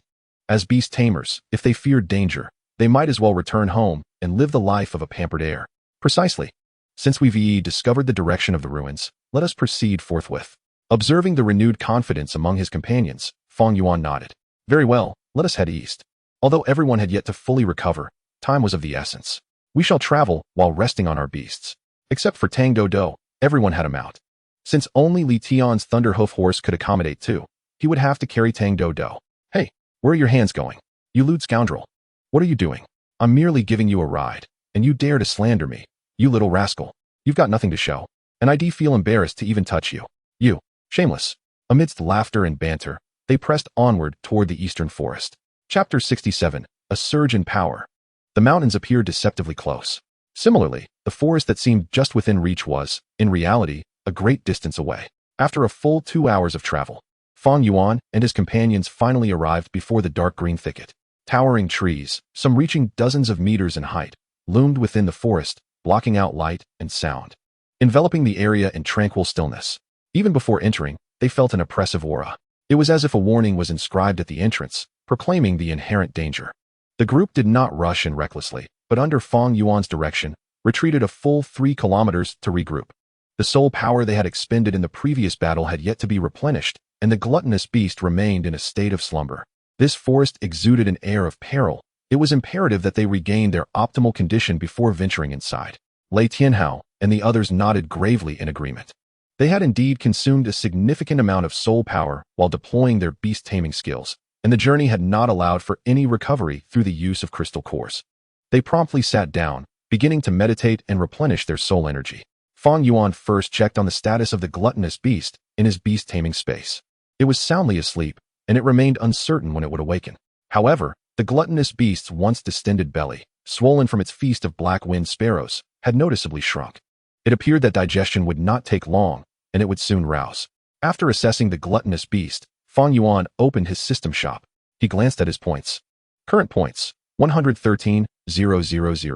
So many? Fang Yuan had never possessed such a vast sum before. Staring at his impressive total, he was momentarily taken aback. He quickly reviewed his kill log. Slayed a second-tier upper-level beast, Black-Winged Sparrow X1, earned 100 points. Slayed a second-tier upper-level beast, Black-Winged Sparrow X1, earned 100 points.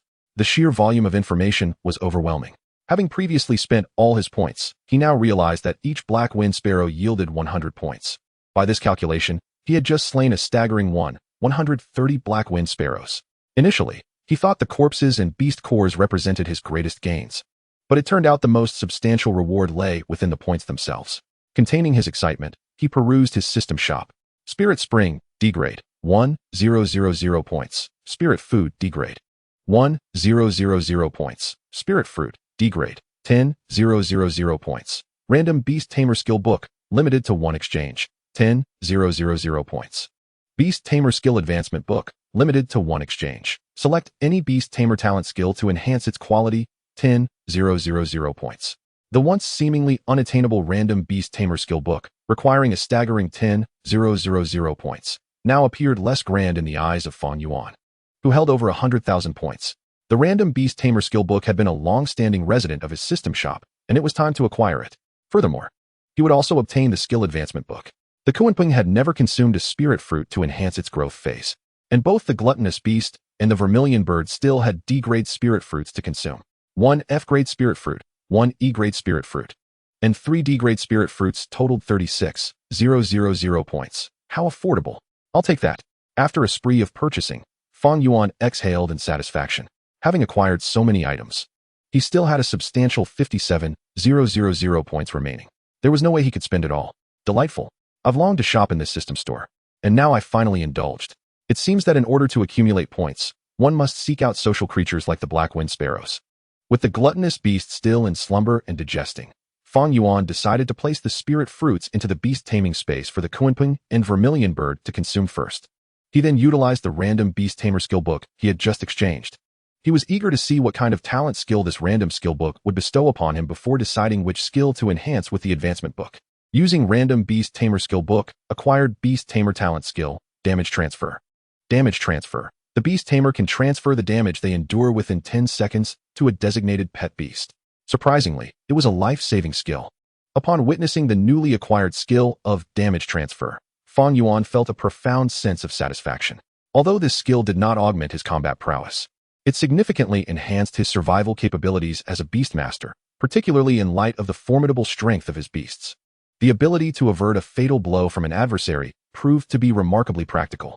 Enhancing the duration of this skill seemed to offer only marginal benefits, as 10 seconds sufficed to counter foes capable of inflicting damage beyond that time frame. Hence, he resolved to elevate the Beastmaster bloodline, which he deemed more beneficial. After a moment of contemplation, Fang Yuan took the skill advancement book and tore it open with determination. A golden light, visible solely to him, swiftly surged into his chest.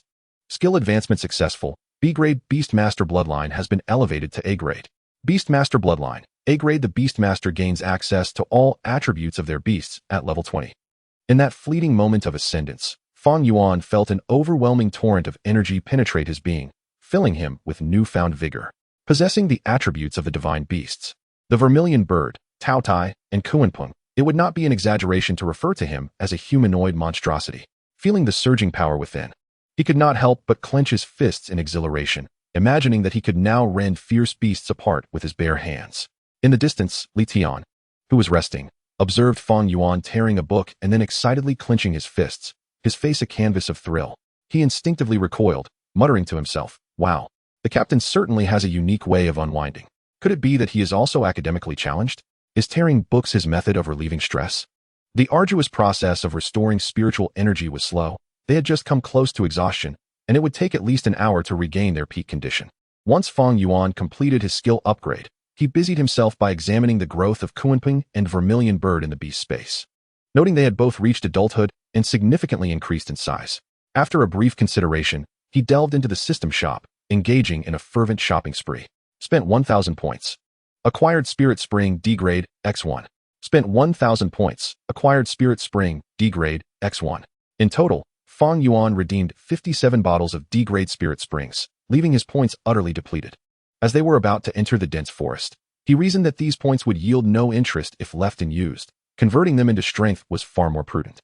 Taotie had consumed over 1,000 black wind sparrows, and once digested, its power should see a notable increase. These D-grade Spirit Springs would be well utilized by the Vermilion Bird and Qiongqi. Upon receiving the D-grade Spirit Springs tossed to them by Fang Yuan, The Vermilion Bird and Qiongqi expressed their excitement with fervor. Chirp. Woo. Thank you, Master. Just as they eagerly gulped down the dozens of D-grade spirit springs. Rapidly ascending in strength, Taotie, who had been in a state of slumber, finally awoke. Immediately sensing the delightful aroma of energy, Taotie inquired, Huh, what is that scent? So sweet. You've awakened. Your strength has actually risen to the upper tier of the 3rd stage. Splendid. Fang Yuan exclaimed. Haha, Taotie thanks the Master for the resources. I am full and comfortable. Taotie continued, but Master, what is that delightful fragrance? Ah, you've consumed so many black wind sparrows, and since you were still in slumber, I exchanged some points for D-grade spirit springs for the Vermilion Bird and Qiongqi as well. It would be unfair to favor one over the other and not allow them to enhance their strength, Fang Yuan explained. Those dark black wind sparrows have a bitter taste. How can they compare to the delectable spirit springs produced by the system? Taotie lamented, feeling despondent. Only after Fang Yuan promised that there would be future opportunities did Taotie regain its spirits. Another hour passed, and both Qiongqi and Vermilion Bird completed their training. With the aid of the system's spirit springs, Qiongqi had reached the lower tier of the 3rd stage, unlocking the 2nd layer of tasks along its path. While the Vermilion Bird stood at the peak of the middle tier of the 3rd stage, just a step away from the upper tier. For lay Tianhao and the others. These 2 hours merely restored them to their peak condition. However, for Fang Yuan, his power surged, nearly doubling. Well then, since everyone is prepared, let us venture forth. Fang Yuan declared, leading the way into the verdant and shadowy forest ahead. Observing Fang Yuan's resolute figure, Lei Tianhao exchanged glances with his companions and followed suit. They sensed that Fang Yuan had undergone further changes since their last encounter. His aura markedly intensified, as though he had grown exponentially stronger. Could it be? It has only been a short while. Surely, it must be an illusion. A minute later, the group fully entered the dark green forest, akin to stepping into the maw of a colossal beast. Chapter 68, Undercurrents, Arrival at the Ruins. Purple lightning, treading cloud leopard, purple lightning storm. 7-colored illusion butterfly. Enchanting pollen. Vermilion bird, flames of fury. A violent explosion erupted, sending the forest wolves flying. The dark green forest resumed its tranquil demeanor. After the skirmish, Li Tian panted heavily, resting his hands on his knees, exclaiming, Damn it, will these mangy dogs ever cease? How many waves have we encountered since entering this forest? There has been no respite. I'm utterly exhausted. Hearing Li Tian's complaints, Fang Yuan frowned, sensing something amiss. The intensity of this secret realm felt exceedingly high. The forest wolves possessed strength at the upper tier of the 3rd stage, exhibiting not only formidable power, but also a coordinated ferocity. They were undeniably troublesome. Despite earning 500 points for each forest wolf vanquished, accumulating 500 points in a short span, this approach was unsustainable. It was only due to the strength of their small team that they could withstand the relentless onslaught of the forest wolves. Had they been an ordinary squad, they would have perished long before the 2nd or 3rd wave of wolves emerged. This shouldn't be. According to Qiongqi, our team's strength surpasses that of previous squads that explored this secret realm. If we are struggling this much, how did they manage to endure for 7 days and emerge with spoils? Taking advantage of a brief respite, Fang Yuan directed his gaze towards Qiongqi, who lingered at the back of the group. Qiongqi, are you concealing any information from me?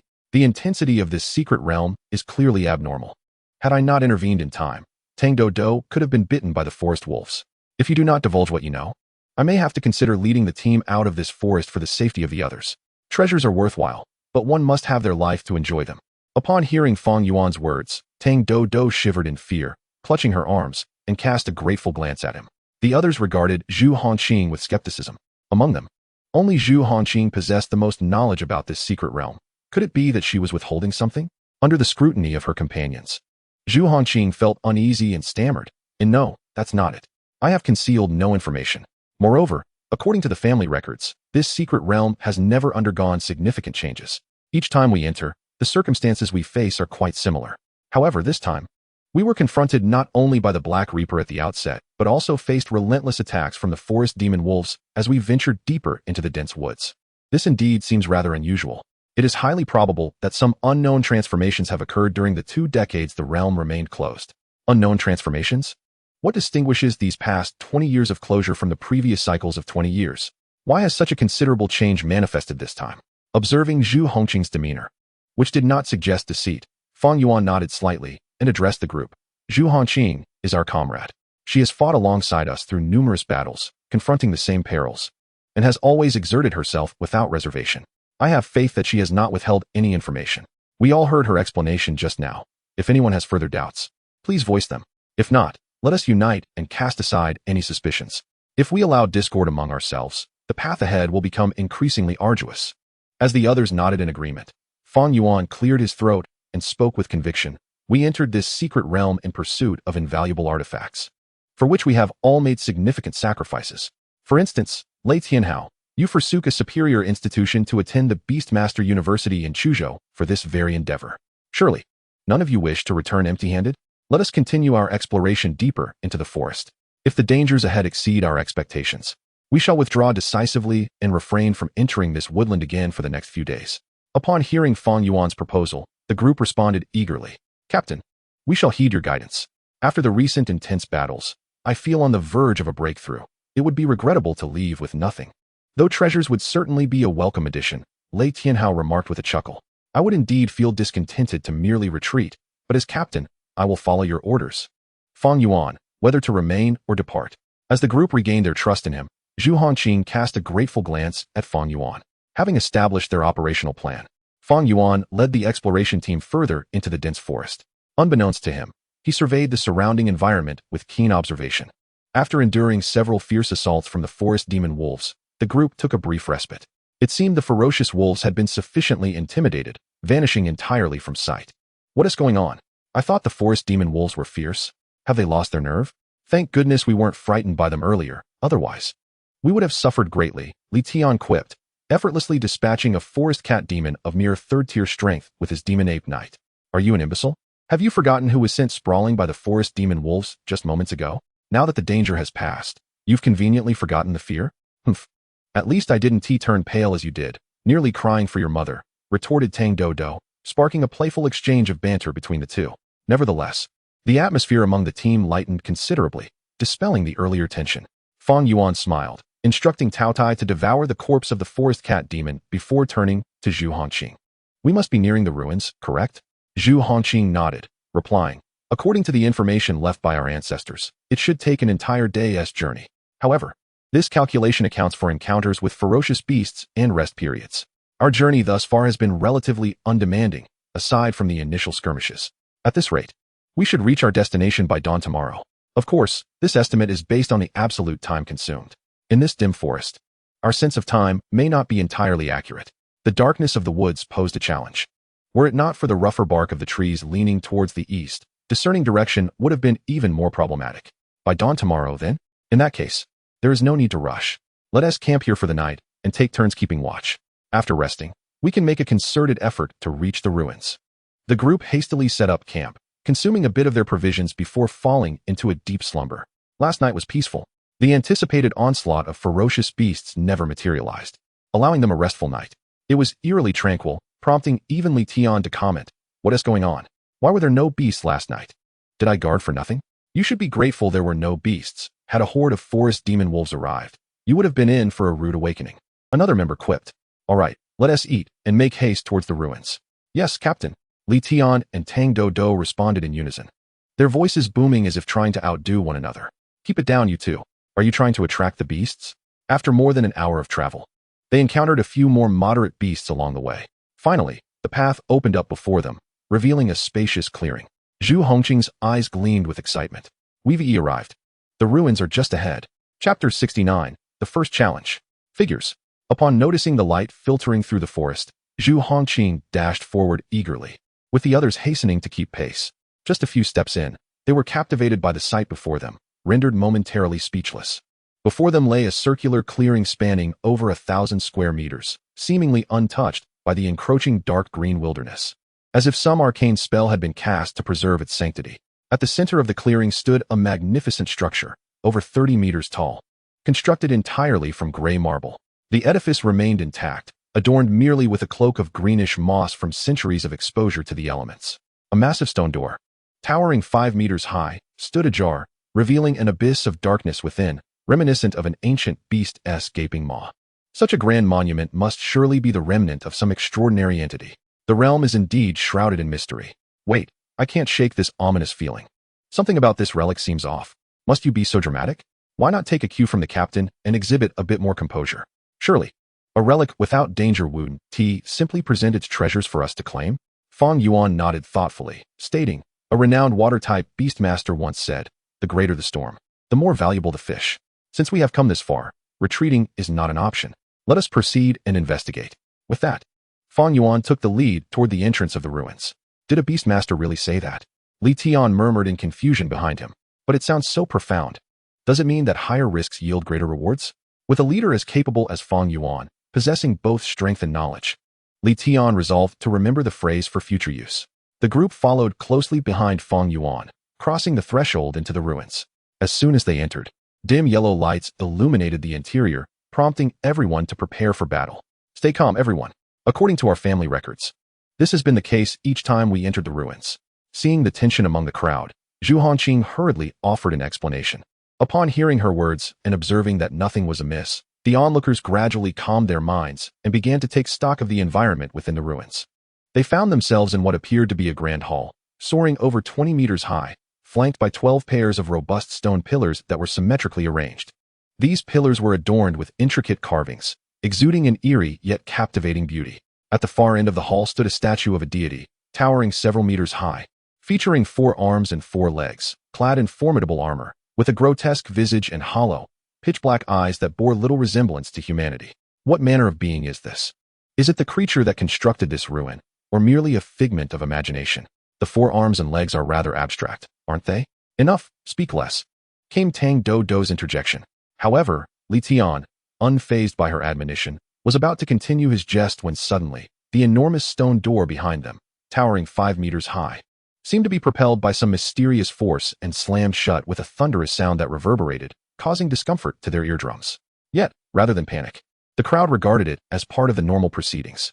It was not until they noticed the guide, Zhu Hongqi, whose complexion had turned ashen, rushing towards the stone door and pushing against it with desperation that they began to sense the gravity of the situation. Zhu Hongqi, is this also part of the standard procedure for entering the ruins? Li Tian cautiously inquired, glancing towards her beside the door. Zhu Hongqi exerted all her strength against the stone door, but it did not budge. In a moment of urgency, she summoned her pet beast to assist in pushing the door, yet their efforts proved futile. Turning back with a face of sheer terror, she exclaimed, "No, this is not normal. According to my family's records, the entrance to the ruins has never closed. At least not in the 100 years since my family began exploring this secret realm." Upon hearing Zhu Hongqing's declaration, the expressions of the others darkened, as it is only natural for anyone to feel uneasy when their exit is obstructed. Each individual summoned their own pet beasts, attempting various means to open the stone door. However, even the mightiest skills capable of shattering mountains could not so much as dislodge a grain of stone from the door, leading them to abandon hope. Among them, Li Tian felt the most anxious and guilty. Could it be that my careless remarks have angered this deity? I warned you to speak less. And now we've landed ourselves in a predicament. You've put us in a terrible spot. Faced with Tang Dodo's reproach, Li Tian lost the inclination to retort and hastily clasped his hands together in the direction of the statue, murmuring, "I apologize. I should not have spoken so thoughtlessly." Fang Yuan shook his head, interjecting, "Do not panic. It is merely a closed door. I believe this incident has nothing to do with Li Tian. It is simply a change that has occurred within the ruins. Since we have no way back, we must proceed with our exploration." Zhu Hongqi, how do we activate the ruins? Zhu Hongqing's understanding of the ruins was entirely derived from her family's records. The unexpected turn of events shattered her long-held beliefs, leaving her in a state of disarray. Upon hearing Fang Yuan's voice, she regained some composure and replied, "To activate the ruins, we merely need to channel our soul power into the statue in the hall." Nodding in acknowledgement, Fang Yuan raised his right hand, and blue soul flames flickered to life. As he moved towards the statue, he cautioned, "Prepare yourselves for battle." Fang Yuan understood that in such a tense atmosphere, overthinking would only destabilize their mindset, leading to a collapse of morale. The only way to break the deadlock was to engage in combat swiftly, under the urgency of impending danger. The group found it difficult to dwell on their fears. In no time, Fang Yuan reached the statue and, without hesitation, placed the blue soul flame directly against it.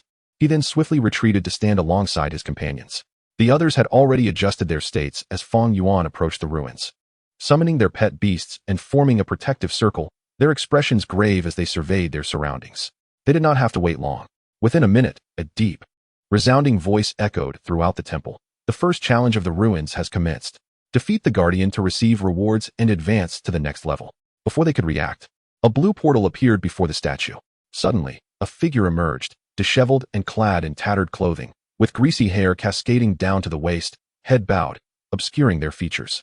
The realization that the first guardian was a human rather than the ferocious beasts they had anticipated left Fang Yuan and his companions momentarily stunned. Zhu Hongqing, positioned behind them, furrowed her brow tightly upon the figure's appearance. When she recognized the attire, her emotions spiraled out of control, and she gasped, You are. Chapter 70. Tensions rise. This is preposterous. This secret realm only opens once every 20 years. How could Zhu Hongqing possibly recognize this person? The group, witnessing her emotional turmoil, exchanged worried glances and quickly inquired, What is it, Zhu Hongqing? Do you know this person? Returning to her senses at the sound of her teammates, Zhu Hongqing nodded vigorously. The clothing worn by this guardian is something I once saw when my father possessed a similar garment. The emblem on the chest bears our Zhu family crest. Considering the timeline, it is highly likely that he is my uncle, Zhu Wenxing, who entered the secret realm 20 years ago. Zhu Hongqing's expression grew increasingly complex as she murmured, Our family believed he had perished. I never imagined he was alive, and even more so, that he has become the guardian of this ruin. To survive in such a perilous realm for 20 years, even if shielded from beastly attacks by the ruins, it is still quite extraordinary. The group was taken aback, their faces reflecting astonishment. However, before Fang Yuan and the others could respond, the disheveled figure, seemingly Zhu Hongqing's uncle, stirred into motion. Suddenly, his right hand ignited with a purplish soul flame, and 4 massive silhouettes materialized before him. Purple soul flames. For pet beasts. He is a 4th-tier beast master. Moreover, gauging the fluctuations of his soul power, it was highly probable that he belonged to the upper echelon of 4th-tier practitioners. Lei Tianhao's expression grew grave. Though he possessed peak 3rd-tier strength and a formidable beast master talent skill, ambition, which could temporarily elevate a pet beast's tier, it was not a true 4th-tier level. Once the duration of ambition expired, he would fall back in rank, making self-preservation difficult in the presence of a genuine 4th-tier beast master. Lei Tianhao could only place his hopes on Fang Yuan. He was able to defeat me a month ago. If his Firebird pet utilizes that trump card skill from before, we should be able to win this battle. But what about the subsequent challenges? As these thoughts swirled in his mind, Lei Tianhao became increasingly anxious.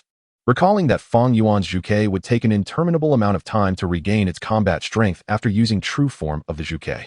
Just as the group was lost in contemplation, Fang Yuan had already discerned the information about the Guardian's pet beasts. S-rank potential, upper 4th tier, Flying Thunder Tiger. A-rank potential, middle 4th tier, Netherworld Mystic Rabbit. A-level potential, mid-tier stage 4, Wind Forest Black Spotted Deer. A-level potential, mid-tier stage 4, Eagle Feather Flying Bird. A formidable adversary indeed, an S-level potential beast at the upper tier of stage 4. Yet, my own strength has evolved significantly. Lei Tianhao's estimation of Fang Yuan's power appears to be rather conservative, or perhaps Fang Yuan's rate of enhancement defies all logic. Upon entering the secret realm, although Fang Yuan's strength surpassed Lei Tianhao's initial assessment, it was only marginally so. However, before venturing into the dense forest, Fang Yuan had expended a substantial sum of over 100,000 points for a covert epic level upgrade. The Vermilion Bird reached the pinnacle of mid-tier stage 3, while the Qiongqi ascended to the lower tier of stage 3. The gluttonous beast had also consumed over 1,000 black wind sparrows, achieving the upper tier of stage 3. Coupled with the utilization of D-grade spirit fruit, Fang Yuan's several beasts had all attained adulthood, resulting in a remarkable surge in their attributes. As early as a month ago, the stage 2 upper-tier gluttonous beast was capable of defeating the stage 3 upper-tier demon ape knight. Likewise, the stage 2 upper-tier Vermilion Bird could, through the explosive power of true form of the Vermilion Bird, vanquish the similarly S-level potential Tiger Wing Flame Demon, which had reached the lower tier of stage 4 under Lei Tianhao's heroic intent enhancement. Now, although the enemies at the upper tier of stage 4 cannot be easily overcome by the Vermilion Bird and its companions, they do not pose a significant threat either. Vermilion Bird, engulf in flames. Gluttonous beast, devour the space. Before the 4 adversarial beasts could even make a move, Fang Yuan seized the initiative.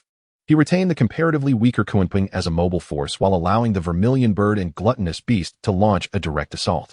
The gatekeeper reacted promptly, commanding his 4 beasts to charge at them.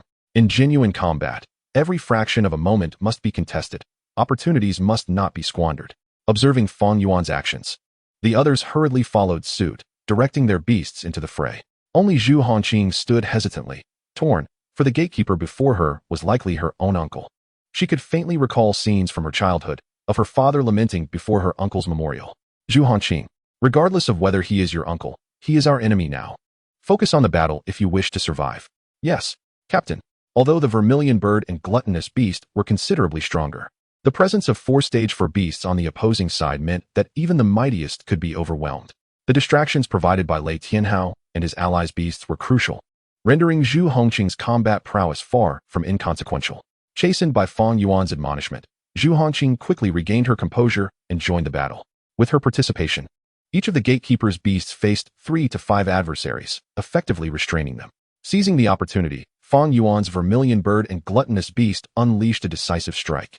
In just 3 to 5 minutes, the battle concluded, the gatekeeper's beasts gradually losing their strength and being contained within Fang Yuan's Beastmaster space. As the last beast fell, the gatekeeper, now devoid of any resistance, charged at Fang Yuan and his companions in a frenzied state, seemingly manipulated by the relics, having lost all rationality. Gluttonous beast. Yes. Master. Do not harm him. Zhu Hongqing could only exclaim in alarm as the gluttonous beast lunged toward the gatekeeper.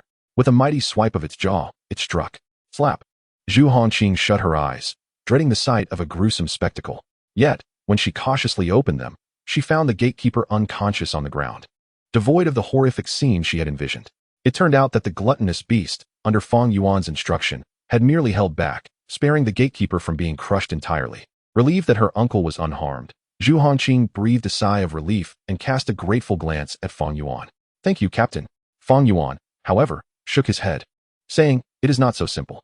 We have defeated him, yet we have not received any indication of successfully clearing the challenge. Upon hearing this, Lei Tianhao furrowed his brow and spoke solemnly. Could it be that we must slay the gatekeeper to advance to the next challenge? No, please don't. At that moment, Zhu Hongqing had positioned herself in front of the gatekeeper, recognizing his face. Do not kill him. He is my uncle. He can still summon beasts. He is still alive. He has been controlled by some entity of the relics. He is no longer the man you knew. Moreover, if we do not eliminate him, we cannot progress to the next stage.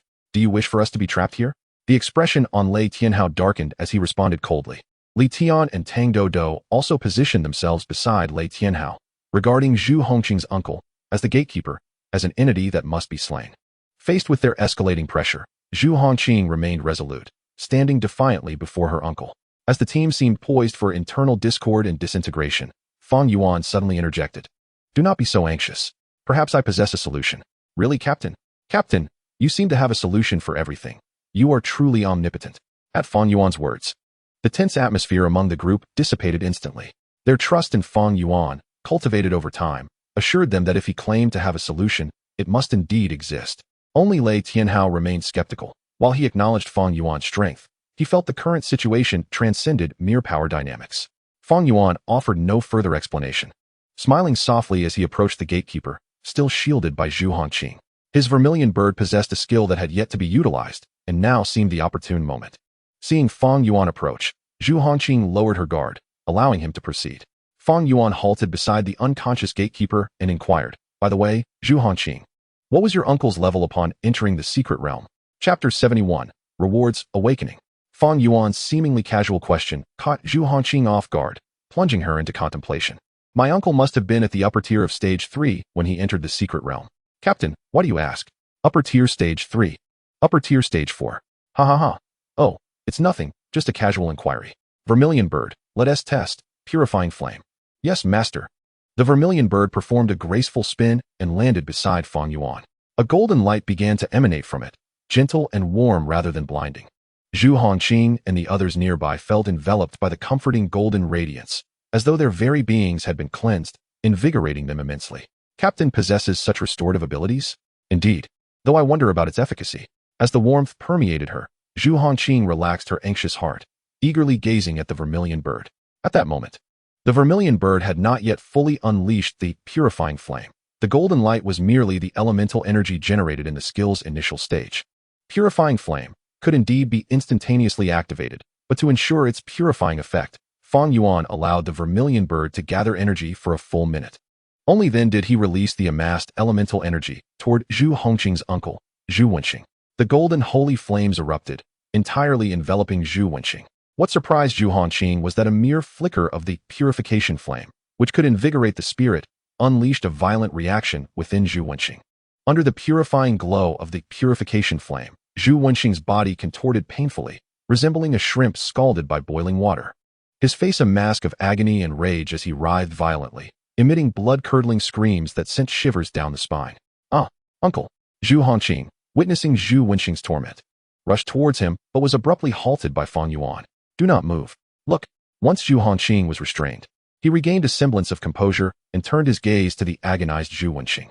It was then that he noticed thick, murky black gas seeping from Zhu Wenxing's eyes, nose, mouth, and ears, the black vapor seemingly alive, desperately attempting to evade the golden holy flame, yet with no refuge, it was relentlessly eradicated. "What is this?" The entire purification process endured for a full 2.5 minutes before Zhu Wenxing's body ceased to emit any black mist. As the dark vapor finally dissipated, a deep, resounding voice, akin to a mighty bell, echoed from all corners of the hall. "The challenger has successfully defeated the first guardian. Rewards distributed. Earth Lotus Fruit X1. Fish Dragon Fruit X1. With the proclamation fading, a blue miniature vortex materialized before the hall, followed shortly by the appearance of 5 palm-sized white boxes on the ground. As the vortex vanished, "Did you hear that? The rewards include Earth Lotus Fruit and Fish Dragon Fruit," Zhu Hongqing exclaimed. Could it be that each of these 5 boxes contains one of each? It seemed highly likely, considering there were 5 of them. What a windfall. Observing the excitement of the group, Fang Yuan inquired, "What exactly are these Earth Lotus Fruit and Fish Dragon Fruit?" "Captain, the Earth Lotus Fruit, when consumed by beast tamers, grants an immediate advancement in natural state cultivation for 1 year. Although training in a natural state is relatively slow, 1 year of effort equates to a month of progress using crystal cores. Nevertheless, it is still remarkable. After all, consuming the Earth Lotus Fruit has absolutely no side effects. If not for the resistance developed after consuming 5 fruits, which renders subsequent uses nearly ineffective, it would surely fetch astronomical prices. Even so, a single Earth Lotus Fruit can be sold for a staggering 20 million Huaxia coins." Fang Yuan was taken aback. "Is it truly that valuable? And it can enhance one's realm without any cost. If I could utilize 5 of them, wouldn't that be equivalent to 5 months of arduous training with crystal cores? That would place it on par with the effects of the Spirit Spring in the system shop. However, the Spirit Spring is solely for pets, while the Earth Lotus Fruit is for beast tamers. What a treasure!" If Fang Yuan felt a blockage before reaching the 3rd tier, after breaking through, he distinctly sensed that even his routine training had become exceedingly slow. Despite utilizing higher-tier crystal cores for cultivation, the acceleration was marginal. The Earth Lotus Fruit arrived at just the right moment. And what of the Fish Dragon Fruit? What purpose does it serve? The Fish Dragon Fruit is intended for pets. As the name suggests, it embodies the metaphor of a carp leaping over the dragon gate. When consumed by pets, there is a small probability of elevating their potential by 1 tier. Of course, the higher the pet's potential, the slimmer the chance of enhancement after consuming the Fish Dragon Fruit. Nevertheless, it is still highly sought after by beast tamers, as many of them have contracted pets with very low potential at lower tiers. The likelihood of enhancing low-potential pets with the Fish Dragon Fruit is quite significant. A single Fish Dragon Fruit could fetch at least 30 million Huaxia coins in the market. This means that the first challenge has bestowed each of us with items worth 50 million Huaxia coins. This was merely a reference price. Items like these often had no fixed market value. The Fish Dragon Fruit, representing the carp leaping over the dragon gate, I find little interest in this item, as I have an inkling it may have negligible effects on my pets. Perhaps I shall test it later, just in case it proves beneficial. However, the rewards were indeed generous. When calculated, the total value of the rewards for the 5 individuals amounted to 5 billion Huaxia coins. And that was merely the first challenge. No wonder the secret realm attracted so many eager participants. The group approached the boxes, discovering that indeed, each contained 2 glistening, burnt fruits. Fang Yuan picked up the Fish Dragon Fruit and tossed it into the beast space for his gluttonous beast to experience, as he had not shared the Spirit Spring with it earlier, and it might still harbor a slight grudge. "Thanks, Master." The gluttonous beast, upon receiving the Fish Dragon Fruit, devoured it instantly, displaying an expression of sheer delight. "Glutton, do you feel any enhancement after consuming it?" Master, aside from the pleasant taste. It seems to have no other effect. As expected, the Fish Dragon Fruit likely only benefited low-potential pets. Despite being as anticipated, Fang Yuan felt a tinge of disappointment. After all, this was a 30 million Huaxia coin item. Just like that, it had gone to waste. What are you all doing? Fang Yuan turned to see that the others were handing him their white boxes. "Captain, before entering the secret realm, we agreed to share the spoils based on contributions. We all witnessed the recent battle, we merely assisted. Most of Zhu Hongqing's uncle's 4 pets were defeated by you. We cannot accept these items." Zhu Hongqing quickly added, "Indeed. Captain, not to mention that you saved my uncle. Our family owes you a significant debt of gratitude. How could I possibly accept these items? Of course, these items alone cannot express our gratitude. We will reward you handsomely after exiting the secret realm. Faced with their resolute stance, Fang Yuan had no choice but to accept the boxes. He indeed had a pressing need for the Earth Lotus fruit. With these 5 Earth Lotus fruits, he was confident he could elevate his cultivation to the mid-level of the 3rd tier. As for the Fish Dragon fruit, which held no value for him beyond monetary gain, he returned it to the others. This is of little use for my pets. You may keep it for yourselves. The group insisted once more, but ultimately accepted it. Recognizing Fang Yuan's unwavering stance, they mused, Captain is truly generous, accepting the lesser valued items while bestowing upon us the more valuable ones. The Fish Dragon fruit, they say, even holds some efficacy for pets with S-tier potential. How could it possibly be useless? The captain is so considerate, providing us with such a rationale to ease our minds. If Fang Yuan could hear their thoughts, he would likely feel exasperated. His pets, having consumed the essence of divine beasts from the Shan Hai Jing, were unaffected by common potential-enhancing items, and he had already tested this. Just then, a sudden cough echoed throughout the hall. Ahem. The group hurriedly turned towards the source of the sound, discovering that Zhu Wenxing had awakened. Zhu Hongqing, overjoyed at Zhu Wenxing's return to consciousness, rushed forward but was once again restrained by Fang Yuan. Captain, Zhu Hongqing looked puzzled. Wait, do not approach just yet. I have a few questions for him. Chapter 72. The reason, the will? He is indeed my uncle. Just moments ago, Captain, you had also administered treatment to him. Moreover, that voice we just heard indicated that we had passed the trial. Surely, my uncle must be fine now. As Zhu Hongqing spoke, she sensed the undeniable aura emanating from Fang Yuan, causing her voice to dwindle into a whisper as she stepped aside, choosing silence. Cough, what is happening to me? Is this a relic? Who are you? Where is Fang Jingtong and the others? Zhu Wenxing's expression was one of utter confusion, appearing genuine in his bewilderment. 20 years have elapsed since you entered the secret realm. We are part of the latest cohort of explorers. Fang Yuan succinctly informed Zhu Wenxing of the current situation. Without allowing Zhu Wenxing a moment to fully process this information, Fang Yuan continued, what have you experienced during these 20 years within the secret realm? Furthermore, how did you come to be the guardian of the first gate of the relic? Zhu Hongxing paused momentarily, then, prompted by Fang Yuan's inquiries, began to murmur. Let me think about these past 20 years. I was the leader of our exploration team. Upon entering the secret realm, I immediately led my team towards the relic. We faced no obstacles, and after a day, we successfully arrived at the relic. The process of overcoming the trials was relatively smooth. After clearing one gate, we had to wait 2 days before the next gate could be opened. Through our harmonious cooperation, we navigated 4 gates without incident, although some team members sustained minor injuries. Their lives were not at risk. In comparison to our accomplishments, these injuries were trivial. At this point, Zhu Wenxing fell silent again. The others listened intently, their minds racing with suspicions. Thus far, it sounded as though Zhu Hongxing and his team had a considerably more fortunate exploration than theirs. Zhu Wenxing's gaze grew distant, as if lost in recollection, and he slowly resumed speaking. Before we knew it, the 7th day approached, and the time to teleport out of the relic drew near. Everyone was quite excited, discussing how to utilize the resources gained to enhance their skills for the upcoming National Elite Tournament and secure a commendable ranking. However, I harbored a lingering doubt. The relic allows access to a new gate only every 2 days, yet we had merely 7 days of stay after entering. At best, we could only clear 4 gates, but it was evident that this relic contained more than just 4 gates.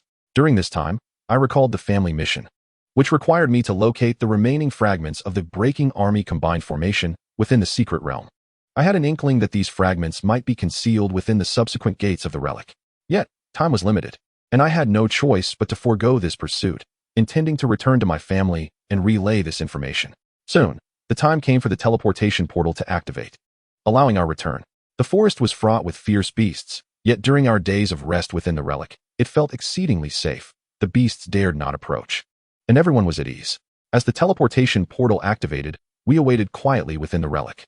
However, at the very moment the portal opened, Pan Xiaoshan and our team suddenly went mad, rushing towards the statue within the relic. I was right beside him and hastily ran to stop him. Pushing him into the portal, Pan Xiaoshan successfully teleported out, but I missed the window and was trapped within the secret realm. They must think I have perished by now. Upon hearing this, the group fell into a contemplative silence, their expressions a mix of regret and admiration towards Zhu Wenxing, complex emotions swirling within. Zhu Hongxing exclaimed, "No wonder Uncle Pan Xiaoshan visits to pay tribute to Uncle Wenxing every year, always claiming he owes him a life. That lad is quite loyal. I did not save the wrong person, yet these 20 years have been unbearably arduous." Zhu Wenxing smiled with a hint of solace, though his expression soon turned bitter. I quickly came to terms with the grim reality of being trapped in the secret realm. After experiencing an initial phase of despair, I soon gathered my resolve and began striving for survival. After Pan Xiaoshan's episode, I dared not linger within the relic any longer. Although the open space outside remained relatively safe, each day, I ventured into the dense forest to hunt ferocious beasts, returning to the clear area outside the relic to rest and cultivate. I remained in this manner for an entire year.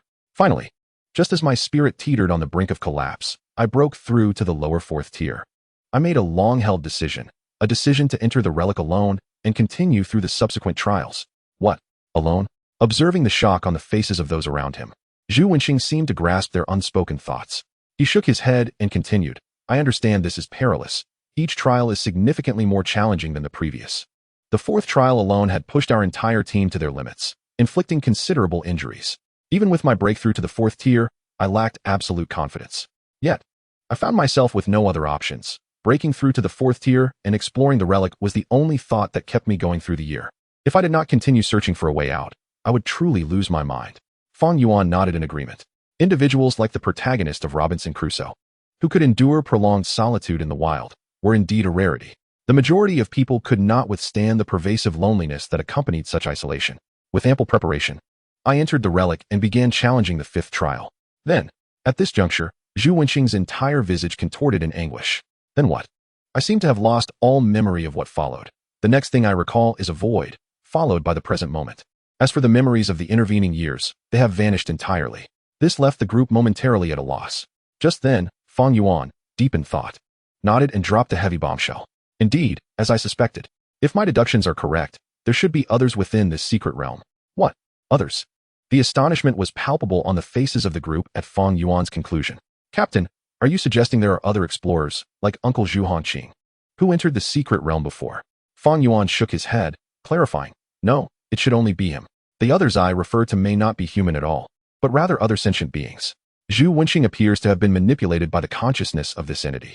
Just now, as I purified his body, I sensed a presence being expelled from him. Fang Yuan's deduction was not based solely on instinct, but rather on the system's recent notification. Purified Residual Evil Consciousness 1. Earned 100,000 points. Despite accumulating such a vast number of points, Fang Yuan's expression was grave rather than triumphant. The fact that a mere fragment of a lingering consciousness could yield 100,000 points was alarming. What, then, must the complete form of this evil entity be? The mere thought sent a shiver down Fang Yuan's spine, a chill surging from his feet to the crown of his head, raising goosebumps all over his body. Noticing the disbelief lingering on the faces of his companions, he continued, do you recall when we first entered the dense forest? The demonic wolves launched a series of intense assaults against us. It was only when I pretended to shout, if it becomes too dangerous ahead, beyond our expectations, we will decisively withdraw and refrain from entering this forest again for the next few days, that they relented.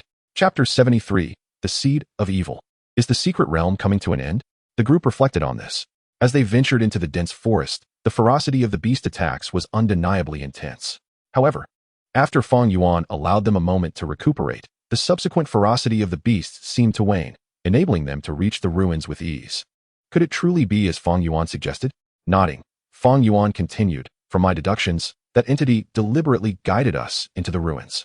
Even the encounter with the Black Wind Sparrow upon our entrance into the secret realm was likely orchestrated by that presence. Upon hearing Fang Yuan's words and recalling the overwhelming sight of the Black Wind Sparrow, the group felt a surge of panic. If such a being could command the myriad beasts within the secret realm and manipulate the ruins, were they not doomed? I just turned 18. I have yet to truly savor the joys of youth, and I refuse to meet my end now. Observing Li Tian's comical distress, Fang Yuan replied with exasperation. Why the panic? Although this entity possesses immense powers, its actions are constrained. I surmise it can only guide the beasts within the secret realm rather than exert direct control. Otherwise, the Black Wind Sparrow would not have fled in terror. As long as we unite our efforts and respond adeptly to its moves, it should not pose a significant threat to us. We are to remain in this secret realm for 7 days, and after we reap the benefits, we shall make our escape. Hearing this, the group felt a sense of relief, though Zhu Hongqing remained anxious and probed further. By the way, Captain, you mentioned that you purified a fragment of your uncle's consciousness? He should be all right now, correct? Reflecting on Zhu Wenxing's condition, Fang Yuan found no apparent issues. To be safe, I will purify him once more. Thank you, Captain. Subsequently, Fang Yuan directed the Zhuke to use the purification flame on Zhu Wenxing again, and this time, he exhibited no signs of pain as he had during the first encounter. Instead, he appeared rejuvenated, as if the purification flame had washed away his fatigue. Witnessing Zhu Wenxing's transformation, the others finally felt at ease and redirected their focus to the ruins. Is it true that the challenges in these ruins require a 2-day interval before the next level can be activated? Lei Tianhao inquired with a furrowed brow. Indeed, our Zhu family has had predecessors conduct experiments. After clearing a level, they attempted to activate the statue with soul fire every half hour, yet it yielded no response. Only after a full 2 days could the next level be activated. After several trials, we accepted this as a rule of the ruins. However, if you doubt it, feel free to test it yourself. Upon hearing this, Lei Tianhao was convinced to a degree but still approached the statue to verify, discovering that it remained unresponsive, leading him to shake his head and return to the group. Very well, 2 days is but a brief span. We have crystal cores on hand, so let us cultivate here. With a smile, Fang Yuan sought a spot away from the statue and began his practice with the crystal cores. The others hesitated for a moment before following suit, each finding a patch of ground to commence their cultivation. Zhu Wenxing sought out Zhu Hanqing to inquire about the changes in the Zhu family over the past 20 years, occasionally sighing at the revelations. Once sufficiently informed, Zhu Wenxing obtained a few crystal cores from Zhu Hanqing and settled onto a vacant patch to begin his cultivation. After a decade of not engaging in serious practice with crystal cores, Zhu Wenxing felt as if he had returned to the initial days of awakening his beast mastery talent. What astonishing cultivation speed! Zhu Wenxing's expression shifted as he marveled at his progress. Logically, as one ascended in rank, the speed of cultivation should diminish. Yet, he sensed that his 4th-tier self was cultivating faster than when he was at the 3rd tier. Perhaps my long hiatus from practice accounts for this? Zhu Wenxing rationalized, dismissing further thoughts as he savored the long-lost sensation. Unbeknownst to him, as he continued his cultivation, the elemental energy he absorbed gradually entered his consciousness sea, where it was swiftly consumed by a black seed nestled within, driving his body to thirstily absorb the energy from the crystal cores. The purification flame from earlier had indeed scorched the black seed, yet it remained unharmed. The purification flame was effective against negative effects and malevolence, and the lack of damage to the black seed indicated it posed no immediate threat, at least for now. Yet, its deep, ominous hue evoked a sense of foreboding. 2 days later, Li Tian, intercept the left flank and support Tang Dubu. Yes, Captain. Lei Tianhao, control the beasts to retreat in 3 seconds. Zhuke, count down 3 seconds. Unleash the inferno. Through the seamless cooperation of Fang Yuan and his companions, the battle for the second challenge of the ruins concluded within mere minutes. The second challenge involved a series of 3 waves of forest demon wolves, numbering between 10 and 30. Compared to the first challenge, where Zhu Wenxing had commanded 4 4th-tier pets, the difficulty was significantly reduced. Moreover, with Zhu Wenxing, a 4th-tier beast master, joining their ranks, the group effortlessly triumphed in combat. The challengers have successfully defeated the guardian of the second level. Rewards issued: 2 earth lotus fruits, 2 fish dragon fruits. The rewards were double those of the first challenge. However, Fang Yuan felt little excitement. After all, he already possessed 5 earth lotus fruits, reaching the limit for their use, rendering any additional ones ineffective. As for the fish dragon fruits, they held even less utility for him, despite Lei Tianhao and the others wishing to allocate a majority of the spoils to Fang Yuan. He resolutely declined. These truly hold no use for me. Keep them for yourselves. After some persuasion, they reluctantly accepted. Subsequently, the group resumed their cultivation. Sitting on the ground, Fang Yuan cast a glance at Zhu Wenxing, who was diligently practicing, before pausing to begin his own cultivation. One detail lingered in Fang Yuan's mind. Zhu Wenxing had participated in the battle, yet the rewards distributed amounted to only 5. Could it be a rule of the ruins? Issuing rewards solely to the challengers present? Surely there was no issue with that? Shaking his head, he dismissed the thought and began to cultivate with the earth lotus fruits. The fruits were delectably sweet, soft and glutinous, melting in the mouth. After consuming 5 earth lotus fruits, Fang Yuan felt as if his body had become weightless, as though he were in a realm of the divine. Is this the mid-tier of the 3rd rank? Truly a treasure of heaven and earth, yet regrettably, I have reached the limit after consuming 5.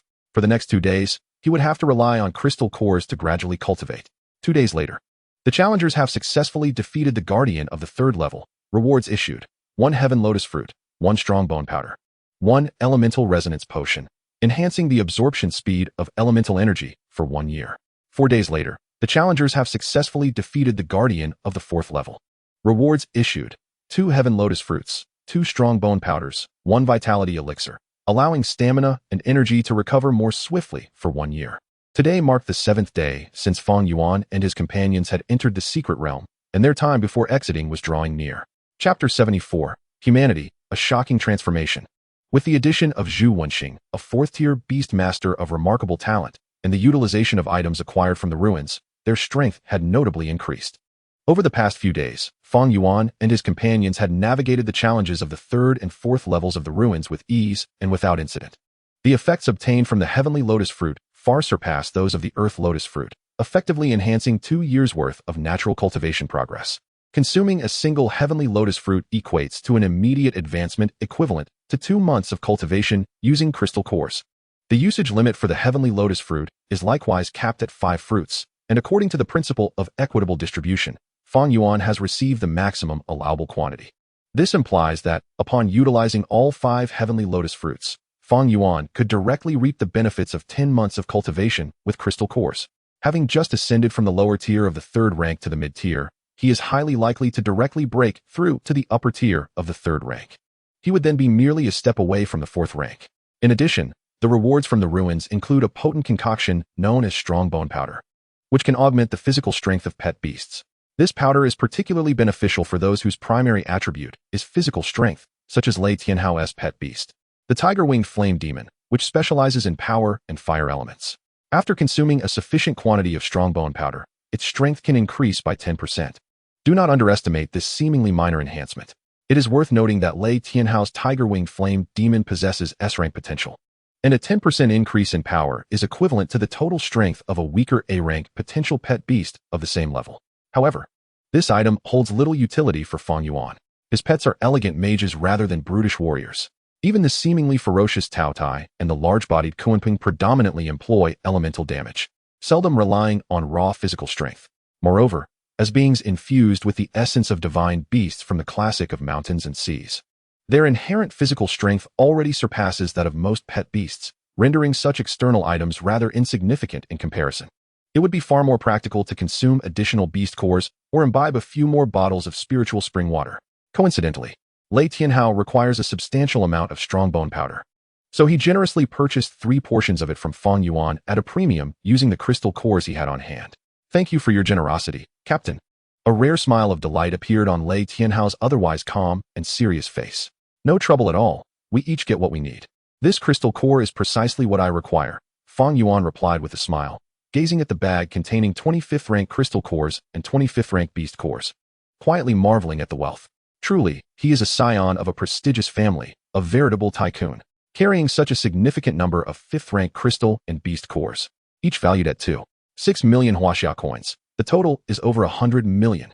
Just in time. Zhu Ke and the others require 5th rank beast cores for their 2nd layer path mission, thus saving me the trouble of purchasing them later. Both Lei Tianhao and Fang Yuan were satisfied with this transaction, each feeling they had profited. Furthermore, the rewards from the ruins also included 2 bottles of remarkably potent potions. A novel discovery for Fang Yuan, who had never before encountered such substances. In the outside world, he had never heard of potions being sold. Beside him, Tang Dodo, beaming with joy as she cradled the potions, seemed to sense Fang Yuan's confusion and remarked, "Captain, these potions are said to exist solely in various secret realms. Even now, numerous companies are attempting to analyze their components in hopes of replicating them. Yet they cannot even decipher the basic ingredients, let alone manufacture them. Thus, these potions are referred to by beast tamers as divine blessings, implying they are creations of the gods, beyond the grasp of mortals. Unfortunately, each type of potion can only be used once and cannot be stacked. Otherwise, they would truly be invincible. Is that so?" Upon hearing Tang Dodo's explanation, Fang Yuan finally understood and scrutinized the 2 bottles in his hand, one azure and the other rose red. Divine blessings, indeed an apt description. He observed as Tang Dodo eagerly consumed both potions, and after a moment's curiosity, he too uncorked the bottles and downed the elemental resonance potion and the vitality potion in one go. They were rather delightful, sweet, and tangy. Wait, what is this effect? The moment the potions entered his stomach, their effects activated immediately. Fang Yuan was astounded as he felt an overwhelming surge of energy coursing through him. Moreover, despite not cultivating at that moment, the elemental energy from the external environment rushed toward him like a homing pigeon returning to its nest. He could hardly fathom how rapid his cultivation speed would become under the influence of the elemental resonance potion. The potency of these two potions was astonishing. With their enhancement, Fang Yuan felt that his innate talent could rival those of the true top-tier cultivation prodigies. Not to mention, those talents who receive this blessing will surely experience effects beyond imagination. It is a pity that the duration lasts only a year. It would be ideal if it could be permanent. Fang Yuan indulged in a momentary fantasy, albeit unrealistic. While this expedition into the secret realm yielded considerable rewards, treasures that would be invaluable in the outside world, Fang Yuan couldn't help but feel a pang of regret for not encountering the rumored items from the ruins, especially the spatial magic crystal that can increase contract slots, who spread the word about items coveted by 9th rank experts. If such treasures are indeed desired by 9th rank beings, they must be truly enticing. Nevertheless, with the time for the exploration drawing to a close, pondering these matters is futile. What is meant to be will be, and what is not meant to be should not be forced. Fang Yuan shook his head and addressed his teammates. We have 1 hour until we exit the ruins. Currently, we are trapped inside and unable to venture outside. The entity within the ruins has shown no unusual activity aside from sealing the entrance. However, we must remain vigilant. Especially now, if it intends to strike, this will be its only opportunity. Let us keep our distance from the statue, and, when the portal opens, not hesitate for a second. Immediately enter the portal. Understood, Captain. Lei Tianhao and the others responded solemnly. Zhu Wenxing nodded in agreement, recalling their previous oversight that had led them into a trap set by an entity within the ruins. This young man, Fang Yuan, appeared quite reliable, taking heed of his words and not recklessly relying on his youthful genius. Moreover, his pets instilled a sense of threat even in Zhu Wenxing, who was himself at the 4th rank. 1 hour later, the moment arrived for their 7th day. The Azure portal materialized as expected beside each of them. Following Fang Yuan's instructions, Lei Tianhao and the others stepped into the portal without a moment's hesitation. Their bodies began to slowly merge into the portal, and upon fully integrating, they commenced their journey back to the outside world. Fang Yuan observed with relief as his teammates successfully transitioned through the portal without any mishap. Only then did he step into the portal himself. Unbeknownst to him, Zhu Wenxing, positioned behind him, found himself without a portal. Panic gripped Zhu Wenxing as he realized the absence of a portal beside him. Seeing his companions enter the portal, those who had gone in earlier had already been transported away from the secret realm. Zhu Wenxing's heart raced, recalling the year of solitude he endured in the secret realm. Living in harsh conditions, his gaze flickered as he noticed Fang Yuan, who had yet to fully depart. A wave of conflicting emotions washed over Zhu Wenxing's face, turning from pale to flush. With little time to ponder, he summoned his pet, the Netherworld Mystic Rabbit, with a fierce determination. Netherworld Mystic Rabbit. Netherworld Illusion. What? The surprise attack from Zhu Wenxing's pet caught Fang Yuan off guard. He never anticipated that after being purified twice by Zhu Ke and fighting side by side with Zhu Wenxing, who exuded a reassuring elder-like presence, there would be no portal to transport him out of the secret realm. Moreover, Zhu Wenxing had chosen to ambush him. In an instant, Fang Yuan felt a darkness envelop him. Subsequently, an immense force seized his body, yanking him out of the portal and casting him heavily onto the ground. The instigator, Zhu Wenxing, appeared anxious as he squeezed into Fang Yuan's portal. 3 seconds later, 5 portals vanished, their sounds muted. The entire secret realm returned to its former tranquility. The relic hall regained its silence, albeit with an additional figure now present on the floor. Chapter 75, Malevolent Thoughts. Awakening. Within the portal, Zhu Hongxing's heart raced wildly as he gazed at his hands, a myriad of complex emotions crossing his face. Just moments ago, he had used these very hands to push Fang Yuan aside, taking his place and entering the portal. What is happening to me? The events had unfolded too swiftly, leaving Zhu Wenxing little time for contemplation. His actions, driven more by primal instinct than rational thought, were perhaps influenced by the arduous existence he had endured in the secret realm for 2 decades, or possibly by other factors. The once selfless captain, who had devoted himself for his teammates, had transformed into a selfish individual, willing to cast aside a junior for his own freedom. This entire transformation stemmed from a mere flicker of malevolence within Zhu Wenxing. I can no longer bear to struggle alone in this secret realm for 20 years. You are still young. Since you saved me once, see it through to the end. I will be grateful. In his quest to alleviate his conscience, Zhu Wenxing failed to notice that as his malevolence festered, the dark seed within his consciousness was rapidly growing, something within it pushing against its outer shell. Before long, the seed's casing burst, and a dark sprout emerged, taking root within Zhu Wenxing's consciousness, gradually releasing a wave of black mist around him. This mist bore an unmistakable resemblance to the dark energy that had once been purified by Zhu Ke. Outside the secret realm, at the entrance, Principal Zhong Zhengyi awaited anxiously. This cohort of students was arguably the strongest I had ever led, particularly Fang Yuan. Surely, they would be fine? My concerns extend beyond just the victory in the National Elite League. This marked my first true responsibility in leading a secret realm exploration since becoming principal. Zhong Jingyi's thoughts were wholly consumed by the safety of Fang Yuan and the others. Just as he paced in worry, 5 blue portals suddenly materialized in the clearing at the entrance. As he beheld 5 figures gradually emerging from the portals, Zhong Jingyi's furrowed brow slowly relaxed, revealing a smile. 5. Excellent. Their safe return is paramount.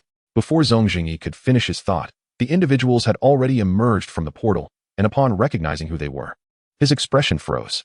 Lei Tianhao, Zhu Hongqing, Li Tian, Tang Dodo, and, wait, who are you? Upon seeing Zhong Jingyi, Zhu Wenqing's face initially registered a flicker of panic, quickly masked by an expression of feigned confusion followed by delight. Why, you are Teacher Zhong? I am Wenqing, Zhu Wenqing. I have returned, thanks to the help of this small team. Zhu Wenqing. Zhong Jingyi was even more bewildered. This couldn't be right. Zhu Wenqing was that student who had entered the secret realm when I first started teaching and had not returned. If I recall correctly, he was also from the Zhu family of Chuzhou and the captain of their exploration team. If his words are to be believed, Fang Yuan's group found him and rescued him. But what of Fang Yuan? At that moment, Lei Tianhao and the others fully emerged from the secret realm. They took a deep breath of the outside air before exhaling in relief.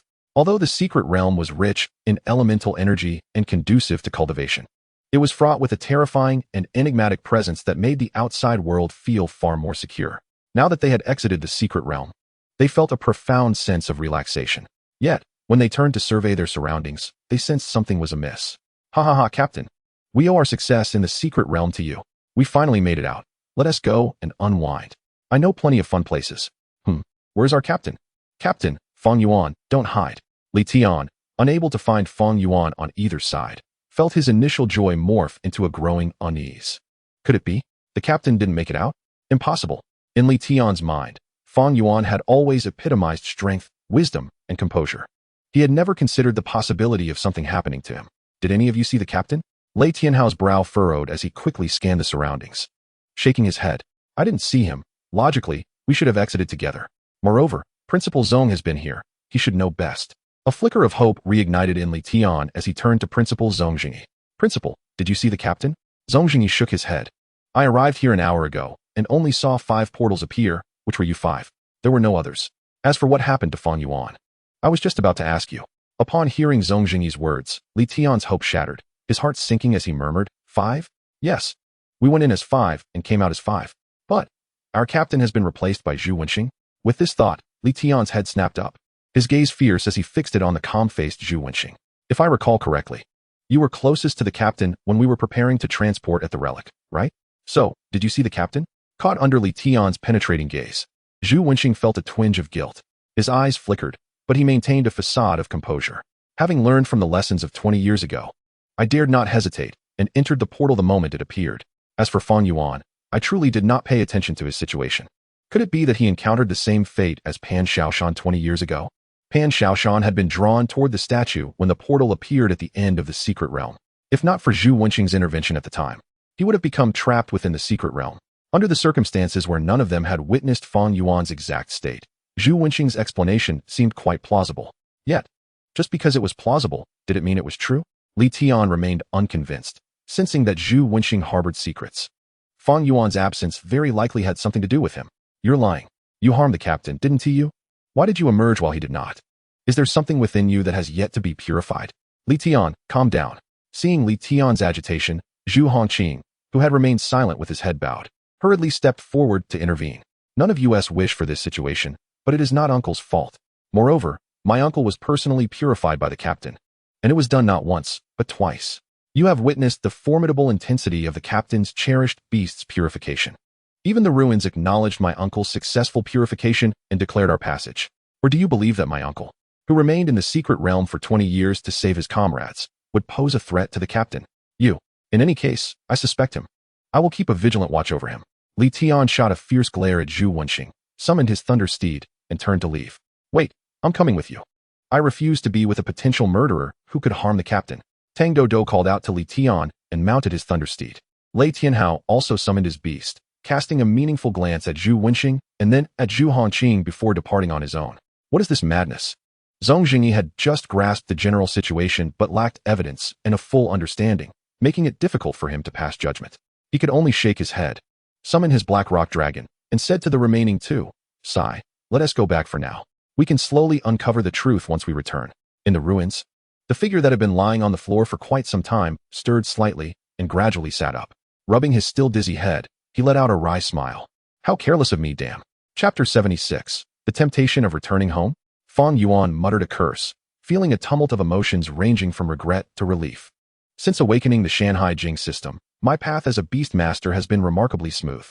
No matter the genius, none have compelled me to exert more than 60% of my strength.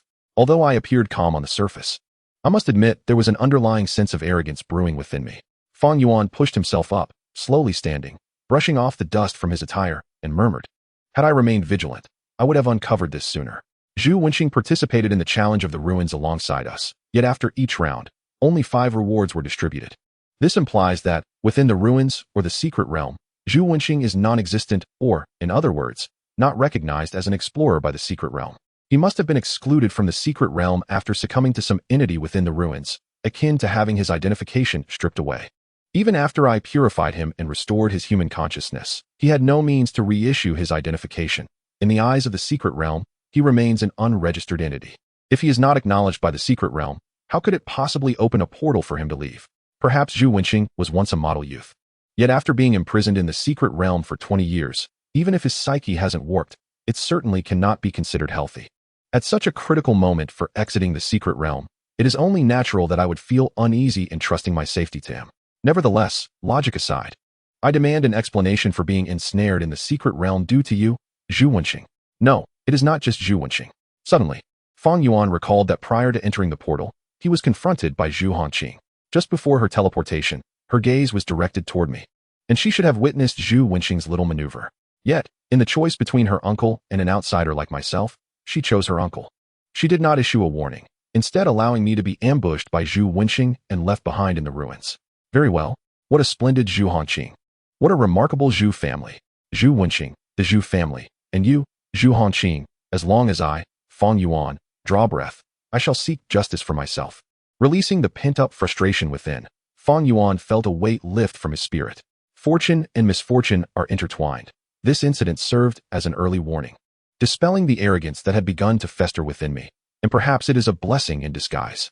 Otherwise, if this arrogance continues unchecked, it could very well lead to peril.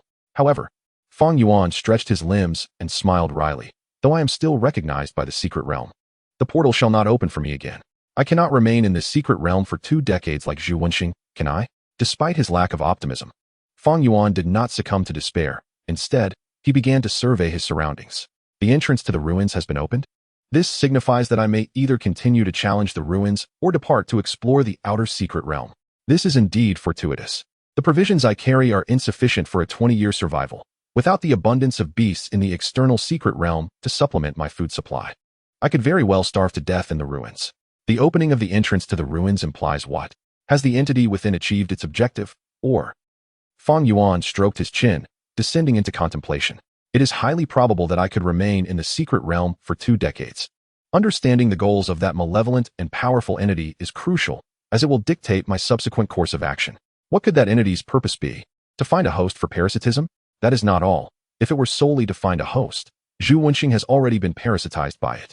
Its intention must be to parasitize and subsequently escape the secret realm. However, if that is the case, why would it not keep the entrance to the ruins sealed, compelling me to confront the challenges while waiting for an opportunity to infect me? Why open the door? Or perhaps its objective is to confine us in place, providing Zhu Wenqing with a chance to escape? But Zhu Wenqing has already been purified by me, hasn't he? With this thought, Fang Yuan found himself at a loss. He could not comprehend why the entity within the secret realm would go to such lengths to extricate Zhu Wenqing. What benefit would it derive from such an action? Zhu Wenqing, purification, parasitism, ruins. No, that is not right. Fang Yuan's eyes widened suddenly as he stared blankly at the lifeless statue at the front of the hall, finally murmuring, I overlooked a crucial point. The reason that entity desires to extricate Zhu Wenqing is that it has already parasitized him. My confidence in the purification flames of the Vermilion Bird has been misplaced. Although the Vermilion Bird is one of the 4 spirits of heaven, a divine beast of the Shan Hai Jing, possessing formidable skills, it is still quite weak now. far from the being worthy of the title of the Southern Star deity. And that entity is merely a remnant thought. Yet it holds a value of 100,000 points. Leaving behind some contingency plans is beyond my current capabilities. So, it is as I suspected, everything falls into place. With this possibility in mind, Fang Yuan felt a sense of relief. Since that entity has devised a means to escape the secret realm, it stands to reason that no formidable presence remains to trouble me. As for what Zhu Wenxing, who has been parasitized by that malevolent entity, will cause in the outside world, it is no longer a concern for Fang Yuan, trapped as he is within the secret realm. When the sky falls, there are still tall figures to bear it. With so many high-ranking beast masters outside, it is hardly the place for a mere third-tier beast master, confined within the secret realm, to fret over national affairs. While this is merely speculation, the likelihood is high. With the terrifying entity likely absent, Fang Yuan felt considerably more at ease. I can currently envision two potential paths to escape the secret realm. One is to enhance the strength of the Qiongqi, which possesses the power of time and space, and then have it complete the second layer task of the Qiongqi path. By augmenting its strength, particularly after accomplishing the second layer task, and taking another step toward becoming a true Qiongqi, it should gain greater mastery over the power of time and space, likely enabling it to lead me out of the secret realm. Another method to escape this ancient ruin is to conquer it, which may very well allow me to depart from the secret realm directly. Fang Yuan suddenly contemplated two potential avenues for his exit, and his spirits lifted considerably. The initial challenges before the ruins were manageable, yet the subsequent trials remained uncertain. Once the challenge commenced, there would be no pause to halt the proceedings. At present, he found himself alone within the secret realm, thus exercising caution seemed prudent. With this thought, Fang Yuan established a tone for his forthcoming actions. First, he would venture outside to enhance his strength. He would ensure that Qiongqi and the others completed their second-tier path missions. I shall also elevate my own prowess, preparing thoroughly before attempting the trials anew. With the abundant elemental energy present in the secret realm, coupled with the effects of potions, I should be able to rapidly augment my abilities. Tempted by the prospect of returning home, Fang Yuan plunged into the dense forest surrounding the ruins. Chapter 77, Paving Another Path? Defeated a forest demon wolf, gaining 500 points. Defeated a forest demon ape, gaining 550 points. Defeated a forest demon wolf, gaining 500 points. With the malevolent presence no longer haunting the secret realm, the ferocious beasts of the forest had reverted to their natural state. They did not swarm in droves as they had during Fang Yuan's initial foray. Instead, they appeared sporadically. After Fang Yuan and Qiongqi unleashed a wave of destruction, these beasts became increasingly elusive, sensing the danger posed by their intruders and fleeing at the slightest whiff of their presence. This perceptiveness significantly hampered Fang Yuan's efficiency in dispatching these beasts, compelling him to retreat to the open space outside the ruins for a moment of respite. Upon returning to the clearing, Fang Yuan instructed Qiongqi and the others to drop the carcasses of the defeated beasts onto the ground, forming a pile. He then seated himself cross-legged on the earth. Indeed, these beasts possessed acute senses, fleeing swifter than rabbits. However, it seemed unnecessary for him to hastily slay more beasts, as he was not in dire need of points. It would be wiser to first assimilate these points, transforming them into strength. Currently, Fang Yuan was in possession of ample points. Having purified that remnant of the malevolent entity had netted him a staggering 100,000 points. This did not even account for the beasts he had slain along the way or within the ruins. At present, he boasted a total of 210,300 points. A veritable fortune. Moreover, he had yet to utilize the heavenly lotus fruit acquired from conquering the ruins. Consuming it should elevate him to the upper echelon of the third tier. Meanwhile, Taotie had already reached the pinnacle of the third tier, and until Fang Yuan broke through to the fourth tier, further enhancement was not feasible, so he decided to set that aside for now. Master, I believe I require some supervision. However, Qiongqi was merely at the peak of the middle tier of the third level, and Qiongqi had only attained the lower tier of the third level, leaving them with ample room for advancement. Therefore, Fang Yuan resolved to elevate them to their respective limits in one fell swoop. Contemplating briefly, he opened his system store and procured a substantial quantity of D-grade spiritual springs valued at 100,000 points. With Taotie gazing greedily, eyes glistening with desire, he distributed the majority to Qiongqi and the remainder to Qiongqi. Hurry, consume these spiritual springs to bolster your strength. Taotie has lingered at the pinnacle of the third tier for quite some time. You should catch up swiftly. Chirp. Yes, master. Woof. So much sweet water that enhances strength without the need for cultivation. Thank you, master. Master, I feel I still have room for improvement and require some spiritual springs to solidify my progress.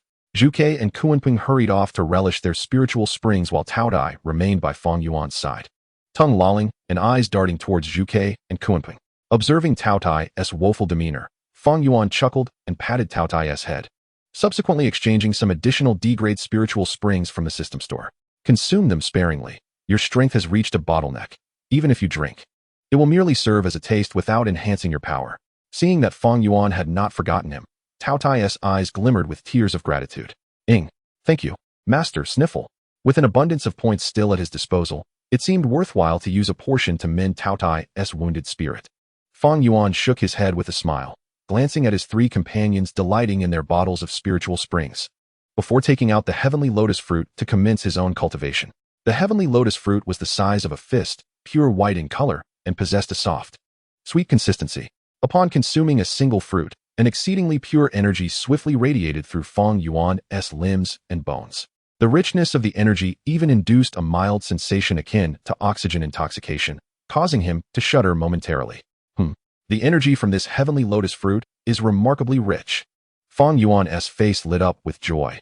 Fearing the waste of such energy, he promptly seated himself on the ground to absorb it rapidly.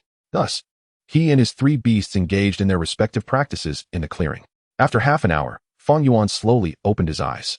The heavenly lotus fruit truly lived up to its reputation as a rare treasure. Its effects surpassed his expectations. Not only had he successfully ascended to the upper tier of the third level, but the surplus energy had also fortified his newly attained prowess, dispelling any sense of instability that often accompanies a recent advancement. Feeling the transformation within his body, Fang Yuan couldn't help but beam with delight. The energy from the spiritual springs was extraordinarily pure, perfectly suited to any beast's constitution, allowing for instantaneous conversion into cultivation. Zhuge and the others had long since completed their training and, upon noticing Fang Yuan's awakening, hurriedly gathered around him. Chirp, Master. Zhuge has already reached the pinnacle of the upper tier of the third level. 11 bottles of spiritual springs remain in use. As Zhuge spoke, she proudly presented a collection of spiritual springs cradled within her crimson wings before Fang Yuan. Haha, splendid work. Keep those spiritual springs for yourself, Zhuge. Use them whenever you wish. Chirp. Thank you, Master. Zhuge chirped joyfully, stowing the springs beneath her scarlet feathers, leaving Fang Yuan momentarily taken aback. Would they truly remain secure there? Yet, observing Zhuge's confidence, he felt reassured. Woof. Master, Qiongqi has also reached the pinnacle of the upper tier. At that moment, Qiongqi glided gracefully through the air, showcasing his pristine belly with a proud expression. Fang Yuan reached out to caress Qiongqi's soft, smooth belly, chuckling. Using spiritual springs for cultivation is nothing to boast about. If only you had been a bit more diligent in your training regularly. Woof. Master. I promise to do better next time. Master's spiritual springs. Taotie has only consumed 9 bottles. 1 remains. Oh, Taotie, you have managed to control your greed. Quite impressive.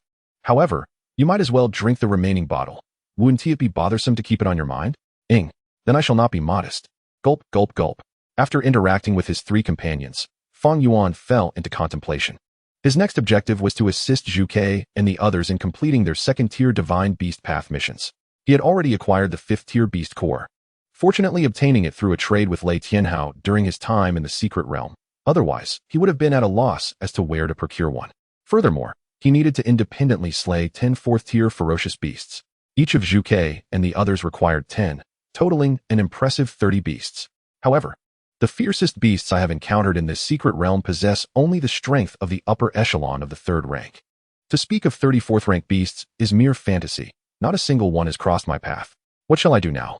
While the Ruins Challenge may indeed yield 4th rank beasts, the Zhuge and the others have yet to complete their 2nd-tier Divine Beast Path task, making their participation in the Ruins Challenge somewhat precarious. Fang Yuan found himself in a quandary, deep in contemplation.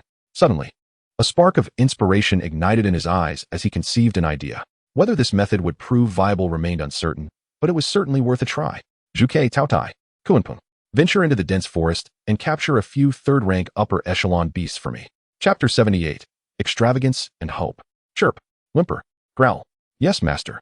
Although Zhuge and the others were unaware of Fang Yuan's intentions regarding the captured beasts, they did not hesitate for a moment and obediently took flight towards the dense woods. At present, their strength, aside from the uncertainties of the ruins, rendered them virtually invincible within the entire secret realm. Fang Yuan held complete confidence in them and chose to remain behind, patiently awaiting their triumphant return. Diving into the secret realm, Qiongqi and her companions swiftly stirred up a tempest of bloodshed within the tranquil forest. Observing the forest's renewed turbulence, Fang Yuan smiled with satisfaction. It seemed they were enjoying themselves quite thoroughly. If my conjectured method proves effective, it won't be long before Qiongqi and the others complete their task. I wonder what new transformations await once the divine beast path ascends to the second tier. Fang Yuan need not wait long. In less than half an hour, Qiongqi and her companions returned, each grasping a third-rank upper echelon beast. They presented him with a third-rank upper echelon forest demon wolf, a third-rank upper echelon forest demon ape, and a third-rank upper echelon forest cat demon. Despite their differing species, these three beasts shared a common trait. They had been thoroughly subdued, offering no resistance whatsoever. Though Qiongqi and her companions were also of the third rank, the disparity in strength between them and these ordinary beasts was staggering, rendering comparison futile. Seeing that Qiongqi and her companions had flawlessly executed the task entrusted to them, Fang Yuan smiled with satisfaction and praised them. Well done. Chirp, whimper, growl. He then approached the forest demon wolf captured by Taotie. The wolf lay sprawled on the ground, its bones seemingly broken, its abdomen heaving violently with labored breaths. Despite its grievous injuries, its green, menacing eyes remained fixed on Fang Yuan, radiating ferocity. Awoo! Just as the forest demon wolf attempted to howl at Fang Yuan, Taotie stepped down with a heavy paw on its mouth, stifling the sound. Whimper, did I permit you to speak? When master is at work, there is no place for your noise. Taotie, well done. Keep it subdued, Fang Yuan said, pleased with Taotie's assertive demeanor. He then retrieved a bottle of D-grade spirit spring from his pocket. Taotie, believing Fang Yuan intended to reward him for his cleverness, drooled with excitement. Master is so generous. Taotie loves it. Whimper. Hee. Master, this is merely what I ought to do. No reward is necessary. Noticing Taotie's misunderstanding, Fang Yuan shook his head with a sigh. You only think of food. This is not for you. It is for the forest demon wolf beneath your paw. Pry its mouth open. I shall pour it in. Whimper. Upon hearing that Fang Yuan intended to give the precious spirit spring to the little creature beneath his foot, Taotie was left dumbfounded. Such a lowly creature did not deserve to drink from the spirit spring produced in the Shan Hai classics. In his eyes, this was akin to flushing Coca-Cola down the toilet, an utter waste beyond measure. Whimper. Master, if the spirit spring is truly excessive and without purpose, I could. Seeing Taotie's reluctance, Fang Yuan chuckled. What are you thinking? I wish to experiment and see if the spirit spring has any effect on these beasts. If it does, then I may create a fourth-rank beast artificially. Your second-tier divine beast path task will become achievable. Understanding at last, Taotie obediently pried the forest demon wolf's mouth open. Though Taotie was greedy, he also understood priorities. The forest demon wolf initially resisted, thinking Fang Yuan intended to feed it something undesirable, struggling violently. However, such resistance proved futile, only serving to excite Taotie further. With Taotie's assistance, Fang Yuan effortlessly poured the spirit spring into the wolf's mouth. He closely monitored the creature's physical changes, anxious not to miss a single detail. Finally, 5 minutes later, a satisfied smile spread across Fang Yuan's face. The beast's injuries had healed by approximately 10%, and its rank had noticeably increased. The spirit spring was indeed effective. The plan to create a fourth-rank beast was feasible. Hastily, Fang Yuan produced another bottle of spirit spring and poured it into the forest demon wolf. This time, the wolf no longer resisted. It realized that resistance was futile and found it better to accept the situation. Moreover, having tasted the spirit spring, it recognized the value of this wondrous elixir. It felt its long stagnant rank surge forward significantly. Just 2 more bottles of this delightful nectar, and it was confident it could ascend to the long-awaited realm. Awoo, foolish human. Once my strength increases, your demise will be nigh. Awoo, and you, with your bizarre appearance. The tides of fortune shift. Do not underestimate me. Bang. Whimper. What are you yapping about? Speak again, and I shall break your teeth. Under Taotie's imposing paw, the wolf's fiery rage threatened to erupt from its eyes, yet ultimately, it chose to endure the humiliation and remain patient. There was no other choice. The circumstances were dire. Fang Yuan poured 2 more bottles of spirit spring into the forest demon wolf's mouth. Finally, the wolf's aura surged dramatically. With the assistance of the spirit spring from the Shan Hai classics, this otherworldly beast successfully broke through its bottleneck, ascending from the upper echelon of the 3rd rank to the 4th rank. Yet, before it could unleash a triumphant howl to announce its newfound existence, Taotie, under Fang Yuan's command, swiftly crushed its skull with a single stomp. Fang Yuan quickly turned his attention to Taotie's information panel. Independently slay 10 4th-rank beasts and utilize a 5th rank beast core to complete the task and ascend to the 2nd tier of the Taotie path. Current progress: 4th rank beasts 110, 5th rank beast cores 01. Upon observing the changes in Taotie's information panel, a joyful expression illuminated Fang Yuan's face. It truly worked. Zhuke, Qiongqi, you both can fly, making your movements more convenient. Go into the dense forest first and capture some 3rd rank beasts. Taotie, you will assist me in creating 4th rank beasts. Let us ensure you complete your divine beast path task. Once that is accomplished, you may then venture into the forest to capture more beasts. Chirp, whimper, growl. Yes, master. In the clearing before the ruins of the secret realm, Zhuke and Qiongqi soared into the forest, capturing the 3rd rank upper echelon beasts. Meanwhile, Fang Yuan remained in place, crafting 4th rank beasts for Taotie to slay. As Zhuke and Qiongqi continued their hunt, the beasts in the forest grew increasingly anxious, hiding away and becoming more elusive. After 2 hours of effort, I successfully gathered 10 heads. Current progress: 4th tier ferocious beasts 2, 10, 5th tier beast cores 0, 1. Current progress: 4th tier ferocious beasts 3, 10, 5th tier beast cores 0, 1. Current progress: 4th tier ferocious beasts 10, 10, 5th tier beast cores 0, 1. Seeing that the kill count for the Taotie had finally reached its maximum, Fang Yuan wiped the beads of sweat from his forehead, retrieved a 5th tier beast core from his pocket, and handed it to Taotie with a smile. Taotie, quickly consume this beast core and complete the 2nd layer of the Taotie path. Understood. Master. Taotie gazed at the beast core before him, feeling the vibrant surge from the depths of its genetic soul, and excitedly swallowed it whole.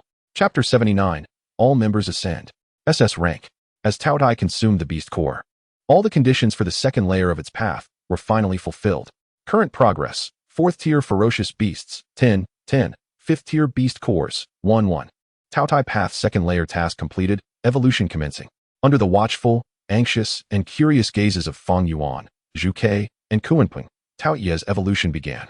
Its entire body started to convulse uncontrollably, as if currents of electricity coursed through it. Subsequently, the tenacious Taotie unexpectedly collapsed, emitting a pained roar from its massive mouth located on its abdomen. Its body writhed in agony. It hurts.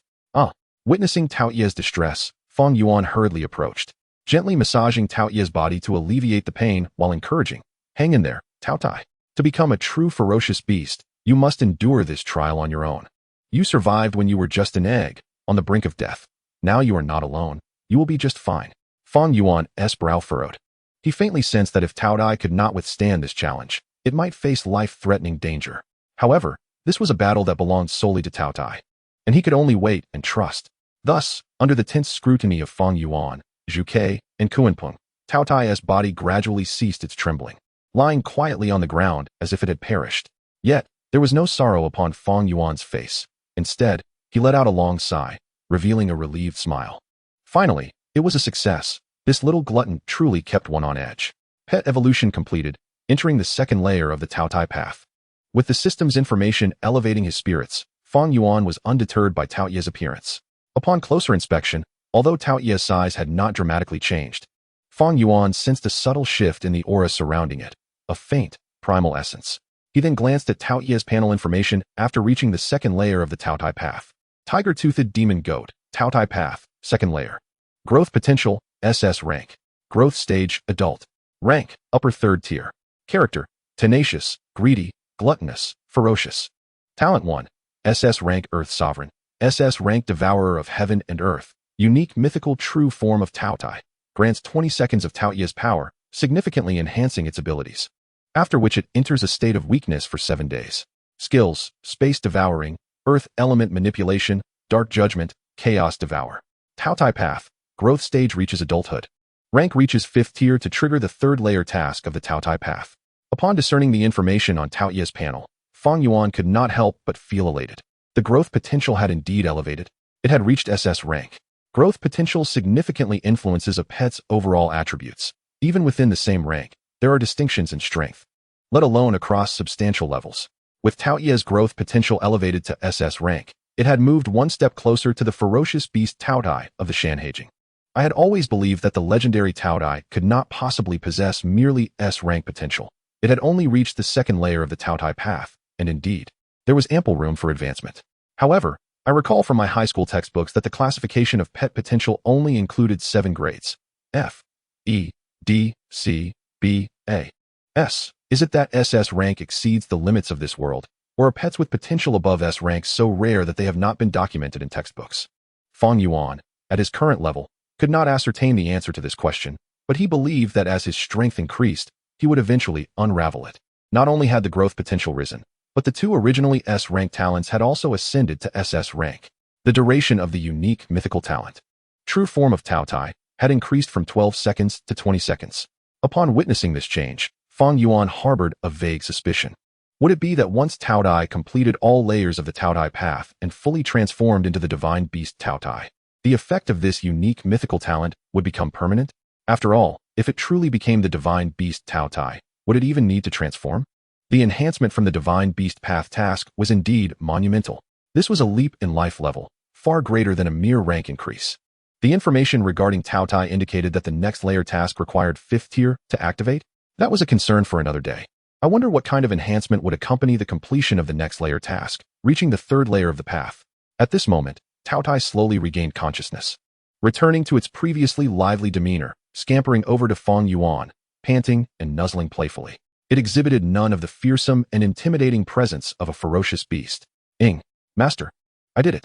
I've become even stronger. Indeed, you have successfully completed your task. However, Zhuke and Qiongqi have yet to do so. Go with Qiongqi to the dense forest to hunt some ferocious beasts. Next, it will be Zhuchue's turn. Wu. Understood. Master. Taotie and Qiongqi eagerly agreed and swiftly dashed into the dense forest. With their upper 3rd tier strength, ferocious beasts were relatively powerful within the entire forest, though their numbers were already sparse. Moreover, upon entering the forest, Fang Yuan and his companions had eliminated a substantial number. They were also aware that several calamities had recently plagued the forest, making them quite alert and evasive. After 2 full days, Fang Yuan finally gathered enough 4th tier ferocious beasts to enable both Qiongqi and Zhuke to complete their tasks. Some of them were even 3rd tier mid-level beasts, which were directly fed to reach the 4th tier, a rather extravagant act. However, with an abundance of points, Fang Yuan did not dwell on it too much. Meanwhile, Zhuke and Qiongqi's evolutionary journeys were equally nerve-wracking, akin to Taotie's. Fortunately, they emerged unscathed, and both successfully evolved, stepping into the 2nd layer of the divine beast path. Their potential had also reached SS rank, and their talent skills experienced a significant enhancement. Observing the 3 formidable allies before him, radiating a faint primal aura, Fang Yuan nodded in satisfaction. He was itching to take Zhuke and the others out for some serious action. However, soon after, Fang Yuan's excitement began to wane. While their strength had increased, it was of little use if they could not venture out. How long had it been since I entered the secret realm? It should be around 10 days by now, right? If I recall correctly, the 35th Elite College League of the Xia Kingdom is set to commence in just 2 months. Such a nationwide event undoubtedly offers substantial rewards. Whether or not you can catch up depends entirely on you. The Qiongqi, leisurely gliding through the air, tilted its head in confusion upon hearing Fang Yuan call its name, pointing at its own head with a fin. 2 tasks in Chapter 80. After stepping into the 2nd layer of the Qiongqi path, its S-class talent, Illusory Fish, has evolved into SS-class, Illusory Fish. SS-class, Illusory Fish, enormous in size, possessing the ability to comprehend the conversion of distance and time, capable of traversing through time and space. Note: the stability of this talent is considerably poor when the realm is insufficient. The stability has significantly improved, transitioning from abysmal to merely poor. Although the change may seem minimal, it is certainly a step up from before, is it not? Observing the Qiongqi's adorably dazed expression, Fang Yuan hastily approached, excitement radiating from his demeanor as he grasped its fin and exclaimed, "Come on, get energized. Show me what you're capable of, Qiongqi. Aren't you the illusory fish that controls time and space? Quickly, try to take us out of this secret realm." Only then did the Qiongqi comprehend Fang Yuan's intentions. In a flurry of panic, it vigorously waved its fins, shaking its head in denial. Master, Qiongqi cannot do it. Controlling spatial teleportation requires advanced capabilities. And with my current strength, I cannot pinpoint the exact location for teleportation. Teleporting to a high-level beast's lair would be trivial. What concerns me is being teleported directly into extreme environments, like magma or rock layers. Upon hearing the Qiongqi's explanation, Fang Yuan's exuberance faltered, a look of dismay settling on his face. Magma rock layers? He envisioned stepping through the teleportation portal only to find himself submerged in a bubbling magma bath, or trapped thousands of meters beneath layers of rock, prompting a shiver to course through him. Maybe we should hold off on that for now. This operation of Qiongqi's is a bit too extreme. However, Fang Yuan's thought process soon shifted, contemplating alternative applications for the Qiongqi skill. Such a perilous ability may not be suitable for allies. But what if it were used against foes? Would that not send them spiraling into the heavens? With this notion, Fang Yuan felt a spark of excitement, dispelling his earlier disappointment. In truth, the Qiongqi skill is not entirely unusable on allies. If the Qiongqi employs its true form ability, it should significantly enhance its control over space, potentially allowing for minimal deviation in teleportation. Still, there remains a degree of risk, and there are other methods available. Perhaps they could leave the secret realm after exploring the ruins? There is no need to rush. This can serve as a final resort for exiting the secret realm. Possessing an exit strategy as opposed to having none is a starkly different mindset. Although the Qiongqi may be somewhat unreliable, it remains a viable option. With the pressure of being imprisoned in the secret realm for 20 days alleviated, Fang Yuan felt entirely relaxed. Now that Zhu Ke and the other two had also significantly improved their strength, venturing into the secret realm was no longer an issue. This secret realm is a remarkable place, boasting higher elemental density and superior cultivation speed compared to the outside world, not to mention the abundance of beasts of varying strengths, all representing a substantial treasure. Since they can now freely enter and exit the ruins, there is a 2-day interval following the completion of each level. I can fully utilize this time to digest the gains from the secret realm and send Zhu Ke and the others out to hunt beasts for points. With 2 months remaining until the Elite League, where else could I find such an excellent cultivation environment once we exit? It would be wiser to consolidate my progress within the secret realm. The rewards from the ruins, coupled with this exceptional cultivation environment, could very well allow me to break through to the 4th tier in no time. With this thought, a smile crept onto Fang Yuan's face, and he clenched his fist tightly. Initially, he felt that being confined in the secret realm was akin to imprisonment. However, upon reflection, he realized it was more akin to seclusion for cultivation.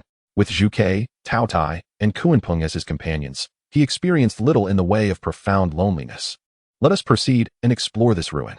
The 5th level should be next, right? Chirp. Yep. Charge. Fang Yuan, wearing a smile, led his 3 spirited companions once more into the ruins. Just as he stepped into the ruins, a long-awaited voice suddenly echoed. Quest: clear all levels within the secret realm's ruins. Quest reward: 1 random divine essence from the classic of mountains and seas. Hidden quest: truth: investigate the purpose of the secret realm ruins. Quest reward: 1 random artifact, fragment, from the classic of mountains and seas. Has a quest finally been triggered again? Fang Yuan paused briefly upon hearing the voice, but felt no real surprise. Having reached the upper tier of the 3rd stage, he was on the verge of advancing to the 4th tier. Given the system's precedent, it was indeed time for a quest involving the rewards of divine essences. Wait, that is not right. It seems there is more than 1 quest. Fang Yuan sensed something was amiss and quickly glanced at his quest panel. Hidden truth? Random artifact from the classic of mountains and seas. At this moment, it had been a full 10 days since Fang Yuan had been trapped in the secret realm. Outside, the reactions were mixed. The return of Zhu Wensheng, the younger brother of the current head of the Zhu family, from the secret realm caused quite a stir throughout Quzhou City. Zhu Wuxing, the current head of the Zhu family, was overjoyed and hosted a grand banquet for Zhu Wensheng, celebrating for 7 consecutive days. Upon hearing the news of Zhu Wensheng's return, General Pan Xiaoshan, stationed on the western border of Xia country, was overwhelmed with joy, abandoning his military duties to rush to Quzhou City under the stars. Splendid. Captain Zhu Wensheng is alive. I, Pan Xiaoshan, finally have a chance to repay my debt of gratitude and no longer have to live in guilt. I must prepare a grand gift to celebrate the captain's return. Zhu Wensheng's former teammates, now in prominent positions across Xia country, also hastened to Quzhou City upon hearing the news of his survival. The entire Zhu family was adorned in festive decorations, exuding an atmosphere of celebration, with smiles gracing the faces of all. Yet, Zhu Hongqing appeared troubled, standing in a daze in the backyard of the Zhu family's main residence. In recent days, she had been lost in thought, recalling how Fang Yuan had assisted her during battles in the secret realm, and how, upon leaving, her uncle had ambushed Fang Yuan, leaving him bewildered. She remembered Murong Shue's inquiry about Fang Yuan's whereabouts, her forlorn departure etched in her mind. These memories cut into her heart like a sharp blade, incessantly tormenting her. If only she had warned Fang Yuan back then, would everything have turned out differently? Zhu Hongqing's eyes were devoid of focus as she murmured, "Did I make a mistake?" At that moment, a sudden voice broke through her reverie. "Oh, my dear niece, what have you done wrong? Can you not share your thoughts with your uncle?"